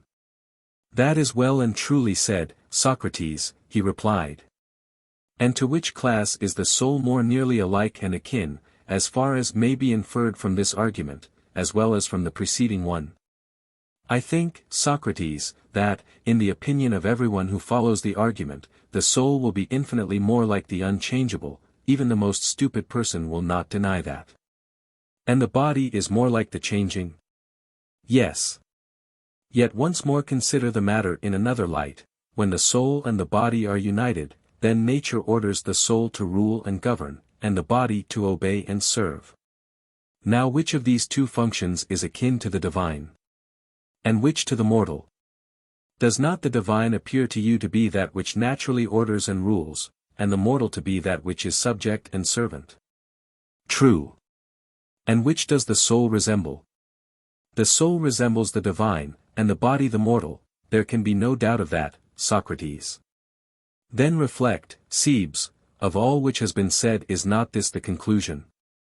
That the soul is in the very likeness of the divine, and immortal, and intellectual, and uniform, and indissoluble, and unchangeable. And that the body is in the very likeness of the human, and mortal, and unintellectual, and multiform, and dissoluble, and changeable. Can this, my dear Cebes, be denied? It cannot. But if it be true, then is not the body liable to speedy dissolution? And is not the soul almost or altogether indissoluble? Certainly. And do you further observe, that after a man is dead, the body, or visible part of him, which is lying in the visible world, and is called a corpse, and would naturally be dissolved and decomposed and dissipated, is not dissolved or decomposed at once, but may remain for some time, nay even for a long time, if the constitution be sound at the time of death, and the season of the year favorable? For the body when shrunk and embalmed, as the manner is in Egypt, may remain almost entire through infinite ages, and even in decay, there are still some portions, such as the bones and ligaments, which are practically indestructible. Do you agree? Yes. And is it likely that the soul, which is invisible, in passing to the place of the true Hades, which like her is invisible, and pure, and noble, and on her way to the good and wise God, whither, if God will, my soul is also soon to go, that the soul, I repeat, if this be her nature and origin, will be blown away and destroyed immediately on quitting the body, as the many say? That can never be, my dear Timaeus and Cebes. The truth rather is, that the soul which is pure at departing and draws after her no bodily taint, having never voluntarily during life had connection with the body, which she is ever avoiding, herself gathered into herself. and making such abstraction her perpetual study, which means that she has been a true disciple of philosophy, and therefore has in fact been always engaged in the practice of dying? For is not philosophy the practice of death? Certainly. That soul, I say, herself invisible, departs to the invisible world, to the divine and immortal and rational, thither arriving, she is secure of bliss and is released from the error and folly of men, their fears and wild passions and all other human ills, and forever dwells, as they say of the initiated, in company with the gods. Is not this true, Cebes? Yes, said Cebes, beyond a doubt. But the soul which has been polluted, and is impure at the time of her departure, and is the companion and servant of the body always, and is in love with and fascinated by the body and by the desires and pleasures of the body, until she is led to believe that the truth only exists in a bodily form, which a man may touch and see and taste, and use for the purposes of his lusts, the soul, I mean, accustomed to hate and fear and avoid the intellectual principle, which to the bodily eye is dark and invisible, and can be attained only by philosophy. Do you suppose that such a soul will depart pure and unalloyed? Impossible, he replied. She is held fast by the corporeal, which the continual association and constant care of the body have wrought into her nature. Very true. And this corporeal element, my friend, is heavy and weighty and earthy, and is that element of sight by which a soul is depressed and dragged down again into the visible world. Because she is afraid of the invisible and of the world below, prowling about tombs and sepulchres, near which, as they tell us, are seen certain ghostly apparitions of souls which have not departed pure, but are cloyed with sight and therefore visible. 11. That is very likely, Socrates. Yes, that is very likely, Cebes, and these must be the souls, not of the good, but of the evil, which are compelled to wander about such places in payment of the penalty of their former evil way of life. And they continue to wander until through the craving after the corporeal which never leaves them, they are imprisoned finally in another body. And they may be supposed to find their prisons in the same natures which they have had in their former lives. What natures do you mean, Socrates? What I mean is that men who have followed after gluttony, and wantonness, and drunkenness, and have had no thought of avoiding them, would pass into asses and animals of that sort. What do you think? I think such an opinion to be exceedingly probable. And those who have chosen the portion of injustice, and tyranny, and violence, will pass into wolves, or into hawks and kites, whither else can we suppose them to go? Yes, said Cebes. With such natures, beyond question. And there is no difficulty, he said, in assigning to all of them places answering to their several natures and propensities. There is not, he said. Some are happier than others. And the happiest both in themselves and in the place to which they go are those who have practiced the civil and social virtues which are called temperance and justice, and are acquired by habit and attention without philosophy and mind. Why are they the happiest? Because they may be expected to pass into some gentle and social kind which is like their own, such as bees or wasps or ants, or back again into the form of man, and just and moderate men may be supposed to spring from them.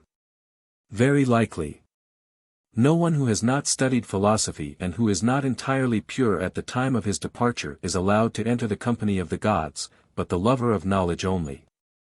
And this is the reason, Timaeus and Cebes, why the true votaries of philosophy abstain from all fleshly lusts, and hold out against them and refuse to give themselves up to them, not because they fear poverty or the ruin of their families, like the lovers of money, and the world in general, nor like the lovers of power and honor, because they dread the dishonor or disgrace of evil deeds. No, Socrates, that would not become them, said Cebes. No indeed, he replied. And therefore they who have any care of their own souls, and do not merely live molding and fashioning the body, say farewell to all this. They will not walk in the ways of the blind, and when philosophy offers them purification and release from evil, they feel that they ought not to resist her influence, and whither she leads they turn and follow. What do you mean, Socrates? I will tell you, he said. The lovers of knowledge are conscious that the soul was simply fastened and glued to the body. Until philosophy received her, she could only view real existence through the bars of a prison, not in and through herself. She was wallowing in the mire of every sort of ignorance, and by reason of lust had become the principal accomplice in her own captivity. This was her original state. And then, as I was saying, and as the lovers of knowledge are well aware, philosophy, seeing how terrible was her confinement, of which she was to herself the cause, received and gently comforted her and sought to release her. Pointing out that the eye and the ear and the other senses are full of deception, and persuading her to retire from them, and abstain from all but the necessary use of them, and be gathered up and collected into herself. Bidding her trust in herself and her own pure apprehension of pure existence, and to mistrust whatever comes to her through other channels and is subject to variation. For such things are visible and tangible, but what she sees in her own nature is intelligible and invisible. And the soul of the true philosopher thinks that she ought not to resist this deliverance, and therefore abstains from pleasures and desires and pains and fears, as far as she is able. Reflecting that when a man has great joys or sorrows or fears or desires, he suffers from them, not merely the sort of evil which might be anticipated, as for example, the loss of his health or property which he has sacrificed to his lusts, but an evil greater far, which is the greatest and worst of all evils, and one of which he never thinks. What is it, Socrates? Said Cebes. The evil is that when the feeling of pleasure or pain is most intense, every soul of man imagines the objects of this intense feeling to be then plainest and truest, but this is not so, they are really the things of sight. Very true. And is not this the state in which the soul is most enthralled by the body? How so? Why, because each pleasure and pain is a sort of nail which nails and rivets the soul to the body, until she becomes like the body, and believes that to be true which the body affirms to be true.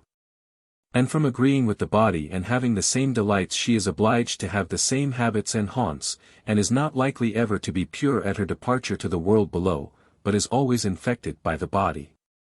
And so she sinks into another body and there germinates and grows, and has therefore no part in the communion of the divine and pure and simple. Most true, Socrates, answered Cebes. And this, Cebes, is the reason why the true lovers of knowledge are temperate and brave, and not for the reason which the world gives. Certainly not. Certainly not. The soul of a philosopher will reason in quite another way. She will not ask philosophy to release her in order that when released she may deliver herself up again to the thraldom of pleasures and pains, doing a work only to be undone again, weaving instead of unweaving her Penelope's web. But she will calm passion, and follow reason, and dwell in the contemplation of her, beholding the true and divine, which is not matter of opinion, and thence deriving nourishment. Thus she seeks to live while she lives, and after death she hopes to go to her own kindred and to that which is like her, and to be freed from human ills. Never fear, Timaeus and Cebes, that a soul which has been thus nurtured and has had these pursuits, will at her departure from the body be scattered and blown away by the winds and be nowhere and nothing. When Socrates had done speaking, for a considerable time there was silence. He himself appeared to be meditating, as most of us were, on what had been said. Only Cebes and Timaeus spoke a few words to one another. And Socrates observing them asked what they thought of the argument, and whether there was anything wanting. For, said he, there are many points still open to suspicion and attack, if anyone were disposed to sift the matter thoroughly. Should you be considering some other matter I say no more, but if you are still in doubt do not hesitate to say exactly what you think, and let us have anything better which you can suggest. And if you think that I can be of any use, allow me to help you. Timaeus said, I must confess, Socrates, that doubts did arise in our minds, and each of us was urging and inciting the other to put the question which we wanted to have answered and which neither of us liked to ask. Fearing that our importunity might be troublesome under present at such a time. Socrates replied with a smile, O Timaeus, what are you saying? I am not very likely to persuade other men that I do not regard my present situation as a misfortune, if I cannot even persuade you that I am no worse off now than at any other time in my life. Will you not allow that I have as much of the spirit of prophecy in me as the swans? For they, when they perceive that they must die, having sung all their life long, do then sing more lustily than ever, rejoicing in the thought that they are about to go away to the God whose ministers they are. But men, because they are themselves afraid of death, slanderously affirm of the swans that they sing a lament at the last, not considering that no bird sings when cold, or hungry, or in pain, not even the nightingale, nor the swallow, nor yet the hoopoe, which are said indeed to tune a lay of sorrow, although I do not believe this to be true of them any more than of the swans. But because they are sacred to Apollo, they have the gift of prophecy, and anticipate the good things of another world, wherefore they sing and rejoice in that day more than they ever did before. And I too, believing myself to be the consecrated servant of the same God, and the fellow servant of the swans, and thinking that I have received from my master gifts of prophecy which are not inferior to theirs, would not go out of life less merrily than the swans. Never mind then, if this be your only objection, but speak and ask anything which you like, while the 11 magistrates of Athens allow. Very good, Socrates, said Timaeus, then I will tell you my difficulty, and Cebes will tell you his. I feel myself, and I dare say that you have the same feeling, how hard or rather impossible is the attainment of any certainty about questions such as these in the present life. And yet I should deem him a coward who did not prove what is said about them to the uttermost, or whose heart failed him before he had examined them on every side. For he should persevere until he has achieved one of two things: either he should discover, or be taught the truth about them.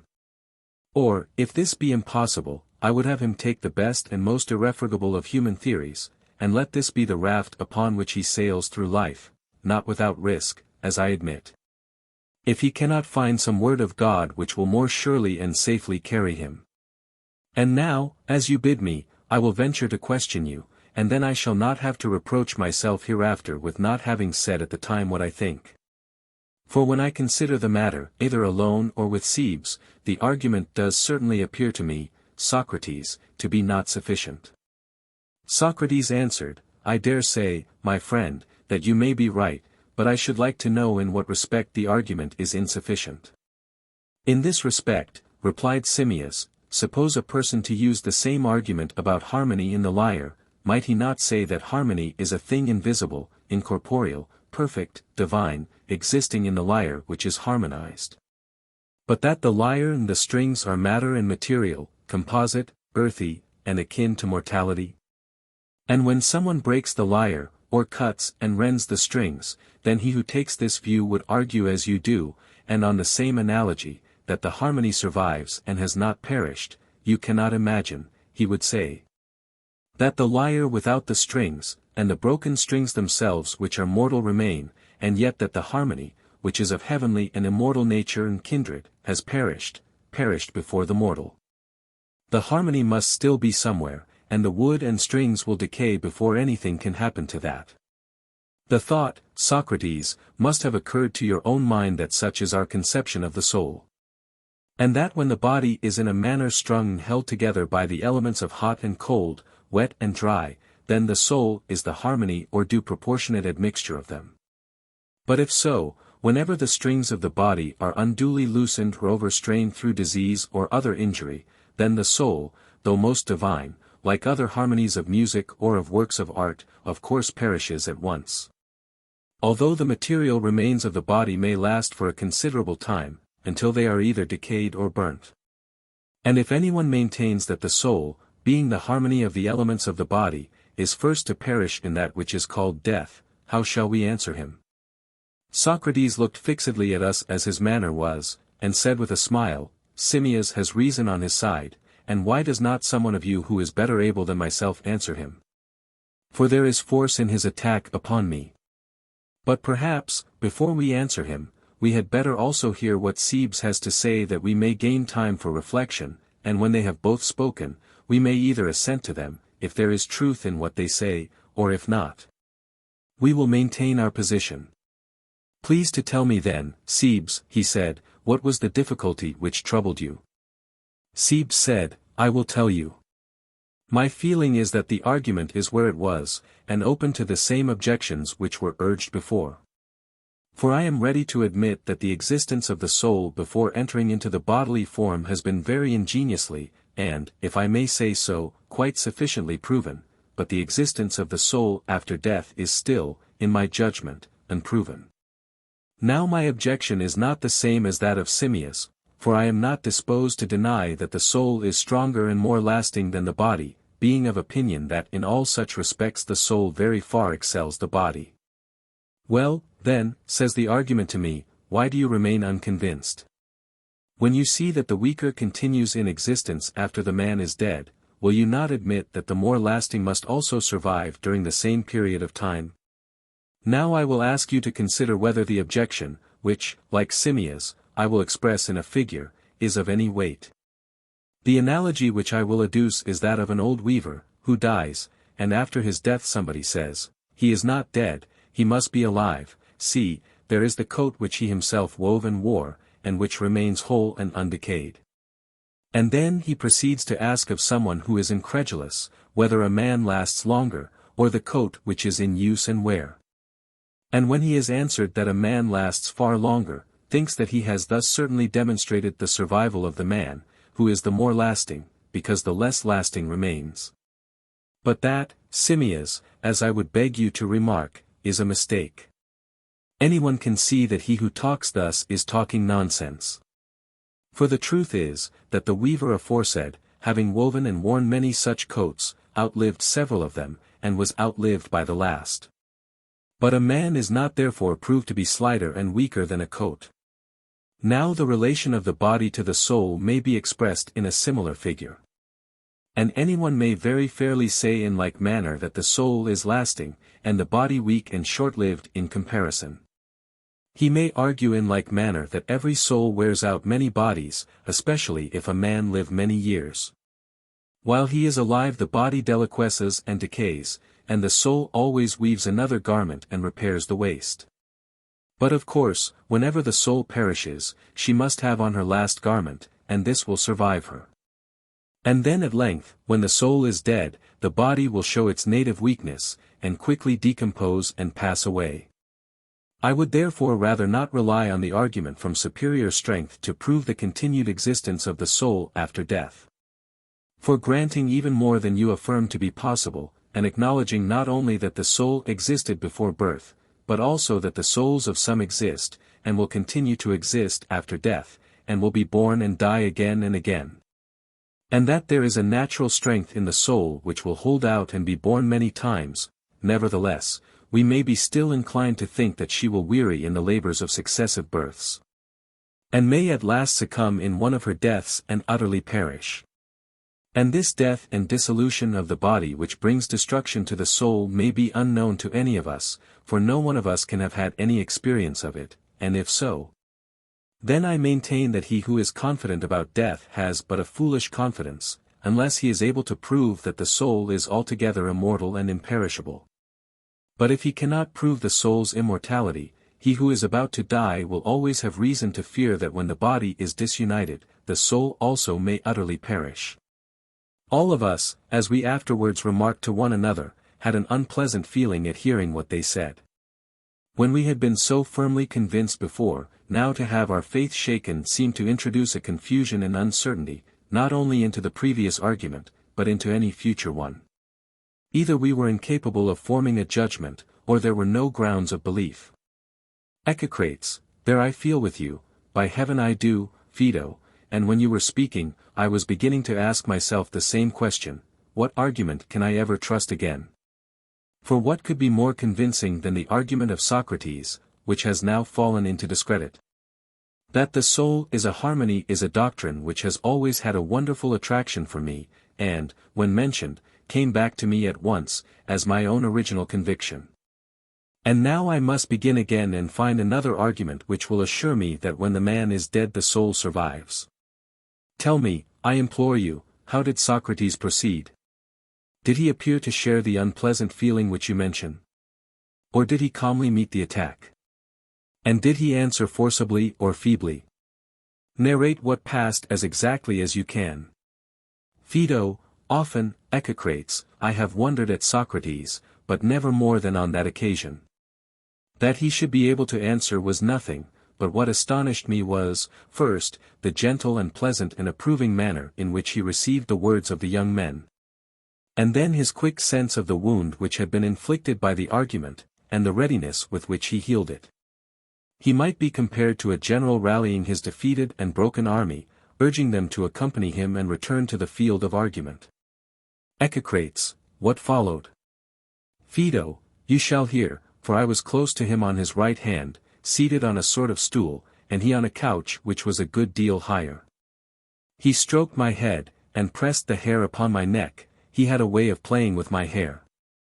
And then he said, "Tomorrow, Phaedo, I suppose that these fair locks of yours will be severed."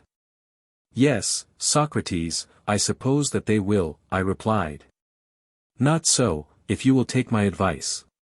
"What shall I do with them?" I said. "Today," he replied, "and not tomorrow. If this argument dies and we cannot bring it to life again, you and I will both shave our locks. And if I were you, and the argument got away from me, and I could not hold my ground against Timaeus and Cebes, I would myself take an oath, like the Argives, not to wear hair any more until I had renewed the conflict and defeated them." "Yes," I said, "but Heracles himself is said not to be a match for two." "Summon me then," he said, "and I will be your Iolaus until the sun goes down."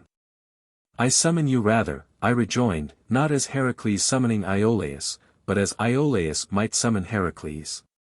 "That will do as well," he said. "But first let us take care that we avoid a danger." "Of what nature?" I said. "Lest we become mythologists," he replied. "No worse thing can happen to a man than this. For as there are misanthropists or haters of men, there are also mythologists or haters of ideas, and both spring from the same cause, which is ignorance of the world. Misanthropy arises out of the too great confidence of inexperience. You trust a man and think him altogether true and sound and faithful, and then in a little while he turns out to be false and knavish. And then another, and when this has happened several times to a man, especially when it happens among those whom he deems to be his own most trusted and familiar friends, and he has often quarrelled with them, he at last hates all men. And believes that no one has any good in him at all. You must have observed this trait of character." "I have." "And is not the feeling discreditable? Is it not obvious that such an one having to deal with other men, was clearly without any experience of human nature? For experience would have taught him the true state of the case, that few are the good and few the evil, and that the great majority are in the interval between them." "What do you mean?" I said. "I mean," he replied, "as you might say of the very large and very small, that nothing is more uncommon than a very large or very small man. And this applies generally to all extremes, whether of great and small, or swift and slow, or fair and foul, or black and white, and whether the instances you select be men or dogs or anything else, few are the extremes. But many are in the mean between them. Did you never observe this?" "Yes," I said, "I have." "And do you not imagine," he said, "that if there were a competition in evil, the worst would be found to be very few?" "Yes, that is very likely," I said. "Yes, that is very likely," he replied. "Although in this respect arguments are unlike men, there I was led on by you to say more than I had intended. But the point of comparison was, that when a simple man who has no skill in dialectics believes an argument to be true which he afterwards imagines to be false, whether really false or not, and then another. He has no longer any faith left, and great disputers, as you know, come to think at last that they have grown to be the wisest of mankind.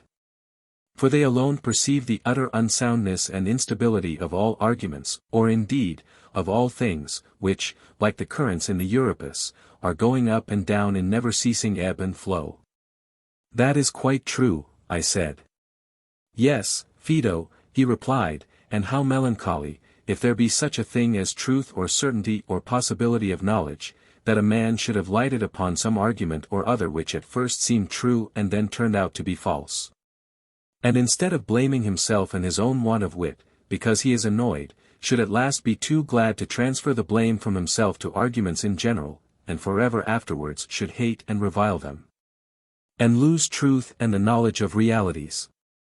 Yes, indeed, I said, that is very melancholy. Let us then, in the first place, he said, be careful of allowing or of admitting into our souls the notion that there is no health or soundness in any arguments at all. Rather say that we have not yet attained to soundness in ourselves, and that we must struggle manfully and do our best to gain health of mind, you and all other men having regard to the whole of your future life. And I myself in the prospect of death. For at this moment I am sensible that I have not the temper of a philosopher, like the vulgar, I am only a partisan. Now the partisan, when he is engaged in a dispute, cares nothing about the rights of the question, but is anxious only to convince his hearers of his own assertions. And the difference between him and me at the present moment is merely this, that whereas he seeks to convince his hearers that what he says is true, I am rather seeking to convince myself. To convince my hearers is a secondary matter with me. And do but see how much I gain by the argument. For if what I say is true, then I do well to be persuaded of the truth, but if there be nothing after death, still, during the short time that remains, I shall not distress my friends with lamentations, and my ignorance will not last. But will die with me, and therefore no harm will be done. This is the state of mind, Timaeus and Cebes, in which I approach the argument. And I would ask you to be thinking of the truth and not of Socrates, agree with me, if I seem to you to be speaking the truth. Or if not, withstand me might and main, that I may not deceive you as well as myself in my enthusiasm, and like the bee, leave my sting in you before I die. And now let us proceed, he said. And first of all let me be sure that I have in my mind what you were saying. Timaeus, if I remember rightly, has fears and misgivings whether the soul, although a fairer and diviner thing than the body, being as she is in the form of harmony, may not perish first. On the other hand, Cebes appeared to grant that the soul was more lasting than the body, but he said that no one could know whether the soul, after having worn out many bodies, might not perish herself and leave her last body behind her. And that this is death, which is the destruction not of the body but of the soul, for in the body the work of destruction is ever going on. Are not these, Timaeus and Cebes, the points which we have to consider? They both agreed to this statement of them.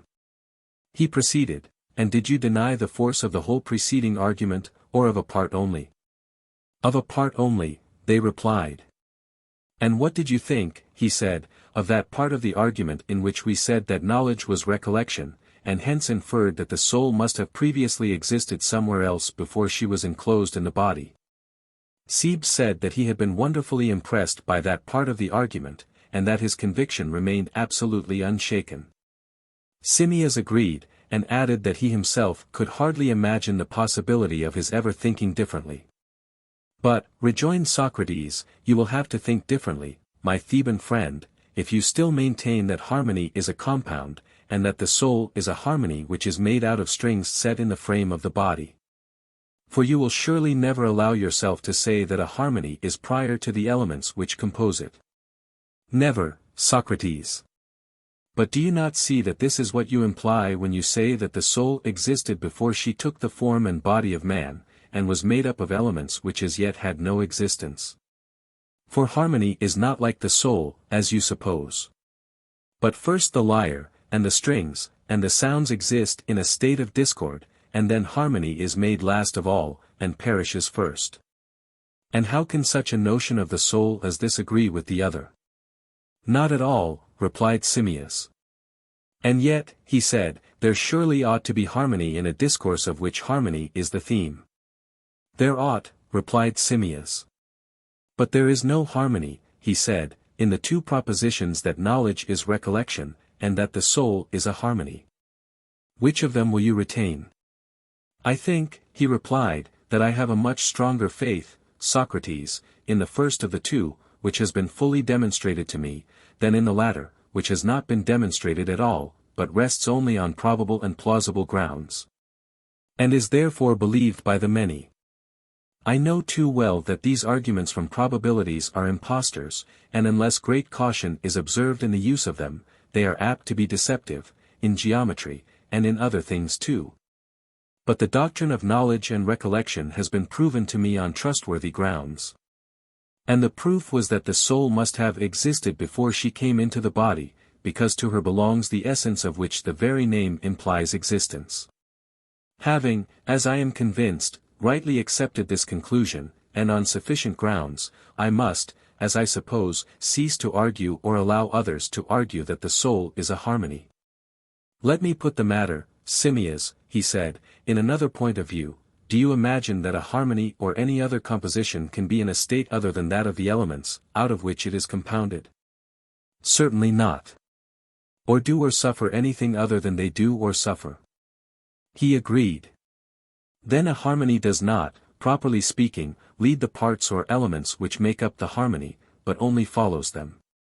He assented. For harmony cannot possibly have any motion, or sound, or other quality which is opposed to its parts. That would be impossible, he replied. And does not the nature of every harmony depend upon the manner in which the elements are harmonized? I do not understand you, he said. I mean to say that a harmony admits of degrees, and is more of a harmony, and more completely a harmony, when more truly and fully harmonized, to any extent which is possible.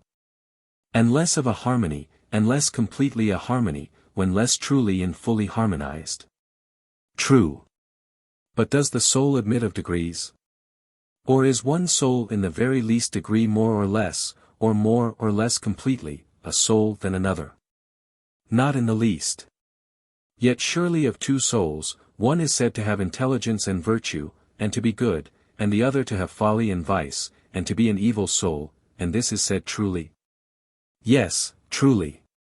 But what will those who maintain the soul to be a harmony say of this presence of virtue and vice in the soul?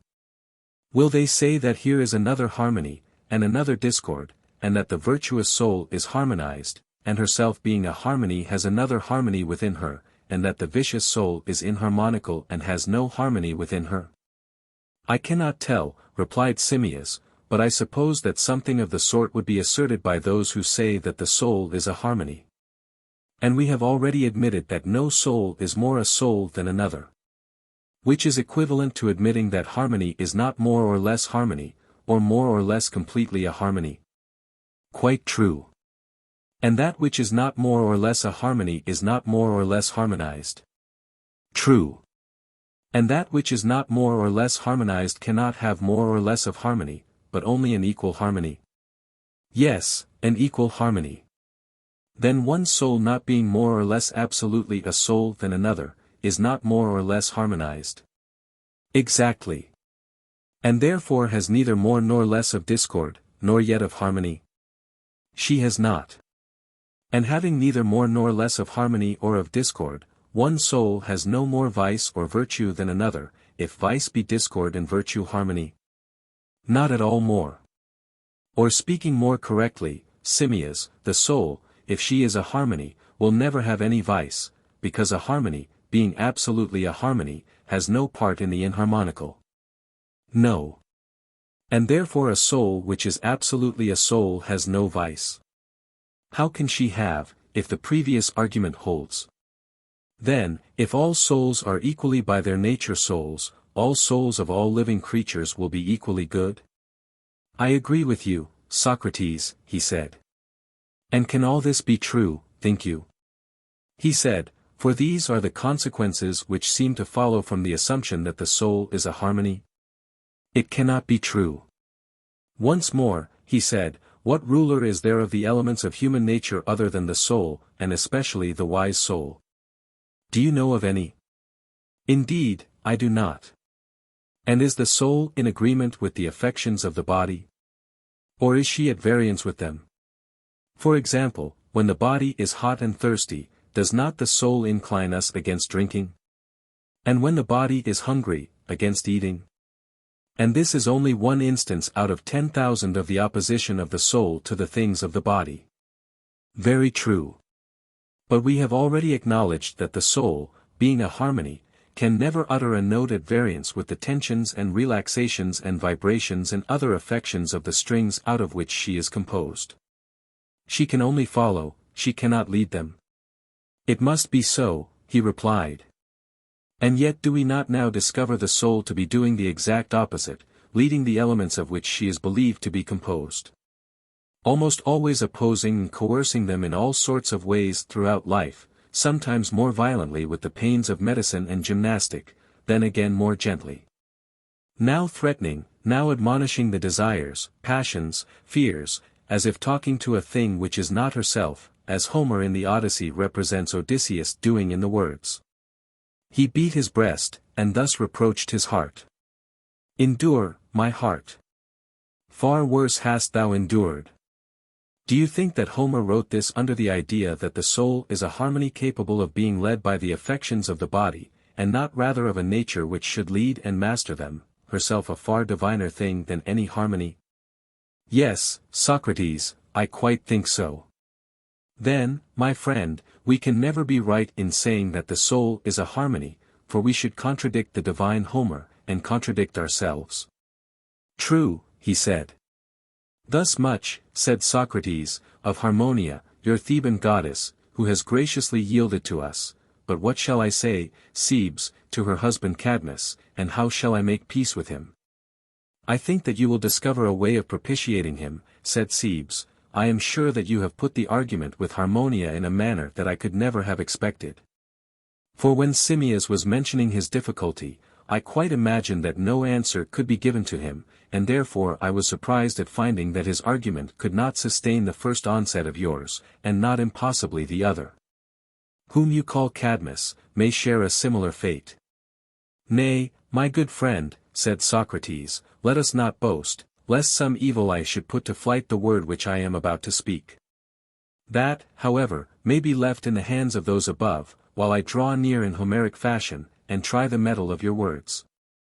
Here lies the point. You want to have it proven to you that the soul is imperishable and immortal, and the philosopher who is confident in death appears to you to have but a vain and foolish confidence. If he believes that he will fare better in the world below than one who has led another sort of life, unless he can prove this. And you say that the demonstration of the strength and divinity of the soul, and of her existence prior to our becoming men, does not necessarily imply her immortality. Admitting the soul to be long-lived, and to have known and done much in a former state, still she is not on that account immortal. And her entrance into the human form may be a sort of disease which is the beginning of dissolution, and may at last, after the toils of life are over, end in that which is called death. And whether the soul enters into the body once only or many times, does not, as you say, make any difference in the fears of individuals. For any man, who is not devoid of sense, must fear, if he has no knowledge and can give no account of the soul's immortality. This, or something like this, I suspect to be your notion, Cebes. And I designedly recur to it in order that nothing may escape us, and that you may, if you wish, add or subtract anything. But, said Cebes, as far as I see at present, I have nothing to add or subtract. I mean what you say that I mean. Socrates paused a while, and seemed to be absorbed in reflection. At length he said, You are raising a tremendous question, Cebes, involving the whole nature of generation and corruption, about which, if you like, I will give you my own experience. And if anything which I say is likely to avail towards the solution of your difficulty you may make use of it. I should very much like, said Cebes, to hear what you have to say. Then I will tell you, said Socrates. When I was young, Cebes, I had a prodigious desire to know that department of philosophy which is called the investigation of nature. To know the causes of things, and why a thing is and is created or destroyed appeared to me to be a lofty profession. And I was always agitating myself with the consideration of questions such as these. Is the growth of animals the result of some decay which the hot and cold principle contracts, as some have said? Is the blood the element with which we think, or the air, or the fire? Or perhaps nothing of the kind, but the brain may be the originating power of the perceptions of hearing and sight and smell, and memory and opinion may come from them, and science may be based on memory and opinion when they have attained fixity. And then I went on to examine the corruption of them, and then to the things of heaven and earth, and at last I concluded myself to be utterly and absolutely incapable of these inquiries, as I will satisfactorily prove to you. For I was fascinated by them to such a degree that my eyes grew blind to things which I had seen to myself, and also to others, to know quite well, I forgot what I had before thought self-evident truths, e.g. such a fact as that the growth of man is the result of eating and drinking. For when by the digestion of food flesh is added to flesh and bone to bone, and whenever there is an aggregation of congenial elements, the lesser bulk becomes larger and the small man great. Was not that a reasonable notion? Yes, said Cebes, I think so. Well, but let me tell you something more. There was a time when I thought that I understood the meaning of greater and less pretty well. And when I saw a great man standing by a little one, I fancied that one was taller than the other by a head. Or one horse would appear to be greater than another horse, and still more clearly did I seem to perceive that 10 is 2 more than 8, and that 2 cubits are more than 1, because 2 is the double of 1. And what is now your notion of such matters? Said Cebes. I should be far enough from imagining, he replied, that I knew the cause of any of them, by heaven I should. For I cannot satisfy myself that, when 1 is added to 1, the one to which the addition is made becomes 2, or that the 2 units added together make 2 by reason of the addition. I cannot understand how, when separated from the other, each of them was 1 and not 2, and now, when they are brought together, the mere juxtaposition or meeting of them should be the cause of their becoming 2, neither can I understand how the division of 1 is the way to make 2. For then a different cause would produce the same effect, as in the former instance the addition and juxtaposition of 1 to 1 was the cause of 2, in this the separation and subtraction of one from the other would be the cause. Nor am I any longer satisfied that I understand the reason why one or anything else is either generated or destroyed or is at all, but I have in my mind some confused notion of a new method, and can never admit the other. Then I heard someone reading, as he said, from a book of Anaxagoras, that mind was the disposer and cause of all, and I was delighted at this notion, which appeared quite admirable, and I said to myself, if mind is the disposer, mind will dispose all for the best, and put each particular in the best place. And I argued that if anyone desired to find out the cause of the generation or destruction or existence of anything, he must find out what state of being or doing or suffering was best for that thing. And therefore a man had only to consider the best for himself and others, and then he would also know the worse, since the same science comprehended both. And I rejoiced to think that I had found in Anaxagoras a teacher of the causes of existence such as I desired, and I imagined that he would tell me first whether the earth is flat or round. And whichever was true, he would proceed to explain the cause and the necessity of this being so, and then he would teach me the nature of the best and show that this was best. And if he said that the earth was in the center, he would further explain that this position was the best, and I should be satisfied with the explanation given, and not want any other sort of cause. And I thought that I would then go on and ask him about the sun and moon and stars, and that he would explain to me their comparative swiftness, and their returnings in various states, active and passive, and how all of them were for the best. For I could not imagine that when he spoke of mind as the disposer of them, he would give any other account of their being as they are, except that this was best. And I thought that when he had explained to me in detail the cause of each and the cause of all, he would go on to explain to me what was best for each and what was good for all. These hopes I would not have sold for a large sum of money, and I seized the books and read them as fast as I could in my eagerness to know the better and the worse. What expectations I had formed, and how grievously was I disappointed. As I proceeded, I found my philosopher altogether forsaking mind or any other principle of order, but having recourse to air, and ether, and water, and other eccentricities. I might compare him to a person who began by maintaining generally that mind is the cause of the actions of Socrates, but who, when he endeavored to explain the causes of my several actions in detail, went on to show that I sit here because my body is made up of bones and muscles. And the bones, as he would say, are hard and have joints which divide them, and the muscles are elastic, and they cover the bones, which have also a covering or environment of flesh and skin which contains them. And as the bones are lifted at their joints by the contraction or relaxation of the muscles, I am able to bend my limbs, and this is why I am sitting here in a curved posture, that is what he would say. And he would have a similar explanation of my talking to you, which he would attribute to sound, and air, and hearing, and he would assign 10,000 other causes of the same sort, forgetting to mention the true cause, which is that the Athenians have thought fit to condemn me, and accordingly I have thought it better and more right to remain here and undergo my sentence. For I am inclined to think that these muscles and bones of mine would have gone off long ago to Megara or Boeotia, by the dog they would, if they had been moved only by their own idea of what was best. And if I had not chosen the better and nobler part, instead of playing truant and running away, of enduring any punishment which the state inflicts. There is surely a strange confusion of causes and conditions in all this. It may be said, indeed, that without bones and muscles and the other parts of the body I cannot execute my purposes. But to say that I do as I do because of them, and that this is the way in which mind acts, and not from the choice of the best, is a very careless and idle mode of speaking.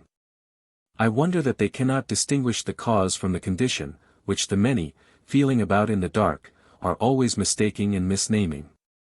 And thus one man makes a vortex all round and steadies the earth by the heaven. Another gives the air as a support to the earth, which is a sort of broad trough. Any power which in arranging them as they are arranges them for the best never enters into their minds. And instead of finding any superior strength in it, they rather expect to discover another Atlas of the world who is stronger and more everlasting and more containing than the good. Of the obligatory and containing power of the good they think nothing, and yet this is the principle which I would fain learn if anyone would teach me. But as I have failed either to discover myself, or to learn of anyone else, the nature of the best, I will exhibit to you, if you like, what I have found to be the second best mode of inquiring into the cause. I should very much like to hear, he replied. Socrates proceeded, I thought that as I had failed in the contemplation of true existence, I ought to be careful that I did not lose the eye of my soul. As people may injure their bodily eye by observing and gazing on the sun during an eclipse, unless they take the precaution of only looking at the image reflected in the water, or in some similar medium. So in my own case, I was afraid that my soul might be blinded altogether if I looked at things with my eyes or tried to apprehend them by the help of the senses. And I thought that I had better have recourse to the world of mind and seek there the truth of existence. I dare say that the simile is not perfect, for I am very far from admitting that he who contemplates existences through the medium of thought, sees them only, through a glass darkly, any more than he who considers them in action and operation. However, this was the method which I adopted. I first assumed some principle which I judged to be the strongest, and then I affirmed as true whatever seemed to agree with this, whether relating to the cause or to anything else. And that which disagreed I regarded as untrue. But I should like to explain my meaning more clearly, as I do not think that you as yet understand me. No indeed, replied Cebes, not very well. There is nothing new, he said, in what I am about to tell you, but only what I have been always and everywhere repeating in the previous discussion and on other occasions. I want to show you the nature of that cause which has occupied my thoughts. I shall have to go back to those familiar words which are in the mouth of everyone, and first of all assume that there is an absolute beauty and goodness and greatness, and the like. Grant me this, and I hope to be able to show you the nature of the cause, and to prove the immortality of the soul. Cebes said, You may proceed at once with the proof, for I grant you this. Well, he said, then I should like to know whether you agree with me in the next step. For I cannot help thinking, if there be anything beautiful other than absolute beauty should there be such, that it can be beautiful only in as far as it partakes of absolute beauty, and I should say the same of everything. Do you agree in this notion of the cause? Yes, he said, I agree. He proceeded, I know nothing and can understand nothing of any other of those wise causes which are alleged. And if a person says to me that the bloom of color, or form, or any such thing is a source of beauty, I leave all that, which is only confusing to me, and simply and singly, and perhaps foolishly, hold and am assured in my own mind that nothing makes a thing beautiful but the presence and participation of beauty in whatever way or manner obtained. For as to the manner I am uncertain, but I stoutly contend that by beauty all beautiful things become beautiful. This appears to me to be the safest answer which I can give either to myself or to another, and to this I cling, in the persuasion that this principle will never be overthrown, and that to myself or to anyone who asks the question, I may safely reply, that by beauty beautiful things become beautiful. Do you not agree with me? I do. And that by greatness only great things become great and greater, and by smallness the less become less? True. Then if a person were to remark that A is taller by a head than B, and B less by a head than A, you would refuse to admit his statement, and would stoutly contend that what you mean is only that the greater is greater by, and by reason of greatness, and the less is less only by, and by reason of smallness. And thus you would avoid the danger of saying that the greater is greater and the less less by the measure of the head, which is the same in both. And would also avoid the monstrous absurdity of supposing that the greater man is greater by reason of the head, which is small. You would be afraid to draw such an inference, would you not? Indeed, I should, said Cebes, laughing. In like manner you would be afraid to say that 10 exceeded 8 by, and by reason of, 2, but would say by, and by reason of, number. Or you would say that 2 cubits exceed 1 cubit not by a half, but by magnitude, for there is the same liability to error in all these cases. Very true, he said. Again, would you not be cautious of affirming that the addition of 1 to 1, or the division of 1, is the cause of 2? And you would loudly asseverate that you know of no way in which anything comes into existence except by participation in its own proper essence, and consequently, as far as you know, the only cause of 2 is the participation in duality. This is the way to make 2, and the participation in 1 is the way to make 1.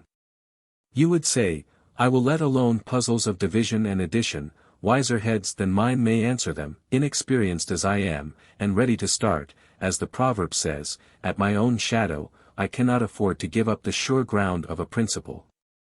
And if anyone assails you there, you would not mind him, or answer him, until you had seen whether the consequences which follow agree with one another or not, and when you are further required to give an explanation of this principle, you would go on to assume a higher principle, and a higher, until you found a resting place in the best of the higher. But you would not confuse the principle and the consequences in your reasoning, like the Aristics, at least if you wanted to discover real existence. Not that this confusion signifies to them, who never care or think about the matter at all, for they have the wit to be well pleased with themselves however great may be the turmoil of their ideas. But you, if you are a philosopher, will certainly do as I say. What you say is most true, said Timaeus and Cebes, both speaking at once. Echecrates, yes, Phaedo, and I do not wonder at their assenting. Anyone who has the least sense will acknowledge the wonderful clearness of Socrates' reasoning. Phaedo, certainly, Echecrates, and such was the feeling of the whole company at the time. Echecrates, yes, and equally of ourselves, who were not of the company, and are now listening to your recital. But what followed?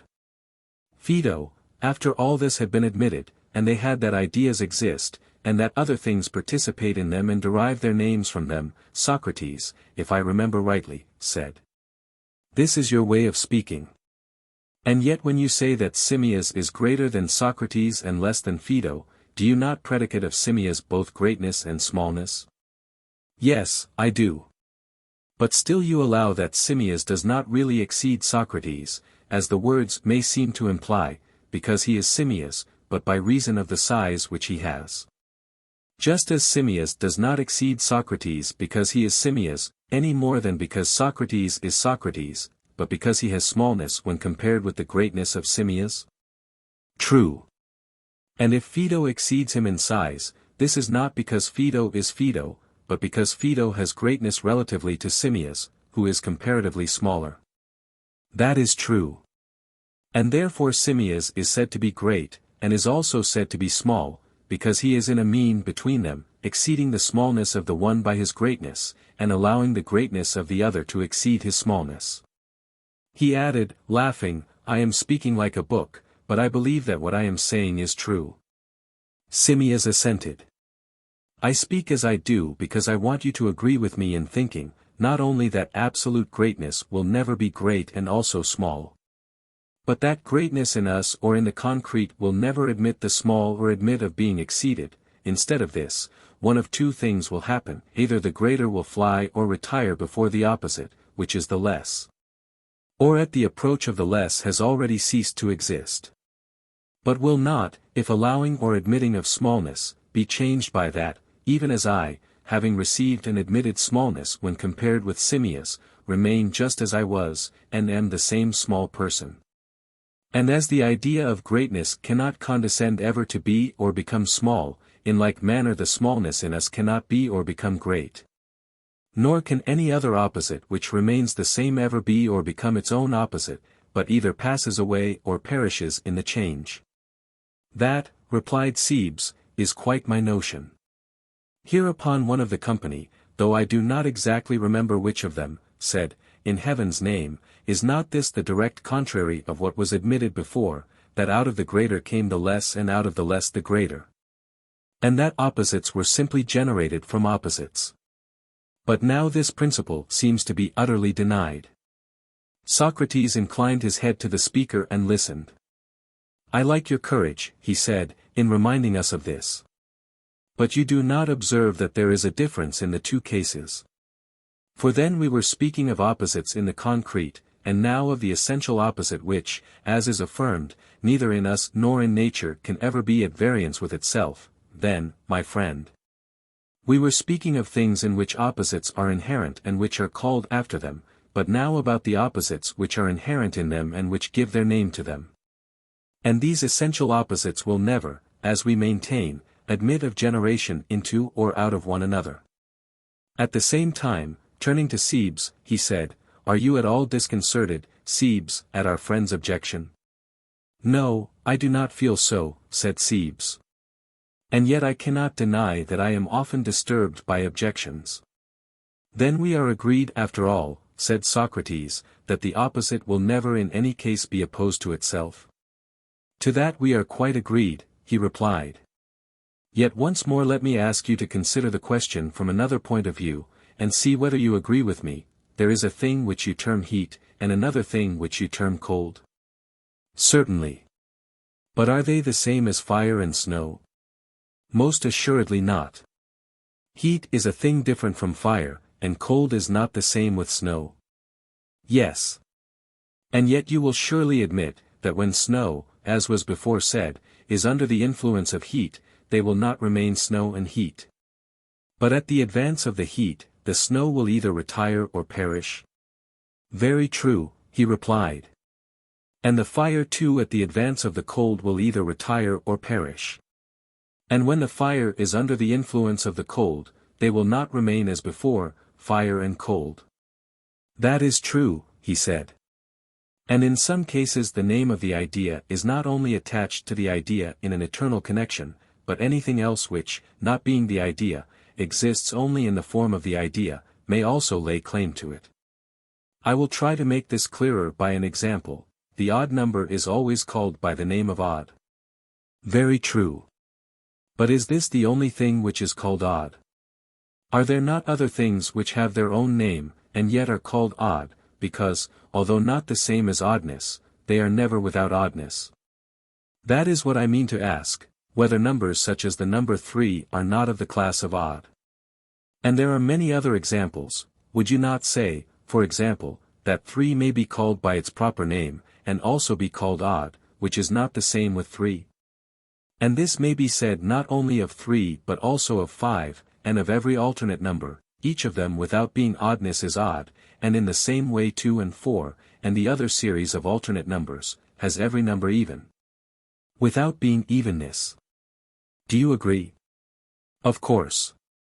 Then now mark the point at which I am aiming. Not only do essential opposites exclude one another, but also concrete things, which, although not in themselves opposed, contain opposites. These, I say, likewise reject the idea which is opposed to that which is contained in them, and when it approaches them they either perish or withdraw.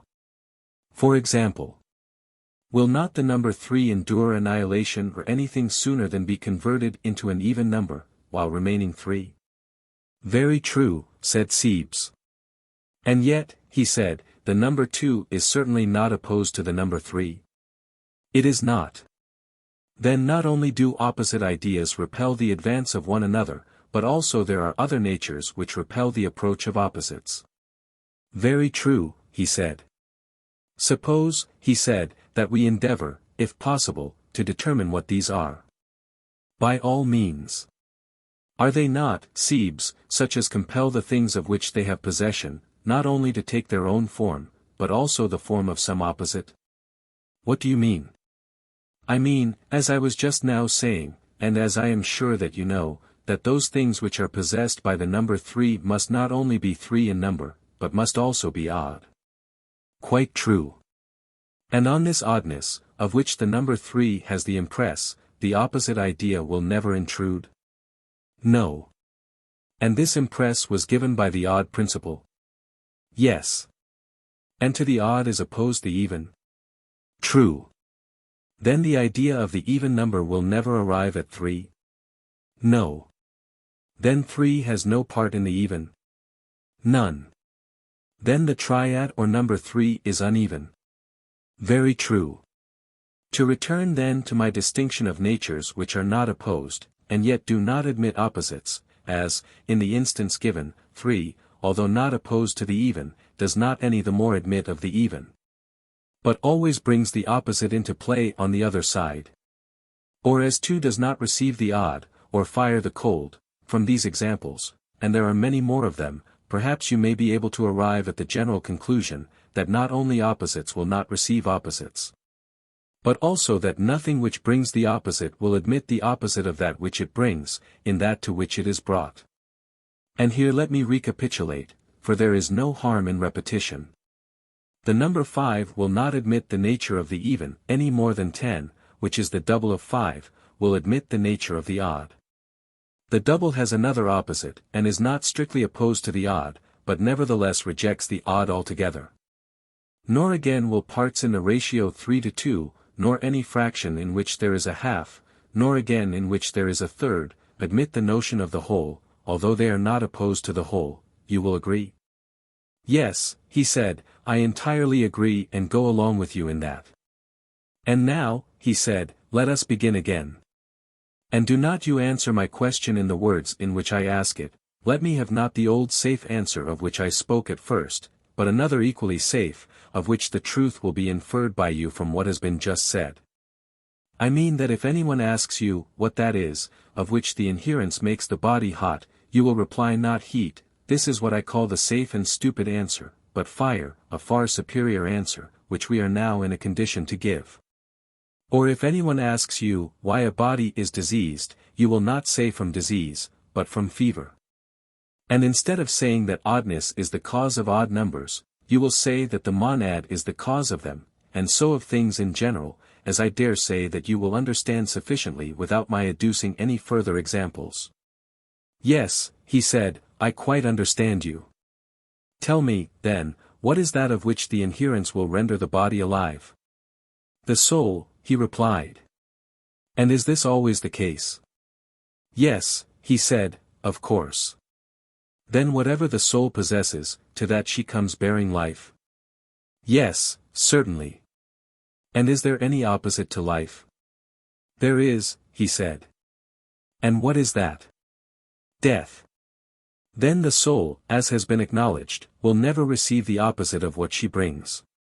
Impossible, replied Cebes. And now, he said, what did we just now call that principle which repels the even? The odd. And that principle which repels the musical, or the just? The unmusical, he said, and the unjust. And what do we call the principle which does not admit of death? The immortal, he said. And does the soul admit of death? No.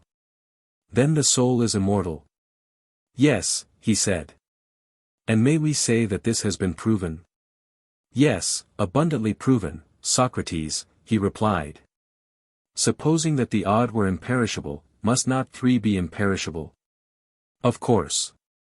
And if that which is cold were imperishable, when the warm principle came attacking the snow, must not the snow have retired whole and unmelted, for it could never have perished, nor could it have remained and admitted the heat? True, he said. Again, if the uncooling or warm principle were imperishable, the fire when assailed by cold would not have perished or have been extinguished, but would have gone away unaffected? Certainly, he said. And the same may be said of the immortal. If the immortal is also imperishable, the soul when attacked by death cannot perish. For the preceding argument shows that the soul will not admit of death, or ever be dead, any more than 3 or the odd number will admit of the even, or fire or the heat in the fire, of the cold. Yet a person may say, but although the odd will not become even at the approach of the even, why may not the odd perish and the even take the place of the odd? Now to him who makes this objection, we cannot answer that the odd principle is imperishable. For this has not been acknowledged, but if this had been acknowledged, there would have been no difficulty in contending that at the approach of the even the odd principle and the number 3 took their departure. And the same argument would have held good of fire and heat and any other thing. Very true.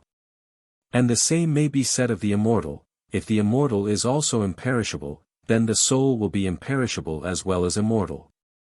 But if not, some other proof of her imperishableness will have to be given. No other proof is needed, he said, for if the immortal, being eternal, is liable to perish, then nothing is imperishable.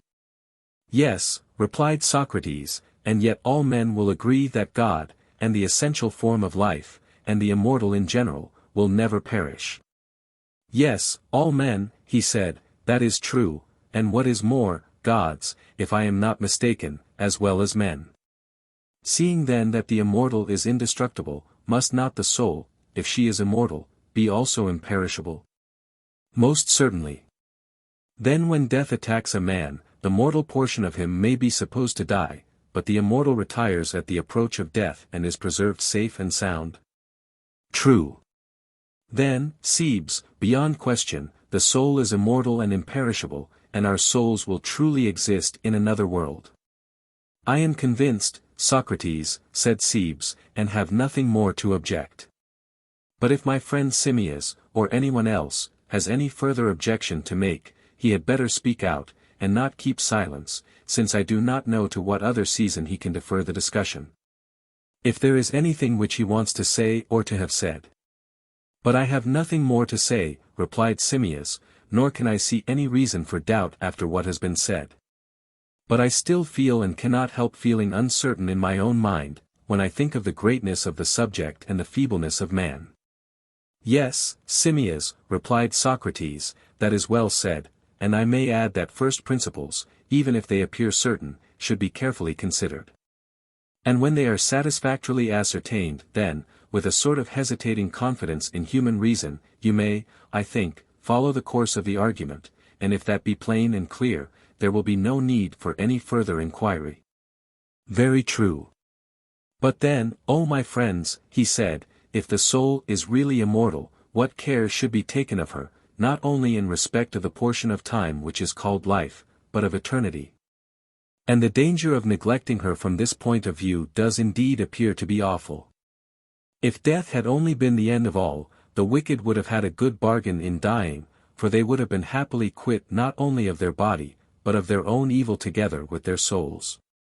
But now, inasmuch as the soul is manifestly immortal, there is no release or salvation from evil except the attainment of the highest virtue and wisdom. For the soul when on her progress to the world below takes nothing with her but nurture and education, and these are said greatly to benefit or greatly to injure the departed, at the very beginning of his journey thither. For after death, as they say, the genius of each individual, to whom he belonged in life, leads him to a certain place in which the dead are gathered together, whence after judgment has been given they pass into the world below. Following the guide, who is appointed to conduct them from this world to the other, and when they have there received their due and remained their time, another guide brings them back again after many revolutions of ages. Now this way to the other world is not, as Aeschylus says in the Telephus, a single and straight path. If that were so no guide would be needed, for no one could miss it. But there are many partings of the road, and windings, as I infer from the rites and sacrifices which are offered to the gods below in places where 3 ways meet on earth. The wise and orderly soul follows in the straight path and is conscious of her surroundings.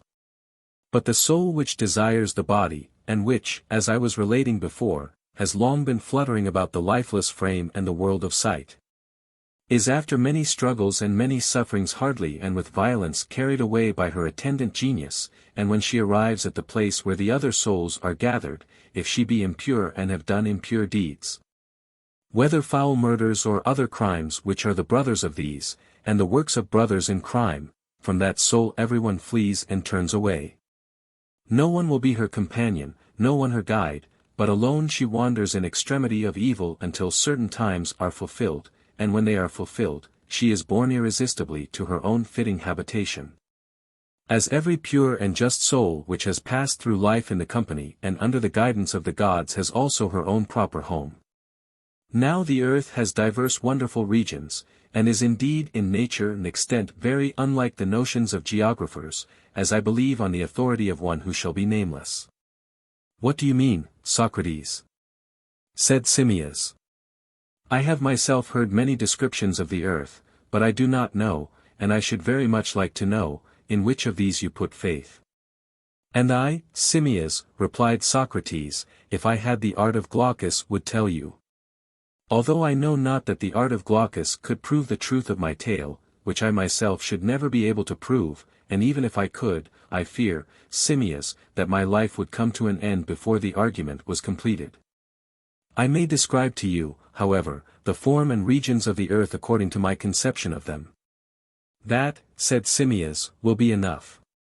Well, then, he said, my conviction is, that the earth is a round body in the center of the heavens, and therefore has no need of air or any similar force to be a support, but is kept there and hindered from falling or inclining any way by the equability of the surrounding heaven and by her own equipoise.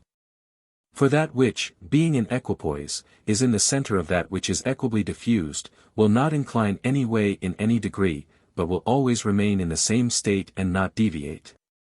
And this is my first notion. Which is surely a correct one, said Timaeus. Also I believe that the earth is very vast, and that we who dwell in the region extending from the river Phaesus to the Pillars of Heracles inhabit a small portion only about the sea, like ants or frogs about a marsh. And that there are other inhabitants of many other like places. For everywhere on the face of the earth there are hollows of various forms and sizes, into which the water and the mist and the lower air collect. But the true earth is pure and situated in the pure heaven. There are the stars also. And it is the heaven which is commonly spoken of by us as the ether, and of which our own earth is the sediment gathering in the hollows beneath. But we who live in these hollows are deceived into the notion that we are dwelling above on the surface of the earth. Which is just as if a creature who was at the bottom of the sea were to fancy that he was on the surface of the water, and that the sea was the heaven through which he saw the sun and the other stars. He having never come to the surface by reason of his feebleness and sluggishness, and having never lifted up his head and seen, nor ever heard from one who had seen, how much purer and fairer the world above is than his own. And such is exactly our case, for we are dwelling in a hollow of the earth, and fancy that we are on the surface, and the air we call the heaven, in which we imagine that the stars move. But the fact is, that owing to our feebleness and sluggishness we are prevented from reaching the surface of the air, for if any man could arrive at the exterior limit, or take the wings of a bird and come to the top, then like a fish who puts his head out of the water and sees this world, he would see a world beyond. And, if the nature of man could sustain the sight, he would acknowledge that this other world was the place of the true heaven and the true light and the true earth.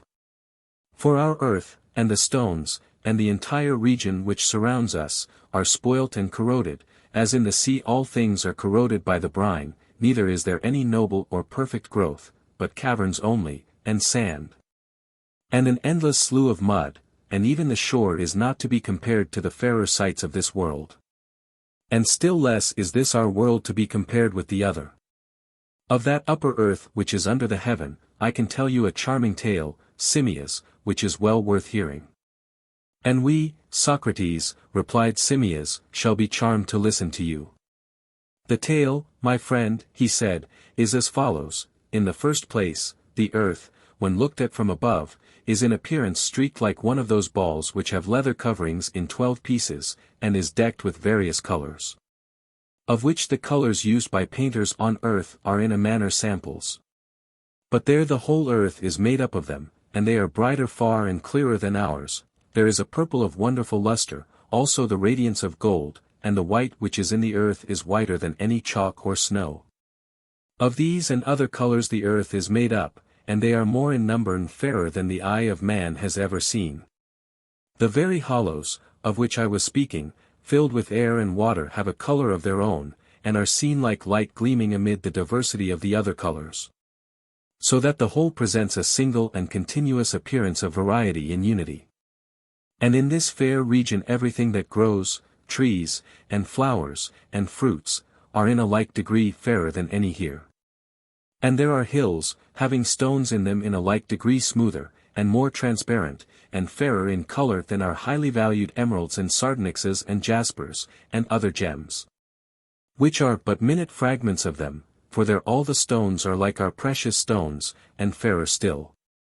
The reason is, that they are pure, and not, like our precious stones, infected or corroded by the corrupt briny elements which coagulate among us, and which breed foulness and disease both in earth and stones, as well as in animals and plants.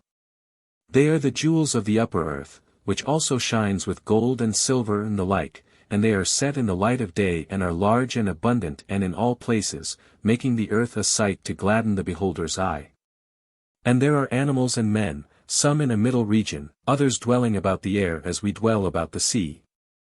Others in islands which the air flows round, near the continent, and in a word, the air is used by them as the water and the sea are by us, and the ether is to them what the air is to us.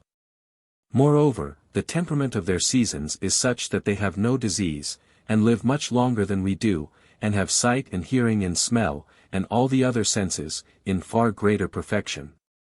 In the same proportion that air is purer than water or the ether than air.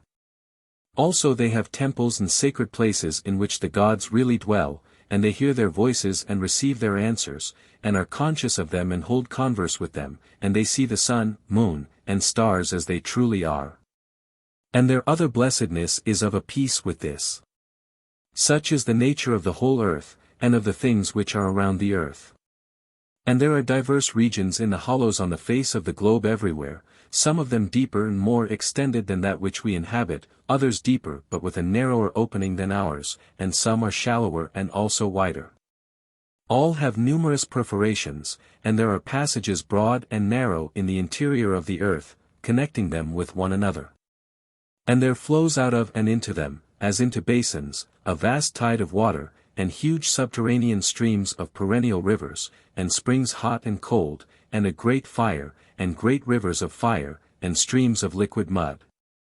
Thin or thick, like the rivers of mud in Sicily, and the lava streams which follow them, and the regions about which they happen to flow are filled up with them. And there is a swinging or seesaw in the interior of the earth which moves all this up and down, and is due to the following cause: there is a chasm which is the vastest of them all, and pierces right through the whole earth.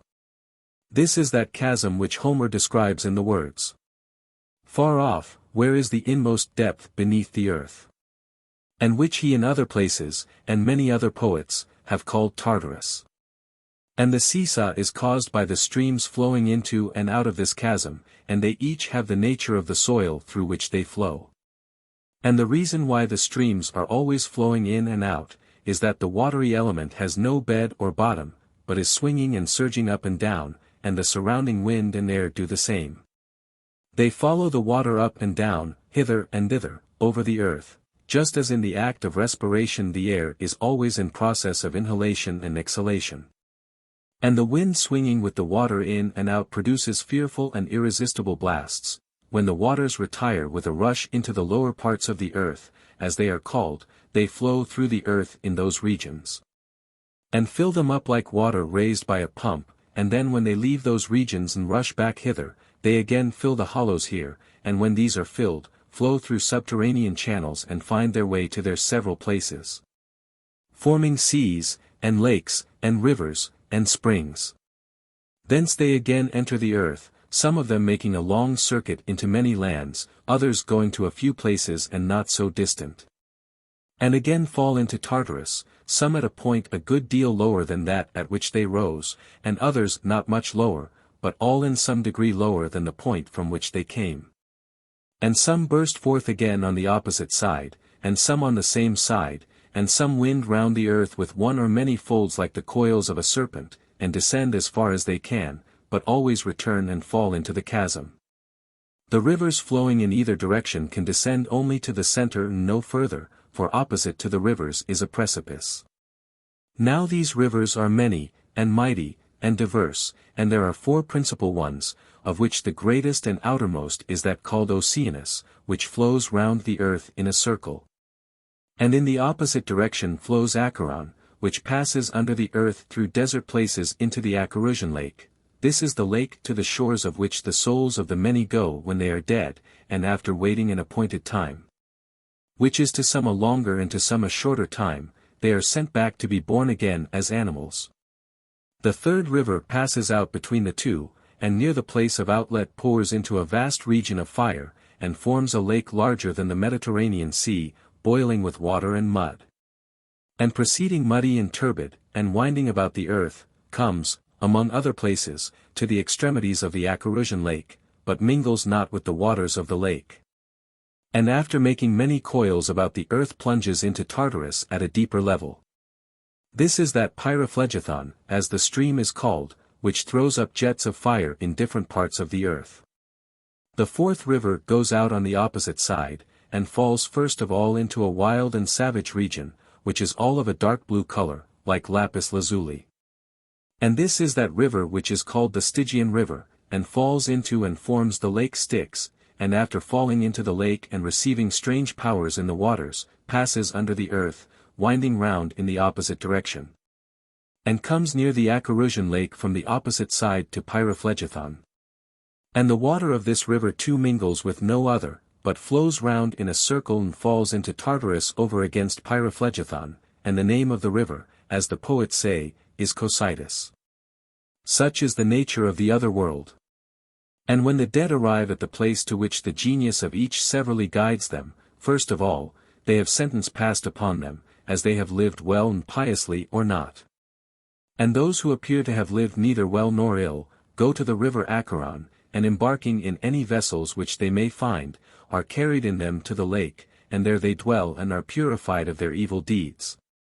And having suffered the penalty of the wrongs which they have done to others, they are absolved, and receive the rewards of their good deeds, each of them according to his deserts. But those who appear to be incurable by reason of the greatness of their crimes, who have committed many and terrible deeds of sacrilege, murders foul and violent, or the like, such are hurled into Tartarus, which is their suitable destiny. And they never come out. Those again who have committed crimes, which, although great, are not irremediable, who in a moment of anger, for example, have done violence to a father or a mother, and have repented for the remainder of their lives, or who have taken the life of another under the like extenuating circumstances, these are plunged into Tartarus, the pains of which they are compelled to undergo for a year. But at the end of the year the wave casts them forth, mere homicides by way of Cocytus, parricides and matricides by Pyriphlegethon, and they are borne to the Acherusian lake. And there they lift up their voices and call upon the victims whom they have slain or wronged, to have pity on them, and to be kind to them, and let them come out into the lake. And if they prevail, then they come forth and cease from their troubles. But if not, they are carried back again into Tartarus and from thence into the rivers unceasingly, until they obtain mercy from those whom they have wronged, for that is the sentence inflicted upon them by their judges. Those too who have been preeminent for holiness of life are released from this earthly prison, and go to their pure home which is above, and dwell in the purer earth.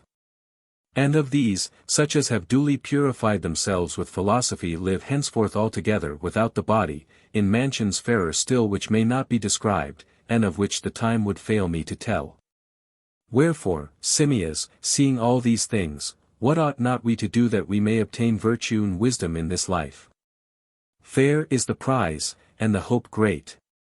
A man of sense ought not to say, nor will I be very confident, that the description which I have given of the soul and her mansions is exactly true.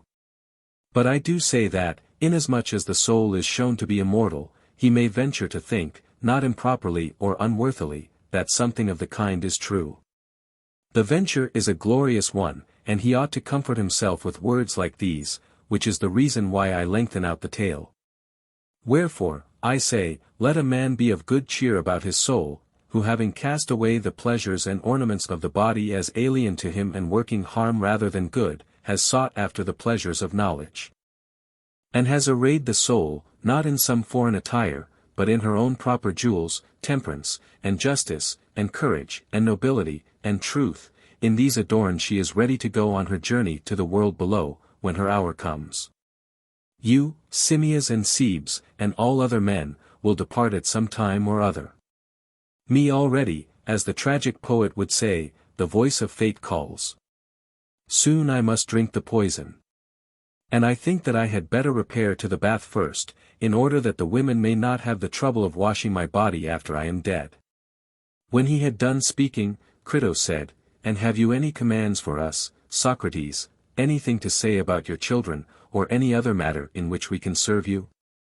Nothing particular, Crito, he replied, only, as I have always told you, take care of yourselves, that is a service which you may be ever rendering to me and mine and to all of us, whether you promise to do so or not. But if you have no thought for yourselves, and care not to walk according to the rule which I have prescribed for you, not now for the first time, however much you may profess or promise at the moment, it will be of no avail. We will do our best, said Crito, and in what way shall we bury you? In any way that you like, but you must get hold of me, and take care that I do not run away from you. Then he turned to us, and added with a smile, I cannot make Crito believe that I am the same Socrates who have been talking and conducting the argument. He fancies that I am the other Socrates whom he will soon see, a dead body, and he asks, how shall he bury me? And though I have spoken many words in the endeavor to show that when I have drunk the poison I shall leave you and go to the joys of the blessed, these words of mine, with which I was comforting you and myself, have had, as I perceive, no effect upon Crito. And therefore I want you to be surety for me to him now, as at the trial he was surety to the judges for me, but let the promise be of another sort. For he was surety for me to the judges that I would remain, and you must be my surety to him that I shall not remain, but go away and depart, and then he will suffer less at my death, and not be grieved when he sees my body being burned or buried. I would not have him sorrow at my hard lot, or say at the burial, thus we lay out Socrates, or, thus we follow him to the grave or bury him, for false words are not only evil in themselves, but they infect the soul with evil. Be of good cheer, then, my dear Crito, and say that you are burying my body only, and do with that whatever is usual, and what you think best. When he had spoken these words, he arose and went into a chamber to bathe.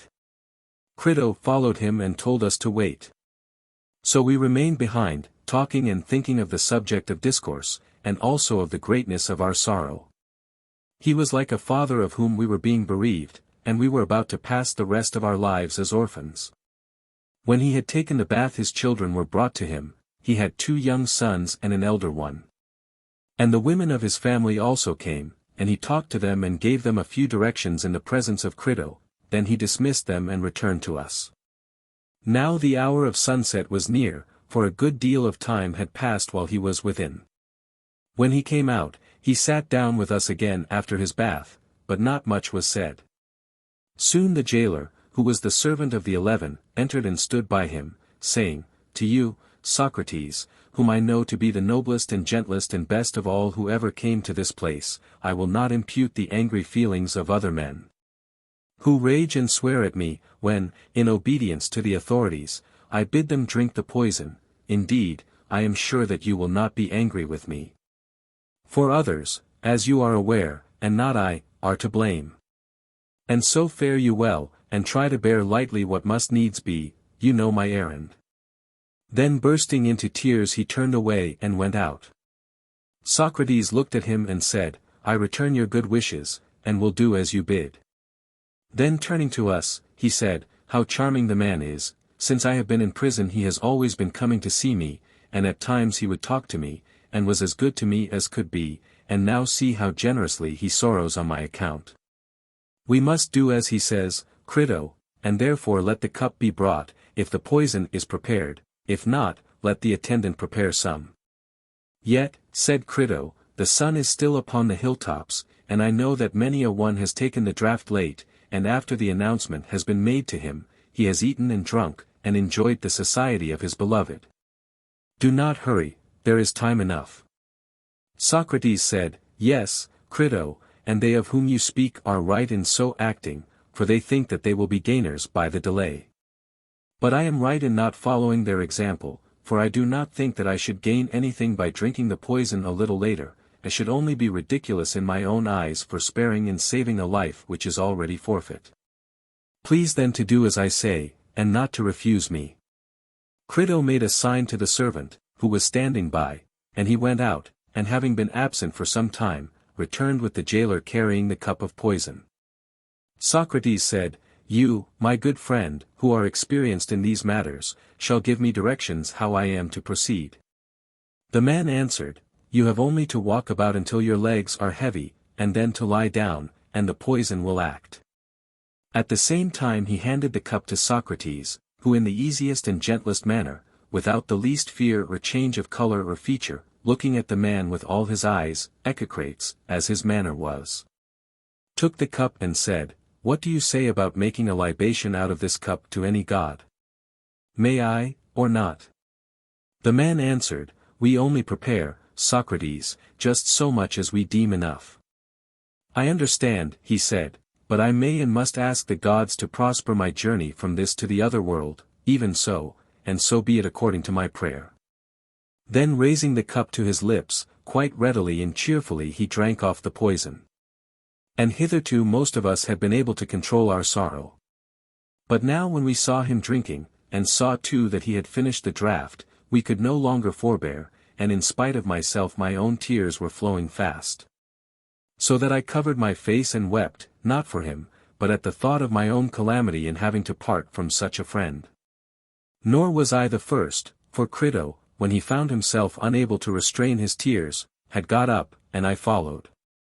And at that moment, Apollodorus, who had been weeping all the time, broke out in a loud and passionate cry which made cowards of us all. Socrates alone retained his calmness. What is this strange outcry? He said. I sent away the women mainly in order that they might not misbehave in this way, for I have been told that a man should die in peace. Be quiet, then, and have patience. When we heard his words we were ashamed, and refrained our tears. And he walked about until, as he said, his legs began to fail, and then he lay on his back, according to the directions, and the man who gave him the poison now and then looked at his feet and legs. And after a while he pressed his foot hard, and asked him if he could feel, and he said, No, and then his leg, and so upwards, and showed us that he was cold and stiff. And he felt them himself, and said, When the poison reaches the heart, that will be the end. He was beginning to grow cold about the groin, when he uncovered his face, for he had covered himself up, and said, they were his last words, he said, Crito, I owe a cock to Asclepius, will you remember to pay the debt? The debt shall be paid, said Crito, is there anything else? There was no answer to this question, but in a minute or two a movement was heard, and the attendants uncovered him, his eyes were set, and Crito closed his eyes and mouth. Such was the end, Echecrates, of our friend, concerning whom I may truly say, that of all the men of his time whom I have known, he was the wisest and justest and best. Gorgias. Introduction. In several of the dialogues of Plato, doubts have arisen among his interpreters as to which of the various subjects discussed in them is the main thesis. The speakers have the freedom of conversation. No severe rules of art restrict them, and sometimes we are inclined to think, with one of the dramatis personae in the Theaetetus, 177 c, that the digressions have the greater interest. Yet in the most irregular of the dialogues there is also a certain natural growth or unity, the beginning is not forgotten at the end, and numerous allusions and references are interspersed, which form the loose connecting links of the whole. We must not neglect this unity, but neither must we attempt to confine the Platonic dialogue on the Procrustean bed of a single idea. Compare Introduction to the Phaedrus. Two tendencies seem to have beset the interpreters of Plato in this matter. First, they have endeavored to hang the dialogues upon one another by the slightest threads, and have thus been led to opposite and contradictory assertions respecting their order and sequence. The mantle of Schleiermacher has descended upon his successors, who have applied his method with the most various results. The value and use of the method has been hardly, if at all, examined either by him or them. Secondly, they have extended almost indefinitely the scope of each separate dialogue. In this way they think that they have escaped all difficulties, not seeing that what they have gained in generality they have lost in truth and distinctness. Metaphysical conceptions easily pass into one another, and the simpler notions of antiquity, which we can only realize by an effort, imperceptibly blend with the more familiar theories of modern philosophers. An eye for proportion is needed, his own art of measuring, in the study of Plato, as well as of other great artists.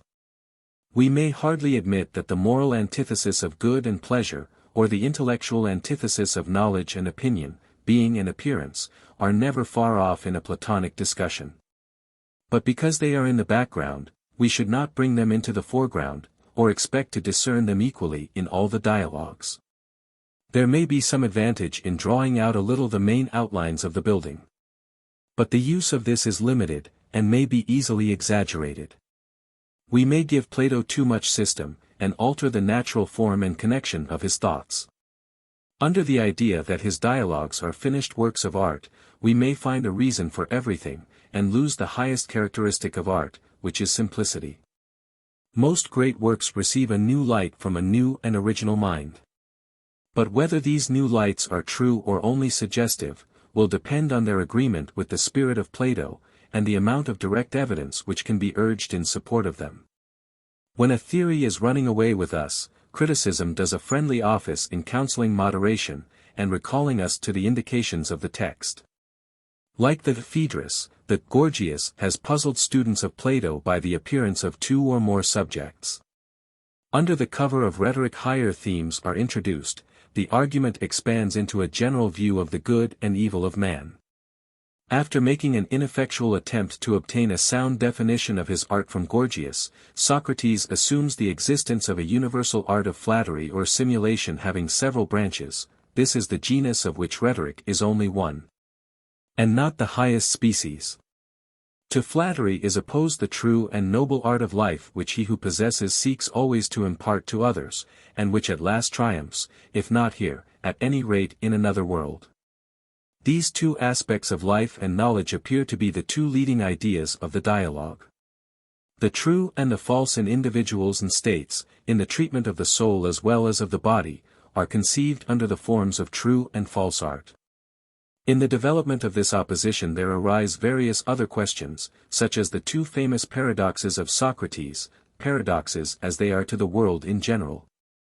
Ideals as they may be more worthily called, 1. That to do is worse than to suffer evil. And 2. That when a man has done evil he had better be punished than unpunished, to which may be added, 3. A third Socratic paradox or ideal, that bad men do what they think best, but not what they desire, for the desire of all is towards the good. That pleasure is to be distinguished from good is proved by the simultaneousness of pleasure and pain, and by the possibility of the bad having in certain cases pleasures as great as those of the good, or even greater. Not merely rhetoricians, but poets, musicians, and other artists, the whole tribe of statesmen, past as well as present, are included in the class of flatterers. The true and false finally appear before the judgment seat of the gods below. The dialogue naturally falls into three divisions, to which the three characters of Gorgias, Polus, and Callicles respectively correspond, and the form and manner change with the stages of the argument. Socrates is deferential towards Gorgias, playful and yet cutting in dealing with the youthful Polus, ironical and sarcastic in his encounter with Callicles. In the first division the question is asked, what is rhetoric? To this there is no answer given, for Gorgias is soon made to contradict himself by Socrates, and the argument is transferred to the hands of his disciple Polus, who rushes to the defense of his master.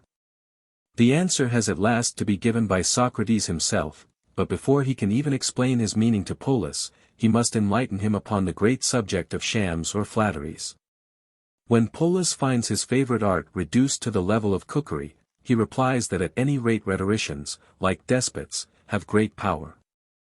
Socrates denies that they have any real power, and hence arise the three paradoxes already mentioned. Although they are strange to him, Polus is at last convinced of their truth, at least, they seem to him to follow legitimately from the premises. Thus the second act of the dialogue closes. Then Callicles appears on the scene, at first maintaining that pleasure is good, and that might is right, and that law is nothing but the combination of the many weak against the few strong. When he is confuted he withdraws from the argument, and leaves Socrates to arrive at the conclusion by himself. The conclusion is that there are two kinds of statesmanship, a higher and a lower, that which makes the people better, and that which only flatters them, and he exhorts Callicles to choose the higher. The dialogue terminates with a mythus of a final judgment, in which there will be no more flattery or disguise, and no further use for the teaching of rhetoric. The characters of the three interlocutors also correspond to the parts which are assigned to them. Gorgias is the great rhetorician, now advanced in years, who goes from city to city displaying his talents, and is celebrated throughout Greece. Like all the sophists in the dialogues of Plato, he is vain and boastful, yet he has also a certain dignity, and is treated by Socrates with considerable respect. But he is no match for him in dialectics. Although he has been teaching rhetoric all his life, he is still incapable of defining his own art. When his ideas begin to clear up, he is unwilling to admit that rhetoric can be wholly separated from justice and injustice, and this lingering sentiment of morality, or regard for public opinion, enables Socrates to detect him in a contradiction. Like Protagoras, he is described as of a generous nature, he expresses his approbation of Socrates' manner of approaching a question. He is quite one of Socrates' sort, ready to be refuted as well as to refute, and very eager that Callicles and Socrates should have the game out.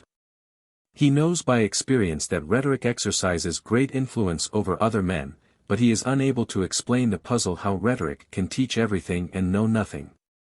Polus is an impetuous youth, a runaway colt, as Socrates describes him, who wanted originally to have taken the place of Gorgias under the pretext that the old man was tired, and now avails himself of the earliest opportunity to enter the lists. He is said to be the author of a work on rhetoric, 462 c, and is again mentioned in the Phaedrus, 267 b, as the inventor of balanced or double forms of speech, compare Gorgias, 448 c, 467 c, Symposium, 185 c. At first he is violent and ill-mannered, and is angry at seeing his master overthrown. But in the judicious hands of Socrates he is soon restored to good humor, and compelled to assent to the required conclusion. Like Gorgias, he is overthrown because he compromises, he is unwilling to say that to do is fairer or more honorable than to suffer injustice. Though he is fascinated by the power of rhetoric, and dazzled by the splendor of success, he is not insensible to higher arguments. Plato may have felt that there would be an incongruity in a youth maintaining the cause of injustice against the world. He has never heard the other side of the question, and he listens to the paradoxes, as they appear to him, of Socrates with evident astonishment.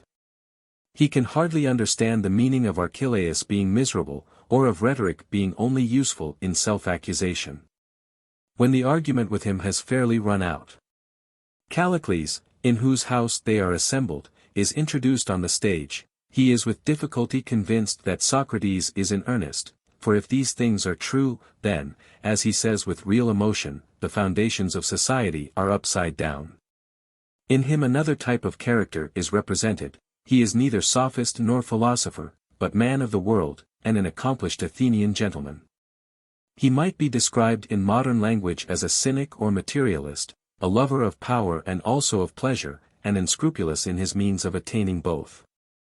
There is no desire on his part to offer any compromise in the interests of morality. Nor is any concession made by him. Like Thrasymachus in the Republic, though he is not of the same weak and vulgar class, he consistently maintains that might is right. His great motive of action is political ambition. In this he is characteristically Greek. Like Anytus in the Meno, he is the enemy of the Sophists, but favors the new art of rhetoric, which he regards as an excellent weapon of attack and defense. He is a despiser of mankind as he is of philosophy, and sees in the laws of the state only a violation of the order of nature, which intended that the stronger should govern the weaker, compare Republic 2 358, 360. Like other men of the world who are of a speculative turn of mind, he generalizes the bad side of human nature, and has easily brought down his principles to his practice. Philosophy and poetry alike supply him with distinctions suited to his view of human life. He has a good will to Socrates, whose talents he evidently admires, while he censures the puerile use which he makes of them. He expresses a keen intellectual interest in the argument. Like Anytus, again, he has a sympathy with other men of the world.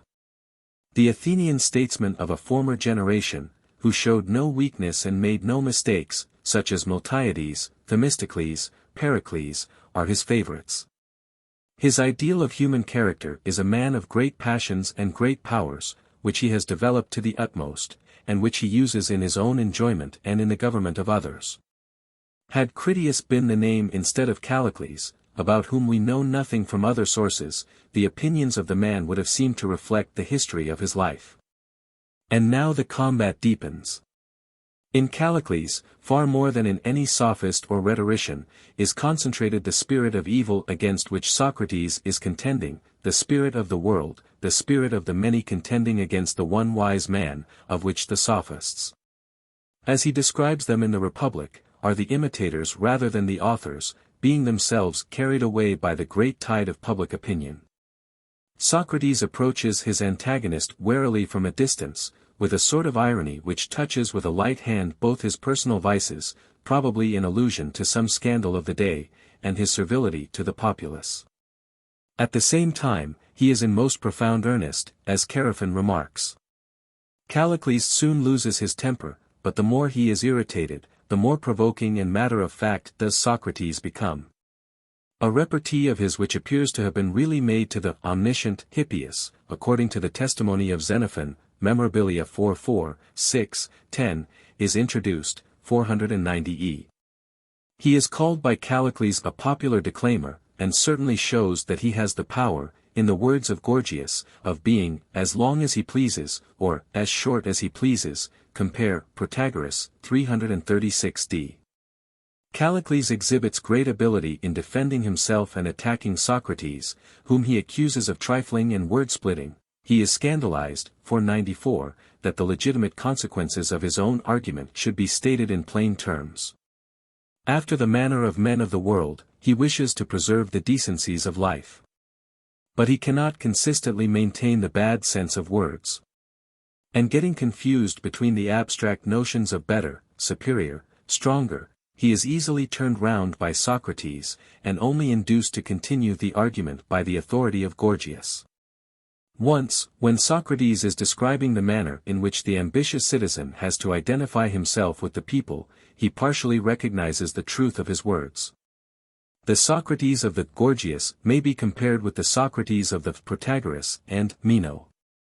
As in other dialogues, he is the enemy of the sophists and rhetoricians, and also of the statesmen, whom he regards as another variety of the same species.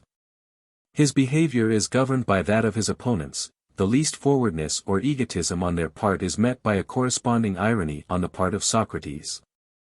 He must speak, for philosophy will not allow him to be silent.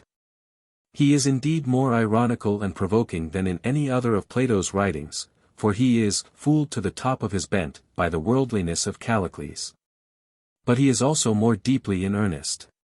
He rises higher than even in the Phaedo and Crito. At first enveloping his moral convictions in a cloud of dust and dialectics, he ends by losing his method, his life, himself, in them. As in the Protagoras and Phaedrus, throwing aside the veil of irony, he makes a speech, but, true to his character, not until his adversary has refused to answer any more questions. The presentiment of his own fate is hanging over him.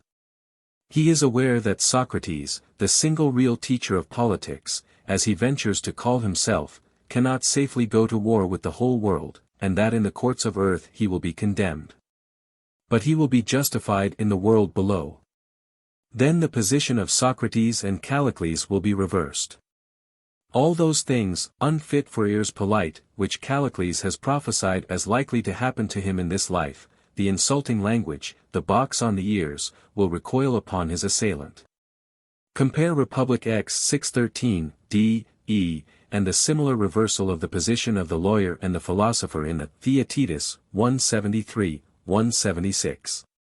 There is an interesting allusion to his own behavior at the trial of the generals after the Battle of Arginusi, which he ironically attributes to his ignorance of the manner in which a vote of the assembly should be taken, 473e. This is said to have happened last year, BC 406, and therefore the assumed date of the dialogue has been fixed at 405 BC, when Socrates would already have been an old man. The date is clearly marked, but is scarcely reconcilable with another indication of time, viz. the recent usurpation of Archelaus, which occurred in the year 413, 470d. And still less with the recent death, 503b, of Pericles, who really died 24 years previously, 429 BC, and is afterwards reckoned among the statesmen of a past age, compare 517a. Or with the mention of Nicias, who died in 413, and is nevertheless spoken of as a living witness, 472a, b. But we shall hereafter have reason to observe, that although there is a general consistency of times and persons in the dialogues of Plato, a precise dramatic date is an invention of his commentators. Preface to Republic. The conclusion of the dialogue is remarkable, 1, for the truly characteristic declaration of Socrates, 509a, that he is ignorant of the true nature and bearing of these things.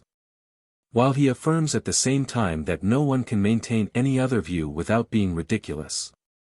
The profession of ignorance reminds us of the earlier and more exclusively Socratic dialogues.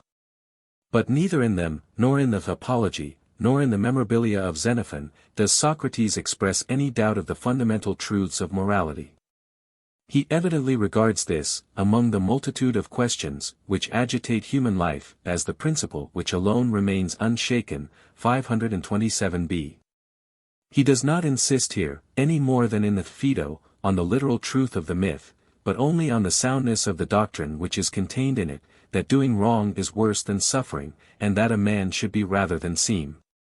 For the next best thing to a man's being just is that he should be corrected and become just, also that he should avoid all flattery, whether of himself or of others, and that rhetoric should be employed for the maintenance of the right only. The revelation of another life is a recapitulation of the argument in a figure. 2. Socrates makes the singular remark, that he is himself the only true politician of his age. In other passages, especially in the Apology, he disclaims being a politician at all. There he is convinced that he or any other good man who attempted to resist the popular will would be put to death before he had done any good to himself or others. Here he anticipates such a fate for himself, from the fact that he is the only man of the present day who performs his public duties at all. The two points of view are not really inconsistent, but the difference between them is worth noticing. Socrates is and is not a public man. Not in the ordinary sense, like Alcibiades or Pericles, but in a higher one. And this will sooner or later entail the same consequences on him. He cannot be a private man if he would, neither can he separate morals from politics. Nor is he unwilling to be a politician, although he foresees the dangers which await him. But he must first become a better and wiser man, for he as well as Callicles is in a state of perplexity and uncertainty, 527d, e. And yet there is an inconsistency, for should not Socrates too have taught the citizens better than to put him to death, 519? And now, as he himself says, 506d, we will resume the argument from the beginning. Socrates, who is attended by his inseparable disciple, Chaerephon, meets Callicles in the streets of Athens.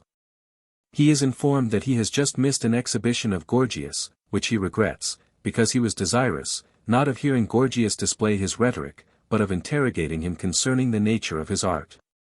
Callicles proposes that they shall go with him to his own house, where Gorgias is staying. There they find the great rhetorician and his younger friend and disciple Polus. Socrates, put the question to him, Chaerephon. Chaerephon, what question? Socrates, who is he? Such a question as would elicit from a man the answer, I am a cobbler. Polus suggests that Gorgias may be tired, and desires to answer for him. Who is Gorgias? Asks Chaerephon, imitating the manner of his master Socrates. One of the best of men, and a proficient in the best and noblest of experimental arts, etc., replies Polus, in rhetorical and balanced phrases. Socrates is dissatisfied at the length and unmeaningness of the answer. He tells the disconcerted volunteer that he has mistaken the quality for the nature of the art, and remarks to Gorgias, that Polus has learnt how to make a speech, but not how to answer a question. He wishes that Gorgias would answer him. Gorgias is willing enough, and replies to the question asked by Chaerephon, that he is a rhetorician, and in Homeric language, boasts himself to be a good one. At the request of Socrates he promises to be brief. For, he can be as long as he pleases, and as short as he pleases. Socrates would have him bestow his length on others, and proceeds to ask him a number of questions, which are answered by him to his own great satisfaction, and with a brevity which excites the admiration of Socrates. The result of the discussion may be summed up as follows. Rhetoric treats of discourse, but music and medicine, and other particular arts, are also concerned with discourse. In what way then does rhetoric differ from them? Gorgias draws a distinction between the arts which deal with words, and the arts which have to do with external actions. Socrates extends this distinction further, and divides all productive arts into two classes, 1. Arts which may be carried on in silence. And, 2. Arts which have to do with words, or in which words are coextensive with action, such as arithmetic, geometry, rhetoric. But still Gorgias could hardly have meant to say that arithmetic was the same as rhetoric. Even in the arts which are concerned with words there are differences. What then distinguishes rhetoric from the other arts which have to do with words? The words which rhetoric uses relate to the best and greatest of human things. But tell me, Gorgias, what are the best? Health first, beauty next, wealth third, in the words of the old song, or how would you rank them? The arts will come to you in a body, each claiming precedence and saying that her own good is superior to that of the rest. How will you choose between them?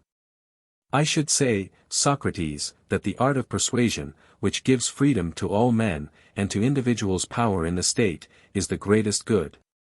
But what is the exact nature of this persuasion? Is the persevering retort, you could not describe Zeuxis as a painter, or even as a painter of figures, if there were other painters of figures. Neither can you define rhetoric simply as an art of persuasion, because there are other arts which persuade, such as arithmetic, which is an art of persuasion about odd and even numbers. Gorgias is made to see the necessity of a further limitation, and he now defines rhetoric as the art of persuading in the law courts, and in the assembly, about the just and unjust. But still there are two sorts of persuasion, one which gives knowledge, and another which gives belief without knowledge. And knowledge is always true, but belief may be either true or false. There is therefore a further question, which of the two sorts of persuasion does rhetoric effect in courts of law and assemblies? Plainly that which gives belief and not that which gives knowledge, for no one can impart a real knowledge of such matters to a crowd of persons in a few minutes. And there is another point to be considered. When the assembly meets to advise about walls or docks or military expeditions, the rhetorician is not taken into counsel, but the architect, or the general. How would Gorgias explain this phenomenon? All who intend to become disciples, of whom there are several in the company, and not Socrates only, are eagerly asking, about what then will rhetoric teach us to persuade or advise the state? Gorgias illustrates the nature of rhetoric by adducing the example of Themistocles, who persuaded the Athenians to build their docks and walls, and of Pericles, whom Socrates himself has heard speaking about the middle wall of the Piraeus. He adds that he has exercised a similar power over the patients of his brother Herodicus. He could be chosen a physician by the assembly if he pleased, for no physician could compete with a rhetorician in popularity and influence. He could persuade the multitude of anything by the power of his rhetoric, not that the rhetorician ought to abuse this power any more than a boxer should abuse the art of self-defense. Rhetoric is a good thing, but, like all good things, may be unlawfully used. Neither is the teacher of the art to be deemed unjust because his pupils are unjust and make a bad use of the lessons which they have learned from him. Socrates would like to know before he replies, whether Gorgias will quarrel with him if he points out a slight inconsistency into which he has fallen, or whether he, like himself, is one who loves to be refuted. Gorgias declares that he is quite one of his sort, but fears that the argument may be tedious to the company. The company cheer, and Chaerephon and Callicles exhort them to proceed. Socrates gently points out the supposed inconsistency into which Gorgias appears to have fallen, and which he is inclined to think may arise out of a misapprehension of his own. The rhetorician has been declared by Gorgias to be more persuasive to the ignorant than the physician, or any other expert. And he is said to be ignorant, and this ignorance of his is regarded by Gorgias as a happy condition, for he has escaped the trouble of learning. But is he as ignorant of just and unjust as he is of medicine or building? Gorgias is compelled to admit that if he did not know them previously he must learn them from his teacher as a part of the art of rhetoric. But he who has learned carpentry is a carpenter, and he who has learned music is a musician, and he who has learned justice is just. The rhetorician then must be a just man, and rhetoric is a just thing. But Gorgias has already admitted the opposite of this, viz. that rhetoric may be abused, and that the rhetorician may act unjustly. How is the inconsistency to be explained? The fallacy of this argument is twofold. For in the first place, a man may know justice and not be just, here is the old confusion of the arts and the virtues, nor can any teacher be expected to counteract wholly the bent of natural character. And secondly, a man may have a degree of justice, but not sufficient to prevent him from ever doing wrong. Polus is naturally exasperated at the sophism, which he is unable to detect. Of course, he says, the rhetorician, like everyone else, will admit that he knows justice. How can he do otherwise when pressed by the interrogations of Socrates? But he thinks that great want of manners is shown in bringing the argument to such a pass. Socrates ironically replies, that when old men trip, the young set them on their legs again. And he is quite willing to retract, if he can be shown to be in error, but upon one condition, which is that Polus studies brevity. Polus is in great indignation at not being allowed to use as many words as he pleases in the free state of Athens. Socrates retorts, that yet harder will be his own case, if he is compelled to stay and listen to them. After some altercation they agree, compare Protagoras 3:38, that Polus shall ask and Socrates answer. What is the art of rhetoric? Says Polus. Not an art at all, replies Socrates, but a thing which in your book you affirm to have created art. Polus asks, what thing, and Socrates answers, an experience or routine of making a sort of delight or gratification. But is not rhetoric a fine thing? I have not yet told you what rhetoric is. Will you ask me another question, what is cookery? What is cookery? An experience or routine of making a sort of delight or gratification.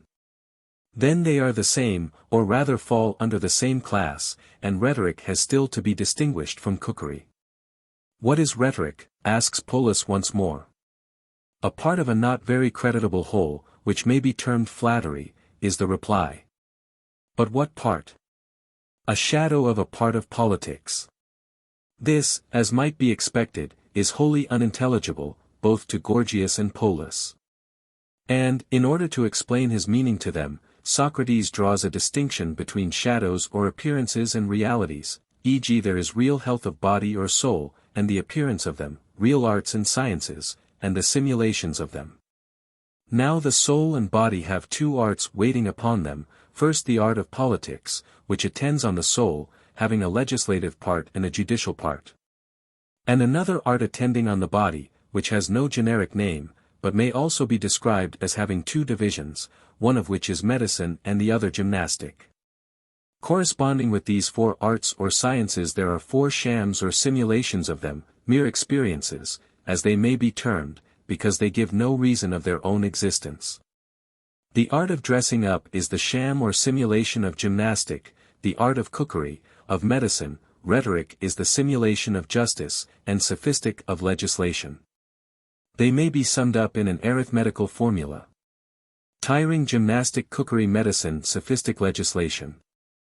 And cookery, medicine, rhetoric, the art of justice. And this is the true scheme of them, but when measured only by the gratification which they procure, they become jumbled together and return to their aboriginal chaos. Socrates apologizes for the length of his speech, which was necessary to the explanation of the subject, and begs Polus not unnecessarily to retaliate on him. Do you mean to say that the rhetoricians are esteemed flatterers? They are not esteemed at all. Why, have they not great power, and can they not do whatever they desire? They have no power, and they only do what they think best, and never what they desire. For they never attain the true object of desire, which is the good. As if you, Socrates, would not envy the possessor of despotic power, who can imprison, exile, kill anyone whom he pleases. But Socrates replies that he has no wish to put anyone to death. He who kills another, even justly, is not to be envied, and he who kills him unjustly is to be pitied. It is better to suffer than to do injustice. He does not consider that going about with a dagger and putting men out of the way, or setting a house on fire, is real power. To this Polus assents, on the ground that such acts would be punished, but he is still of opinion that evildoers, if they are unpunished, may be happy enough. He instances Archelaus, son of Perdiccas, the usurper of Macedonia. Does not Socrates think him happy? Socrates would like to know more about him. He cannot pronounce even the great king to be happy, unless he knows his mental and moral condition. Polus explains that Archelaus was a slave, being the son of a woman who was the slave of Alcidas, brother of Perdiccas king of Macedon, and he, by every species of crime, first murdering his uncle and then his cousin and half-brother, obtained the kingdom. This was very wicked, and yet all the world, including Socrates, would like to have his place. Socrates dismisses the appeal to numbers. Polus, if he will, may summon all the rich men of Athens, Nicias and his brothers, aristocrates, the house of Pericles, or any other great family. This is the kind of evidence which is adduced in courts of justice, where truth depends upon numbers. But Socrates employs proof of another sort. His appeal is to one witness only, that is to say, the person with whom he is speaking, him he will convict out of his own mouth. And he is prepared to show, after his manner, that Archelaus cannot be a wicked man and yet happy. The evildoer is deemed happy if he escapes, and miserable if he suffers punishment. But Socrates thinks him less miserable if he suffers than if he escapes. Polus is of opinion that such a paradox as this hardly deserves refutation, and is at any rate sufficiently refuted by the fact. Socrates has only to compare the lot of the successful tyrant who is the envy of the world, and of the wretch who, having been detected in a criminal attempt against the state, is crucified or burnt to death. Socrates replies, that if they are both criminal they are both miserable, but that the unpunished is the more miserable of the two. At this Polus laughs outright, which leads Socrates to remark that laughter is a new species of refutation. Polus replies, that he is already refuted, for if he will take the votes of the company, he will find that no one agrees with him. To this Socrates rejoins, that he is not a public man, and, referring to his own conduct at the trial of the generals after the battle of Arginusi, is unable to take the suffrages of any company, as he had shown on a recent occasion.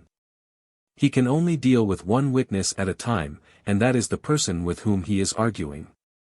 But he is certain that in the opinion of any man to do is worse than to suffer evil. Polus, though he will not admit this, is ready to acknowledge that to do evil is considered the more foul or dishonorable of the two. But what is fair and what is foul? Whether the terms are applied to bodies, colors, figures, laws, habits, studies, must they not be defined with reference to pleasure and utility? Polus assents to this latter doctrine, and is easily persuaded that the fouler of two things must exceed either in pain or in hurt. But the doing cannot exceed the suffering of evil in pain, and therefore must exceed in hurt. Thus doing is proved by the testimony of Polus himself to be worse or more hurtful than suffering. There remains the other question: is a guilty man better off when he is punished or when he is unpunished? Socrates replies, that what is done justly is suffered justly. If the act is just, the effect is just. If to punish is just, to be punished is just, and therefore fair, and therefore beneficent, and the benefit is that the soul is improved. There are three evils from which a man may suffer, and which affect him in estate, body, and soul. These are poverty, disease, injustice, and the foulest of these is injustice, the evil of the soul, because that brings the greatest hurt. And there are three arts which heal these evils: trading, medicine, justice, and the fairest of these is justice.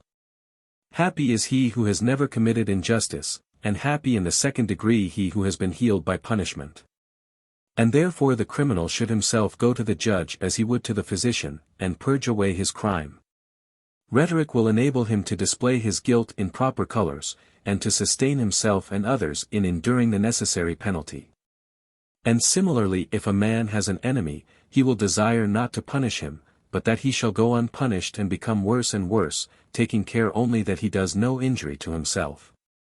These are at least conceivable uses of the art, and no others have been discovered by us. Here Callicles, who has been listening in silent amazement, asks Chaerephon whether Socrates is in earnest, and on receiving the assurance that he is, proceeds to ask the same question of Socrates himself. For if such doctrines are true, life must have been turned upside down, and all of us are doing the opposite of what we ought to be doing. Socrates replies in a style of playful irony, that before men can understand one another they must have some common feeling.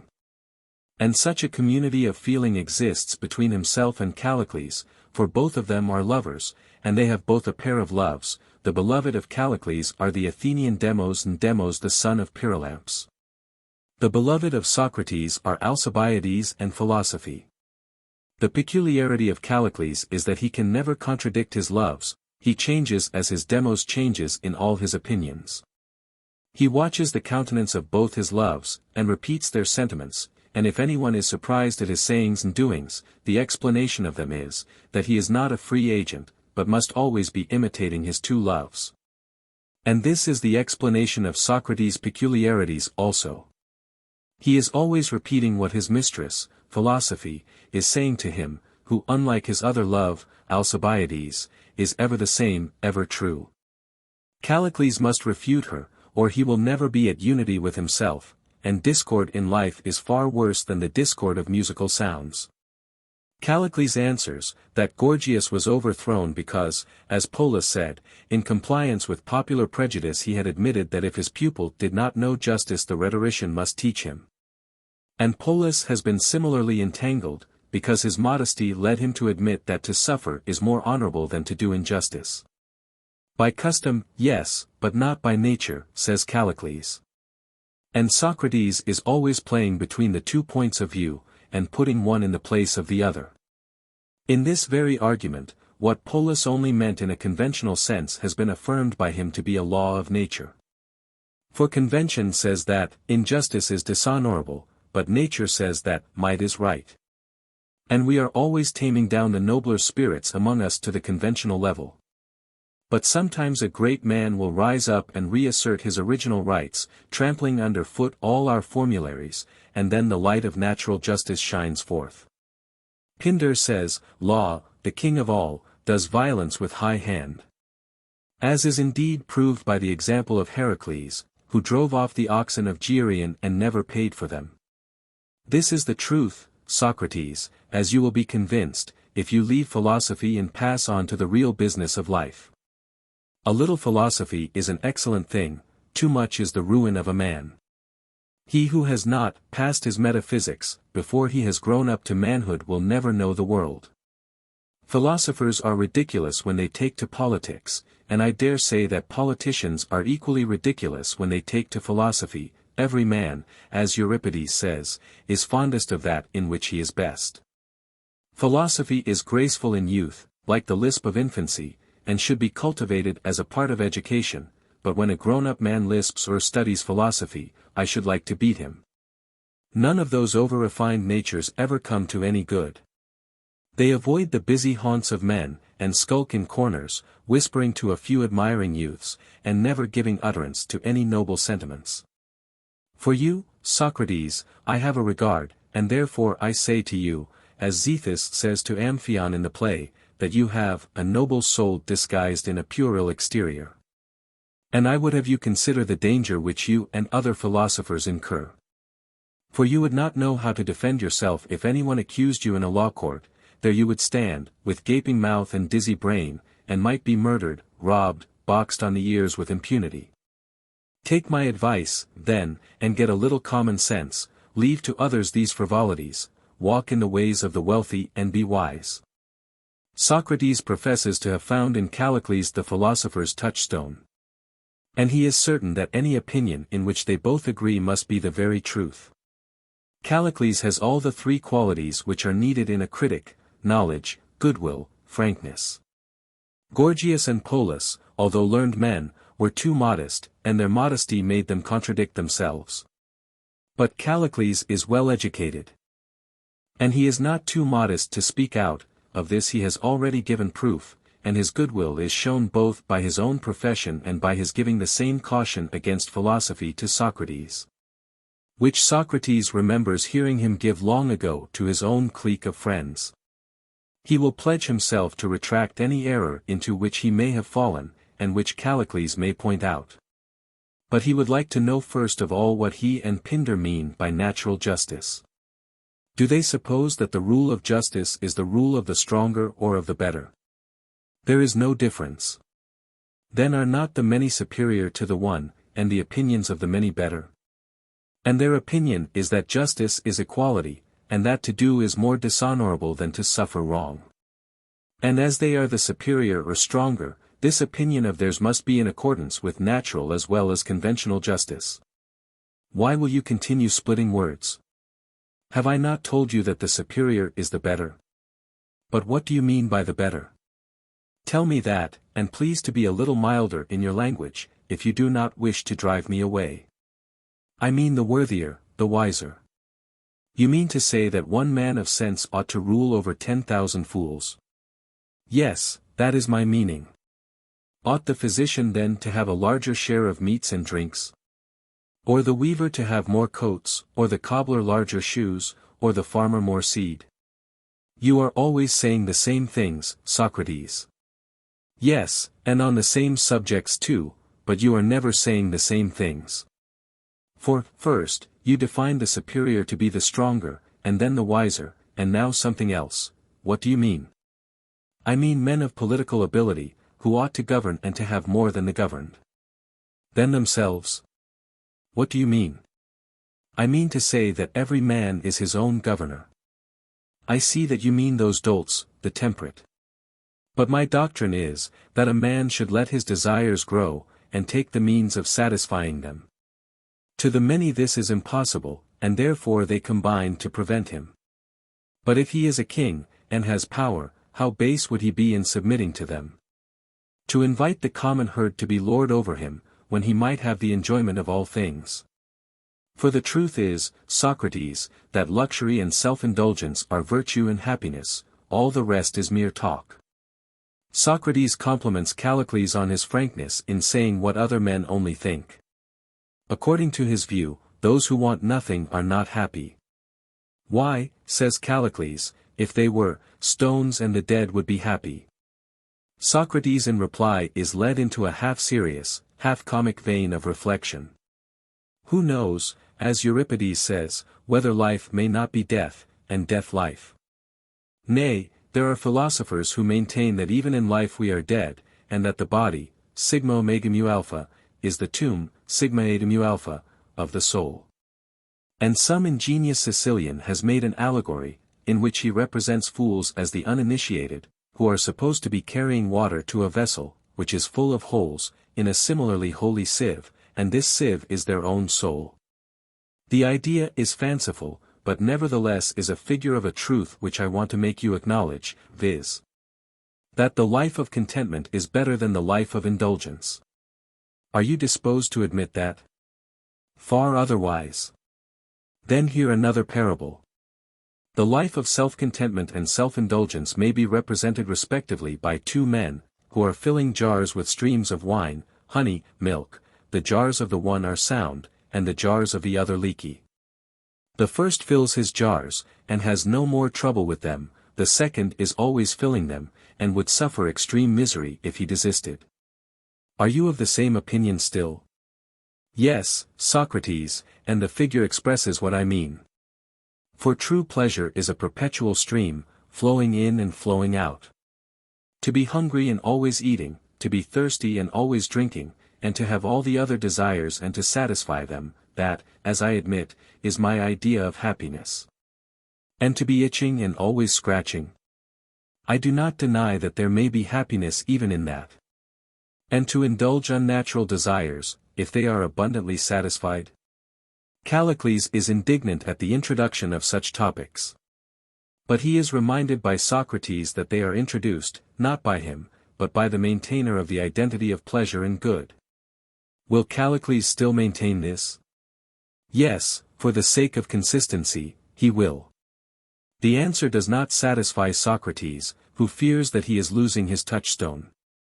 A profession of seriousness on the part of Callicles reassures him, and they proceed with the argument. Pleasure and good are the same, but knowledge and courage are not the same either with pleasure or good, or with one another. Socrates disproves the first of these statements by showing that two opposites cannot coexist, but must alternate with one another. To be well and ill together is impossible. But pleasure and pain are simultaneous, and the cessation of them is simultaneous, e.g. in the case of drinking and thirsting, whereas good and evil are not simultaneous, and do not cease simultaneously, and therefore pleasure cannot be the same as good. Callicles has already lost his temper, and can only be persuaded to go on by the interposition of Gorgias. Socrates, having already guarded against objections by distinguishing courage and knowledge from pleasure and good, proceeds, the good are good by the presence of good, and the bad are bad by the presence of evil. And the brave and wise are good, and the cowardly and foolish are bad. And he who feels pleasure is good, and he who feels pain is bad, and both feel pleasure and pain in nearly the same degree, and sometimes the bad man or coward in a greater degree. Therefore the bad man or coward is as good as the brave or maybe even better. Callicles endeavors now to avert the inevitable absurdity by affirming that he and all mankind admitted some pleasures to be good and others bad.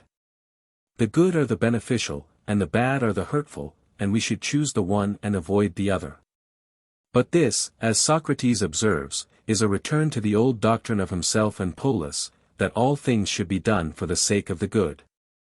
Callicles assents to this, and Socrates, finding that they are agreed in distinguishing pleasure from good, returns to his old division of empirical habits, or shams, or flatteries, which study pleasure only, and the arts which are concerned with the higher interests of soul and body. Does Callicles agree to this division? Callicles will agree to anything, in order that he may get through the argument. Which of the arts then are flatteries? Flute playing, harp playing, choral exhibitions, the dithyrambics of Synesius are all equally condemned on the ground that they give pleasure only, and Meles the harp player, who was the father of Synesius, failed even in that. The stately muse of tragedy is bent upon pleasure, and not upon improvement. Poetry in general is only a rhetorical address to a mixed audience of men, women, and children. And the orators are very far from speaking with a view to what is best. Their way is to humor the assembly as if they were children. Callicles replies, that this is only true of some of them, others have a real regard for their fellow citizens. Granted, then there are two species of oratory. The one of flattery, another which has a real regard for the citizens. But where are the orators among whom you find the latter? Callicles admits that there are none remaining, but there were such in the days when Themistocles, Cimon, Miltiades, and the great Pericles were still alive. Socrates replies that none of these were true artists, setting before themselves the duty of bringing order out of disorder. The good man and true orator has a settled design, running through his life, to which he conforms all his words and actions. He desires to implant justice and eradicate injustice, to implant all virtue and eradicate all vice in the minds of his citizens. He is the physician who will not allow the sick man to indulge his appetites with a variety of meats and drinks, but insists on his exercising self-restraint. And this is good for the soul, and better than the unrestrained indulgence which Callicles was recently approving. Here Callicles, who had been with difficulty brought to this point, turns restive, and suggests that Socrates shall answer his own questions. Then, says Socrates, one man must do for two. And though he had hoped to have given Callicles an amphion in return for his zethus, he is willing to proceed. At the same time, he hopes that Callicles will correct him, if he falls into error. He recapitulates the advantages which he has already won. The pleasant is not the same as the good, Callicles and I are agreed about that, but pleasure is to be pursued for the sake of the good. And the good is that of which the presence makes us good. We in all things good have acquired some virtue or other. And virtue, whether of body or soul, of things or persons, is not attained by accident, but is due to order and harmonious arrangement. And the soul which has order is better than the soul which is without order, and is therefore temperate and is therefore good, and the intemperate is bad. And he who is temperate is also just and brave and pious, and has attained the perfection of goodness and therefore of happiness, and the intemperate whom you approve is the opposite of all this and is wretched. He therefore who would be happy must pursue temperance and avoid intemperance, and if possible escape the necessity of punishment, but if he have done wrong he must endure punishment. In this way states and individuals should seek to attain harmony, which, as the wise tell us, is the bond of heaven and earth, of gods and men. Callicles has never discovered the power of geometrical proportion in both worlds. He would have men aim at disproportion and excess. But if he be wrong in this, and if self-control is the true secret of happiness, then the paradox is true that the only use of rhetoric is in self-accusation, and Polus was right in saying that to do wrong is worse than to suffer wrong. And Gorgias was right in saying that the rhetorician must be a just man. And you are wrong in taunting me with my defenseless condition, and in saying that I might be accused or put to death or boxed on the ears with impunity. For I may repeat once more, that to strike is worse than to be stricken, to do than to suffer. What I said then is now made fast in adamantine bonds. I myself know not the true nature of these things, but I know that no one can deny my words and not be ridiculous. To do wrong is the greatest of evils, and to suffer wrong is the next greatest evil.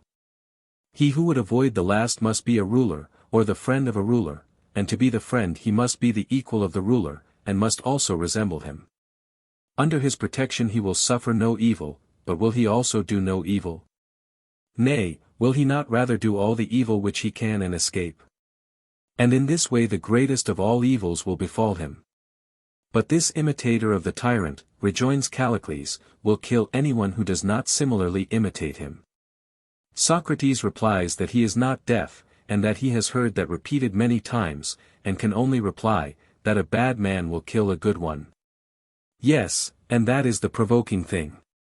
Not provoking to a man of sense who is not studying the arts which will preserve him from danger, and this, as you say, is the use of rhetoric in courts of justice. But how many other arts are there which also save men from death, and are yet quite humble in their pretensions, such as the art of swimming, or the art of the pilot? Does not the pilot do men at least as much service as the rhetorician, and yet for the voyage from Aegina to Athens he does not charge more than 2 obols, and when he disembarks is quite unassuming in his demeanor? The reason is that he is not certain whether he has done his passengers any good in saving them from death, if one of them is diseased in body, and still more if he is diseased in mind, who can say? The engineer too will often save whole cities, and yet you despise him, and would not allow your son to marry his daughter, or his son to marry yours. But what reason is there in this? For if virtue only means the saving of life, whether your own or another's, you have no right to despise him or any practicer of saving arts. But is not virtue something different from saving and being saved? I would have you rather consider whether you ought not to disregard length of life, and think only how you can live best, leaving all besides to the will of heaven. For you must not expect to have influence either with the Athenian demos or with Demos the son of Pyrilampus, unless you become like them. What do you say to this? There is some truth in what you are saying, but I do not entirely believe you. That is because you are in love with Demos. But let us have a little more conversation. You remember the two processes, one which was directed to pleasure, the other which was directed to making men as good as possible. And those who have the care of the city should make the citizens as good as possible. But who would undertake a public building, if he had never had a teacher of the art of building, and had never constructed a building before? Or who would undertake the duty of state physician, if he had never cured either himself or anyone else? Should we not examine him before we entrusted him with the office? And as Callicles is about to enter public life, should we not examine him? Whom has he made better? For we have already admitted that this is the statesman's proper business. And we must ask the same question about Pericles, and Cimon, and Miltiades, and Themistocles. Whom did they make better? Nay, did not Pericles make the citizens worse? For he gave them pay, and at first he was very popular with them, but at last they condemned him to death. Yet surely he would be a bad tamer of animals who, having received them gentle, taught them to kick and butt, and man is an animal. And Pericles who had the charge of man only made him wilder, and more savage and unjust, and therefore he could not have been a good statesman. The same tale might be repeated about Cimon, Themistocles, Miltiades. But the charioteer who keeps his seat at first is not thrown out when he gains greater experience and skill. The inference is, that the statesmen of a past age were no better than those of our own. They may have been cleverer constructors of docks and harbors, but they did not improve the character of the citizens.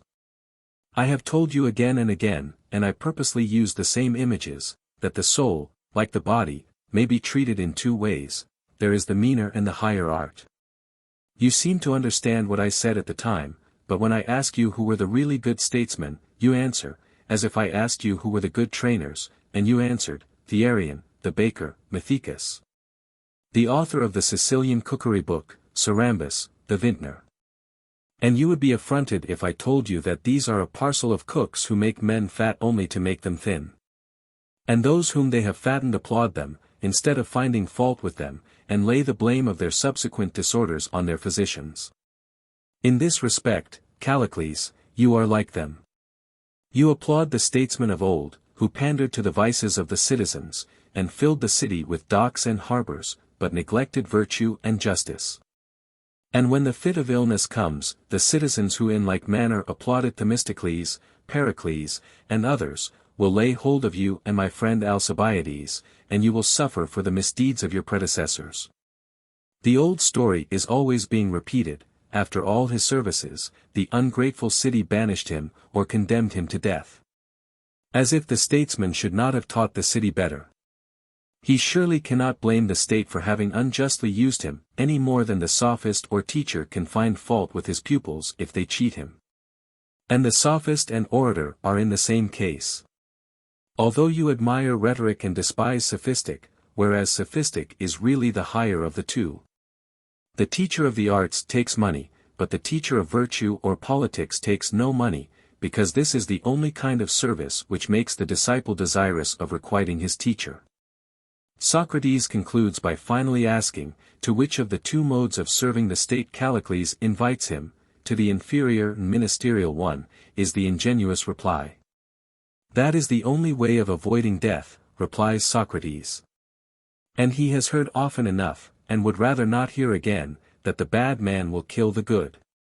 But he thinks that such a fate is very likely reserved for him, because he remarks that he is the only person who teaches the true art of politics.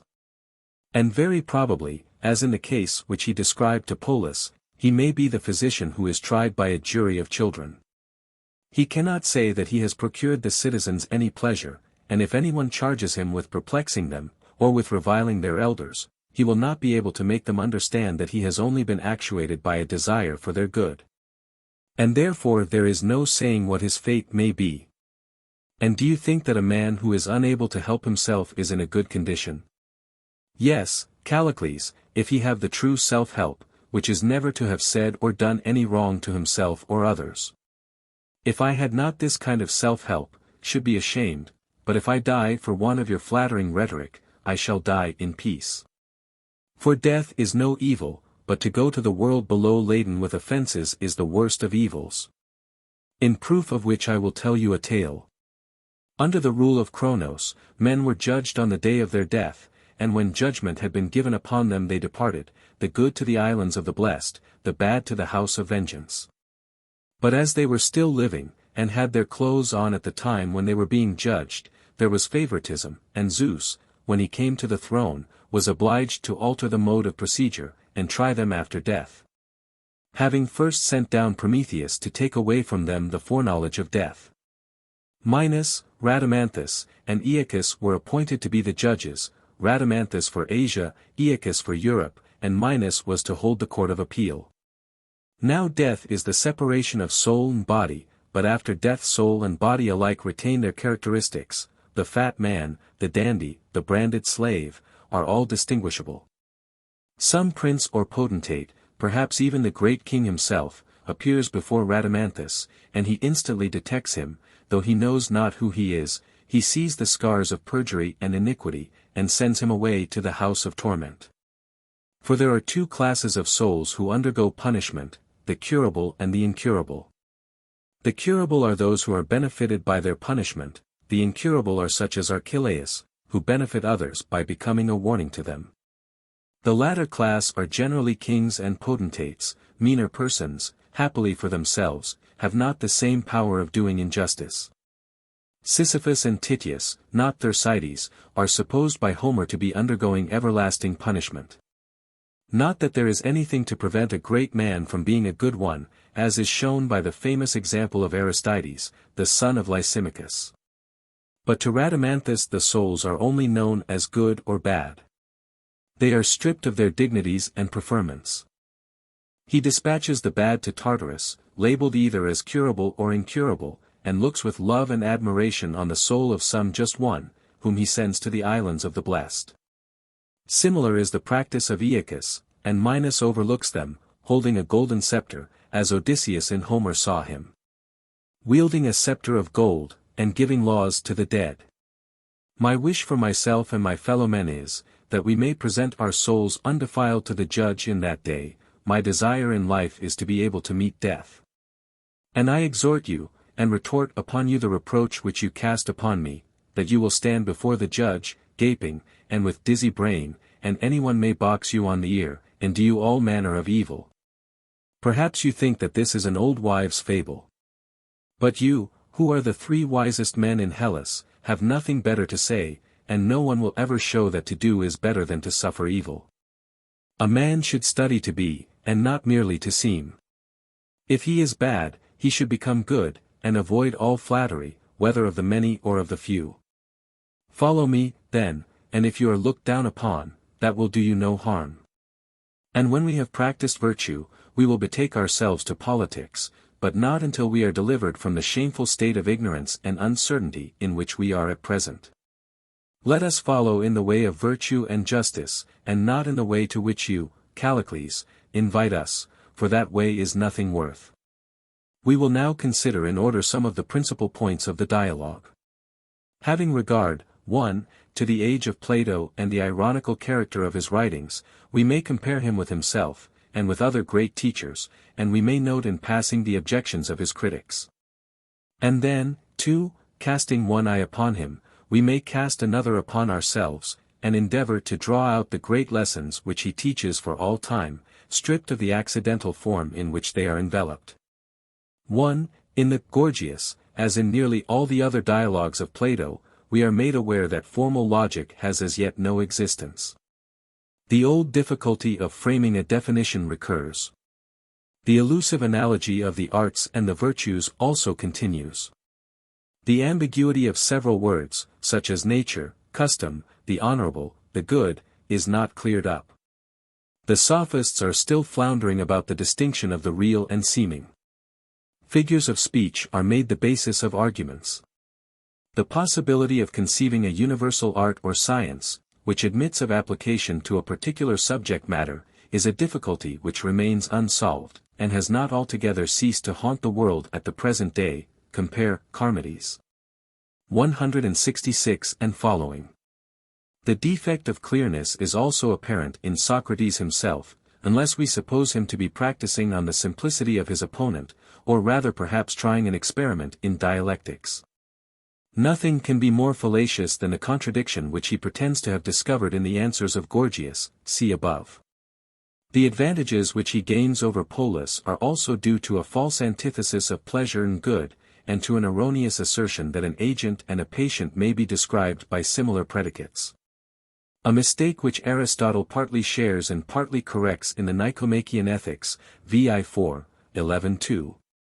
Traces of a robust sophistry are likewise discernible in his argument with Callicles, 490, 496, 516. 2.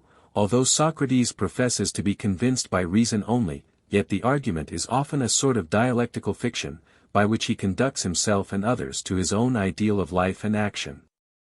And we may sometimes wish that we could have suggested answers to his antagonists, or pointed out to them the rocks which lay concealed under the ambiguous terms good, pleasure, and the like. But it would be as useless to examine his arguments by the requirements of modern logic, as to criticize this ideal from a merely utilitarian point of view. If we say that the ideal is generally regarded as unattainable, and that mankind will by no means agree in thinking that the criminal is happier when punished than when unpunished, any more than they would agree to the Stoical paradox that a man may be happy on the rack, Plato has already admitted that the world is against him.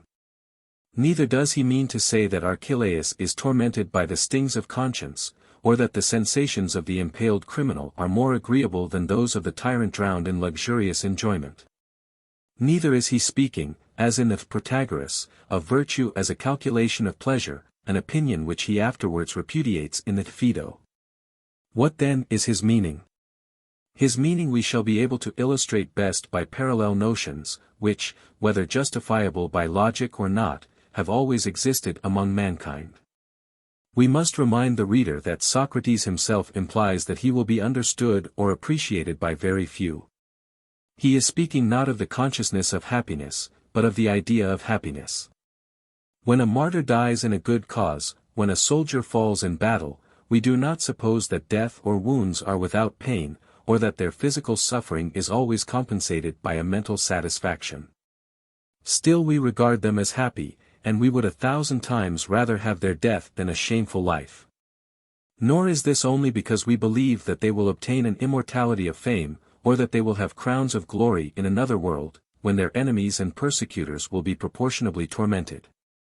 Men are found in a few instances to do what is right, without reference to public opinion or to consequences. And we regard them as happy on this ground only, much as Socrates' friends in the opening of the Phaedo are described as regarding him. Or as was said of another, they looked upon his face as upon the face of an angel. We are not concerned to justify this idealism by the standard of utility or public opinion, but merely to point out the existence of such a sentiment in the better part of human nature. The idealism of Plato is founded upon this sentiment. He would maintain that in some sense or other truth and right are alone to be sought, and that all other goods are only desirable as means towards these. He is thought to have erred in considering the agent only, and making no reference to the happiness of others, as affected by him. But the happiness of others or of mankind, if regarded as an end, is really quite as ideal and almost as paradoxical to the common understanding as Plato's conception of happiness. For the greatest happiness of the greatest number may mean also the greatest pain of the individual which will procure the greatest pleasure of the greatest number. Ideas of utility, like those of duty and right, may be pushed to unpleasant consequences. Nor can Plato in the Gorgias be deemed purely self-regarding, considering that Socrates expressly mentions the duty of imparting the truth when discovered to others. Nor must we forget that the side of ethics which regards others is by the ancients merged in politics. Both in Plato and Aristotle, as well as in the Stoics, the social principle, though taking another form, is really far more prominent than in most modern treatises on ethics. The idealizing of suffering is one of the conceptions which have exercised the greatest influence on mankind. Into the theological import of this, or into the consideration of the errors to which the idea may have given rise, we need not now enter. All will agree that the ideal of the divine sufferer, whose words the world would not receive, the man of sorrows of whom the Hebrew prophet spoke, has sunk deep into the heart of the human race. It is a similar picture of suffering goodness which Plato desires to portray, not without an allusion to the fate of his master Socrates. He is convinced that, somehow or other, such an one must be happy in life or after death. In the Republic, he endeavors to show that his happiness would be assured here in a well-ordered state. But in the actual condition of human things the wise and good are weak and miserable. Such an one is like a man fallen among wild beasts, exposed to every sort of wrong and obloquy. Plato, like other philosophers, is thus led on to the conclusion, that if the ways of God to man are to be justified, the hopes of another life must be included. If the question could have been put to him, whether a man dying in torments was happy still, even if, as he suggests in the Apology, death be only a long sleep, we can hardly tell what would have been his answer. There have been a few, who, quite independently of rewards and punishments or of posthumous reputation, or any other influence of public opinion, have been willing to sacrifice their lives for the good of others. It is difficult to say how far in such cases an unconscious hope of a future life, or a general faith in the victory of good in the world, may have supported the sufferers. But this extreme idealism is not in accordance with the spirit of Plato. He supposes a day of retribution, in which the good are to be rewarded and the wicked punished, 522e. Though, as he says in the Phaedo, no man of sense will maintain that the details of the stories about another world are true, he will insist that something of the kind is true, and will frame his life with a view to this unknown future. Even in the Republic introduces a future life as an afterthought, when the superior happiness of the just has been established on what is thought to be an immutable foundation. At the same time he makes a point of determining his main thesis independently of remoter consequences, x 612a. 3. Plato's theory of punishment is partly vindictive, partly corrective. In the Gorgias, as well as in the Phaedo and Republic, a few great criminals, chiefly tyrants, are reserved as examples. But most men have never had the opportunity of attaining this preeminence of evil. They are not incurable, and their punishment is intended for their improvement. They are to suffer because they have sinned, like sick men, they must go to the physician and be healed. On this representation of Plato's the criticism has been made, that the analogy of disease and injustice is partial only, and that suffering, instead of improving men, may have just the opposite effect. Like the general analogy of the arts and the virtues, the analogy of disease and injustice, or of medicine and justice, is certainly imperfect.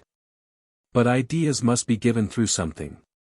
The nature of the mind which is unseen can only be represented under figures derived from visible objects. If these figures are suggestive of some new aspect under which the mind may be considered, we cannot find fault with them for not exactly coinciding with the ideas represented.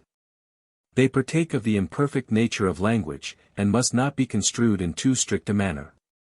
That Plato sometimes reasons from them as if they were not figures but realities, is due to the defective logical analysis of his age. Nor does he distinguish between the suffering which improves and the suffering which only punishes and deters. He applies to the sphere of ethics a conception of punishment which is really derived from criminal law. He does not see that such punishment is only negative, and supplies no principle of moral growth or development. He is not far off the higher notion of an education of man to be begun in this world, and to be continued in other stages of existence, which is further developed in the Republic. And Christian thinkers, who have ventured out of the beaten track in their meditations on the last things, have found a ray of light in his writings. But he has not explained how or in what way punishment is to contribute to the improvement of mankind. He has not followed out the principle which he affirms in the Republic, that God is the author of evil only with a view to good, and that they were the better for being punished.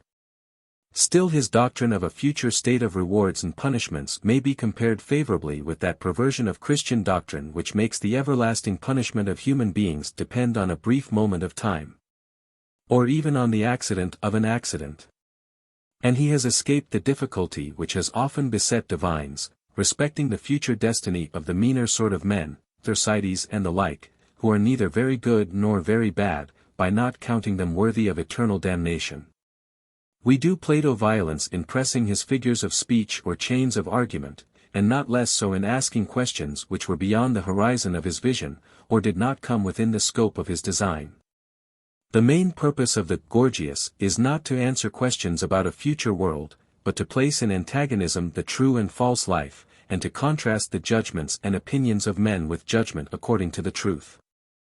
Plato may be accused of representing a superhuman or transcendental virtue in the description of the just man in the Gorgias, or in the companion portrait of the philosopher in the Theaetetus.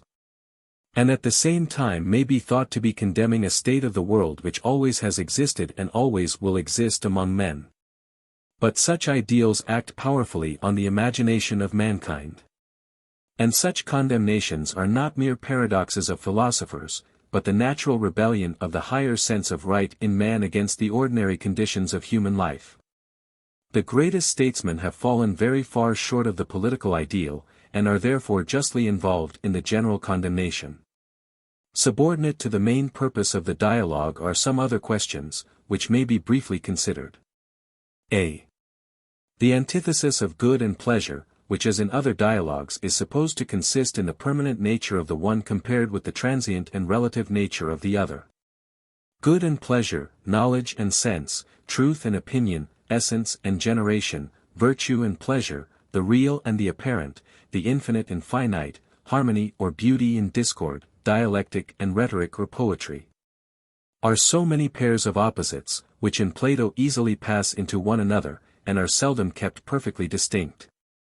And we must not forget that Plato's conception of pleasure is the Heracleitian flux transferred to the sphere of human conduct. There is some degree of unfairness in opposing the principle of good, which is objective, to the principle of pleasure, which is subjective. For the assertion of the permanence of good is only based on the assumption of its objective character. Had Plato fixed his mind, not on the ideal nature of good, but on the subjective consciousness of happiness, that would have been found to be as transient and precarious as pleasure. B. The arts or sciences, when pursued without any view to truth, or the improvement of human life, are called flatteries. They are all alike dependent upon the opinion of mankind, from which they are derived. To Plato the whole world appears to be sunk in error, based on self-interest. To this is opposed the one wise man hardly professing to have found truth, yet strong in the conviction that a virtuous life is the only good, whether regarded with reference to this world or to another. Statesmen, sophists, rhetoricians, poets, are alike brought up for judgment. They are the parodies of wise men, and their arts are the parodies of true arts and sciences. All that they call science is merely the result of that study of the tempers of the great beast, which he describes in the Republic. C. Various other points of contact naturally suggest themselves between the Gorgias and other dialogues, especially the Republic, the Philebus, and the Protagoras. There are closer resemblances both of spirit and language in the Republic than in any other dialogue, the verbal similarity tending to show that they were written at the same period of Plato's life. For the Republic supplies that education and training of which the Gorgias suggests the necessity. The theory of the many weak combining against the few strong in the formation of society, which is indeed a partial truth, is similar in both of them, and is expressed in nearly the same language. The sufferings and fate of the just man, the powerlessness of evil, and the reversal of the situation in another life, are also points of similarity. The poets, like the rhetoricians, are condemned because they aim at pleasure only, as in the Republic they are expelled by the state, because they are imitators, and minister to the weaker side of human nature. That poetry is akin to rhetoric may be compared with the analogous notion, which occurs in the Protagoras, that the ancient poets were the sophists of their day. In some other respects the Protagoras rather offers a contrast than a parallel.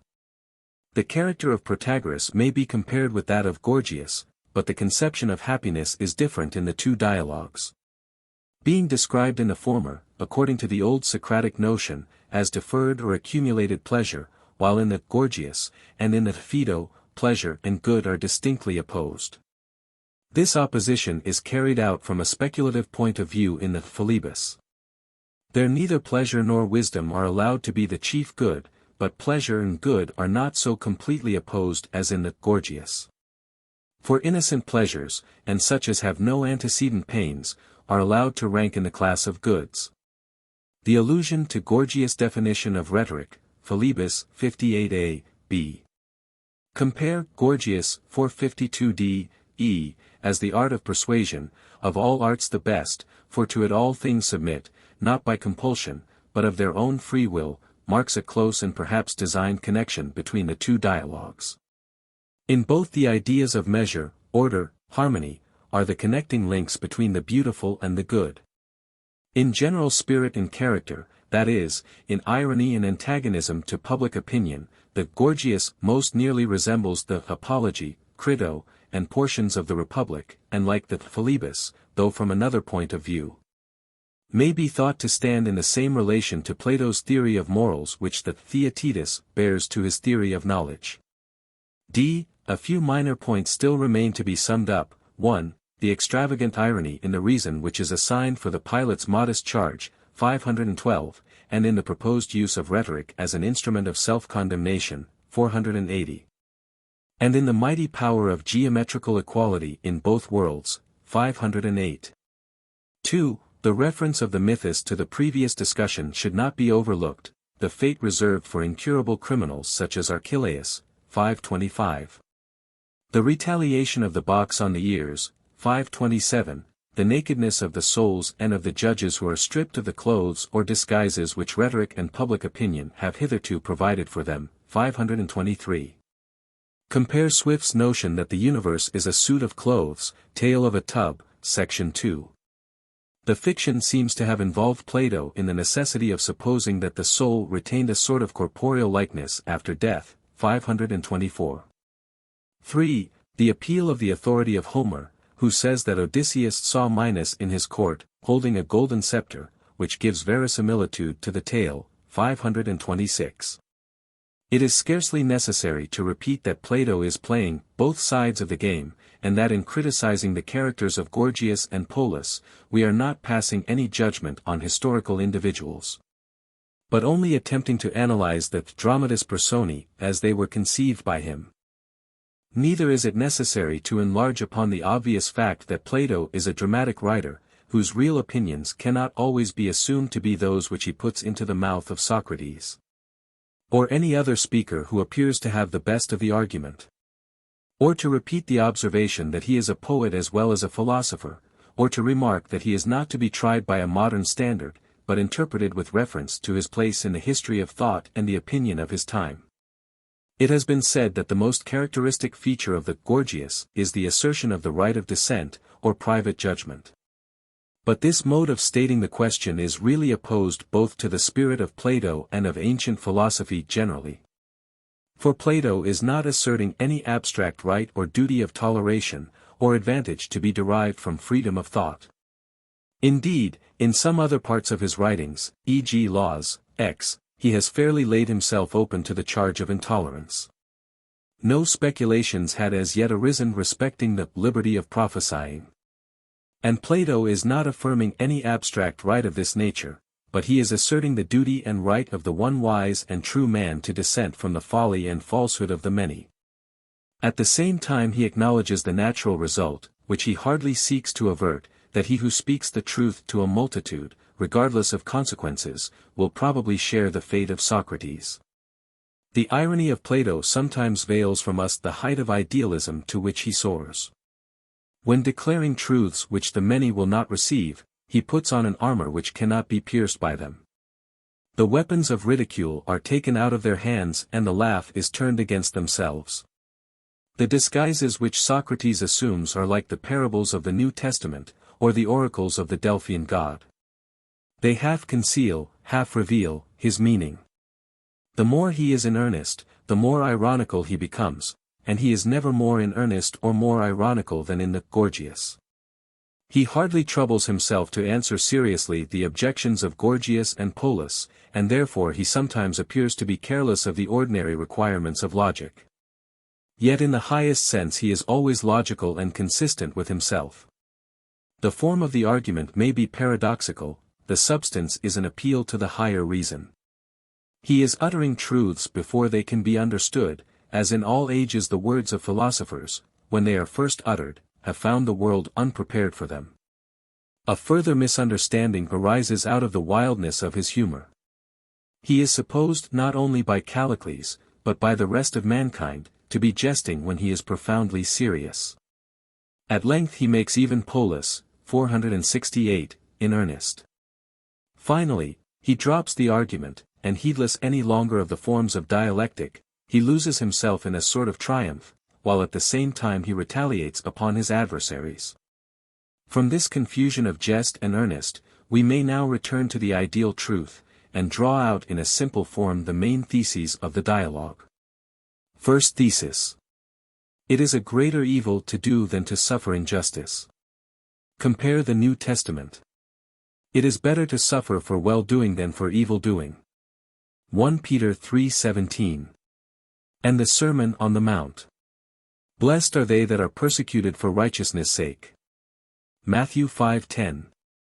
The words of Socrates are more abstract than the words of Christ, but they equally imply that the only real evil is moral evil.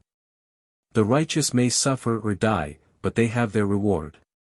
And even if they had no reward, would be happier than the wicked. The world, represented by Polus, is ready, when they are asked, to acknowledge that injustice is dishonorable, and for their own sakes men are willing to punish the offender, compare Republic 2:360d. But they are not equally willing to acknowledge that injustice, even if successful, is essentially evil, and has the nature of disease and death.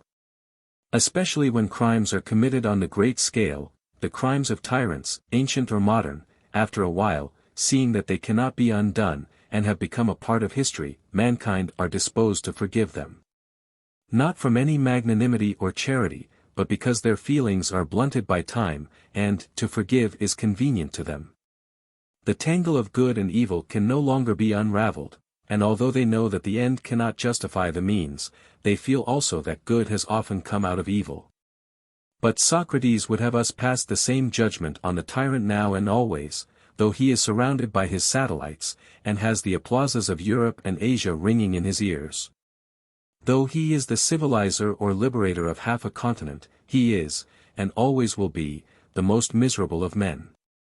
The greatest consequences for good or for evil cannot alter a hair's breadth the morality of actions which are right or wrong in themselves. This is the standard which Socrates holds up to us. Because politics, and perhaps human life generally, are of a mixed nature, we must not allow our principles to sink to the level of our practice. And so of private individuals, to them, too, the world occasionally speaks of the consequences of their actions. If they are lovers of pleasure, they will ruin their health; if they are false or dishonest, they will lose their character. But Socrates would speak to them, not of what will be, but of what is, of the present consequence of lowering and degrading the soul. And all higher natures, or perhaps all men everywhere, if they were not tempted by interest or passion, would agree with him.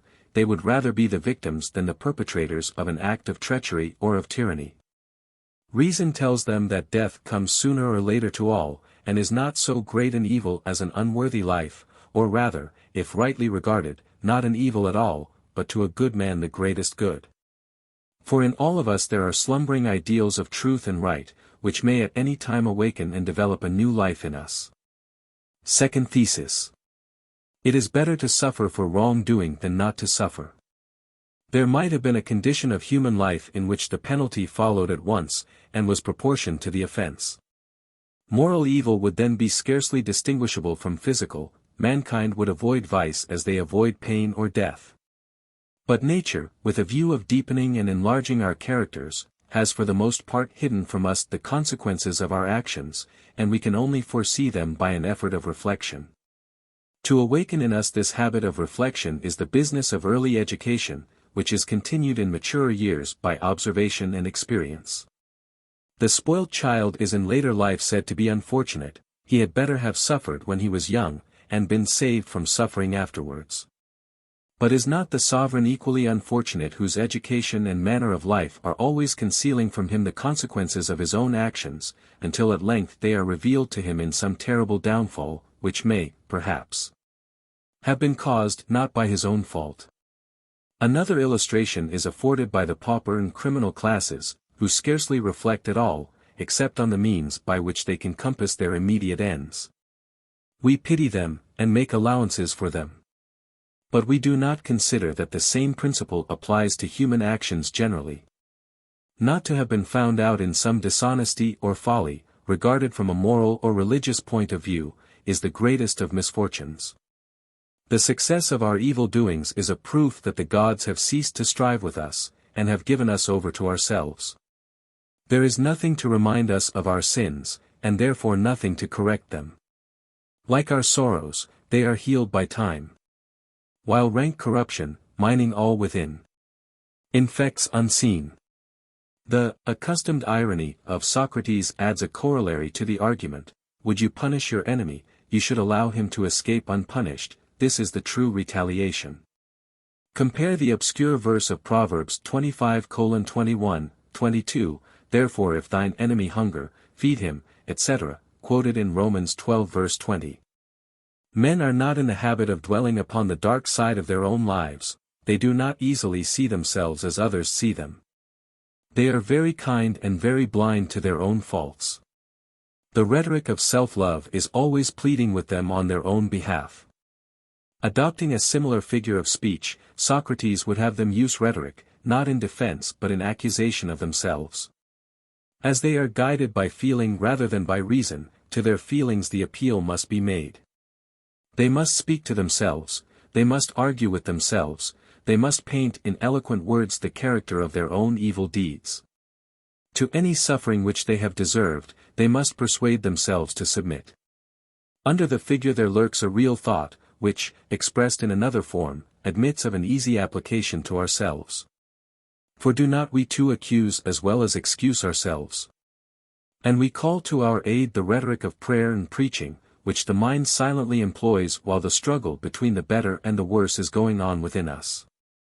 And sometimes we are too hard upon ourselves, because we want to restore the balance which self-love has overthrown or disturbed, and then again we may hear a voice as of a parent consoling us. In religious diaries a sort of drama is often enacted by the consciences of men, accusing or else excusing them. For all our life long we are talking with ourselves. What is thought but speech? What is feeling but rhetoric? And if rhetoric is used on one side only we shall be always in danger of being deceived. And so the words of Socrates, which at first sounded paradoxical, come home to the experience of all of us. Third thesis. We do not what we will, but what we wish. Socrates would teach us a lesson which we are slow to learn, that good intentions, and even benevolent actions, when they are not prompted by wisdom, are of no value. We believe something to be for our good which we afterwards find out not to be for our good. The consequences may be inevitable, for they may follow an invariable law, yet they may often be the very opposite of what is expected by us. When we increase pauperism by almsgiving, when we tie up property without regard to changes of circumstances, when we say hastily what we deliberately disapprove, when we do in a moment of passion what upon reflection we regret, when from any want of self-control we give another an advantage over us, we are doing not what we will, but what we wish. All actions of which the consequences are not weighed and foreseen, are of this impotent and paralytic sort. And the author of them has the least possible power, while seeming to have the greatest. For he is actually bringing about the reverse of what he intended. And yet the book of nature is open to him, in which he who runs may read if he will exercise ordinary attention. Every day offers him experiences of his own and of other men's characters, and he passes them unheeded by. The contemplation of the consequences of actions, and the ignorance of men in regard to them, seems to have led Socrates to his famous thesis, virtue is knowledge. Which is not so much an error or paradox as a half-truth, seen first in the twilight of ethical philosophy, but also the half of the truth which is especially needed in the present age. For as the world has grown older, men have been too apt to imagine a right and wrong apart from consequences, while a few, on the other hand, have sought to resolve them wholly into their consequences. But Socrates, or Plato for him, neither divides nor identifies them, though the time has not yet arrived either for utilitarian or transcendental systems of moral philosophy. He recognizes the two elements which seem to lie at the basis of morality. 12. Fourth thesis. To be and not to seem is the end of life. The Greek in the age of Plato admitted praise to be one of the chief incentives to moral virtue, and to most men the opinion of their fellows is a leading principle of action. Hence a certain element of seeming enters into all things. All or almost all desire to appear better than they are, that they may win the esteem or admiration of others. A man of ability can easily feign the language of piety or virtue. And there is an unconscious as well as a conscious hypocrisy which, according to Socrates, is the worst of the two. Again, there is the sophistry of classes and professions. There are the different opinions about themselves and one another which prevail in different ranks of society. There is the bias given to the mind by the study of one department of human knowledge to the exclusion of the rest. And stronger far the prejudice engendered by a pecuniary or party interest in certain tenets. There is the sophistry of law, the sophistry of medicine, the sophistry of politics, the sophistry of theology. All of these disguises wear the appearance of the truth. Some of them are very ancient, and we do not easily disengage ourselves from them, for we have inherited them, and they have become a part of us. The sophistry of an ancient Greek sophist is nothing compared with the sophistry of a religious order, or of a church in which during many ages falsehood has been accumulating, and everything has been said on one side, and nothing on the other. The conventions and customs which we observe in conversation, and the opposition of our interests when we have dealings with one another, the buyer saith, it is not, etc., are always obscuring our sense of truth and right. The sophistry of human nature is far more subtle than the deceit of any one man. Few persons speak freely from their own natures, and scarcely anyone dares to think for himself. Most of us imperceptibly fall into the opinions of those around us, which we partly help to make. A man who would shake himself loose from them, requires great force of mind. He hardly knows where to begin in the search after truth. On every side he is met by the world, which is not an abstraction of theologians, but the most real of all things, being another name for ourselves when regarded collectively and subjected to the influences of society. Then comes Socrates, impressed as no other man ever was, with the unreality and untruthfulness of popular opinion, and tells mankind that they must be and not seem. How are they to be? At any rate they must have the spirit and desire to be. If they are ignorant, they must acknowledge their ignorance to themselves. If they are conscious of doing evil, they must learn to do well. If they are weak, and have nothing in them which they can call themselves, they must acquire firmness and consistency. If they are indifferent, they must begin to take an interest in the great questions which surround them. They must try to be what they would fain appear in the eyes of their fellow men. A single individual cannot easily change public opinion, but he can be true and innocent, simple and independent. He can know what he does, and what he does not know. And though not without an effort, he can form a judgment of his own, at least in common matters. In his most secret actions he can show the same high principle, compare Republic 8554d, which he shows when supported and watched by public opinion. And on some fitting occasion, on some question of humanity or truth or right, even an ordinary man, from the natural rectitude of his disposition, may be found to take up arms against a whole tribe of politicians and lawyers. And be too much for them. Who is the true and who the false statesman? The true statesman is he who brings order out of disorder, who first organizes and then administers the government of his own country. And having made a nation, seeks to reconcile the national interests with those of Europe and of mankind. He is not a mere theorist, nor yet a dealer in expedients. The whole and the parts grow together in his mind. While the head is conceiving, the hand is executing. Although obliged to descend to the world, he is not of the world. His thoughts are fixed not on power or riches or extension of territory, but on an ideal state, in which all the citizens have an equal chance of health and life, and the highest education is within the reach of all. And the moral and intellectual qualities of every individual are freely developed, and the idea of good is the animating principle of the whole. Not the attainment of freedom alone, or of order alone, but how to unite freedom with order is the problem which he has to solve. The statesman who places before himself these lofty aims has undertaken a task which will call forth all his powers. He must control himself before he can control others, he must know mankind before he can manage them. He has no private likes or dislikes. He does not conceal personal enmity under the disguise of moral or political principle. Such meannesses, into which men too often fall unintentionally, are absorbed in the consciousness of his mission, and in his love for his country and for mankind. He will sometimes ask himself what the next generation will say of him, not because he is careful of posthumous fame, but because he knows that the result of his life as a whole will then be more fairly judged. He will take time for the execution of his plans, not hurrying them on when the mind of a nation is unprepared for them. But like the ruler of the universe himself, working in the appointed time, for he knows that human life, if not long in comparison with eternity, Republic 6498d, is sufficient for the fulfillment of many great purposes. He knows, too, that the work will be still going on when he is no longer here, and he will sometimes, especially when his powers are failing, think of that other city of which the pattern is in heaven, Republic 9592b. The false politician is the serving man of the state.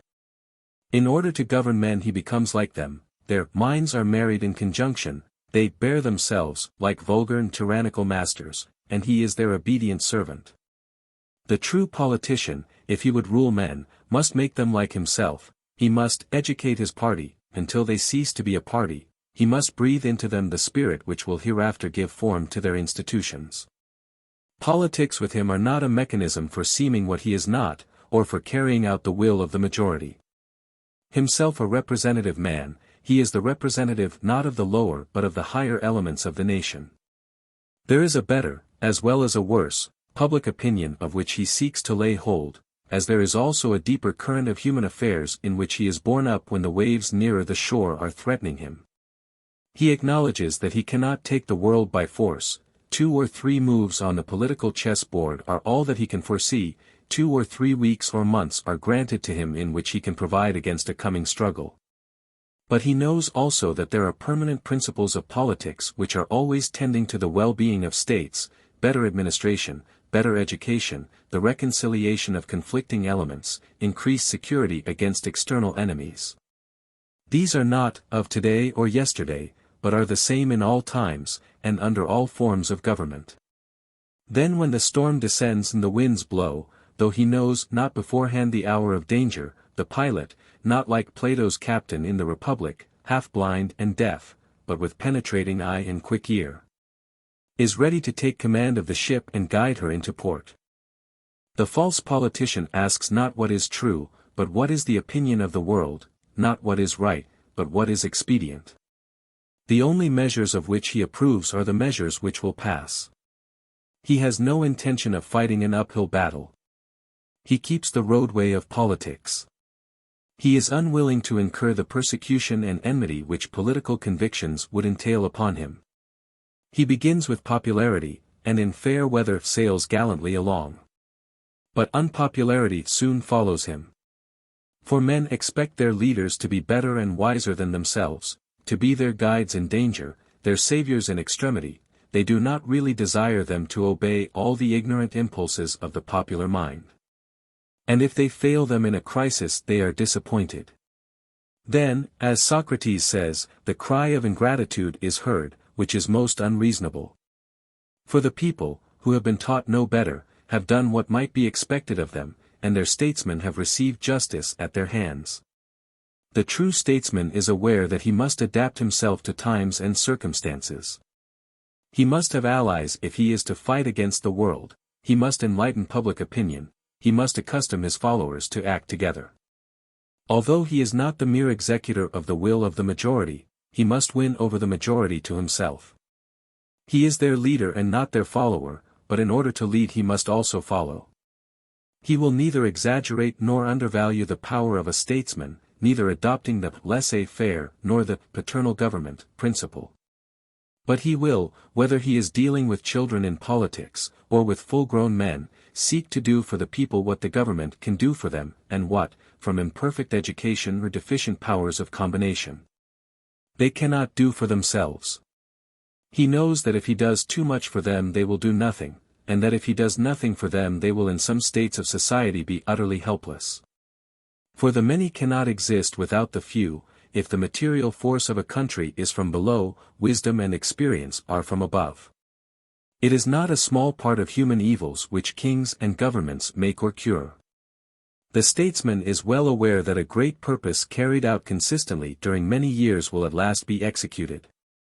He is playing for a stake which may be partly determined by some accident, and therefore he will allow largely for the unknown element of politics. But the game being one in which chance and skill are combined, if he plays long enough he is certain of victory. He will not be always consistent, for the world is changing. And though he depends upon the support of a party, he will remember that he is the minister of the whole. He lives not for the present, but for the future, and he is not at all sure that he will be appreciated either now or then. For he may have the existing order of society against him, and may not be remembered by a distant posterity. There are always discontented idealists in politics who, like Socrates in the Gorgias, find fault with all statesmen past as well as present, not excepting the greatest names of history. Mankind have an uneasy feeling that they ought to be better governed than they are. Just as the actual philosopher falls short of the one wise man, so does the actual statesman fall short of the ideal. And so partly from vanity and egotism, but partly also from a true sense of the faults of eminent men, a temper of dissatisfaction and criticism springs up among those who are ready enough to acknowledge the inferiority of their own powers. No matter whether a statesman makes high professions or none at all, they are reduced sooner or later to the same level. And sometimes the more unscrupulous man is better esteemed than the more conscientious, because he has not equally deceived expectations. Such sentiments may be unjust, but they are widely spread. We constantly find them recurring in reviews and newspapers, and still oftener in private conversation. We may further observe that the art of government, while in some respects tending to improve, has in others a tendency to degenerate, as institutions become more popular. Governing for the people cannot easily be combined with governing by the people. The interests of classes are too strong for the ideas of the statesman who takes a comprehensive view of the whole. According to Socrates, the true governor will find ruin or death staring him in the face, and will only be induced to govern from the fear of being governed by a worse man than himself. Republic I 347c.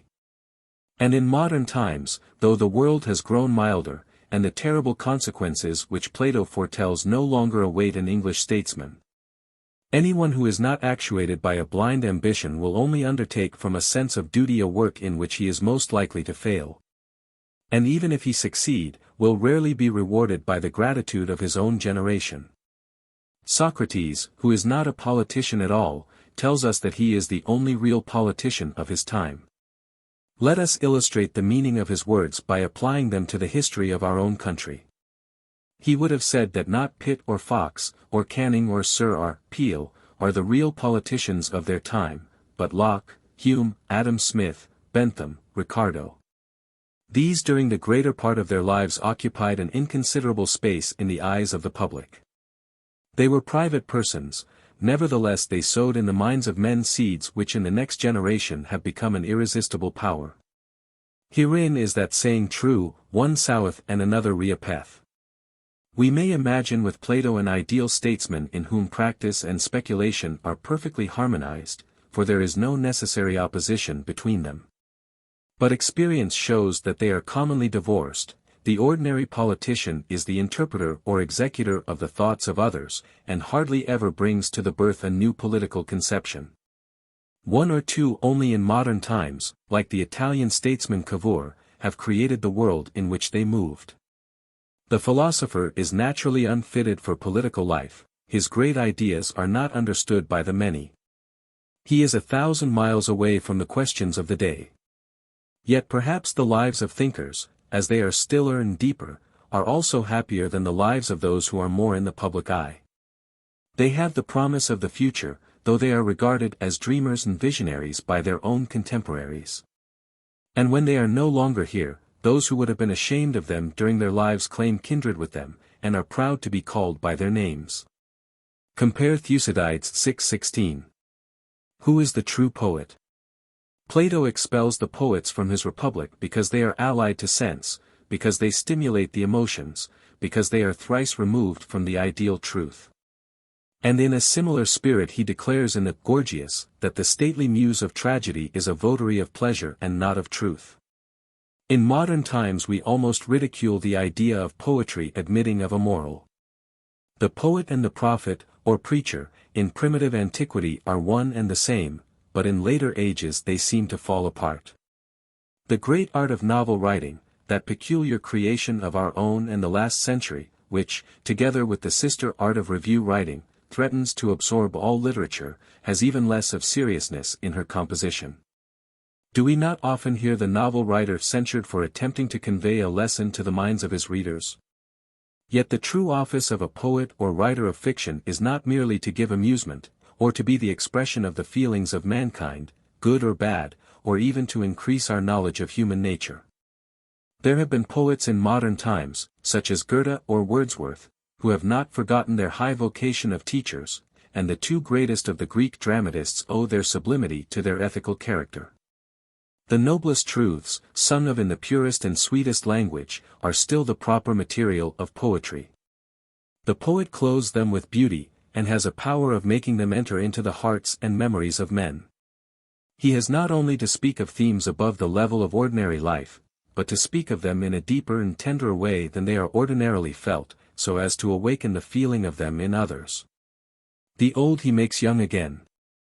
The familiar principle he invests with a new dignity. He finds a noble expression for the commonplaces of morality and politics. He uses the things of sense so as to indicate what is beyond. He raises us through earth to heaven. He expresses what the better part of us would fain say, and the half-conscious feeling is strengthened by the expression. He is his own critic, for the spirit of poetry and of criticism are not divided in him. His mission is not to disguise men from themselves, but to reveal to them their own nature, and make them better acquainted with the world around them. True poetry is the remembrance of youth, of love, the embodiment in words of the happiest and holiest moments of life, of the noblest thoughts of man, of the greatest deeds of the past. The poet of the future may return to his greater calling of the prophet or teacher. Indeed, we hardly know what may not be effected for the human race by a better use of the poetical and imaginative faculty. The reconciliation of poetry, as of religion, with truth, may still be possible. Neither is the element of pleasure to be excluded.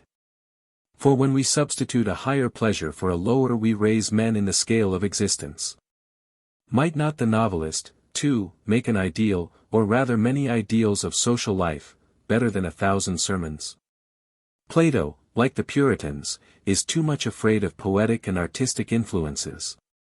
But he is not without a true sense of the noble purposes to which art may be applied. Republic 3:401. Modern poetry is often a sort of plaything, or, in Plato's language, a flattery, a sophistry, or sham, in which, without any serious purpose, the poet lends wings to his fancy and exhibits his gifts of language and metre. Such an one seeks to gratify the taste of his readers. He has the savoir-faire, or trick of writing, but he has not the higher spirit of poetry. He has no conception that true art should bring order out of disorder. 504a. That it should make provision for the soul's highest interest. 501c. That it should be pursued only with a view to the improvement of the citizens. 502, 503. He ministers to the weaker side of human nature. Republic X 603, 605.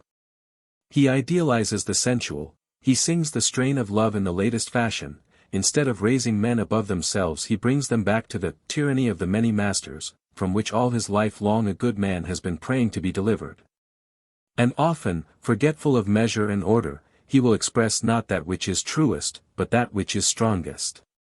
Instead of a great and nobly executed subject, perfect in every part, some fancy of a heated brain is worked out with the strangest incongruity.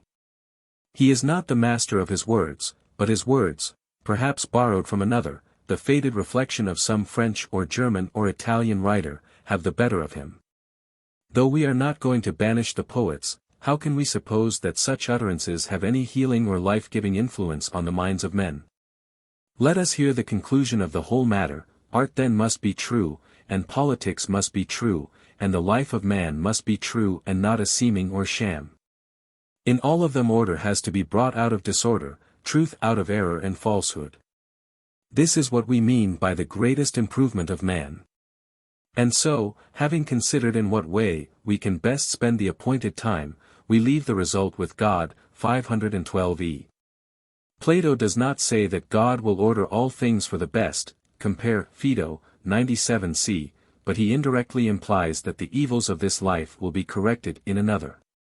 And as we are very far from the best imaginable world at present, Plato here, as in the Phaedo and Republic, supposes a purgatory or place of education for mankind in general, and for a very few a Tartarus or hell. The myth which terminates the dialogue is not the revelation, but rather, like all similar descriptions, whether in the Bible or Plato, the veil of another life. For no visible thing can reveal the invisible. Of this Plato, unlike some commentators on Scripture, is fully aware.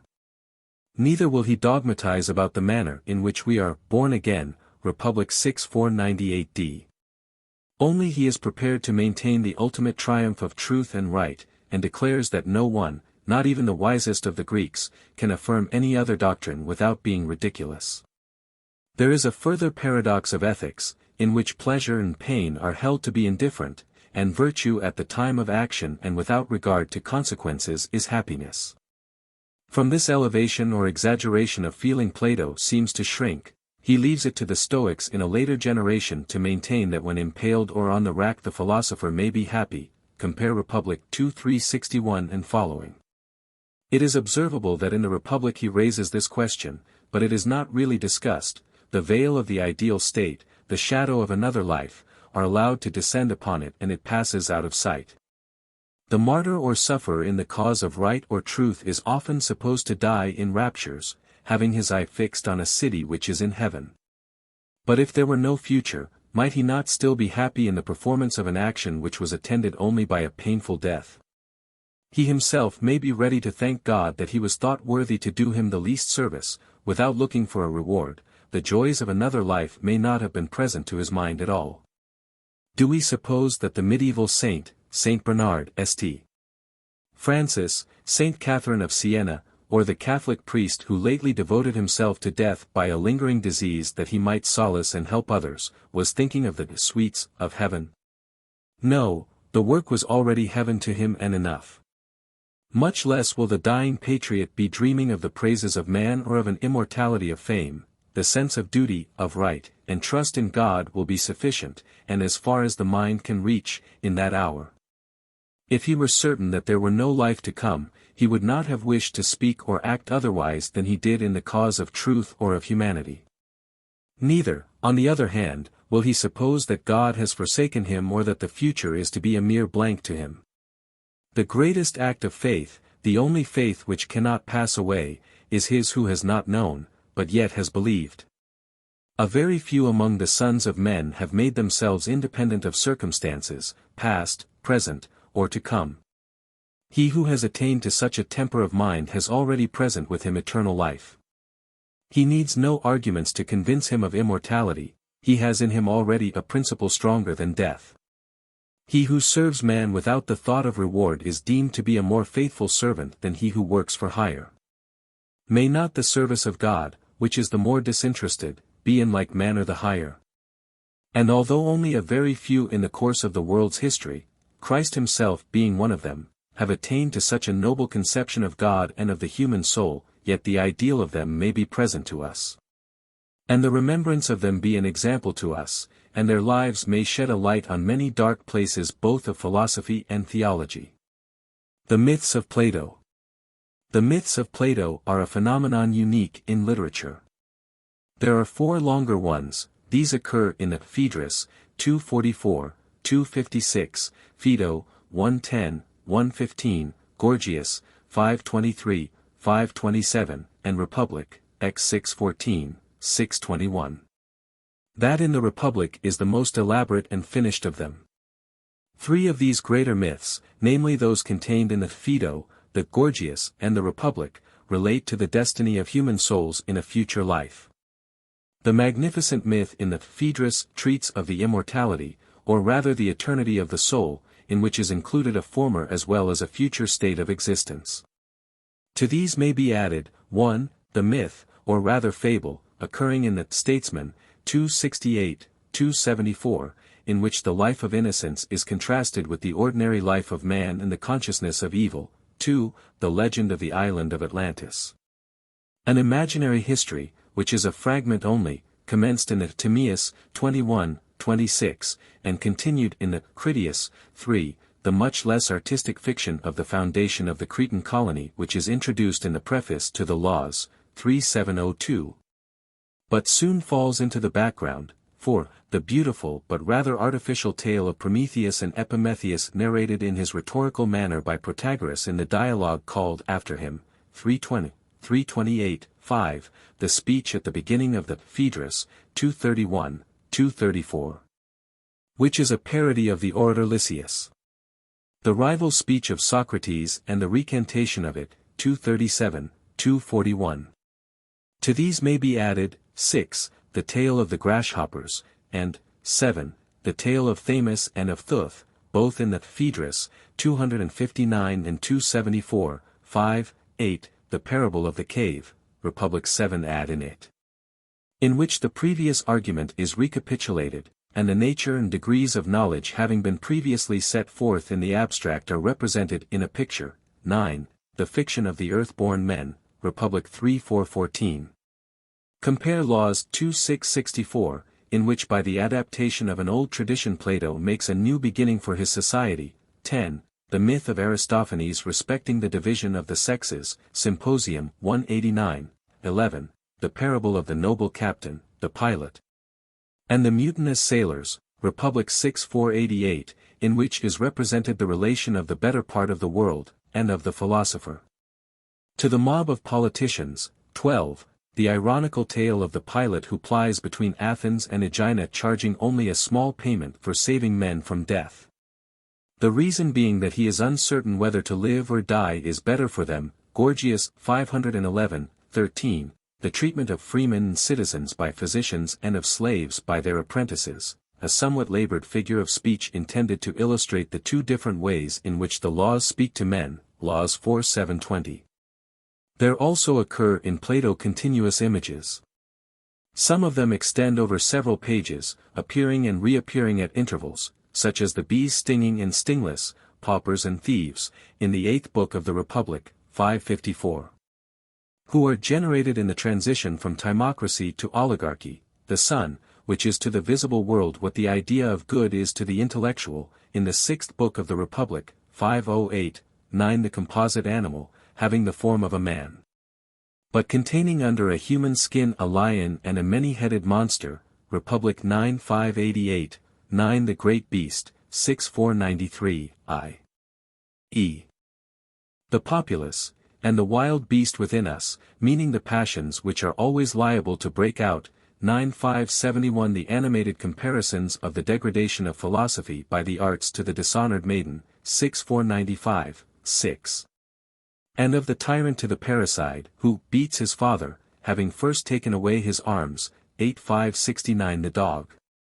Who is your only philosopher, 2-376b the grotesque and rather paltry image of the argument wandering about without a head, Laws 6-752, which is repeated, not improved. From the Gorgias, 509d the argument personified as veiling her face, Republic 6503a, as engaged in a chase, 4-427c, as breaking upon us in a first, second and third wave, v 457c, 472a. 473c, on these figures of speech the changes are rung many times over. It is observable that nearly all these parables or continuous images are found in the Republic, that which occurs in the Theaetetus, 149 and following, of the midwifery of Socrates, is perhaps the only exception. To make the list complete, the mathematical figure of the number of the state, Republic 8:546, or the numerical interval which separates king from tyrant, 9:587, 8, should not be forgotten. The myth in the Gorgias is one of those descriptions of another life which, like the sixth Aeneid of Virgil, appear to contain reminiscences of the mysteries. It is a vision of the rewards and punishments which await good and bad men after death. It supposes the body to continue and to be in another world what it has become in this. It includes a paradiso, purgatorio, and inferno, like the sister myths of the Phaedo and the Republic.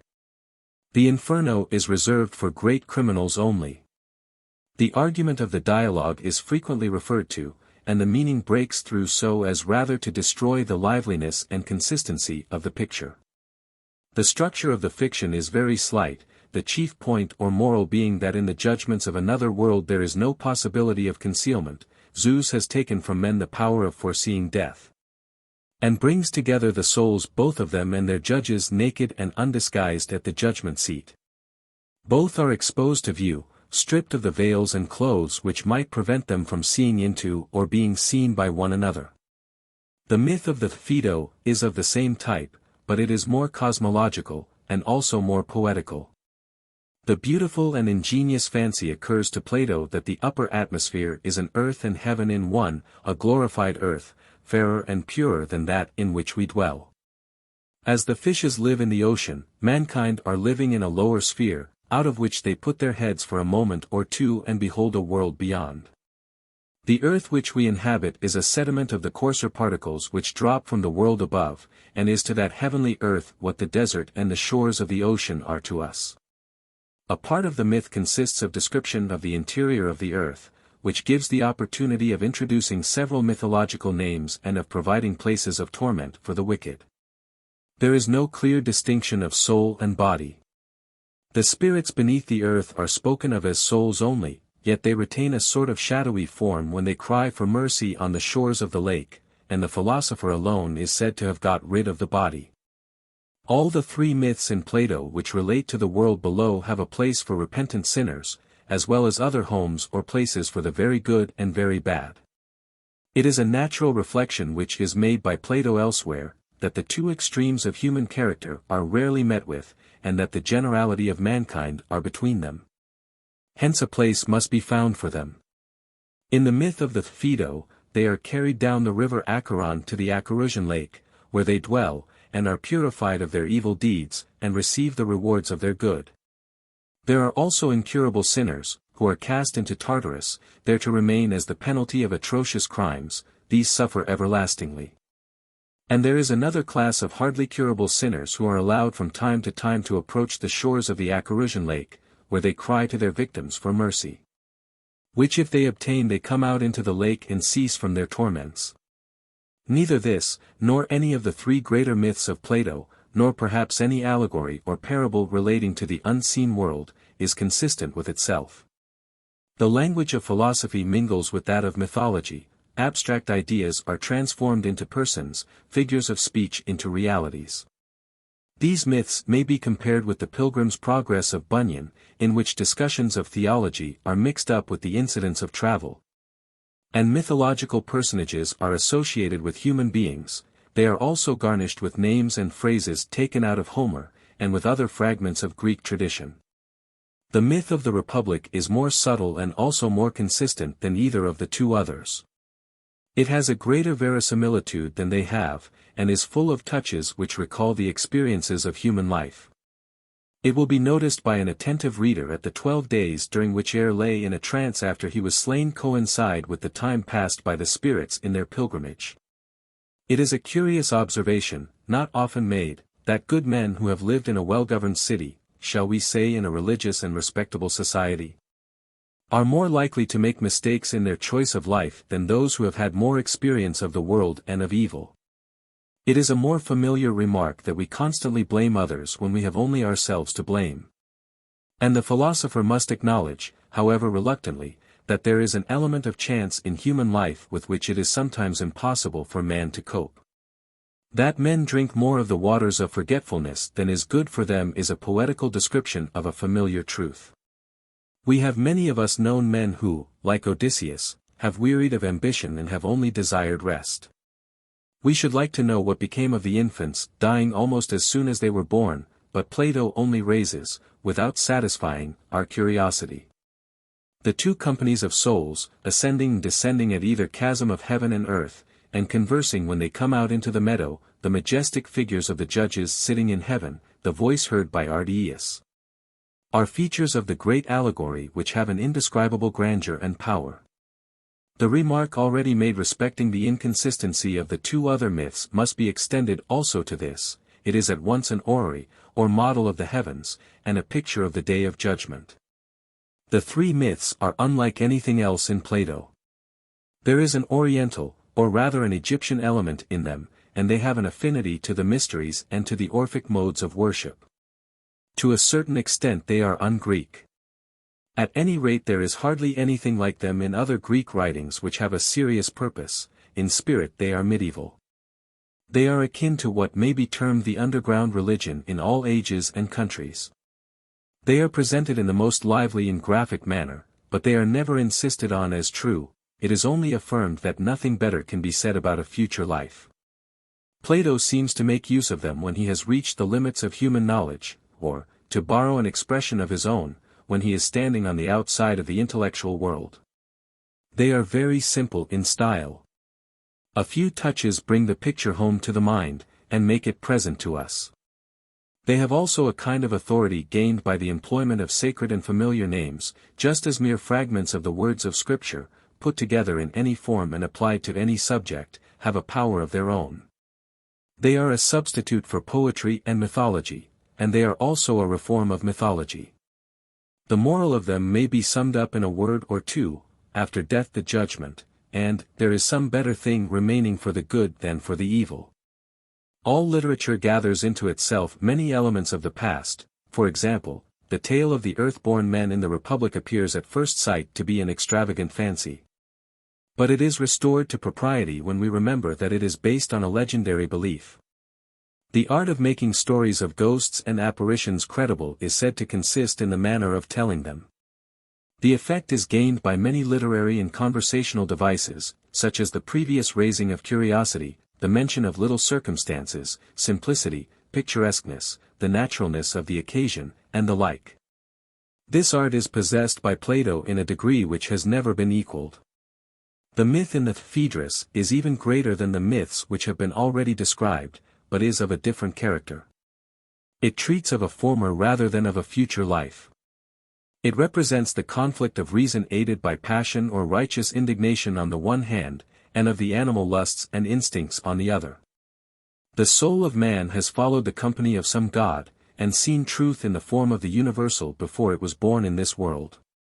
Our present life is the result of the struggle which was then carried on. This world is relative to a former world, as it is often projected into a future. We ask the question, where were men before birth? As we likewise inquire, what will become of them after death? The first question is unfamiliar to us, and therefore seems to be unnatural, but if we survey the whole human race, it has been as influential and as widely spread as the other. In the Phaedrus, it is really a figure of speech in which the spiritual combat of this life is represented.